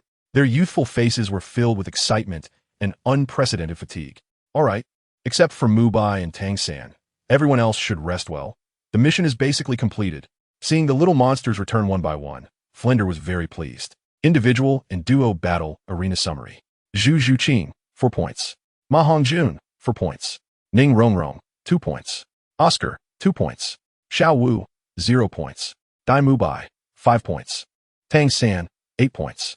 Tonight's performance can be said to be unprecedentedly brilliant. God, Dean, I have never fought such exhausting battles.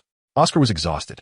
As an auxiliary soul master, he usually hardly even enters the Duhan arena.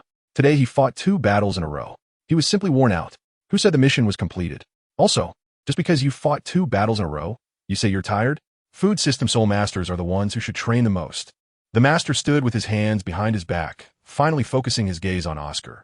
Oscar was so frightened that he immediately held his breath and covered his mouth. Trouble comes from the mouth. He didn't want to be punished for arguing with the master. Xiaogang, there's still half an hour until 11. You can't possibly make everyone fight again, right? If we lose this round, all previous victories will be for nothing. Flender, who was beside him, showed a surprised expression after hearing the master's words. It's fine to break through oneself, but it shouldn't be pushed to the limit. Don't worry. I've scheduled their team battle for 12 o'clock. The master said, Team battle? The Shrek members were all in disbelief upon hearing this. Teacher, Xiao Wu is injured. She shouldn't be able to participate in the team battle, right? Tang San looked at the master with a bitter expression. Xiao Wu's injury was quite serious. She could walk normally, but fighting would probably be difficult. If she really can't fight, you could just protect her in the back. Isn't that all right? Besides, apart from you and Mubai, everyone else is short 1 team battle point. The master said, Xiaogang. Actually, some things are good enough. There's no need to be so serious. When Flanders heard this, he secretly pulled the master aside. These kids are really suffering tonight. If this continues, they'll collapse, and besides, Xiao Wu is injured, making it difficult to fight. What if someone takes advantage of the situation? Flanders, come with me. The master walked into a small private room. Xiaogang, is there something you can't say out there that you have to come here for? Following the master into the small room, it was an absolutely soundproof meeting room. The VIP rooms upstairs consist of space similar to a hall and a small meeting room of about 10 square meters. Flanders, you don't understand. The reason I called them to participate in the team battle is that I just discovered something very important. At this moment, Xiaogang said to Flanders with a serious face. Something very important? What is it? Hearing this, Flanders was confused. What did you discover? Have you noticed that tonight, there are many people referred to as bloodthirsty demons? They are numbered 2 to 7. The master asked Flanders. Didn't you say these are people from the bloodthirsty demon family? Xiaogang, what did you discover? Flanders looked at his old buddy with a face full of questions. Why weren't there any before, but there are suddenly so many tonight? And it just happens to be after we signed the contract? The master's tone was grave. Are you saying that kid deliberately created a few small accounts to provoke us? Flanders' temper instantly flared upon hearing this. Ugh, how could I have such a stupid brother? Upon hearing this, the master rolled his eyes, looking at Flanders as if he were mentally challenged. Isn't that the case? Flanders asked, filled with confusion at his old buddy's expression. Of course not. You are a typical case of someone who only focuses on training and ignores theoretical learning. So you lack logical thinking. The master replied irritably.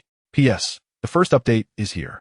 I got home a bit late tonight, so the update is also late, but it's okay. There will still be 4 updates tonight. Please vote. Please give rewards. The ranking dropped by 3 places. Let us push up, dear readers, or it will be over. The author needs to be in the top 3 to advance. Chapter 76. The Master's Divine Reasoning. Second update. Please vote. Oh, what is that? My old buddy. Stop keeping me in suspense. Flanders, confused, hurriedly asked. I ask you, did you notice that the number of times the bloodthirsty demon participated tonight has decreased? There were only 6 matches in total. The master asked.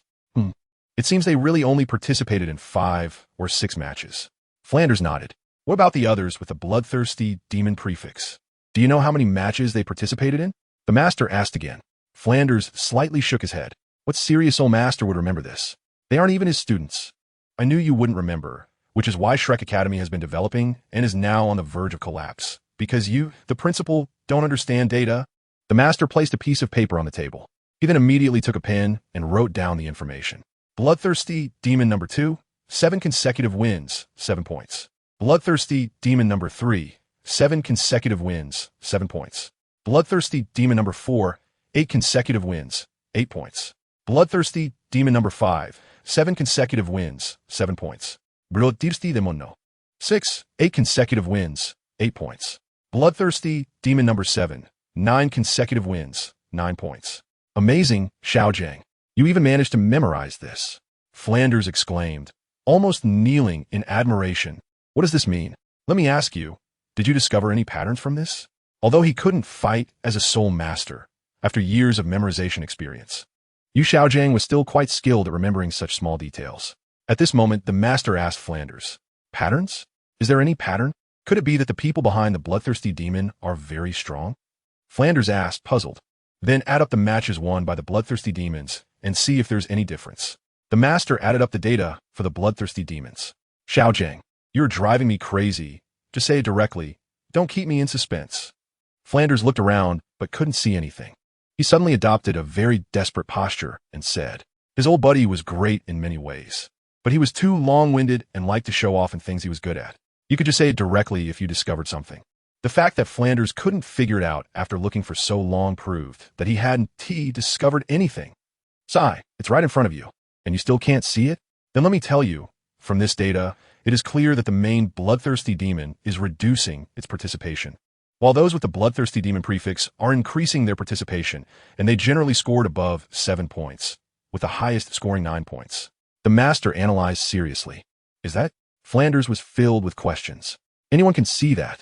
The bloodthirsty demon only has 6 points, while the others either have 7 points or 8 points, with the highest having 9 points. What does this indicate? Flanders had no idea. Flanders, you were once the leader of the Golden Triangle. How come I feel like after being with the physically strong but simple-minded Ming Wang, you've also become simple-minded? The master looked at him with disdain. How have I become simple-minded? Flanders was at a loss. This clearly proves that this is a test. The master said to Flanders with a tone of disappointment. A test? Are you saying this is a test from the family behind the bloodthirsty demon for us? Flanders's eyes widened. He looked at the master in disbelief. You finally got something right. Think about it. Why did bloodthirsty demons 2, 3, 4, 5, 6, and 7 suddenly appear immediately after we signed the agreement at the Soul Fighting Arena? Moreover, each one has such strong combat power. The master asked. Flanders shook his head. But he was very focused, because he felt his old buddy was making some sense. It's not what you said about the bloodthirsty demon creating 6 small accounts. I ask you, who in this world can play more than 50 matches in one night? If someone could do that, you Xiaogang, would kneel before him and call him dad. Flanders, I really feel sorry for you. How could you have such an idea? To be honest, when a master heard Flanders speak just now, he almost choked because anyone with a bit of normal logical thinking wouldn't say something so absurd. Who can play over 50 matches in one night? And it's a soul venerable match. Even his first love back, then didn't he have that much stamina? That's true. Flanders felt a bit embarrassed. If that person could create 6 small accounts and play over 50 matches, it would be too abnormal. So, I say this is a test from the family behind the bloodthirsty demon for us. The master said, so how exactly do we test this? Goodness. We're back to square one. Flinder now wanted to know how the other party was testing. Back in the day, his old buddy wasn't this indecisive. Why now? Sigh. Flinder found it hard to express his feelings. Don't rush. Let me explain slowly. Based on the strength of the bloodthirsty demon, playing 10 matches tonight is no problem. But why they only played 5 or 6? I suspect it's because he wants to apprentice under me, you Xiaogang, so he deliberately limited it to 6 matches. The master analyzed. At this moment, Flinder looked like a real-life old man on the subway, looking at his phone meme, filled with unprecedented confusion. Think about it. My future apprentice's family wouldn't easily hand him over to someone like us, right? Although I was once a junior of the Blue Lightning Tyrant Dragon family. Now I'm just the theoretical number 1 master. So they sent some elite geniuses from their clan to conduct deeper tests on my theories, and students trained by my theories. The master seemed to have discovered something significant, his lips curling into a charming smile of confidence. Flinder was still a bit perplexed. He seemed to understand, yet also not understand. The simple summary was that the agreement we signed earlier had loopholes. It only stated that if the score was higher than the bloodthirsty demon within a week, then the other party would have to enter Shrek Academy to apprentice under me. You Xiaogang, but it didn't specify that those with prefixes and suffixes wouldn't count. You mean those with suffixes might also be included by the other party's family? Flinder felt enlightened, like a fog had cleared. He understood. Although my prospective apprentice has been deliberately letting things slide to become my disciple. The other party's family doesn't recognize that, so they sent these people, and the highest score among them is only 9 points. I estimate this should be the limit for the young soul masters of their family. As long as we exceed 9 points, we can leave them speechless and free the bloodthirsty demon from their family's constraints. The master's gaze was firm. He was also very pleased.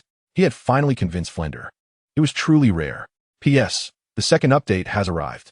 Please keep voting. There's still 2 or 3 days left. Everyone must help the author break into the top 3. Please vote. There are also 2 more updates. The author is updating desperately for the rankings. Giving all. Chapter 77. Enemies on a narrow road. Tang San versus bloodthirsty demon. Third update. Oh my. Old buddy, you're incredible.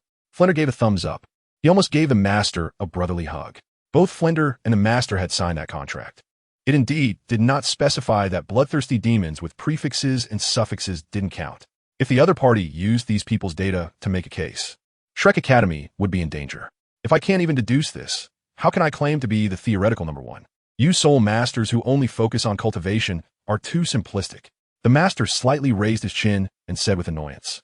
In fact, if you just read more and pay attention to logical thinking, you'd see this at a glance. That's why I brought you, my old buddy, to complement each other. Flinder chuckled. With such a good brother, how can Shrek Academy not thrive? Well, at least you did something right, the master snorted.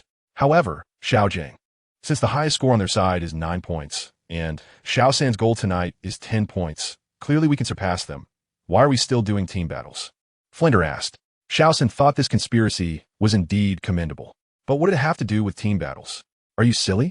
Team battles don't take up slots. And even if we lose, it won't affect everyone's current winning streak. If we win, Xiao San gets 11 points and Mu Bai gets 8 points. On one hand, it showcases the strength of Shrek, and on the other, it absolutely suppresses them. The master explained. After all, who knows if that 9-pointer might suddenly go crazy and get 10 points in the last half hour. If the other side gets that, and Xiao San also gets 10 points, it would be a tie. But if we get 11 points, that would be a crushing victory. That way, after a week, my prospective disciple can smoothly become my apprentice. I understand. Flinder got it again. It turned out that doing it this way was to be more secure. He had just been thinking too small, even feeling that Xiaogang was a bit cold-blooded. It turned out everything was for Shrek Academy. How embarrassing. He felt quite ashamed. Please prepare, Shura of the Thousand Hands, for the individual competition battle, starting in 5 minutes. At Arena 15. At that moment, the announcement rang out. Let's go out. Xiao San's individual match is about to start, Flender said. The master nodded. Outside, third brother. What exactly do the master and the dean have to talk about? You've already prepared to go to the waiting room, and they still haven't come out. Ma Hongjun complained with a displeased expression. What kind of secret talk takes so long? It's fine, Mubai. We'll just follow the plan set by the teacher. Tang San said, looking at Dai Mubai beside him. They each needed 2 more points to achieve today's goal. The master arranged for them to first have an individual competition, and then team up for a doubles battle. This way, they could steadily earn 2 points. I have no problem. Dai Mubai nodded. Then let's agree to finish the battle within 10 minutes. Tang San said. But, Mubai nodded. Xiao San, has your opponent come out? At this moment, the master and Flender walked out of the conference room and asked. Not yet. I guess we have to wait for them to arrive at the waiting area before they can announce it, Tang San replied. Then hurry up. The teacher has only one thing to say to you, which is that as my disciple, you Xiaogang, you must create brilliance at all times, including tonight's performance. Do you understand? The master's tone was severe, but it was more about his hopes for his disciple. After all, this was the first disciple he accepted. Understood. Tang San's eyes were full of fighting spirit. Tonight, he would kill the Buddha if he encountered Buddha, and slay the gods if he encountered gods. He Tang San must achieve the myth of 10 consecutive victories. In another waiting VIP lounge, damn it, this is inhumane. Feng looked extremely haggard. Tonight, he had played for full 52 rounds. If he were to use one account, the soul fighting arena would probably explode tonight. After all, 52 consecutive victories in one night. Even a god of grinding can't do that. So now he was slumped on the sofa, feeling completely drained. There was still half an hour left. He noticed that Qianshou Shiluo seemed to have 8 points, 2 more than him. Although one account had 9 points, the main account, Shishuam Demon, only had 6 points. Surely, he should be stronger than Tang San, right? So in the remaining half hour, Feng planned to practice with his main account. He registered for the match using the Shishuam Demon alias. Please prepare the 2 contestants, Qianshou Shiluo and Shishuam Demon, for battle, which will begin in 3 minutes. At that moment, a broadcast echoed in the soul fighting arena. What? The box upstairs. The Shrek group's pupils constricted. Shishui, Ingdemo. ISNT that the one who injured Xiao Wu. How could they run into him? The master also looked heavy-hearted. His disciple was great in every way, but he was too sentimental. Encountering the one who hurt Xiao Wu, he was likely to rush for revenge without holding back. Brother. Xiao Wu looked out the window. The 15th arena just happened to be the best position to observe through the glass. But she was too worried to care about the battle, her eyes filled with deep concern. In the waiting area, what a narrow path for enemies. We finally meet. Tang San's tone was icy. Just a moment ago, he was a bit fatigued, but instantly full of energy. Little San, remember to save some strength. Dai Mubai was also in the public waiting area, knowing who Tang San's opponent was. Don't worry, I might not even need to use any strength. Tang San's eyes were filled with killing intent. In his view, this Shishuam demon was already a cold corpse. Dai Mubai smiled bitterly. He knew what little San was up to.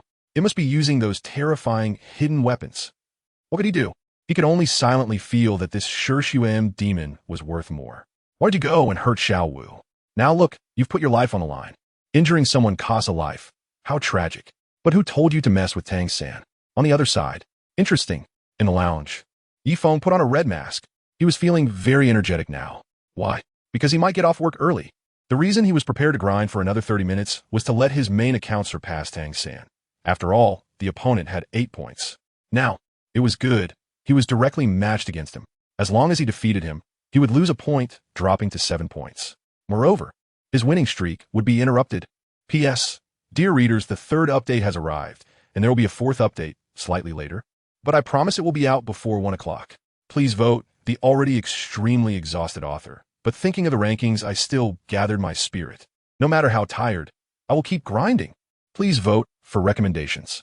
Please vote for monthly tickets. Please reward. Thank you all. Chapter 78. Life and Death Gamble. 4th update, this means the opponent has to start over and must achieve 10 consecutive victories to double their points.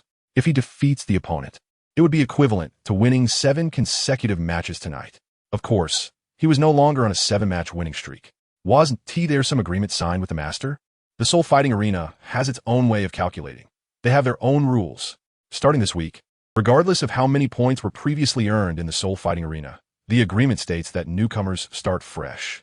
Winning 7 matches today, as long as he wins 3 more tomorrow, starting from the 11th match, according to the Soul Fighting Arena's regulations for new participants, his points can be doubled. To put it simply, for example, after winning 10 consecutive matches tomorrow, in the first match of the restart he will get 2 points.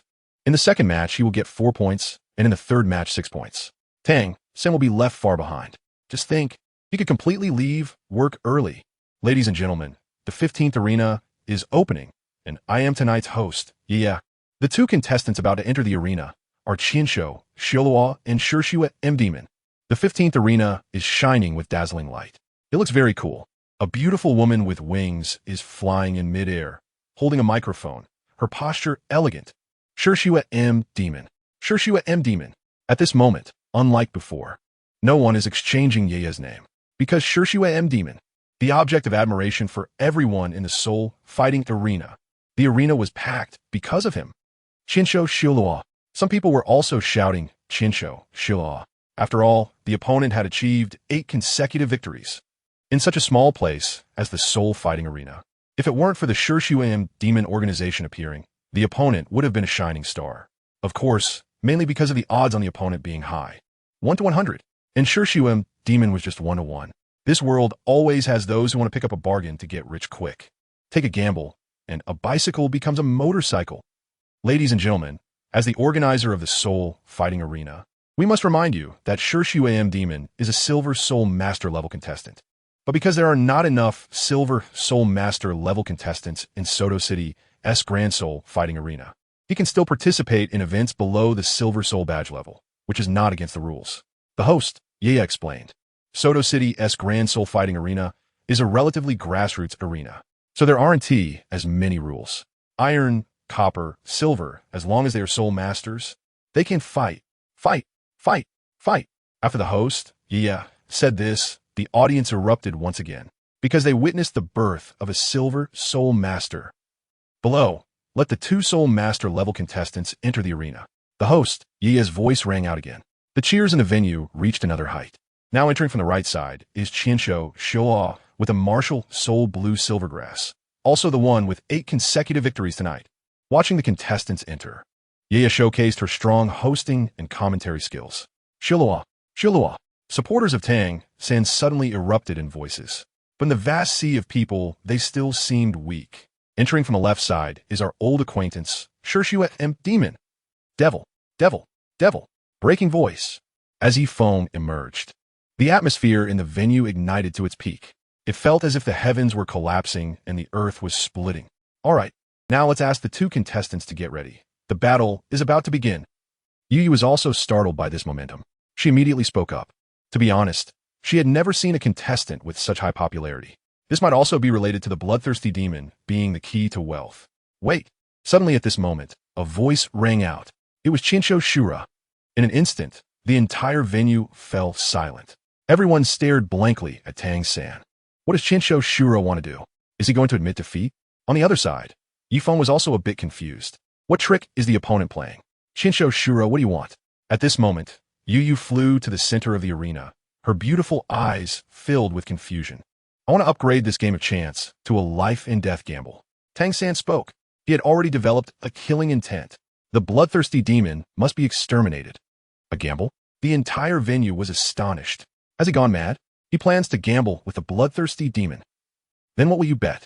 Moreover, I need to ask the bloodthirsty demon. Only if the opponent agrees can it be upgraded to a life and death gamble. The host asked. A gamble is a type of battle in the Soul Arena. Life and death can be disregarded. Even if you kill your opponent, it's not against the rules. I want to bet that the loser has their points reset to 0. How about it? Tang San asked. What to bet on is not important. His focus is on killing. As long as it's upgraded to a gamble, even if it's just betting 1 gold coin, he can justifiably kill his opponent. Points reset to 0. Yu looked towards Feng. Qianshou Shura only has 8 points.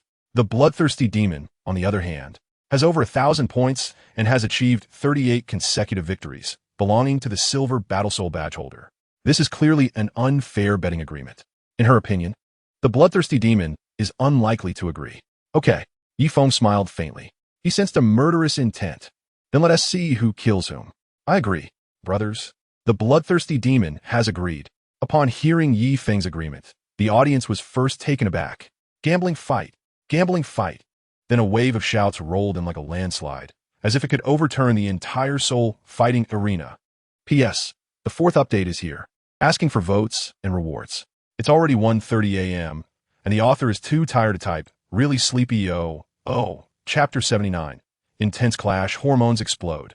First update, the scene was filled with unprecedented hormones. Ignite, explode. After the announcement, the organizing committee of the Soul Fighting Arena in Soto City has agreed to upgrade this match to a life and death gamble. The rules of the gambling arena will no longer be binding, and the two contestants will sign a contract for life and death. Two contracts fell from the sky. This is the contract to be signed in the life and death arena. Regardless of what happens, even death, it will be legal and not pursued. No, brother. Xiao Wu pressed against the glass wall above. Her eyes were filled with panic. She knew that Xiao San was strong, but this bloodthirsty demon was not bad either. When he dealt with her before, he only used one soul skill to defeat her. Once the two faced off, what would happen if something went wrong with Xiao San? She really didn't want Xiao San to gamble his life for the sake of revenge. Xiao San was simply being reckless. Flender's eagle-like eyes were serious. The atmosphere around him was tense. How could this be casually upgraded to a life and death gamble? Those who come down from the life and death arena are basically either dead or severely injured. How could he act so impulsively? This bloodthirsty demon only injured Xiao Wu. In the gambling arena, injuring the opponent was completely sufficient. Even serious injuries did not violate the rules. It was obvious to anyone that he wanted to put this bloodthirsty demon to death. Nonsense. Nonsense. The master held a bunch of grapes. Just as he was about to leisurely enjoy watching his disciple brutally defeat the opponent, he was stunned. He heard about the battle between the bloodthirsty demon and Tang San. What made him angriest was that this battle had escalated to a life and death gamble. Furious, he smashed the grapes on the ground. His feet crushed them into a pulp. He, Xiaogang, was very angry, very furious. The bloodthirsty demon was his prospective disciple. This foolish disciple, for a woman, actually wanted to eliminate the opponent completely. If possible, he really wanted to slap Tang San right now, regardless of who got hurt. Was it a loss for him, Xiaogang? Moreover, if they exhausted all their strength in this match, what about the subsequent combination battle with Dai Mubai and the team battle? Even if they won, it would only be 9 points. The bloodthirsty demon's family had already had someone get 9 points. How could this Xiao San not see the bigger picture at all? It was a waste of all the time Xiaogang had spent teaching him. In the box, watching the master violently crush the grapes, everyone was dumbfounded. They had never seen such a violent scene from the master before. It was probably because he was worried about Tang San. After all, Xiao San was the master's direct disciple, and it was normal to worry about the safety of someone involved in a life and death gamble. Below the arena, Tang San signed the 4 big characters' 1,000-hand Azura without hesitation. He came to kill. He had waited too long for this agreement. As for Yi Feng on the other side, he was even more straightforward. The life and death gamble contract had been signed, and I announced below that the life and death gamble officially begins. As the words fell, Yu flew into the air. This time she flew higher than ever before, because both sides were fighting with all their might in the life and death gamble. The resulting shockwaves were also very strong. There were numerous examples of hosts being hit by the shockwaves of the contestants' battles. Therefore, she definitely could not stay at a low place. If she got hit, wouldn't that be suffering for nothing? It could even seriously end her career as a host. Martial Soul, Blue Silvergrass. Tang San directly unleashed his martial soul. Demon Scythe. Yi Feng released his martial soul and became alert at that moment. He knew that this kid Tang San had many tricks up his sleeve, including those hidden weapons. Although they wouldn't kill him, the constant sneak attacks were quite annoying, weren't they? Why don't you ask me why? Tang San's gaze fixed on Yi Feng, asking in a cold tone. He couldn't believe that Yi Feng didn't ask why he upgraded to a betting duel. Tang San had so much he wanted to say, but didn't know how to express it. Why should I ask? Yi Feng smiled slightly. Why did he ask? The opponent is here, so he just needs to fight. Good. Very good. Then I will make you shut your mouth forever. Tang San was furious. He had hurt his woman and still had such an arrogant demeanor. He must be punished today. Ghost Shadow Mysterious Steps. Tang San unleashed his Ghost Shadow Mysterious Steps. And the next second, he directly attacked in Yi Feng's direction. Chaos Decision. Yi Feng focused his attention on his surroundings. Suddenly, he noticed that Tang San's hand seemed a bit off. Dragon Beard Needle. Tang San wrapped his soul power around the Dragon Beard Needle. Then, he aimed and directly attacked Yi Feng's brow. 10,000-year soul bone skill, Gale Strike. Yi Feng had long noticed something unusual about Tang San. He directly unleashed his soul bone skill. Immediately after, he traversed to behind Tang San. Whoosh! The Dragon Beard Needle pierced through the steel wall. Coincidentally, it was right in the office of the deputy supervisor of the Fighting Soul Arena. At that moment, he was holding his secretary's slim waist, ready to happily proceed to the next step. Boom! Unexpectedly, the chandelier above exploded. The little secretary was so frightened that her face turned pale. Of course, the culprit, Tang San, was unaware of this. Did he dodge it? He was currently wearing a look of disbelief. Soul skill, tear the sky. Yi Feng's sides slashed in shape. In an instant, streams of blade energy flew out. What? Blue-silver grass entangle. Tang San never expected that this person not only dodged, but also counterattacked. He quickly unleashed the blue-silver grass, intending to block Yi Feng's attack. However, in front of the sharp blade, his blue-silver grass was still just grass. The blade energy generated by the bloodthirsty demon scythe directly struck Tang San's back. His shirt was instantly shredded. A knife mark in the shape of an zap appeared on his back. Still trying to sneak attack me with hidden weapons? You're still too inexperienced. Yi Feng let out a cold snort. Tang San is a typical case of failing to steal a chicken and instead losing rice. Third brother, the VIP room above. Everyone exclaimed in surprise. This bloodthirsty demon is really too cunning. On the arena downstairs. Oh, is that so? Let's see who is actually a bit tender. A smile raised at the corner of Tang San's mouth. It's quite crazy, like a devil after slaughtering a city, fierce and terrifying. Yi Feng suddenly felt that his body seemed to be a bit sluggish. Second soul skill, Ghost Vine Parasitism. Yi Feng looked like a tree man. Blue-silver grass sprouted all over his body. But is this the end? Of course not. Third soul skill, Web Binding. The blue-silver grass wove into a net. Each strand carries unprecedented poison. That poison comes from the face demon spider. Thousand-handed Azura. Thousand-handed Azura. Seeing this scene, the gambler's eyes turned red. The scent of money. The bloodthirsty demon is going to lose. Once the opponent loses, they will get 100-to-1 payout. P.S. The first update is here, no rest time. Today there will still be 4 updates. Please vote. Chapter 80. 1,000 hidden weapons launched together. Must place you in death. Second update. Please vote. Above. The expressions of the other Shrek members changed from gloomy to bright. Finally, third brother gained the upper hand. Feng was also visibly relieved. Only the master suddenly slammed his hand on the glass. That frustration in his heart.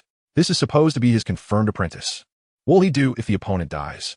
Oh, it seems that the Soto City Soul Arena is indeed a place full of hidden talents. In another VIP room are the people from the Tiendo Royal Academy. This battle undoubtedly attracted their attention.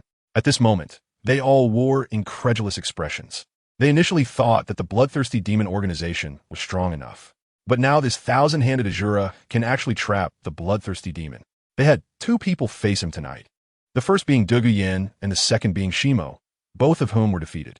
One could say he is very powerful. The battle continued. Just when everyone thought the bloodthirsty demon was doomed, a scythe pierced through. Drops of liquid fell to the ground, reacting with the ground in an instant, causing burns. This poison actually has a burning sensation. Everyone was stunned. What kind of terrifying poison could burn the ground? Is the bloodthirsty demon doomed? Is this his final flash of brilliance? Hiss, a tearing sound. It was a figure wearing a red mask, holding a magic scythe, like the Grim Reaper appearing in the world. He came out, unharmed. The bloodthirsty demon is not dead. The audience present was dumbfounded. In an instant, unprecedented cheers erupted. The bloodthirsty demon is the key to wealth, and many people bet on him winning tonight, even taking out their life savings. If the myth is broken, they would be left with nothing. Seeing this scene, those who were previously downcast seemed to have found hope in life. One by one, they shouted crazily as if they had been injected with adrenaline. How is this possible? Tang San's expression was somewhat serious. How could the toxin from his own face demon spider be ineffective against him? Could it be that he is immune to poison? Surprised? There is even more to be surprised about. Yi Feng stared at Tang San, feeling furious that he had trapped him among those stinky blue silver grasses. He was determined to make Tang San pay the price. Oof, how coincidental. I also have something to surprise you even more. Ghost Shadow Misty Steps. Tang San snorted coldly. Look, the The speed of Chinsho Azura is so fast. Everyone present was shocked. The opponent clearly hadn't used their soul skills. Yet they could see after images. What kind of speed is this? Is it really achievable by just one person? Faster? What do you call this? The left leg soul bone is activated. Tear the heavens. Yifeng unleashed his soul skill. Tear the sky. In an instant, hundreds of blade-like energies shot towards Tang San. Xianyu hand. Tang San turned around and stopped. Because there was no way to avoid those 100 attacks. He could only brace himself with the Xianyu hand. Zizi. The Xianyu hand collided with Yifeng's blade, producing a sound of weapons clashing. What skill is this? Everyone was stunned. They had never seen anything like it. However, at that moment, they suddenly heard a scream. It was the bloodthirsty demon. The opponent had appeared behind the thousand-handed Shura without them realizing it. With the speed of lightning, a shadowless kick was aimed at the thousand-handed Shura. The thousand-handed Shura, who was focused on dealing with those blade energies, never expected the opponent to appear so suddenly. He was kicked away. Originally, his back had just been marked with an shaped wound from the attack of the demon's scythe. Now it was covered with countless footprints. I want you dead. Tang San's secret technique. 100 solutions of hidden weapons. Tang San was completely enraged. He glanced back. In his hand were hundreds of dragon whisker needles, and his specially made 1,000 hidden weapons. Whoosh. He suddenly flicked them out, slicing through the air with a whoosh. If nothing unexpected happens, the next second will reveal this bastard riddled with holes. Is that all? Yifeng fully activated the chaos decision. In an instant, his senses were enhanced 100-fold. The hidden weapons seemed to freeze in front of Yifeng. Immediately, a black light erupted from his left leg. The soul bone of the eternal golden-winged Dapeng. Speed increased 100-fold. With a perfect combination of dual phase, he effortlessly dodged. Not a scratch on him. However, some people weren't so lucky. Behind a steel wall in Arena 15 was the office of the Deputy Director of the Soul Arena in Soto City. The deputy's office was spacious. In the front was the workspace. There was a hidden door behind the bookshelf. Pushing it open led to a room. It was said that the Deputy Director worked hard, so a room was specially designed for his afternoon naps. As for why there were bathing facilities and an oversized round bed, that was easy to explain. He got tired and wanted to take a shower, which was reasonable, right? And as for the bed, it was even easier to explain. He was tired of his square bed at home, so he used a round bed here for a change, which was even more reasonable, right? Baby, don't worry. No one could disturb us here. The Deputy Director Wang was seen holding the hand of his secretary, entering the room designed for afternoon naps. Director Wang, is it really okay? The secretary asked shyly. Then the two directly rolled onto the sheets. Suddenly, something unknown whizzed by. Bang, bang, bang. Then hundreds of sounds followed. It was as if countless bullets were flying through the air. Gunfire. Boom. After a while, one wall of the house collapsed with a loud noise. The room, which originally needed lights to brighten up, was suddenly filled with intense light. Below, the audience in Arena 15 couldn't help but look toward the source of the massive sound. Oh my God, it actually cut down a wall. How terrifying. However, they did not expect to see something even more terrifying next. Behind that wall were two people tightly embracing each other. The man was somewhat plump, and the woman was disheveled. Their small eyes looked quite dazed at that moment. Deputy Director Wang? That room was on the second floor. The host, Yu, was currently flying in midair. Given the massive aftermath, she naturally glanced in that direction. As a result, she saw Deputy Director Wang hugging the secretary who had just arrived last week on the bed. The two seemed to be greatly shocked. The ground was littered with debris. Wow, that's amazing. Ha ha, Director Wang is really getting stronger with age. Director Wang, this should be a paid segment, right? We can afford this little money. Yu held a microphone, her voice instantly echoing throughout the venue like a loudspeaker, causing everyone below to burst into laughter. Fatty Wang. Suddenly, a roar was heard. In Arena 15, a Soul King jumped up directly, charging upwards. It was a woman. Honey, I didn't do anything wrong. Just now Feng said she wanted to help me change the sheets, so I brought her to take a look. It was well known that Deputy Director Wang's wife was extremely fierce. He desperately explained. Whether they believed him was uncertain. In any case, the backstage was very intense. Just like Arena 15, the battle was fierce. The bloodthirsty demon and the thousand-handed Azura first engaged in hand-to-hand combat, then bombarded each other with soul skills. The hard arena was marked with numerous cuts. P.S. The second update is here. After dinner, there will be 2 more updates. Please vote for recommendations.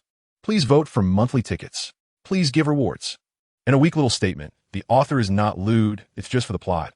Haha, Chapter 81. The True Life and Death Battle. No life, no rest. Third update. The arena was scarred and in a complete mess. Just from this point, it was enough to see how intense the battle between both sides was. It could be said to be an unprecedented existence at the Soul Master level in the entire Soul arena. Brother, please don't continue, really, please don't continue. Above, Xiao was tightly pressed against the glass. She really couldn't bear to see Tang San fighting so hard for her. In fact, she was fine, really fine. If Tang San were to get hurt or lose his life because of her, she wouldn't even know what to do. Moreover, her heart was aching terribly. It felt as if something was choking her. Cinco, hold on. The members of Shrek, Ma Hongjun, Oscar, and others all had a prayerful look on their faces. The battle was truly bloody. The ground was covered in blood. This battle was 100 times crazier than the last time San dealt with Zhao Wujie. And these two were truly fighting for their lives. Xiaogang. Flinder glanced at the master. His expression was more serious than ever, as if he was saying something. The master nodded slightly. It seemed he agreed to something. Below, the battle continued. Many spectators had hoarse voices from shouting, but the passion was at an unprecedented peak. Ghost Shadow missed, controlling the crane to catch the dragon. Ghost Vine's parasitism. Tang San was unleashing a series of attacks. This was the only opponent he had encountered who was so difficult to deal with. Moreover, the opponent seemed to know him very well. Always on guard. The hidden weapons had no place to be used. Since that was the case, Tang San decided to abandon strategy and fight head-on. With his strength, dealing with soul sex was no problem. Even a soul king could be fought. Was he afraid of this little soul master? Of course, if there was a chance, he would still use hidden weapons to win. He truly wished this wasn't an arena. That way, his external soul bone could be used. Once that was used, this child would definitely die. What a pity. Break. The demon scythe swung. Countless blades. All the blue silver grass became scraps on the ground. And the rushing Tang San was flung away by him. After doing all this, he was gasping for breath. He was really tired, fighting 52 matches in one night. Almost 5 minutes per match, for more than 4 hours, almost 5. Including this match, it was a total of 53 matches. Even the cattle in the production team couldn't handle this. But to be honest, he felt very pleased. He hadn't had such intense battles in a long time. Break? I don't know if this move can still break. Tang San's mouth was bleeding. His back was covered in wounds. He looked utterly miserable. But his eyes were filled with endless fighting spirit, incredibly fierce. Oh, then I want to see. Feng smiled slightly at these words. When soldiers come, block them. When water comes, damn it. Your tricks, Tang San, Feng will take them all. Then you can continue. Third soul skill, spiderweb binding. In the entire arena, blue-silver grass comparable to towering trees shot up directly. The soul fighting arena was quickly wrapped up. It was like an egg, but this egg wasn't empty. Instead, it had countless partitions inside. Is that all? Feng's line of sight was directly blocked by the tall blue-silver grass. But he was confident that he could make Tang San's grass nest disappear within 3 seconds. You're a genius, but it's a pity you've offended my woman. In your next life, if you see me, Tang San, just walk around me. At the same time, Tang San unleashed his secret weapon. San's shooting shadow. This was his latest crafted mechanical hidden weapon. It released flying needles from a syringe, which were highly poisonous and could also spray toxic mist. He had tested it once before, and its power could directly penetrate steel plates. This shot contained a total of 20 needles, enough to leave this kid in front of him full of holes and dead on the spot. Whoosh, San's shooting shadow flew out. Not good. Feng, using the chaos decision, experienced an unprecedented enhancement of all his senses. He immediately felt a deadly sense of crisis approaching. Finally, he saw it. Countless black beads densely packed in front of him, coated with deadly poison, and with lethal penetrating power. Want to kill me? Let's see who dies first. Fourth soul skill, 3 seconds, deadly poison scythe. Feng saw this scene, his eyes revealing a hint of coldness. Both sides have been fighting for so long. Unleashing unprecedented rage, the towering blue-silver grass provided him with a natural shelter. Even if he released his fourth soul skill, it wouldn't be easy for anyone to discover him. A black soul ring slowly rose from beneath his feet. This was his fourth soul skill that he had never used before, derived from the 30,000-year soul beast, Shadow Poison Wolf. 3 seconds of deadly poison scythe. In simple terms, anyone who came into contact with it and had a soul power level lower than his would perish within 3 seconds. You, Tang San, use hidden weapons. Feng, We'll use the strongest poison technique. Let us see who dies. The bloodthirsty scythe, infused with the fourth soul ring, was thrown out by Feng like a boomerang. Clang! The bloodthirsty scythe collided with the iron ball shot by Tang San's hidden sand shooting shadow.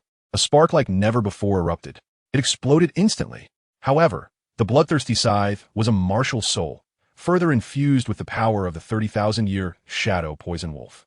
Transforming into the 3 seconds of deadly poison scythe, it forcefully knocked away several iron balls, carving a path toward Tang San. Xinyu hand. Tang San also felt the fatal threat. He immediately used the last bit of his strength to unleash the Xinyu hand, attempting to block the 30,000-year soul skill with the might of an ant trying to stop a chariot. The third level of the diamond art. Golden Bell, shocking the world. Feng slowly unleashed the diamond technique. There were still about 10 iron balls left. Dodging was impossible. He could only withstand it. But on the other side, Tang San also couldn't dodge. He had to endure his 3-second deadly poison sickle. That thing was much more explosive than this. If either of them were to die, it would definitely be Tang San.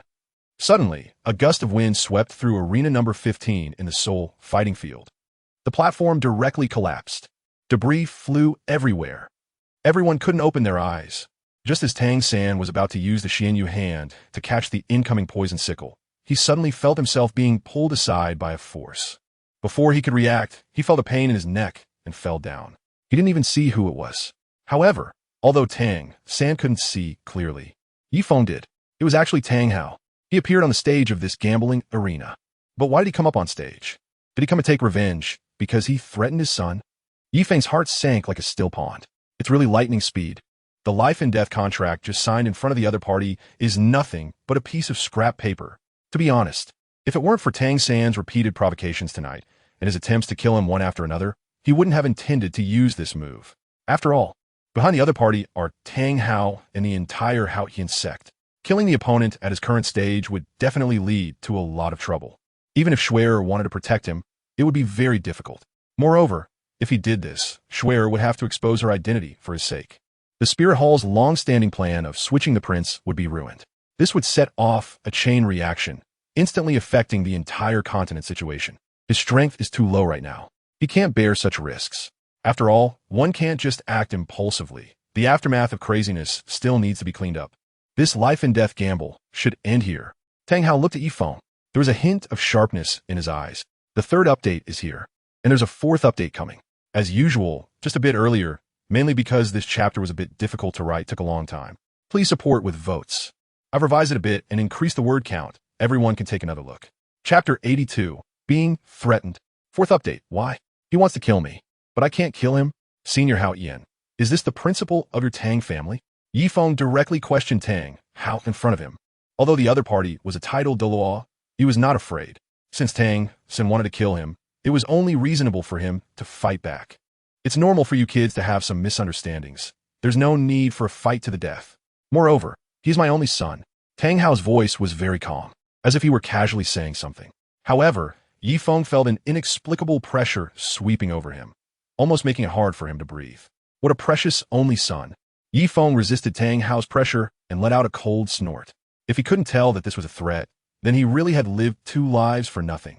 Suddenly, with a loud bang, Tang Hao disappeared. The spider web woven by Tang San was instantly blown apart, debris falling all around. Above, only a birdman could be seen flying.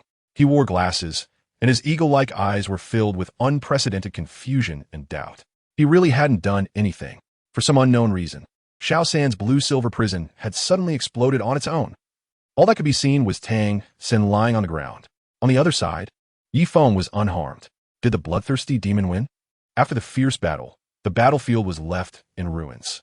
The crowd was initially stunned. Then, one by one, they erupted into incredible cheers. Bloodthirsty demon! Bloodthirsty demon! The frantic shouts resounded. This was excitement never seen before in the entire Soul arena. Because this battle was truly spectacular, even the central arena would find it hard to match such an exciting contest. Xiao San, while everyone cheered, Flinder swooped down from above. He directly picked up Tang San. He originally intended to come out and stop this fight. After all, according to Xiaogang, one was his current disciple, and the other was a prospective disciple yet to enter his door. What was this self-inflicted killing? But just as he was about to intervene, Everything ended. Still alive, Flinder felt Tang San's pulse and immediately breathed a sigh of relief. As long as he was alive, that was good. He was truly afraid that something unexpected would happen to Tang San. That would be a huge problem. After all, he was the son of the Haotian prince. On the other side, the victorious Yi Feng returned to the VIP lounge. His mind was filled with the scene of Tang Hao's appearance just now. Ultimately, it was still because he was too weak. If he were a bit stronger, why would he have to be limited by others? Now there were two tricky issues. The master was backed by the Blue Lightning Tyrant Dragon clan, and even Bibi Dong had some unresolved feelings for him. And behind Tang San was Tang Hao, as well as the Haotian sect. So what was behind Yi Feng? Nothing but shui air. Of course, the system couldn't be overlooked. But the system couldn't assist him in everything, nor could it make him suddenly strong enough to face Tang Hao and the clan leader Yu Yuanjin of the Blue Lightning Tyrant Dragon clan. This thing has a cycle, and he had to do something within this cycle. After thinking it over, while improving himself, it was time for him to cultivate some of his own forces. In the future, whether to assist himself, help shui air, or intimidate others, it would all be possible. This battle deeply affected Yi Feng. Continuing to play in Soto City was meaningless. After this week, it would be time to lay everything on the table. He was Yi Feng, the child who was once looked down upon by Xiaogang. He did not die. He came back to life. Moreover, if it weren't for his father showing up, the disciple you are currently cultivating would have died. He believed that Master-S expression at that time would definitely be wonderful. At this moment, Yi Feng packed up a few things and then left the Soul Arena. He had to go back and make a plan. After finishing this matter, should he go to deceive the immortal herb or steal the immortal herb? P.S. The fourth update is here. Sigh, I really didn't expect that. I accidentally made it to 1:30 again. Oh my, so sleepy. But I owe everyone an apology for being half an hour late. Mainly because I was dissatisfied and revised the previous chapter, increasing the word count a lot. Everyone can take another look at these two chapters in the end. Please vote. Friday is the last day, so please throw your votes my way. Chapter 83. A reliable answer. First update, except for Yi Feng. No one else knew about Tang Hao's appearance. The lights in the lounge dimmed at this moment, as if everything had returned to silence. Meanwhile, upstairs, a VIP observation room was particularly lively. Everyone was gathered around that three-person sofa. What happened to me? At this moment, Tang San's face was pale. He woke up. Thank heavens, Xiao San, you finally woke up. The members of Shrek breathed a deep sigh of relief. That nearly lifeless Tang San had almost scared them to death. Fortunately, he woke up. Brother, promise me, okay? Don't do such dangerous things in the future. Xiao Wu really is fine. Woo woo woo. Xiao Wu pounced on Tang San's chest. Her beautiful eyes filled with tears. Seeing Flinder carrying Xiao San back, Xiao Wu's heart shattered. Although she was slightly injured in the battle with the bloodthirsty demon, she truly didn't care. It wasn't worth it for Xiao San to risk his life. Why am I here? Did I win or lose? Looking at Xiao Wu crying in his chest and the worried expressions around him, Tang San was very confused. Wasn't he fighting that bloodthirsty demon down below? How did he end up here in good condition? Moreover, his whole body felt sore. Third brother, you lost. It was Dean Flinder who brought you up. Ning Rong Rong spoke up. This was something the other party would eventually know. There was nothing to hide. I lost. Tang San's pupils suddenly constricted.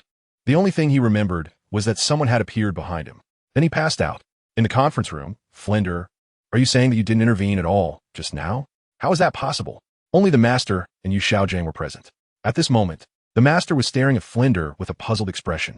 Yes, I just arrived upstairs, and then the spider web prison established by Xiao San exploded directly.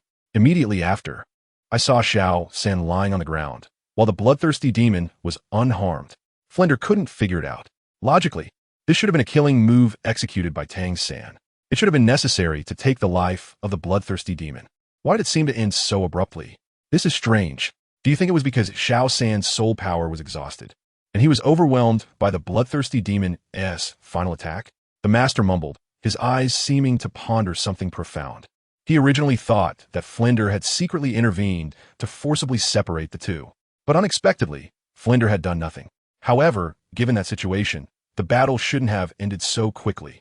I considered that, but in that life-and-death situation, I saw that the bloodthirsty demon also had murderous intent. The weaker Xiao San was, the more he should have taken the opportunity to claim his life. But why did Xiao San end up unconscious on the ground? As if he had been suddenly knocked out. Moreover, Xiao San's spiderweb binding seemed to have been directly broken by a powerful force. Flinder, being a soul sage, could also deduce a few things from the debris scattered around the scene. Are you saying that someone intervened before you to stop this battle? The master's tone shifted to a more intense questioning. Clearly, he didn't believe it. Yes. The other party likely knocked Tang San out and broke through the spiderweb binding that Tang San had cast. Flender nodded. He thought the possibility was very high. Do you think this is possible? How could this person get in under everyone's eyes? Even if they got in on time, how could they leave without being noticed by everyone? Is everyone blind? All right, everyone is blind, including me and Xiaogang. Then I have a question. If someone really knocked out Tang San and triggered his third soul skill, what was the bloodthirsty demon doing? Didn't you say he was filled with killing intent and wanted to kill? With such a good opportunity, he was just watching the show? Master directly confronted Flender with a series of 3 questions. His expression looked as if he was looking an idiot. Maybe the bloodthirsty demon was threatened? Flender blurted out. However, he regretted saying it. There are so many strong ones in the bloodthirsty demon family, and they must come from a hidden family. Who could threaten such a person? Is there a problem here? What family is behind the opponent? Who could threaten him? Sure enough, Master directly seized on the most contradictory point. Then he made a gesture as if pointing to his head, as if to say, "Brother, is your brain flooded? What is his identity? He is rich, powerful, talented, and strong. Who in the small Soto city could threaten such a person? Would he listen to you?" Master said irritably. What kind of brain circuit does Flender have? Sigh, that does make sense. Flender sighed softly. It does sound very absurd. However, Xiaogang, I have something in my heart that I don't know whether to say. Flender started. Speak. Master replied with one word. Do you know who Xiao San's father is? If it were him, this would indeed be possible. Flender leaned in closer and whispered, afraid of being overheard. If there is anyone in this world who can do what just happened, it must be that person. Of course. He didn't know whether his old partner knew that Tang San was that person's son. You know this thing, right? He has long since gone into hiding and is not here at all.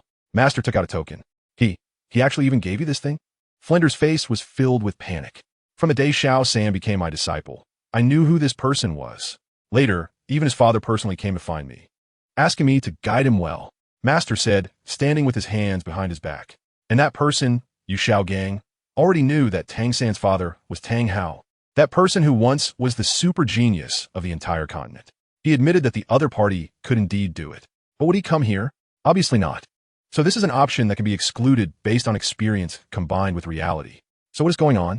Sigh. It seems we can only wait for Xiao San to wake up to know. Flender shook his head slightly.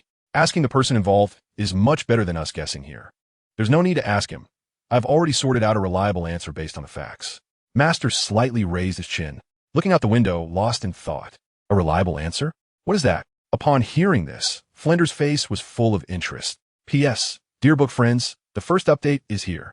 I'm a bit busy today, so the update is a bit late, but that's okay. I can still fulfill the promise of 4 updates. After dinner, I will continue to update the next 3 chapters.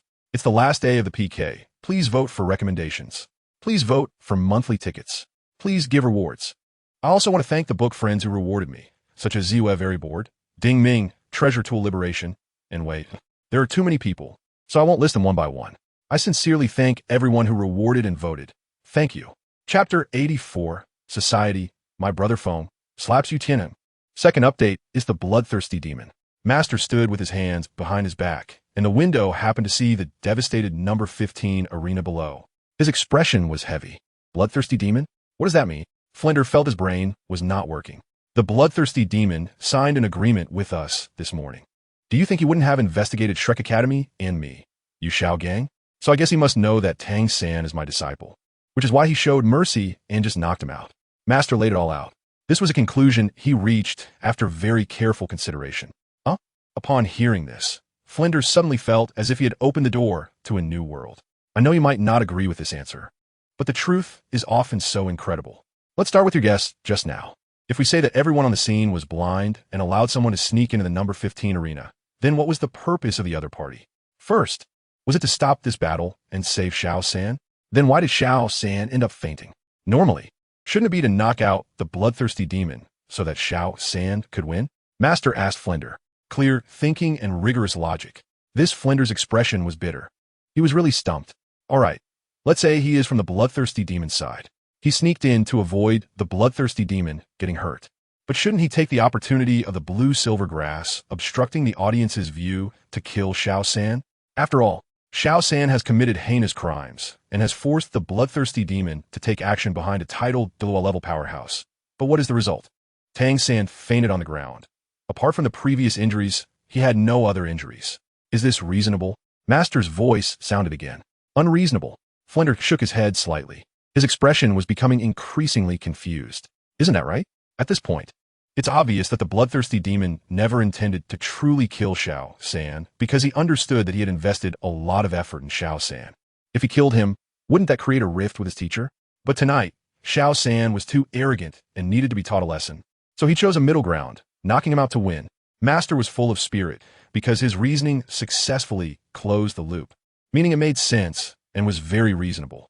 To be honest, he really didn't expect that his prospective disciples' thoughts were so meticulous. Truly teachable. Impressive, Xiaogang. Flender was completely convinced this time, because what the other party said was simply reasonable and flawless. The reasoning is not difficult. What is difficult is arranging all this. The bloodthirsty demon really has a heart, Master said with a look of satisfaction.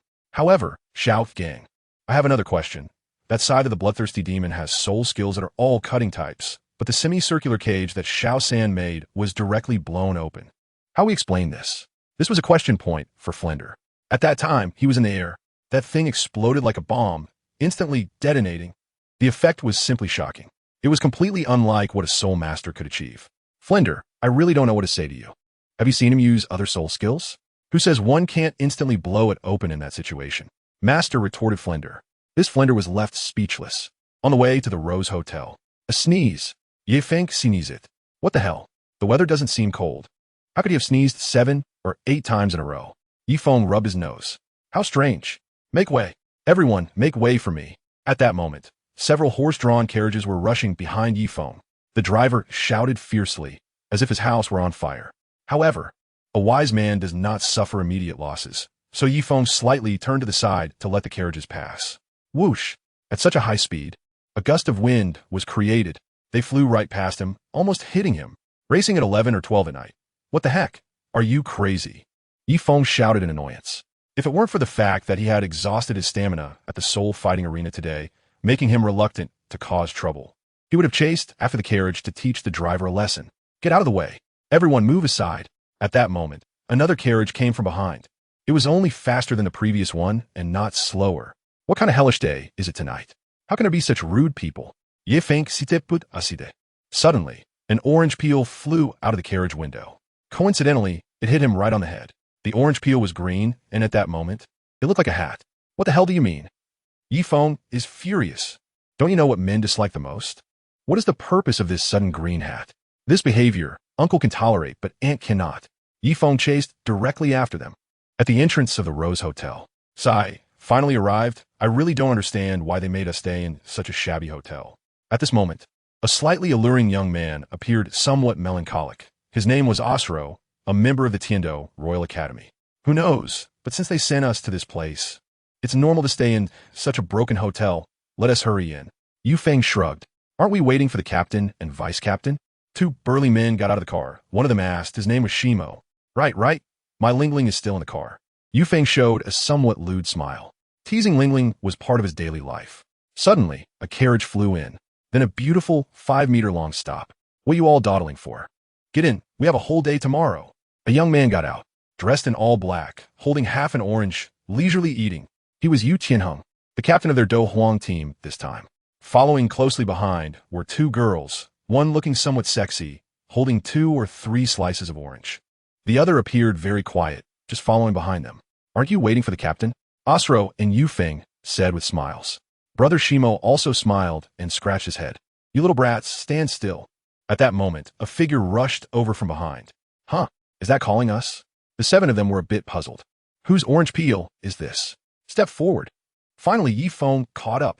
He shouted, panting, purely using strength to chase. It was so damn thrilling. Just like running 1,000 meters during the school physical test. Almost died of exhaustion. What's wrong? Yu Tianheng stared at Yi Feng, his tone very cold. He was quite impressed that someone could actually catch up over an orange peel. Truly reckless. Slap. Is this how you treat people? Yi Feng directly slapped Yu Tianheng's face. P.S. The second update finally arrived at the last moment, mainly because of writer's block. It took a long time, and there's a third update, which will be a bit late. Chapter 85. Help Shui Air complete her task. Third update, a gust of cold wind blew. Chaotic, unprecedented chaos. Everyone from the Heaven Do Royal Academy was dumbfounded, instantly petrified in place, like lifelike sculptures. What happened? Their captain was slapped just for throwing an orange peel. Where did this person come from? So violent? I remember the customs of Soto City weren't this fierce. You actually slapped me? Yu Tianheng's face twitched. From childhood to adulthood, he was like the moon cherished by the stars in his clan. Hardly anyone dared to insult him, let alone hit him. And as for his face, no one even touched it, because his face was equivalent to the face of the blue lightning tyrant dragon family. Who in the entire continent would dare to touch it? And now, good gracious, he got slapped tonight. Slap. Suddenly, Feng reached out without warning. Another slap landed on Yu Tianheng's face. Why don't you dare? Are you very impressive? He pointed at Yu Tianheng's nose and asked, regarding the Heaven Do Royal Academy. He had a death exemption token behind him, so he wasn't afraid at all. Shui Air's original words, as long as he didn't kill him.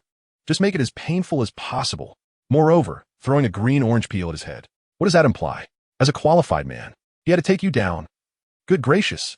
The brothers from the Shimo clan, Douluo, and Yu Feng were relatively few in number. Even the most quiet Yi Lingling raised her head at this moment. It seemed a bit unbelievable. Who dared to provoke their captain like this? You're asking for death. Then today, I'll make sure you die thoroughly. Yu Tianheng was enraged. In an instant, he unleashed his martial spirit, Blue Lightning Tyrant Dragon, the strongest beast martial spirit in the entire continent, or so it was claimed. 3 soul rings rose from the ground. Yellow, yellow, purple, the best soul ring match. Yu Tianheng, soul master of level 39. It's over. Yu Feng shrugged. It was basically predictable that this kid would die a miserable death. However, daring to slap the face of the young master of the Blue Lightning Tyrant Dragon family was enough for him to brag about after death. Your soul master. Very impressive. Your soul master can throw garbage around. Your soul master can smash green orange peels on my head. Yi Feng's legs emitted a red glow. His hands didn't stop. He kept slapping Yu Tianheng. Just right. Taking this opportunity to properly deal with these guys from the Heaven Do Royal Academy who think of themselves as the chosen ones, and also help Shui Air complete her task. Du Guyan was stunned. Yi Lingling was stunned. Everyone in the Do Huang battle team of the Tiando Royal Academy was also stunned. What the hell? All they saw was this man in front of them, frantically slapping Yu Tianheng. The other party was emanating black mist. Soul King? Because black is the symbol of the Soul King. Under normal circumstances, the martial soul match is yellow, yellow, purple, purple, black. Only the 5th one is black. 3rd soul skill, Thunder Fury. What are you all dazed for? Hurry up and form a line. Yu Tianheng was furious. He directly unleashed his strongest soul skill, Thunder Fury.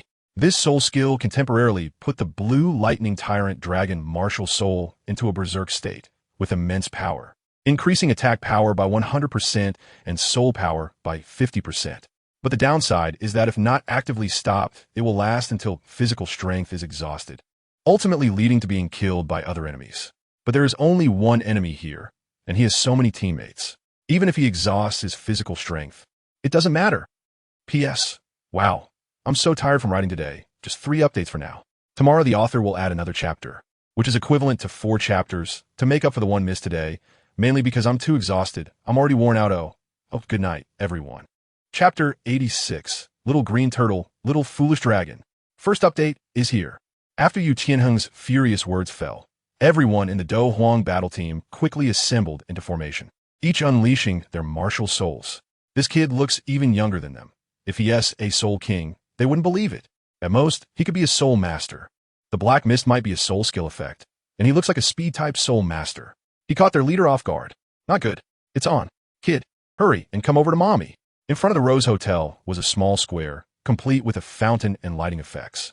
In the evenings, local residents often brought their children to stroll around. Although it was just past 11 o'clock, the fountain and lighting effects continued until midnight, and there were still some energetic children playing. Suddenly, after a commotion, the soul ring lit up, startling those who had just been having fun, causing them to quickly pull their children aside. When soul masters fight, ordinary people suffer. In Soto City, where soul masters only make up 10% of the population, it's the same. Ordinary people see soul masters fighting and will hide as far away as possible. Because once you get hurt by a soul master, You can only blame your bad luck. As for asking a soul master for compensation, dream on. If you get hurt or die, you deserve it. Kid, you shouldn't have provoked our boss. A burly man stood beside a green light. This is a stone mill, martial soul Xuanwu turtle, 37-level battle soul master. Oh no, wait. Yifeng suddenly called to a halt and then walked toward the stone mill. Huh, what do you want to do? The stone mill had a face full of question marks. The members of the Heavenly Doe Royal Academy also looked puzzled. Come on, put it on properly, don't tilt it. Yifeng seriously placed the green-orange peel on the stone mill head. Although the other party was quite strong, he wasn't very tall. The stone mill had a question mark face. Green light goes better with a green hat. Oh. Yifeng smiled faintly and said, Uft. The people from the Tiando Royal Academy couldn't hold back and burst out laughing.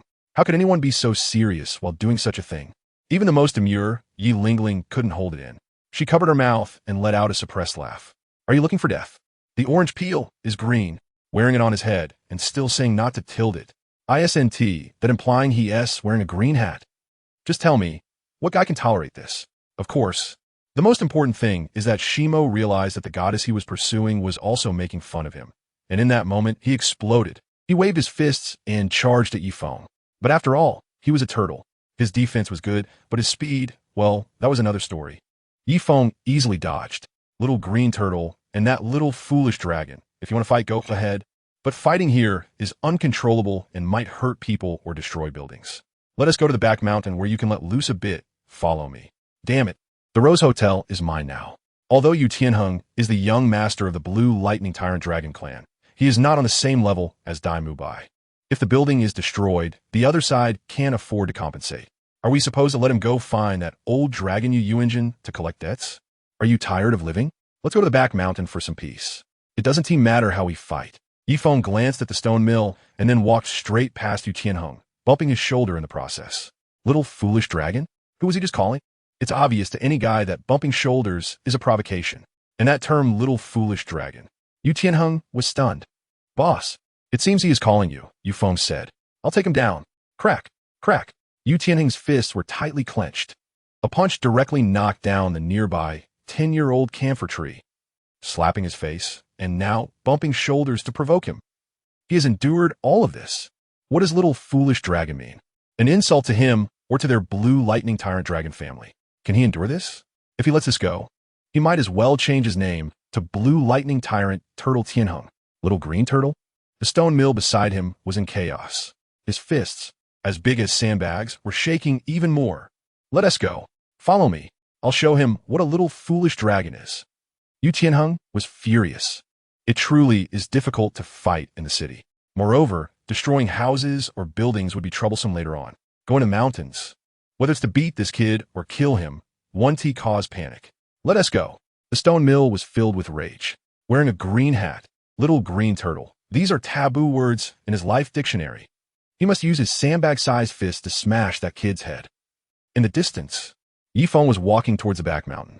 Although he was exhausted tonight, his stamina nearly depleted, he was still confident against a few soul sovereigns. And in a forest with no one around, he was even more assured. Tianheng. Suddenly, the voice of Dugu Yin rang out. What? If it were anyone else calling him, Yu Tianheng would have exploded. But facing Dugu Yin, he forced himself to suppress his anger and replied with 2 words. His eyes still glowed with anger. Do you think there might be a trick in this? Dugu Yin looked at Yu Tianheng and said. She felt a bit uneasy. Yes, I also feel there is something wrong. The other party seems to be deliberately provoking you, boss, and then luring us into the forest. Looking at Yi Feng's back, Osro from the Fighting Emperor team also spoke up. Who cares if there is a trick? Can anyone in Soto City kill us? Plus, that slap I just took couldn't have been for nothing. Whoever is afraid of death can stay here. Those who aren't afraid of death, follow me. Yu Tianheng's voice was almost squeezed out from between his teeth. Then he directly chased after Yifeng. Little foolish dragon. At this moment, it felt like a needle was pricking Yu Tianheng's heart. I'll accompany the boss. You all go back and rest. At this moment, the stone mill spoke up. Dare to call him little green turtle. Today, I don't care who you are. I'll make you die. The stone mill charged forward like a walking tank. Vice Captain, what should we do? Yifeng and Osro looked at Dugu Yin. They all seemed a bit confused. What else can we do? Chase after them. After all, they are a team. Even if there is real danger, they can face it together. If it's just the 2 of them, the chances of dying would greatly increase if something goes wrong. And so, the Fighting Emperor team headed towards the back mountain forest. At this moment, the Soto City Great Spirit Arena was brightly lit. The time had not yet reached midnight, and 3 team battles still had to finish tonight as events. The last match was clearly marked as the Shrek team versus the Frenzy Battle team. P.S. The first update is here. Wow, it's really a bit late tonight, mainly because I was too busy, but the author will at least write 3 chapters, aiming for 4, friends vote. Exciting chapters are coming. Chapter 87, The Fallen Flander, Shrek Academy will no longer exist. Second update. In the VIP box above, everyone was gathered around Tang San, because the master had just asked Tang San to recount everything that had happened under the arena at that time. In short, I don't know who that person is, but I can be sure that my blue silver grass shield was not broken. Tang San said firmly to the master. If there was a problem with the 3rd soul skill of blue silver grass, the web binding, he would definitely know. All right, you take care of your injuries. The master's tone was a bit flat, as if he understood something. Teacher, I'm sorry for not being able to participate in the team battle because of my fault, but since he hurt Xiao Wu, I must take revenge. Tang San said apologetically. His score was 0 now, and because he was severely injured, no one could participate in the team battle, equivalent to losing a point for nothing. He could feel his teacher's deep disappointment from far away, but he had sworn that no one could bully Xiao Wu. In this world, I'm sorry is the least valuable 3 words, and you don't need to say sorry to me. You should apologize to everyone because your selfishness has caused irreparable consequences. The master snorted coldly. Tang San's score was directly cleared to 0. This meant that their highest score was Mubai, 6 points, and the bloodthirsty demon side had the highest score of 9 points. Whether it was the highest score or average score, they were completely defeated. To be honest, the master never expected that his most valued disciple would stab him the deepest. Please prepare the last team, the Shrek team, for the team battle, which will enter the central arena in 10 minutes. Suddenly, at this moment, the announcement of the spirit arena rang out. Xiaogang, it's time for us to participate in the team battle. What should we do now? Hearing the announcement, Flander was a bit confused at this moment. He immediately asked the master. The registration for the team battle cannot be cancelled, but if everyone doesn't go on stage, it will mean losing a point for nothing. Moreover, the most serious consequence is not only will the team lose a point, but everyone will also lose a point.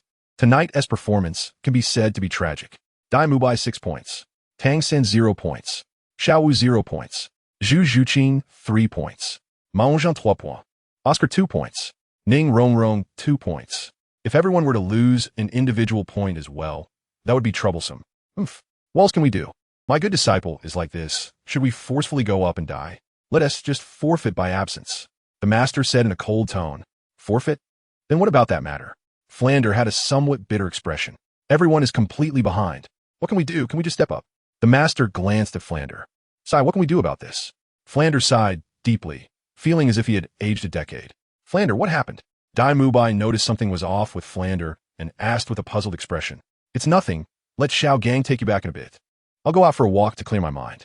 Flander walked out the door, looking very dejected, like a gambler who had lost everything. Master, what exactly happened? Dai Mubai was confused. Yeah, did something happen? Ma Hongjun was also bewildered. Flander was his teacher, and he had never seen him like this. Shrek Academy is gone, the master said. The room fell silent. Everyone was filled with questions. Perhaps you don't know, but your Flander signed a bet with someone, and if you fail to meet the target this week, Shrek Academy will cease to exist, the master said seriously. Acting, he was familiar with. If he didn't scare these people, they would continue to act recklessly. The situation had already gone awry. If it continued, they would be in danger. How would he take on disciples then? Shrek Academy will cease to exist? Master, what does that mean? Upon hearing this, everyone showed a look of disbelief. Even the injured Tang San sat up straight. All right, this isn't too much fun. I don't want to talk about it anymore. You all can go back. It's getting late. The master didn't explain and spoke in a very indifferent tone. He was filled with a sense of loss. Master, don't. What happened to the academy? Yes, master. What exactly happened? Is it about money? Just as Ma Hongjun finished speaking, Dai Mubai's voice rang out again. The group surrounded the master tightly. Although they hadn't been at Shrek Academy for long, they had undoubtedly developed feelings for it. If the academy was gone, they couldn't accept it. Sigh, since you all asked, I'll tell you. Flanders signed a bet with a certain noble air, and what I asked you to do before was part of the bet. If you fail to complete it, it means losing, and the academy will become the other party's possession, the master explained. What? Upon hearing this, everyone exploded with shock. So don't blame Flander for ignoring you just now. Mainly, Xiao San's impulsiveness tonight disrupted his plans. Sai, let's not talk about this, just go back. The master said with a hint of helplessness. Brother, Xiao Wu looked at Tang San. Tang San's mood was also very complicated. No, teacher, I think I can still fight. We must win tonight, team battle. At this moment, Tang San propped himself up, completely disregarding his previous injuries. He never expected to have made such an unforgivable mistake. He should have prioritized the bigger picture at all times. But he never thought this would happen. No. Tonight your team is the Mad War team, which is a very strong team. You can't win. Going up will just result in a loss. The master shook his head slightly. Slap. Suddenly, Tang San gave himself a hard slap. Xiao San, what are you doing? Dai Mubai rushed forward to grab him. Don't stop me. Teacher, I was too impulsive tonight. I'm really sorry. Tang San felt immense regret. Because of a moment of anger, he had put the entire academy in jeopardy. What had he done? Brother, you're avenging Xiao Wu. You should be fighting for Xiao Wu. Xiao Wu raised her hand, wanting to slap herself. All right, that's enough. Suddenly, the master shouted. In an instant, the room fell silent. P.S. I didn't realize it was already 2:30. This chapter was really difficult to write. I haven't stayed up this long in a while. Since I said I would complete 3 chapters today, there's still the 3rd chapter. Please wait a moment, dear readers. I ask for your votes. Chapter 88. Yu Tianheng. Furious 3rd update. Am I watching you two perform? If you really want to apologize, you must meet my goal tomorrow night. Follow my orders. And absolutely do not mix in any personal feelings. Tonight is just the first night. We still have hope. The master said coldly. Understood. Upon hearing this, everyone was filled with a sense of battle. Shrek team forfeits. All members lose 1 point. Dai Mubai 5 points. Tang San -1 point. Xiao Wu -1 point. Zhu Zhuqing 2 points. Ma Hongjun 2 points. Oscar 1 point. Ning Rong 1 point. Just then, the broadcast sounded. The big screen displayed several faces. Those were the appearances of the Shrek members after wearing masks. And the scores also changed. The VIP room also turned off its lights at that moment. The Shrek people left, heading towards the academy on the outskirts of the city. On the other side, in the forest behind the outskirts of Soto City, they looked like a defeated army, their morale low. The 7 members of the Tiando Royal Academy surrounded Yi Feng tightly. I really didn't expect you to be here alone. I really don't know who gave you the courage. Sure, Mo coldly stared at Yi Feng. Meanwhile, Duguyan carefully checked the surroundings. She found that there really was no one. It was simply unbelievable. Just you guys, and I still need to find someone? Yi Feng smiled slightly and spread his hands as he spoke. Originally, he planned to go back and have a good sleep tonight, but ended up encountering such a situation.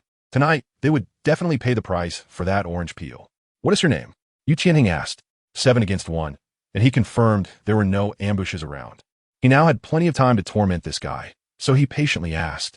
Of course, he wasn't foolish. He needed to confirm whether this person was from a big family or a noble clan. If he accidentally killed him, it would be quite troublesome. What does it have to do with you? Little foolish dragon and little green turtle. If you're going to come at me, then come together. Your grandpa still needs to go back and sleep.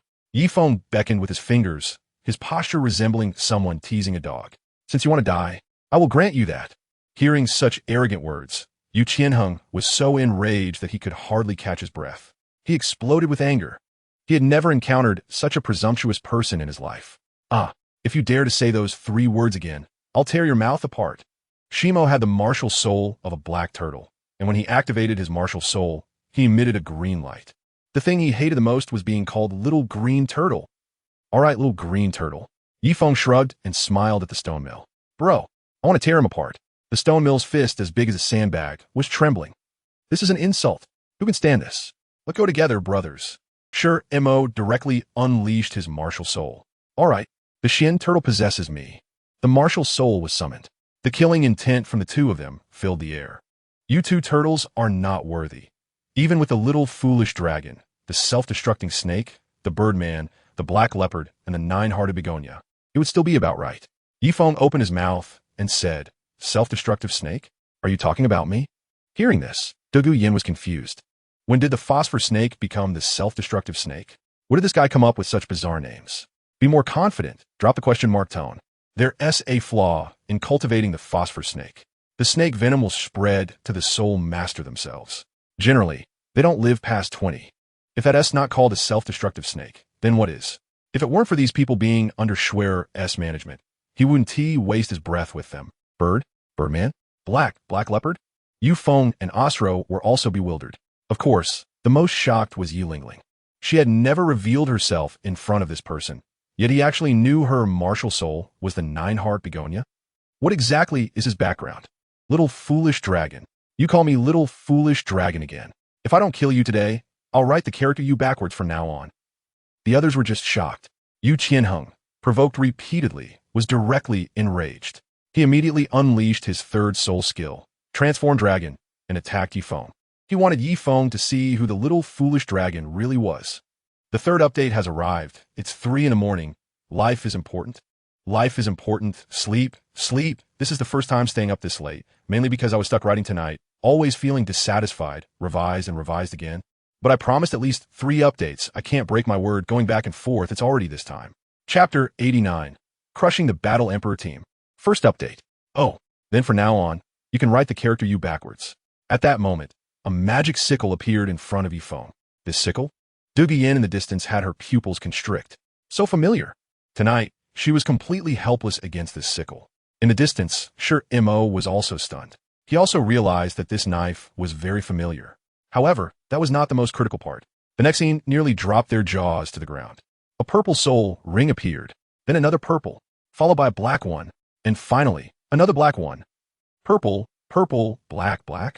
The members of the Tiando Royal Academy, who were full of fighting spirit just moments ago, were now dumbfounded. What the hell? Did I see it wrong? Yu Feng rubbed his eyes. It must be fake. It can't be real. How could there be such a soul ring configuration in this world? A piercing sound. Yu Qianheng was directly blown apart. It was the magic sickle that lightly swung, and then the blade transformed into an azure dragon. Their leader was sent flying 100 meters. Trees in the forest crashed down one after another. Everyone attack.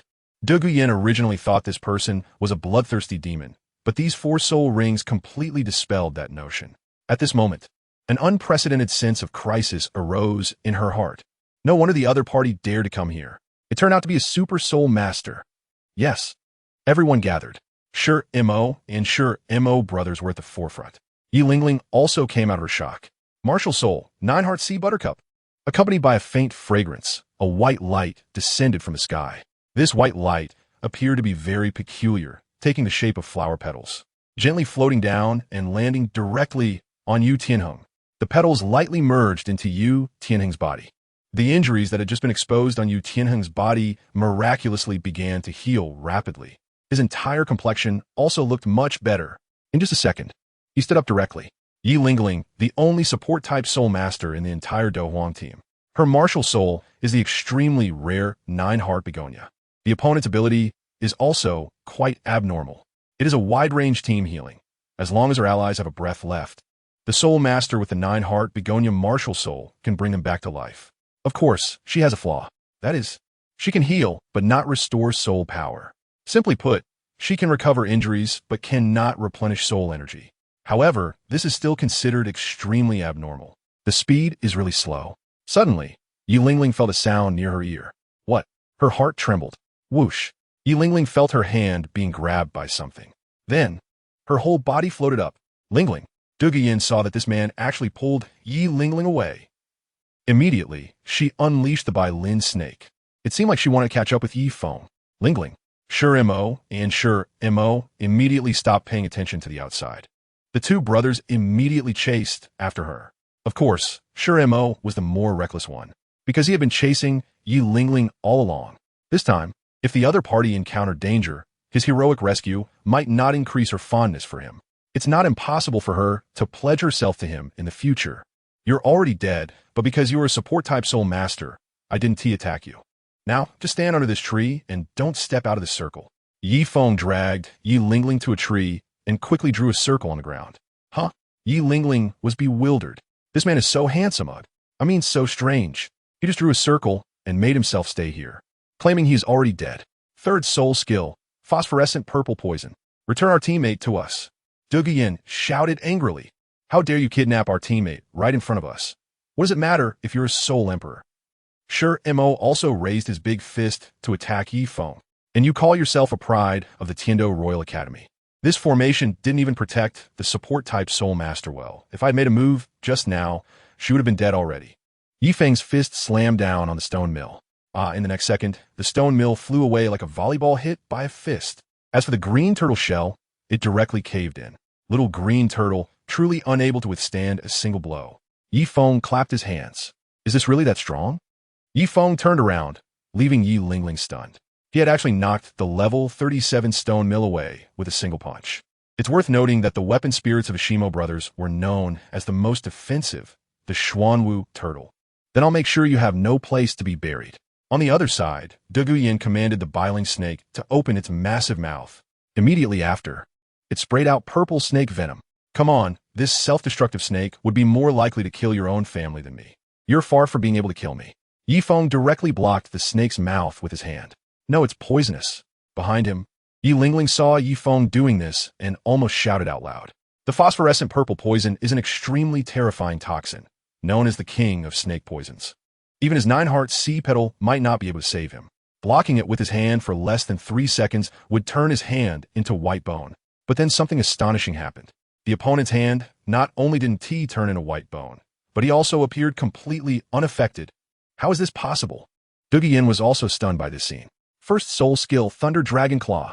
Although Yu Qianheng, who had just recovered, was shocked, he quickly launched a combo attack. The opponent was simply too strong. Yu Qianheng's hand transformed into a sharp dragon claw, reaching out to grab Yifeng. This claw could break wood and split stone. For someone like Yifeng, once grabbed, he could be cut into 3 or 4 pieces. Tear the heavens. 2 words, a 7-character knife. Yifeng lightly waved his hand. The blade transformed into air, and the clothes on Yu Tianheng's body were directly torn apart. All that was left was a pair of flower shorts covered in little love hearts. Buffed. In the distance, Yi Lingling's gaze was suddenly interrupted by this sight, and she couldn't help but burst out laughing. Boss, you actually like this color. Yifeng also had a suppressed laugh on his face. So vulgar. Everyone's eyes fell on Yu Qianheng, and Douluo shot him an annoyed glance. Yu Qianheng pointed at Yifeng. His entire face was flushed red. It was hard to tell if he was angry or embarrassed. After all, no one knew he liked to wear pink and white love heart pattern shorts. Now it was all exposed. Looking at everyone's expressions, he really wanted to find a hole to hide in. All right, let's end it here for tonight. Your Emperor battle team is much worse than I imagined. Yifeng retracted his soul power. Huh? Upon hearing this, everyone had a face full of question marks. How could this guy, with the demeanor of an elder, evaluate them? What idea did he have? The first update is here. Tonight there will be 2 to 3 updates, and tomorrow the PK results are said to be out. After that, I'll give it my all to update, so please bear with me, haha. Thanks everyone for your support, and please vote. Chapter 90, Cold-Blooded and Heartless. Erasing Humanity. Second update. Were these expressions? Did I say something wrong? Is your Do Huang battle team really that strong? Seeing the discontented expressions of the people from the Tiando Royal Academy, he was confused. No wonder Shui'er wanted them to suffer a bit. They really should. Otherwise, these people who were born with a golden key wouldn't know what a beating is. Kid, who do you think you are? Just because you defeated us, you think you can point fingers at us? Yi Lingling, why didn't you assist everyone just now? At this moment, Yu Qianheng, who was wearing floral shorts, was getting angry. In an instant, Yifeng spoke up. He then turned his gaze towards Yi Lingling behind him. He was questioning her. Huh? He said I couldn't assist because I was already dead. Yi Lingling was taken aback when Yu Qianheng suddenly mentioned her name, feeling inexplicably flustered. She responded with a dazed expression. He said, if you're dead, then you're dead. Whose person are you? You're a member of our Do Huang battle team. Yu Qianheng said irritably. God, what kind of pig teammates are these? Whoosh. The demon-sized blade transformed into energy. The ground was directly slashed, leaving 2 deep gashes over 10 meters long. Someone's been killed. The 2 blades of energy passed by Yu Qianheng like earth dragons, scaring him into hugging himself tightly. You seem quite unconvinced. Come for a moonlight bath tonight, and I'll let you know who I am. Yifeng stared at Yu Qianheng, an unprecedented sharp aura swirling around him. The bloodthirsty magic sickle in his hand buzzed ominously, like a ghost waiting to suck blood. No. You're my big brother. Big brother, stay calm. Calm down. The night was a bit cold. Yu Qianheng, tightly hugging himself, was shivering. If that sharp 7-shaped sickle came at him a couple of times, the Yu family would be doomed. Moreover, this moonlit bath was simply inhumane. Yu Qianheng was still a conservative little handsome guy. Although Donggu Yin was nominally his girlfriend, their relationship was still very pure. They hadn't even held hands. How could he possibly show off at this moment? He had to maintain an air of mystery. Come on, weren't you quite fierce just now? Ye Feng, kindly approached Yu Tianheng. Then came a series of crackling sounds. The poor Yu Tianheng was struck over a dozen more times. Even his underwear, with little hearts printed on it, had several holes torn in it. For some reason, Yi Lingling, watching from a distance, didn't he feel much pity for her captain deep down. In fact, she even felt a little secretly pleased. But she thought she must be losing her mind. How else could she possibly have such thoughts? Are you convinced now? Yi Feng looked at Yu Tianheng. I'm done for. Yu Tianheng's face was full of humiliation. What a sin. Why did I provoke such a pervert tonight? When facing him, I can't even muster the will to resist, let alone any power to fight back. Right now, Yu Tianheng really wants to travel back to half an hour ago to confront his past self. The one who carelessly threw the orange peel while riding in the carriage and slap him hard. I shouldn't have let you throw that orange peel. I shouldn't have let you provoke such a pervert. Unfortunately, there's no medicine for regret in this world. Actually, what Yu Tianheng just said was not wrong. Tonight you were a bit outmatched. If Lingling had assisted us, you definitely wouldn't have been able to break through so easily. At that moment, Donggu Yin spoke up. She was feeling a bit unconvinced tonight. Assist? Do you think she could still assist you? In a team? Support-type soul masters have the weakest defense and are the most vulnerable, yet you never made a strong defense around her. In actual combat, she would have died long ago. Hearing this, Yi Feng snorted coldly. With Yi Lingling, a bug that can regenerate health infinitely, you don't protect her well and still want to win against me? Dream on. Donggu Yin was left speechless by this remark. Indeed, this person had just come right next to Yi Lingling. If it were real combat, Lingling's life would indeed be uncertain. I originally thought that you proud sons of heaven couldn't be that bad, but is this really it? Yi Feng shrugged. With such good cards, they had turned into mutual restraint. No wonder the Douluo team was defeated by Shrek in the novel. At that time, Shrek only had 4 soul masters: Tang San, Xiao Wu, Dai Mubai, and Oscar. And what about the Douluo team? Captain Yu Tianheng, with a blue lightning tyrant dragon martial soul, was at level 39. Vice Captain Donggu Yin, with the emerald phosphor serpent martial soul, was at level 38. Team member Shi Mo, with the black tortoise martial soul, was at level 38. Team member Shi Mo, with the black tortoise martial soul, was at level 37. Team member Yu Feng, with the wind bell bird martial soul, was at level 36. Team member Ao Si Luo, with the ghost leopard martial soul, was at level 36. Team member Yi Lingling, with the 9 hearts sea butterfly martial soul, was at level 35. With such high configurations, how could they not defeat a grass, a rabbit, a white tiger, and a sausage? He found it utterly unbelievable at the time. Donggu Yin did not expect this guy to have such a disdainful look. Forget it. Forget it. Let's gather at the back square of the Rose Hotel tomorrow morning for special training. The back square is an internal square of the Rose Hotel. It would be barely enough to train them. Remember, Shrek also has a team battle score. It's just right to use the Douluo team to suppress them. Experience despair, use Xiaogang. You're going to give us special training at the back square tomorrow? Hearing this, the members of the Douluo team were completely stunned. What is going on? This person in front of them looked younger than them and was going to train them. Are you the crazy teacher? Suddenly, Yi Lingling seemed to remember something. She recalled that when they set off, the vice president of the academy mentioned that a teacher would lead them to Soto City. When she asked what the teacher's name was, the other party didn't say. They only mentioned that they could call him the crazy teacher, a very powerful existence. Teacher Feng? It should be me. Ye Feng Shuruk. Presumably, this was what Shui'er had them call him. A code name. Forget it. What? You're the crazy teacher? Hiss. No wonder you're so crazy, so twisted. Yu Tianheng's body trembled. Crazy? Crazy teacher? Yi Feng was full of questions upon hearing this. His Royal Highness said that when we come here, there will be a teacher code-named Mad to take us, who is cold-blooded and ruthless, devoid of humanity. And we must be obedient. Yu Tianheng said to him. He has a heartfelt respect for the strong. Cold-blooded, ruthless, devoid of humanity? Is that what the prince said? Yi Feng is in a state of confusion in the wind. What kind of wolf and tiger words is this? P.S. Dear readers, it's 1:30 in the morning, and the second update is here.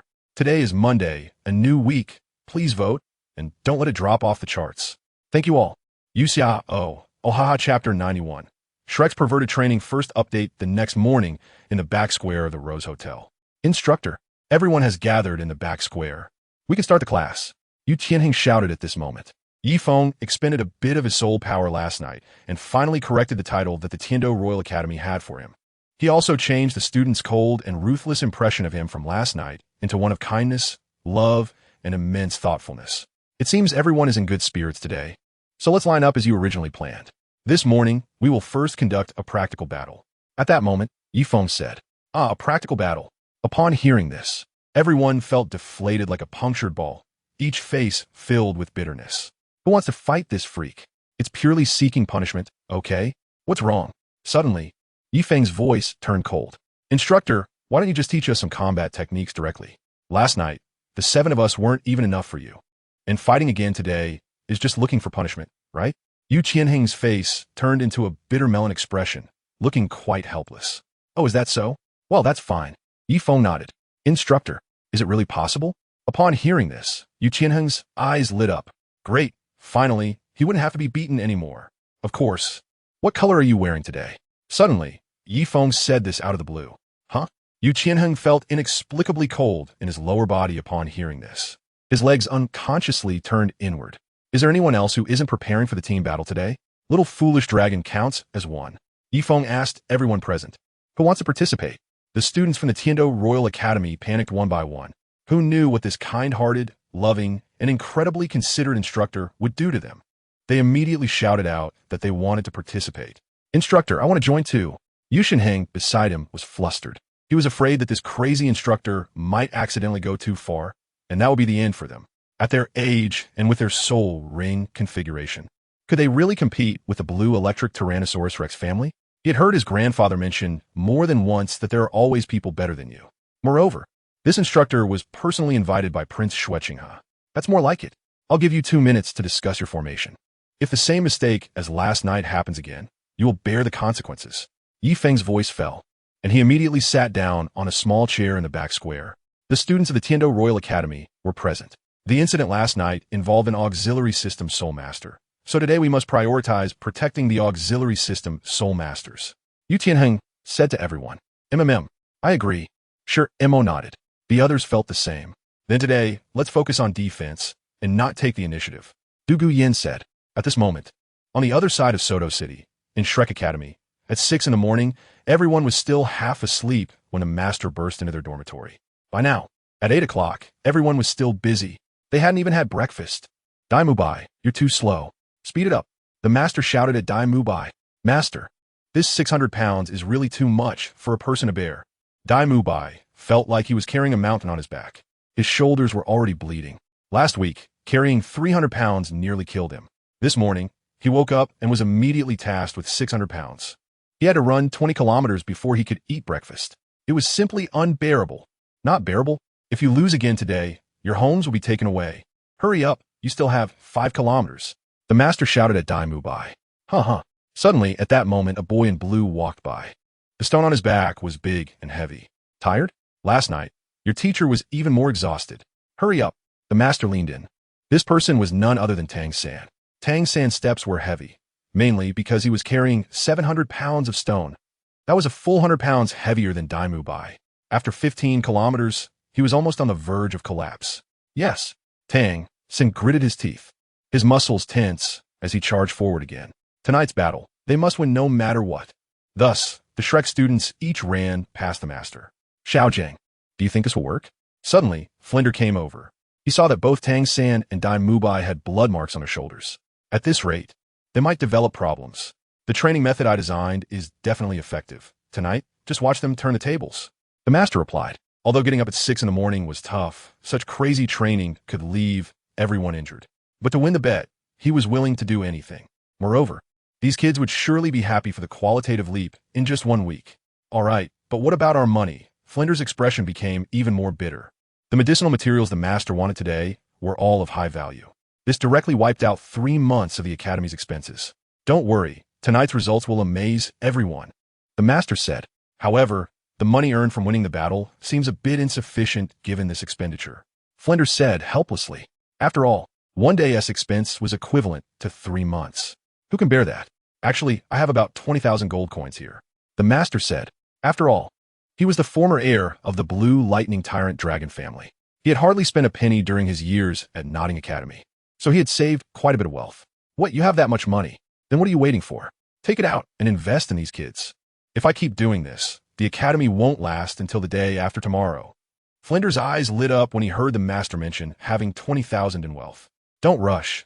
If I give you this money, you'll use it up anyway. Tonight, with a little maneuvering, I can make the money grow. The master stood with his hands behind his back. Are you planning to buy? Flinder was somewhat surprised. Naturally, tonight I'll bet on my students to win. I believe this 20,000 can at least quadruple, which will alleviate the academy's urgent situation. The master revealed a very confident smile. Impressive. Xiaogang, how did I not notice before that you have such a good business mind? 20,000 to bet on our own people? That's not just a little profit. Surely, they can't all lose at Shrek. On the other side, at the Rose Hotel, the battle had already begun. Instructor, this time it's not so easy for the enemy to approach our auxiliary system, Soul Master. At this moment, the brothers Shi Mo and Shi Mo stood in front of Yulingling. They had changed their formation this time. That was defense. The priority was to protect the auxiliary system, Soul Master. As long as the auxiliary system, Soul Master, wasn't taken out, they could keep healing.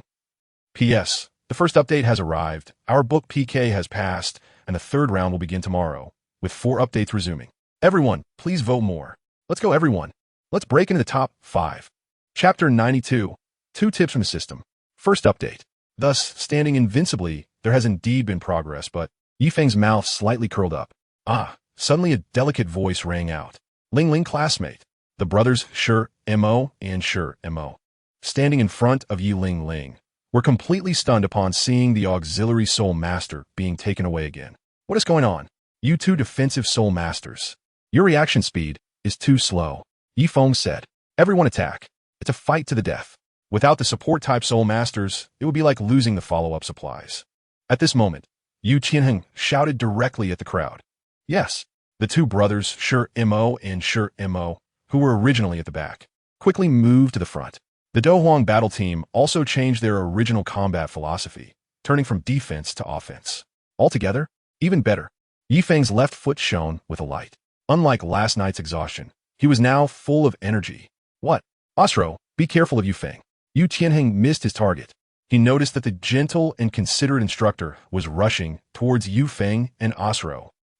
Yifeng was knocked back over 10 meters. Ghost Leopard, 3rd soul. Osro reacted slightly faster than Yifeng. He prepared to unleash his 3rd soul skill. As a result, he flew freely and fell in a curve over 50 meters away. For left, Yifeng wielded the magic sickle. I will take the lead in the attack. Yinner, you provide support. And Shimo, you two are in charge of defense. Yu Qianheng is, after all, a level 39 soul master, and he is one of the top geniuses in the Royal Academy of Tiando. His reaction speed is still passable. Yes, the 4 quickly organized their formation. They had just returned from the Soul Arena last night, so they were somewhat physically drained. After all, except for the support type, Soul Master Lingling. Each of them had fought more than 2 matches. Yu Qianheng had fought a grueling 4 matches. It can be said that they were very exhausted last night. But today is different. After a night of rest, they're doing their best to recover. Although they know the instructor is a freak when united, they might not be completely overwhelmed. First soul skill, Thunder Dragon Claw. Yu Qianheng unleashed his attack. His hands instantly transformed into dragon claws capable of shattering stones and breaking wood. First soul skill, Phosphorescent Red Poison, Frenzy Poison. Dong Guoyan also directly released her soul skill. The Frenzy Poison can stimulate the nerves and enhance attack power, even increasing speed by 20. This means that after using this poison, she is infinitely close to Soul Zone. Songlong Shield. The 2 attacked. Yifeng's purple soul ring lit up. The bloodthirsty demon, Scythe, stood in front of him like a coiling azure dragon. What? Du Guiyin and Yu Tianheng were both shocked. The instructor merely blocked with his martial soul, and their attacks were instantly stopped. Inconceivable. Again, second soul skill, Thunderous Strike.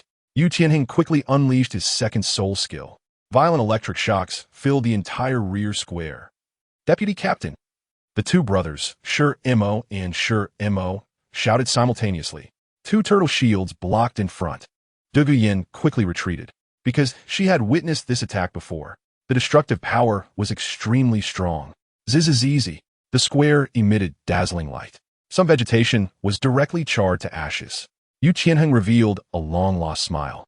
Under the force of his attack, the instructor would surely be injured this time. However, as the light dissipated, he was stunned. That man was completely unscathed. That's right, completely unscathed. The only change was his posture. He stood straight, one hand behind his back, the other holding the martial soul horizontally, blocking in front like a one character. The next moment, Yi Feng moved. Yu Tianheng saw the instructor's hand muscles instantly tense up, like a fully stretched rubber band. The scene crackled. In just half a breath, Yu Tianheng was struck over 50 times. Protect me. Yu Tianheng cried out in despair. His stomach and face suffered consecutive blows, and he felt like he was about to vomit his overnight meal. As for his once somewhat handsome face, it was now swollen like a pig's head. He now seriously suspected that the instructor was reminded of the orange peel from last night. Otherwise, he wouldn't have been so ruthless. This was simply inhumane. Why was he so arrogant last night, trying to court death? Now he had become the instructor's special training target. Boss, we're here. Soul skill, Mystic Turtle Shield. The two brothers, Sure Mo and Sure Mo, acted quickly. Third soul skill, Phosphor Purple Poison. Duguyan also swiftly unleashed her third soul skill. All right, then let's all come at it. Third soul skill, Titan Diamond Power. Yi Feng threw Yu Tianheng aside, and in an instant, the black soul ring lit up. 10,000-year soul skill. Upon seeing this scene, Yu Tianheng's pupils constricted. The black 10,000-year soul skill was unleashed. Isn't that too extravagant? Is this instructor trying to push them to their limits? Shimo, use the method we practiced before. Yu Tianheng quickly rolled and hid behind the Shimo brothers. Boom! The two Xiangui shield was directly shattered by Yi Feng. Just at the moment, the Shimo brothers were knocked back. A cloud of purple mist burst forth. Yi Feng was momentarily stunned. The third soul skill, Thunder Fury. Suddenly, he saw Yu Tianheng unleashing his third soul skill and charging at him. Boom! If Yi Feng had used his second or first soul skill, he would definitely have dodged. But now he was using his third soul skill. The loud, explosive sound echoed. Yu Tianheng and Yi Feng were engaged in battle. In an instant, Yi Feng was directly blasted away over 100 meters. As everything settled, the Douluo battle team was completely defeated. Instructor, this is too harsh, isn't it? All that was left was a bitter expression on Duguyan's face. For some reason, she always felt like Tianheng was being targeted. Harsh. Yi Feng grinned. He was still planning to have the Douluo team deal with Shrek. If they remained as loose as before, they would surely lose. Besides, Shuer asked him to train the Douluo team, not to praise them. Furthermore, with Ling Ling, the infinite healing bug, what was there to be afraid of? Everyone fell silent, just touching their nearly falling apart old bones and their bruised skin. All right, let's take a 5-minute break, and Ling Ling can heal them. Yi Feng looked at Yi Ling Ling. Yi Ling Ling nodded. She then began the treatment. At this moment, Yi Feng went to the side. Ding! You have 2 new messages unread. Yi Feng's system automatically popped up a notification. It is estimated that the exercise value from yesterday has been settled. Yi Feng felt a surge of joy in his heart. The settlement of activity points yesterday yielded 74,000 points, which has automatically converted into experience points. 74,000 experience. Wow. Host, Yi Feng Dimension, Douluo, Continent Gender. Male age, 14 experience points. 598, 0001, 000. After advancing to the Soul Master rank, every 100, 000 experience allows for a level up. He almost leveled up yesterday. It's simply unbelievable. After this week, is it possible for him to advance to Soul King? With this thought, Yi Feng was filled with anticipation. A 14-year-old Soul King, that would be a being unparalleled at the pinnacle of the Douluo continent, right? What was that other piece of news? Yi Feng suddenly discovered that the system had sent 2 messages today. P.S. HHHH, thanks for everyone's support. The author has successfully advanced to the 3rd round of PK, asking for recommendation votes, asking for monthly tickets, asking for rewards. The first update is here. There will be a total of 4 updates today. Let's continue to shine, aiming for the top 5 on the new book list tomorrow. Book Friends. Chapter 93. Intense Training. Second update, ding. Congratulations to the host for breaking the record in exercise value yesterday and receiving a reward of 100,000 gold coins, a 1-minute stamina pill, and 2 stamina potions formula. The system panel opened automatically. Gold coins, 17. 04 million. Item bar. Mysterious pill 1. Stamina potion 2. Wow, there's actually a reward. Yi Feng was shocked. Moreover, he was rewarded with a solid 1-minute pill. This pill is a great item. Last time, he relied on the solid 1-minute pill to save his life in the battle against the shadow poison wolf. He didn't expect to receive another solid 1-minute pill. Now, even when facing the old poison master Douluo, he at least has a means to protect his life. Energy pills? Yi Feng quickly discovered another item, a stamina pill that he had never seen before, along with its recipe. He clicked on the description. Stamina pill, a common elixir, can instantly restore stamina for those below the Soul King level, with a daily limit of 2 pills. The recipe is also provided, allowing the host to create it themselves, and its grade can be detected with the help of the system. Yi Feng had just opened the stamina pill when he saw a line of text appear before him. Wow, there are such magical pills, and they even provided the recipe? Yi Feng was stunned. At the same time, he was very excited. This system really knows how to get things done. With this thing, those little kids from the Heavenly Dual Royal Academy could practice hard, right? He was very satisfied to put the system away. It seemed that he had more work to do today. Instructor Feng, everyone's injuries have been treated. Ling Ling walked over. Last night, Yi Feng corrected them on how to address him and specifically stated that he should be called Feng, as in Mountain Peak, not as in Crazy. During the teaching period, they could call him instructor or add the word Feng. At this moment, she was reporting to Yi Feng. Everyone only had some minor injuries, so her exhaustion wasn't too much. They would recover quickly. Great. Everyone gather around. Yi Feng retracted the system and stood up from the stone bench. Soon, all the members of the Douluo team gathered in front of Yi Feng. Each of them had a look of anticipation on their faces. What would this mysterious and powerful instructor teach them? Today's training content is team battles. Yi Feng spoke directly. Team battle? Upon hearing this, everyone showed a look of confusion. How do we train for a team battle? That's right. Your individual combat abilities have passed my tests. So now I want to specially train your ability to cooperate with each other, and team battles are the best way to achieve that. Yi Feng said to everyone, Instructor, I actually think our individual combat abilities have a lot of room for improvement. Instructor, there's an organization called Bloodthirsty Demon in this soul fighting arena, and the people there are incredibly terrifying. Yesterday, our vice captain was beaten by them. At this moment, Shimo spoke up. The members of the Tiando Royal Academy all nodded in agreement. Oh, Bloodthirsty Demon? Yi Feng's mouth curled slightly. That person also has a scythe martial soul like the instructor, but it's at the Soul Zune level.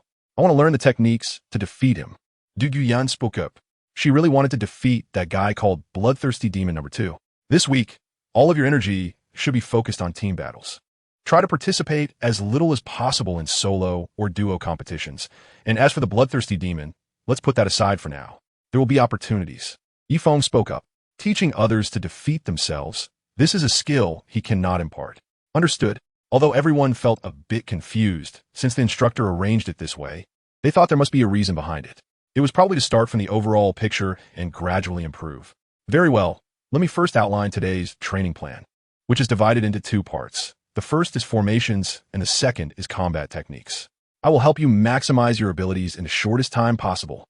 Suddenly, Yi Feng's tone became heavy. First, regarding formations, you will completely discard your previous formation. I will assign you the best formation, starting with the weakest support type, Soul Master. It is true that they need protection, but not 2 defense-type Soul Masters. Rather, it is. Yi Feng began his lecture. Everyone at the Tiando Royal Academy listened attentively with serious expressions. Before long, it was 6 o'clock in the evening. In the back square of the Rose Hotel, a group of people was undergoing intense training, sweating profusely. Suddenly, a loud explosion was heard from the 332 presidential suite. A crack appeared in the luxurious wooden long table. Ding! The system announced, detected that the host has successfully refined a low-quality stamina pill, capable of restoring full stamina at the Soul Master level, with a maximum of 1 use per day. Low quality? Soul Master? 1? Well, 1 it is. Ye Feng Sitirichit Lazili. Alchemy is really not something for humans to do, especially when it comes to these stamina pills. It's simply exhausting. He failed several times before finally producing a batch. The total cost reached hundreds of thousands of gold coins. However, it's getting late, so he might as well use this batch of inferior products for now. A full 100 pills. Yi Feng stored it in the Soul Guide. In this world, Soul Guides are essentially storage rings, just a different name. Back at the square. Oh my god, I can't take it anymore. I only saw Yi Feng slumped on the ground. The 2 brothers, Sure Mo and Sure Mo, were also exhausted. With the instructor playing like this, do we really have the energy to go to the soul fighting arena tonight? Sure Mo spoke up. This training method is even more extreme than what teacher Qinming at the Tiando Royal Academy had us do before. It's not very clear. Instructor Feng's intention might also be to have us directly participate in the final group battle. Yi Lingling replied. She was also sweating profusely. How was today's training? Suddenly, a figure appeared in the square. Instructor. Everyone from the Battle Emperor team, who had just been slumped on the ground, quickly stood up. Gather at the entrance at 8 o'clock tonight. We will mainly focus on team battles. As for individual competitions or forming teams, anyone who wants to participate can do so. But the condition is that no one can exceed 2 matches. Yi Feng spoke directly to everyone. Instructor, we are all exhausted like this. Tonight's team battle is in jeopardy. Yu Tianing's clothes are completely soaked. He's covered in sweat. Take these stamina pills. After eating them, you'll be able to regain your energy, but remember, you can only take one a day. Yi Feng gave each person a small bag containing 5 pills. I feel strong now. Sure Mo was the first to take the pill. In an instant, he felt filled with power, and his fatigue disappeared in a moment. Following that, the Douluo battle team took the pills one after another, instantly replenishing their stamina. Each one of them looked invigorated. At this moment, they were all filled with anticipation for tonight's Douluo Arena. The second update is here. Please vote for recommendations. Please reward. Please support with monthly votes. And there will be 2 more updates tonight. Chapter 94. Who is the first? Third update in the Soto City Great Douluo Arena. Today's audience was particularly excited. Xiaogang. You won again. 8 o'clock personal competition arena. In the VIP box above, Flander was extremely excited. Because Xiaogang won again. Good heavens. Today Tang San is simply like a war god. It seems I need to step up my game too. Dai Mubai was staring down below. Everyone had set their goals for today. Tang San aimed for 10 points tonight. Dai Mubai's own score was 8 points. Xiao Wu had 7 points. Ma Hongjun and Zhu Zhuqing both aimed to get 5 points today. As for the 2 support-type Soul Masters, they also needed to complete the task of 4 points today. It was past 6, and now it was 8. A total of 2 hours had passed. Each match lasted 15 minutes, and Tang San had fought continuously for 8 matches. He achieved 8 consecutive victories. In the entire Douluo Arena, he could be said to be at the pinnacle of the pyramid. Moreover, Master directly won over 10,000 gold coins tonight, totaling 100,000. Flander next to him almost laughed out loud. 100,000 gold coins. With this, their Shrek Academy could last for another 3 years according to Master S spending guidelines. Winning some money was just expected. What he didn't expect was how remarkable the results of my special training were. It seems that there is no need to worry about that matter. At this speed, let alone a silver Dahan badge, even getting 2 a week is possible. Master slightly raised the corners of his mouth. The bloodthirsty demon must lose this week. Ha! My good brother, thanks to you. Flander had a beaming smile on his face. Down below, in a VIP waiting room, Tang San was operating the Xintian skill. After 8 consecutive matches, he was now extremely exhausted. But in order to ensure the Academy's victory, he was giving it his all. He planned to fight 12 matches tonight, and then have the final group battle. Then he would achieve 13 consecutive victories, earning over 20 points. Because after 10 consecutive wins, points would be doubled. He was just 2 matches away from 10. Xiao San, can you still do it? At this moment, Xiao Wu came to Tang San's side. Don't worry, I'm fine. Let us get ready to head to the dual competition arena. Tang San quickly stood up. On the other side, Yi Feng and his group arrived at the battle arena. Instructor, are you not coming with us to the VIP room to supervise? At this moment, Du Guyan asked Yi Feng. I'm not going, I have some things to take care of. But I will come up to find you during your team battles. Whether it's individual matches or team matches, make sure to save some strength for me. Got it? Ye Feng, replied. Understood. Remember to come over when you're done, instructor. Everyone nodded. All right, go to where you need to be. Yi Feng spoke and walked toward the direction on the first floor. The upstairs was the VIP private rooms, while downstairs was the VIP waiting area. He requested the most luxurious VIP presidential waiting room for a week. Have you noticed that the instructor seems to be heading towards the waiting room? Suddenly, Du Guyan said with some confusion. The waiting room? I guess the instructor is just going for a stroll. Yu Qianheng spoke up. Probably so. And with that, they arrived at the newly opened private room. In the most luxurious waiting room, Yi Feng sat on the soft sofa. The room was spacious, measuring over 100 square meters. Inside, there were various tools. And of course, his mask was among them. To enter this place, a special access card was required. No one else could enter except for him. This was the waiting room of the supreme presidential level, specially designed for private use. Oh, personal winning streak leaderboard? Thousand-handed Azura? Feng sat on the soft sofa, watching Tang San, who had already achieved 9 consecutive victories, with a slight smile at the corner of his mouth. It seemed that during the 2 hours he had been away, the other party had indeed been working hard to climb. In just 2 short hours, he had won 9 matches in a row, and his score had changed from -1 to the current 8 points. It seemed it was time for him to take the stage. Feng put on his mask. Look, the name of the bloodthirsty demon has appeared. In an instant, the entire soul fighting arena erupted in excitement. The people from the Tiando Royal Academy nearby were also closely watching outside, because that figure in a red mask was simply too dazzling here. Especially after yesterday's gambling fight, it had deeply impressed everyone. Xiaogang, the bloodthirsty demon, is out. Flender looked at the master. Tell them to avoid participating in the battle for now. I'll calculate the opponent's participation patterns to avoid encountering the bloodthirsty demon organization. The master's expression was grave. His excellent disciple lost to this person yesterday. If it were anyone else, it would only be more troublesome. All right, Xiaogang. I'll go inform them now. At this moment, Flender spoke. There were a total of 2 ordinary VIP waiting rooms downstairs. One was used by Tang San alone, and the other was for everyone else. In the Douluo team box, I'm feeling a bit itchy. I didn't expect this small Soto city to have such characters. Is anyone going to participate in individual or team gambling matches? Yu Qianheng asked, watching the fierce battles below and seeing several unfamiliar faces appear on the daily rankings. All stronger than him, he felt niche. I've already signed up, Du Yin said. 1-1. 5 out of the 7 had already signed up in advance. You guys.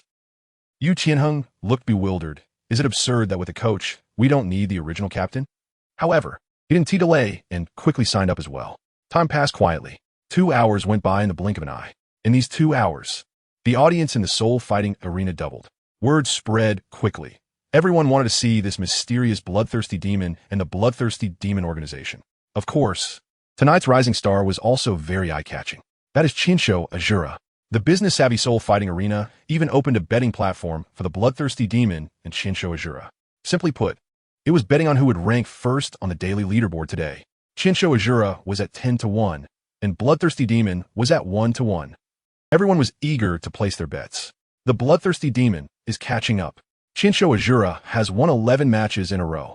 The bloodthirsty demon has won 10 matches in a row. Those who placed bets were excited. After all, this was the rhythm of catching up.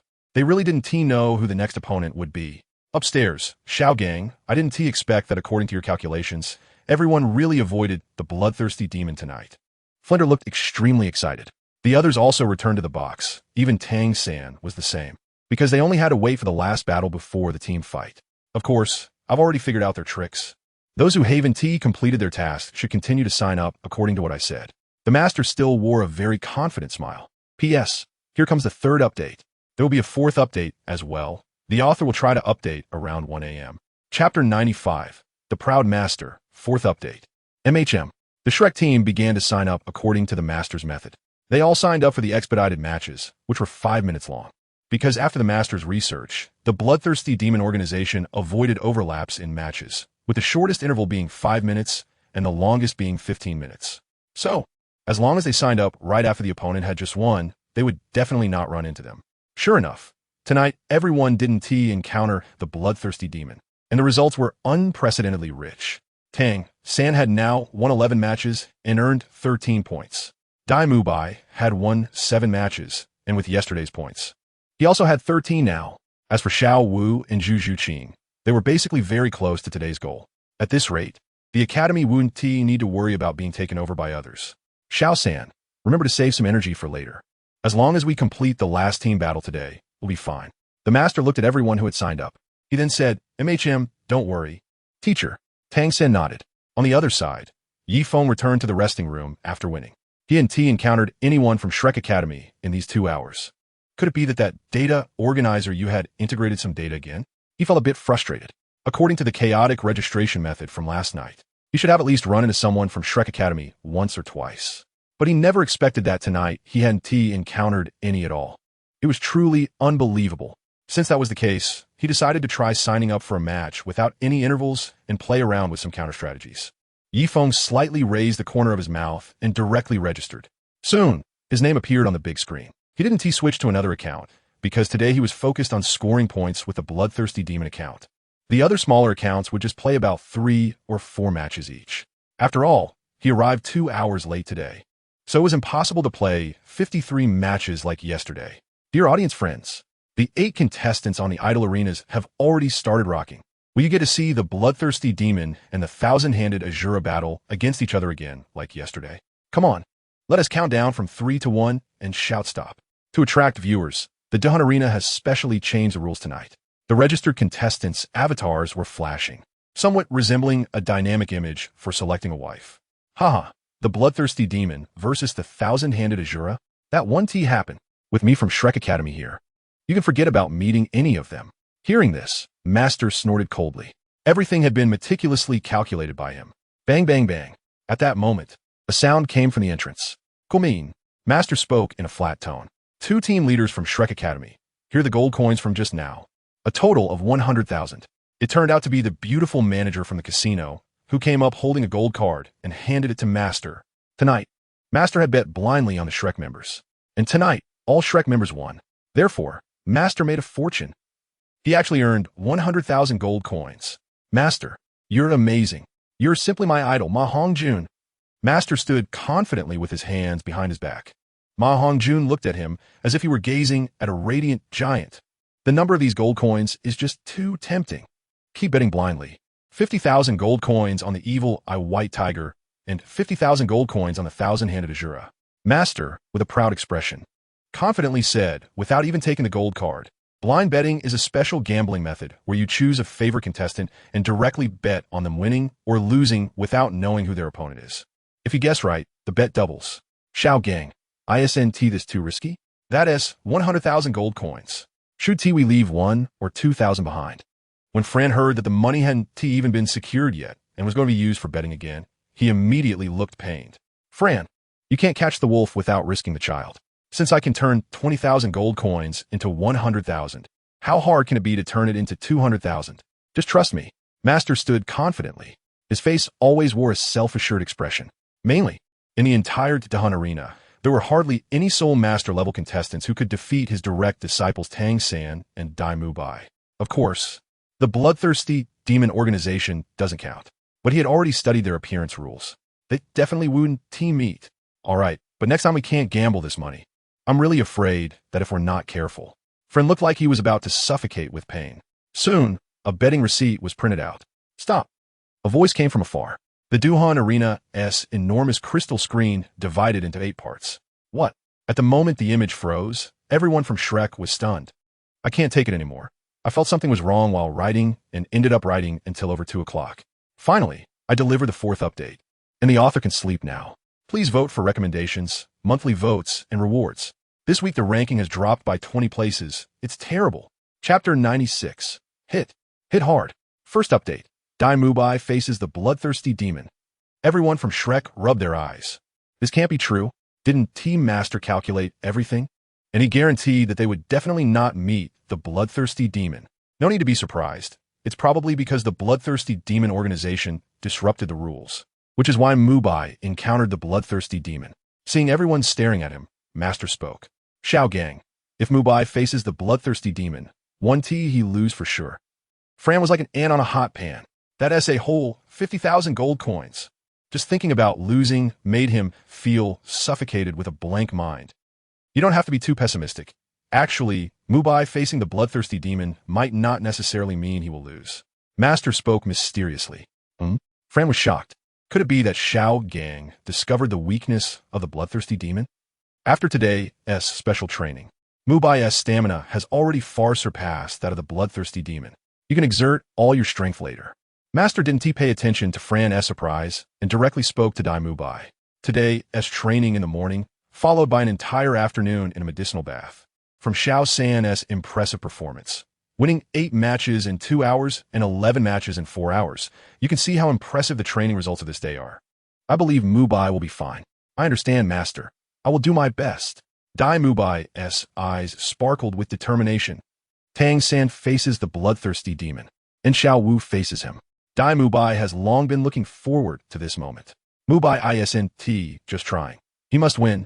50,000 gold coins, Dean. I specially approved it. No matter what method you use, you must achieve victory.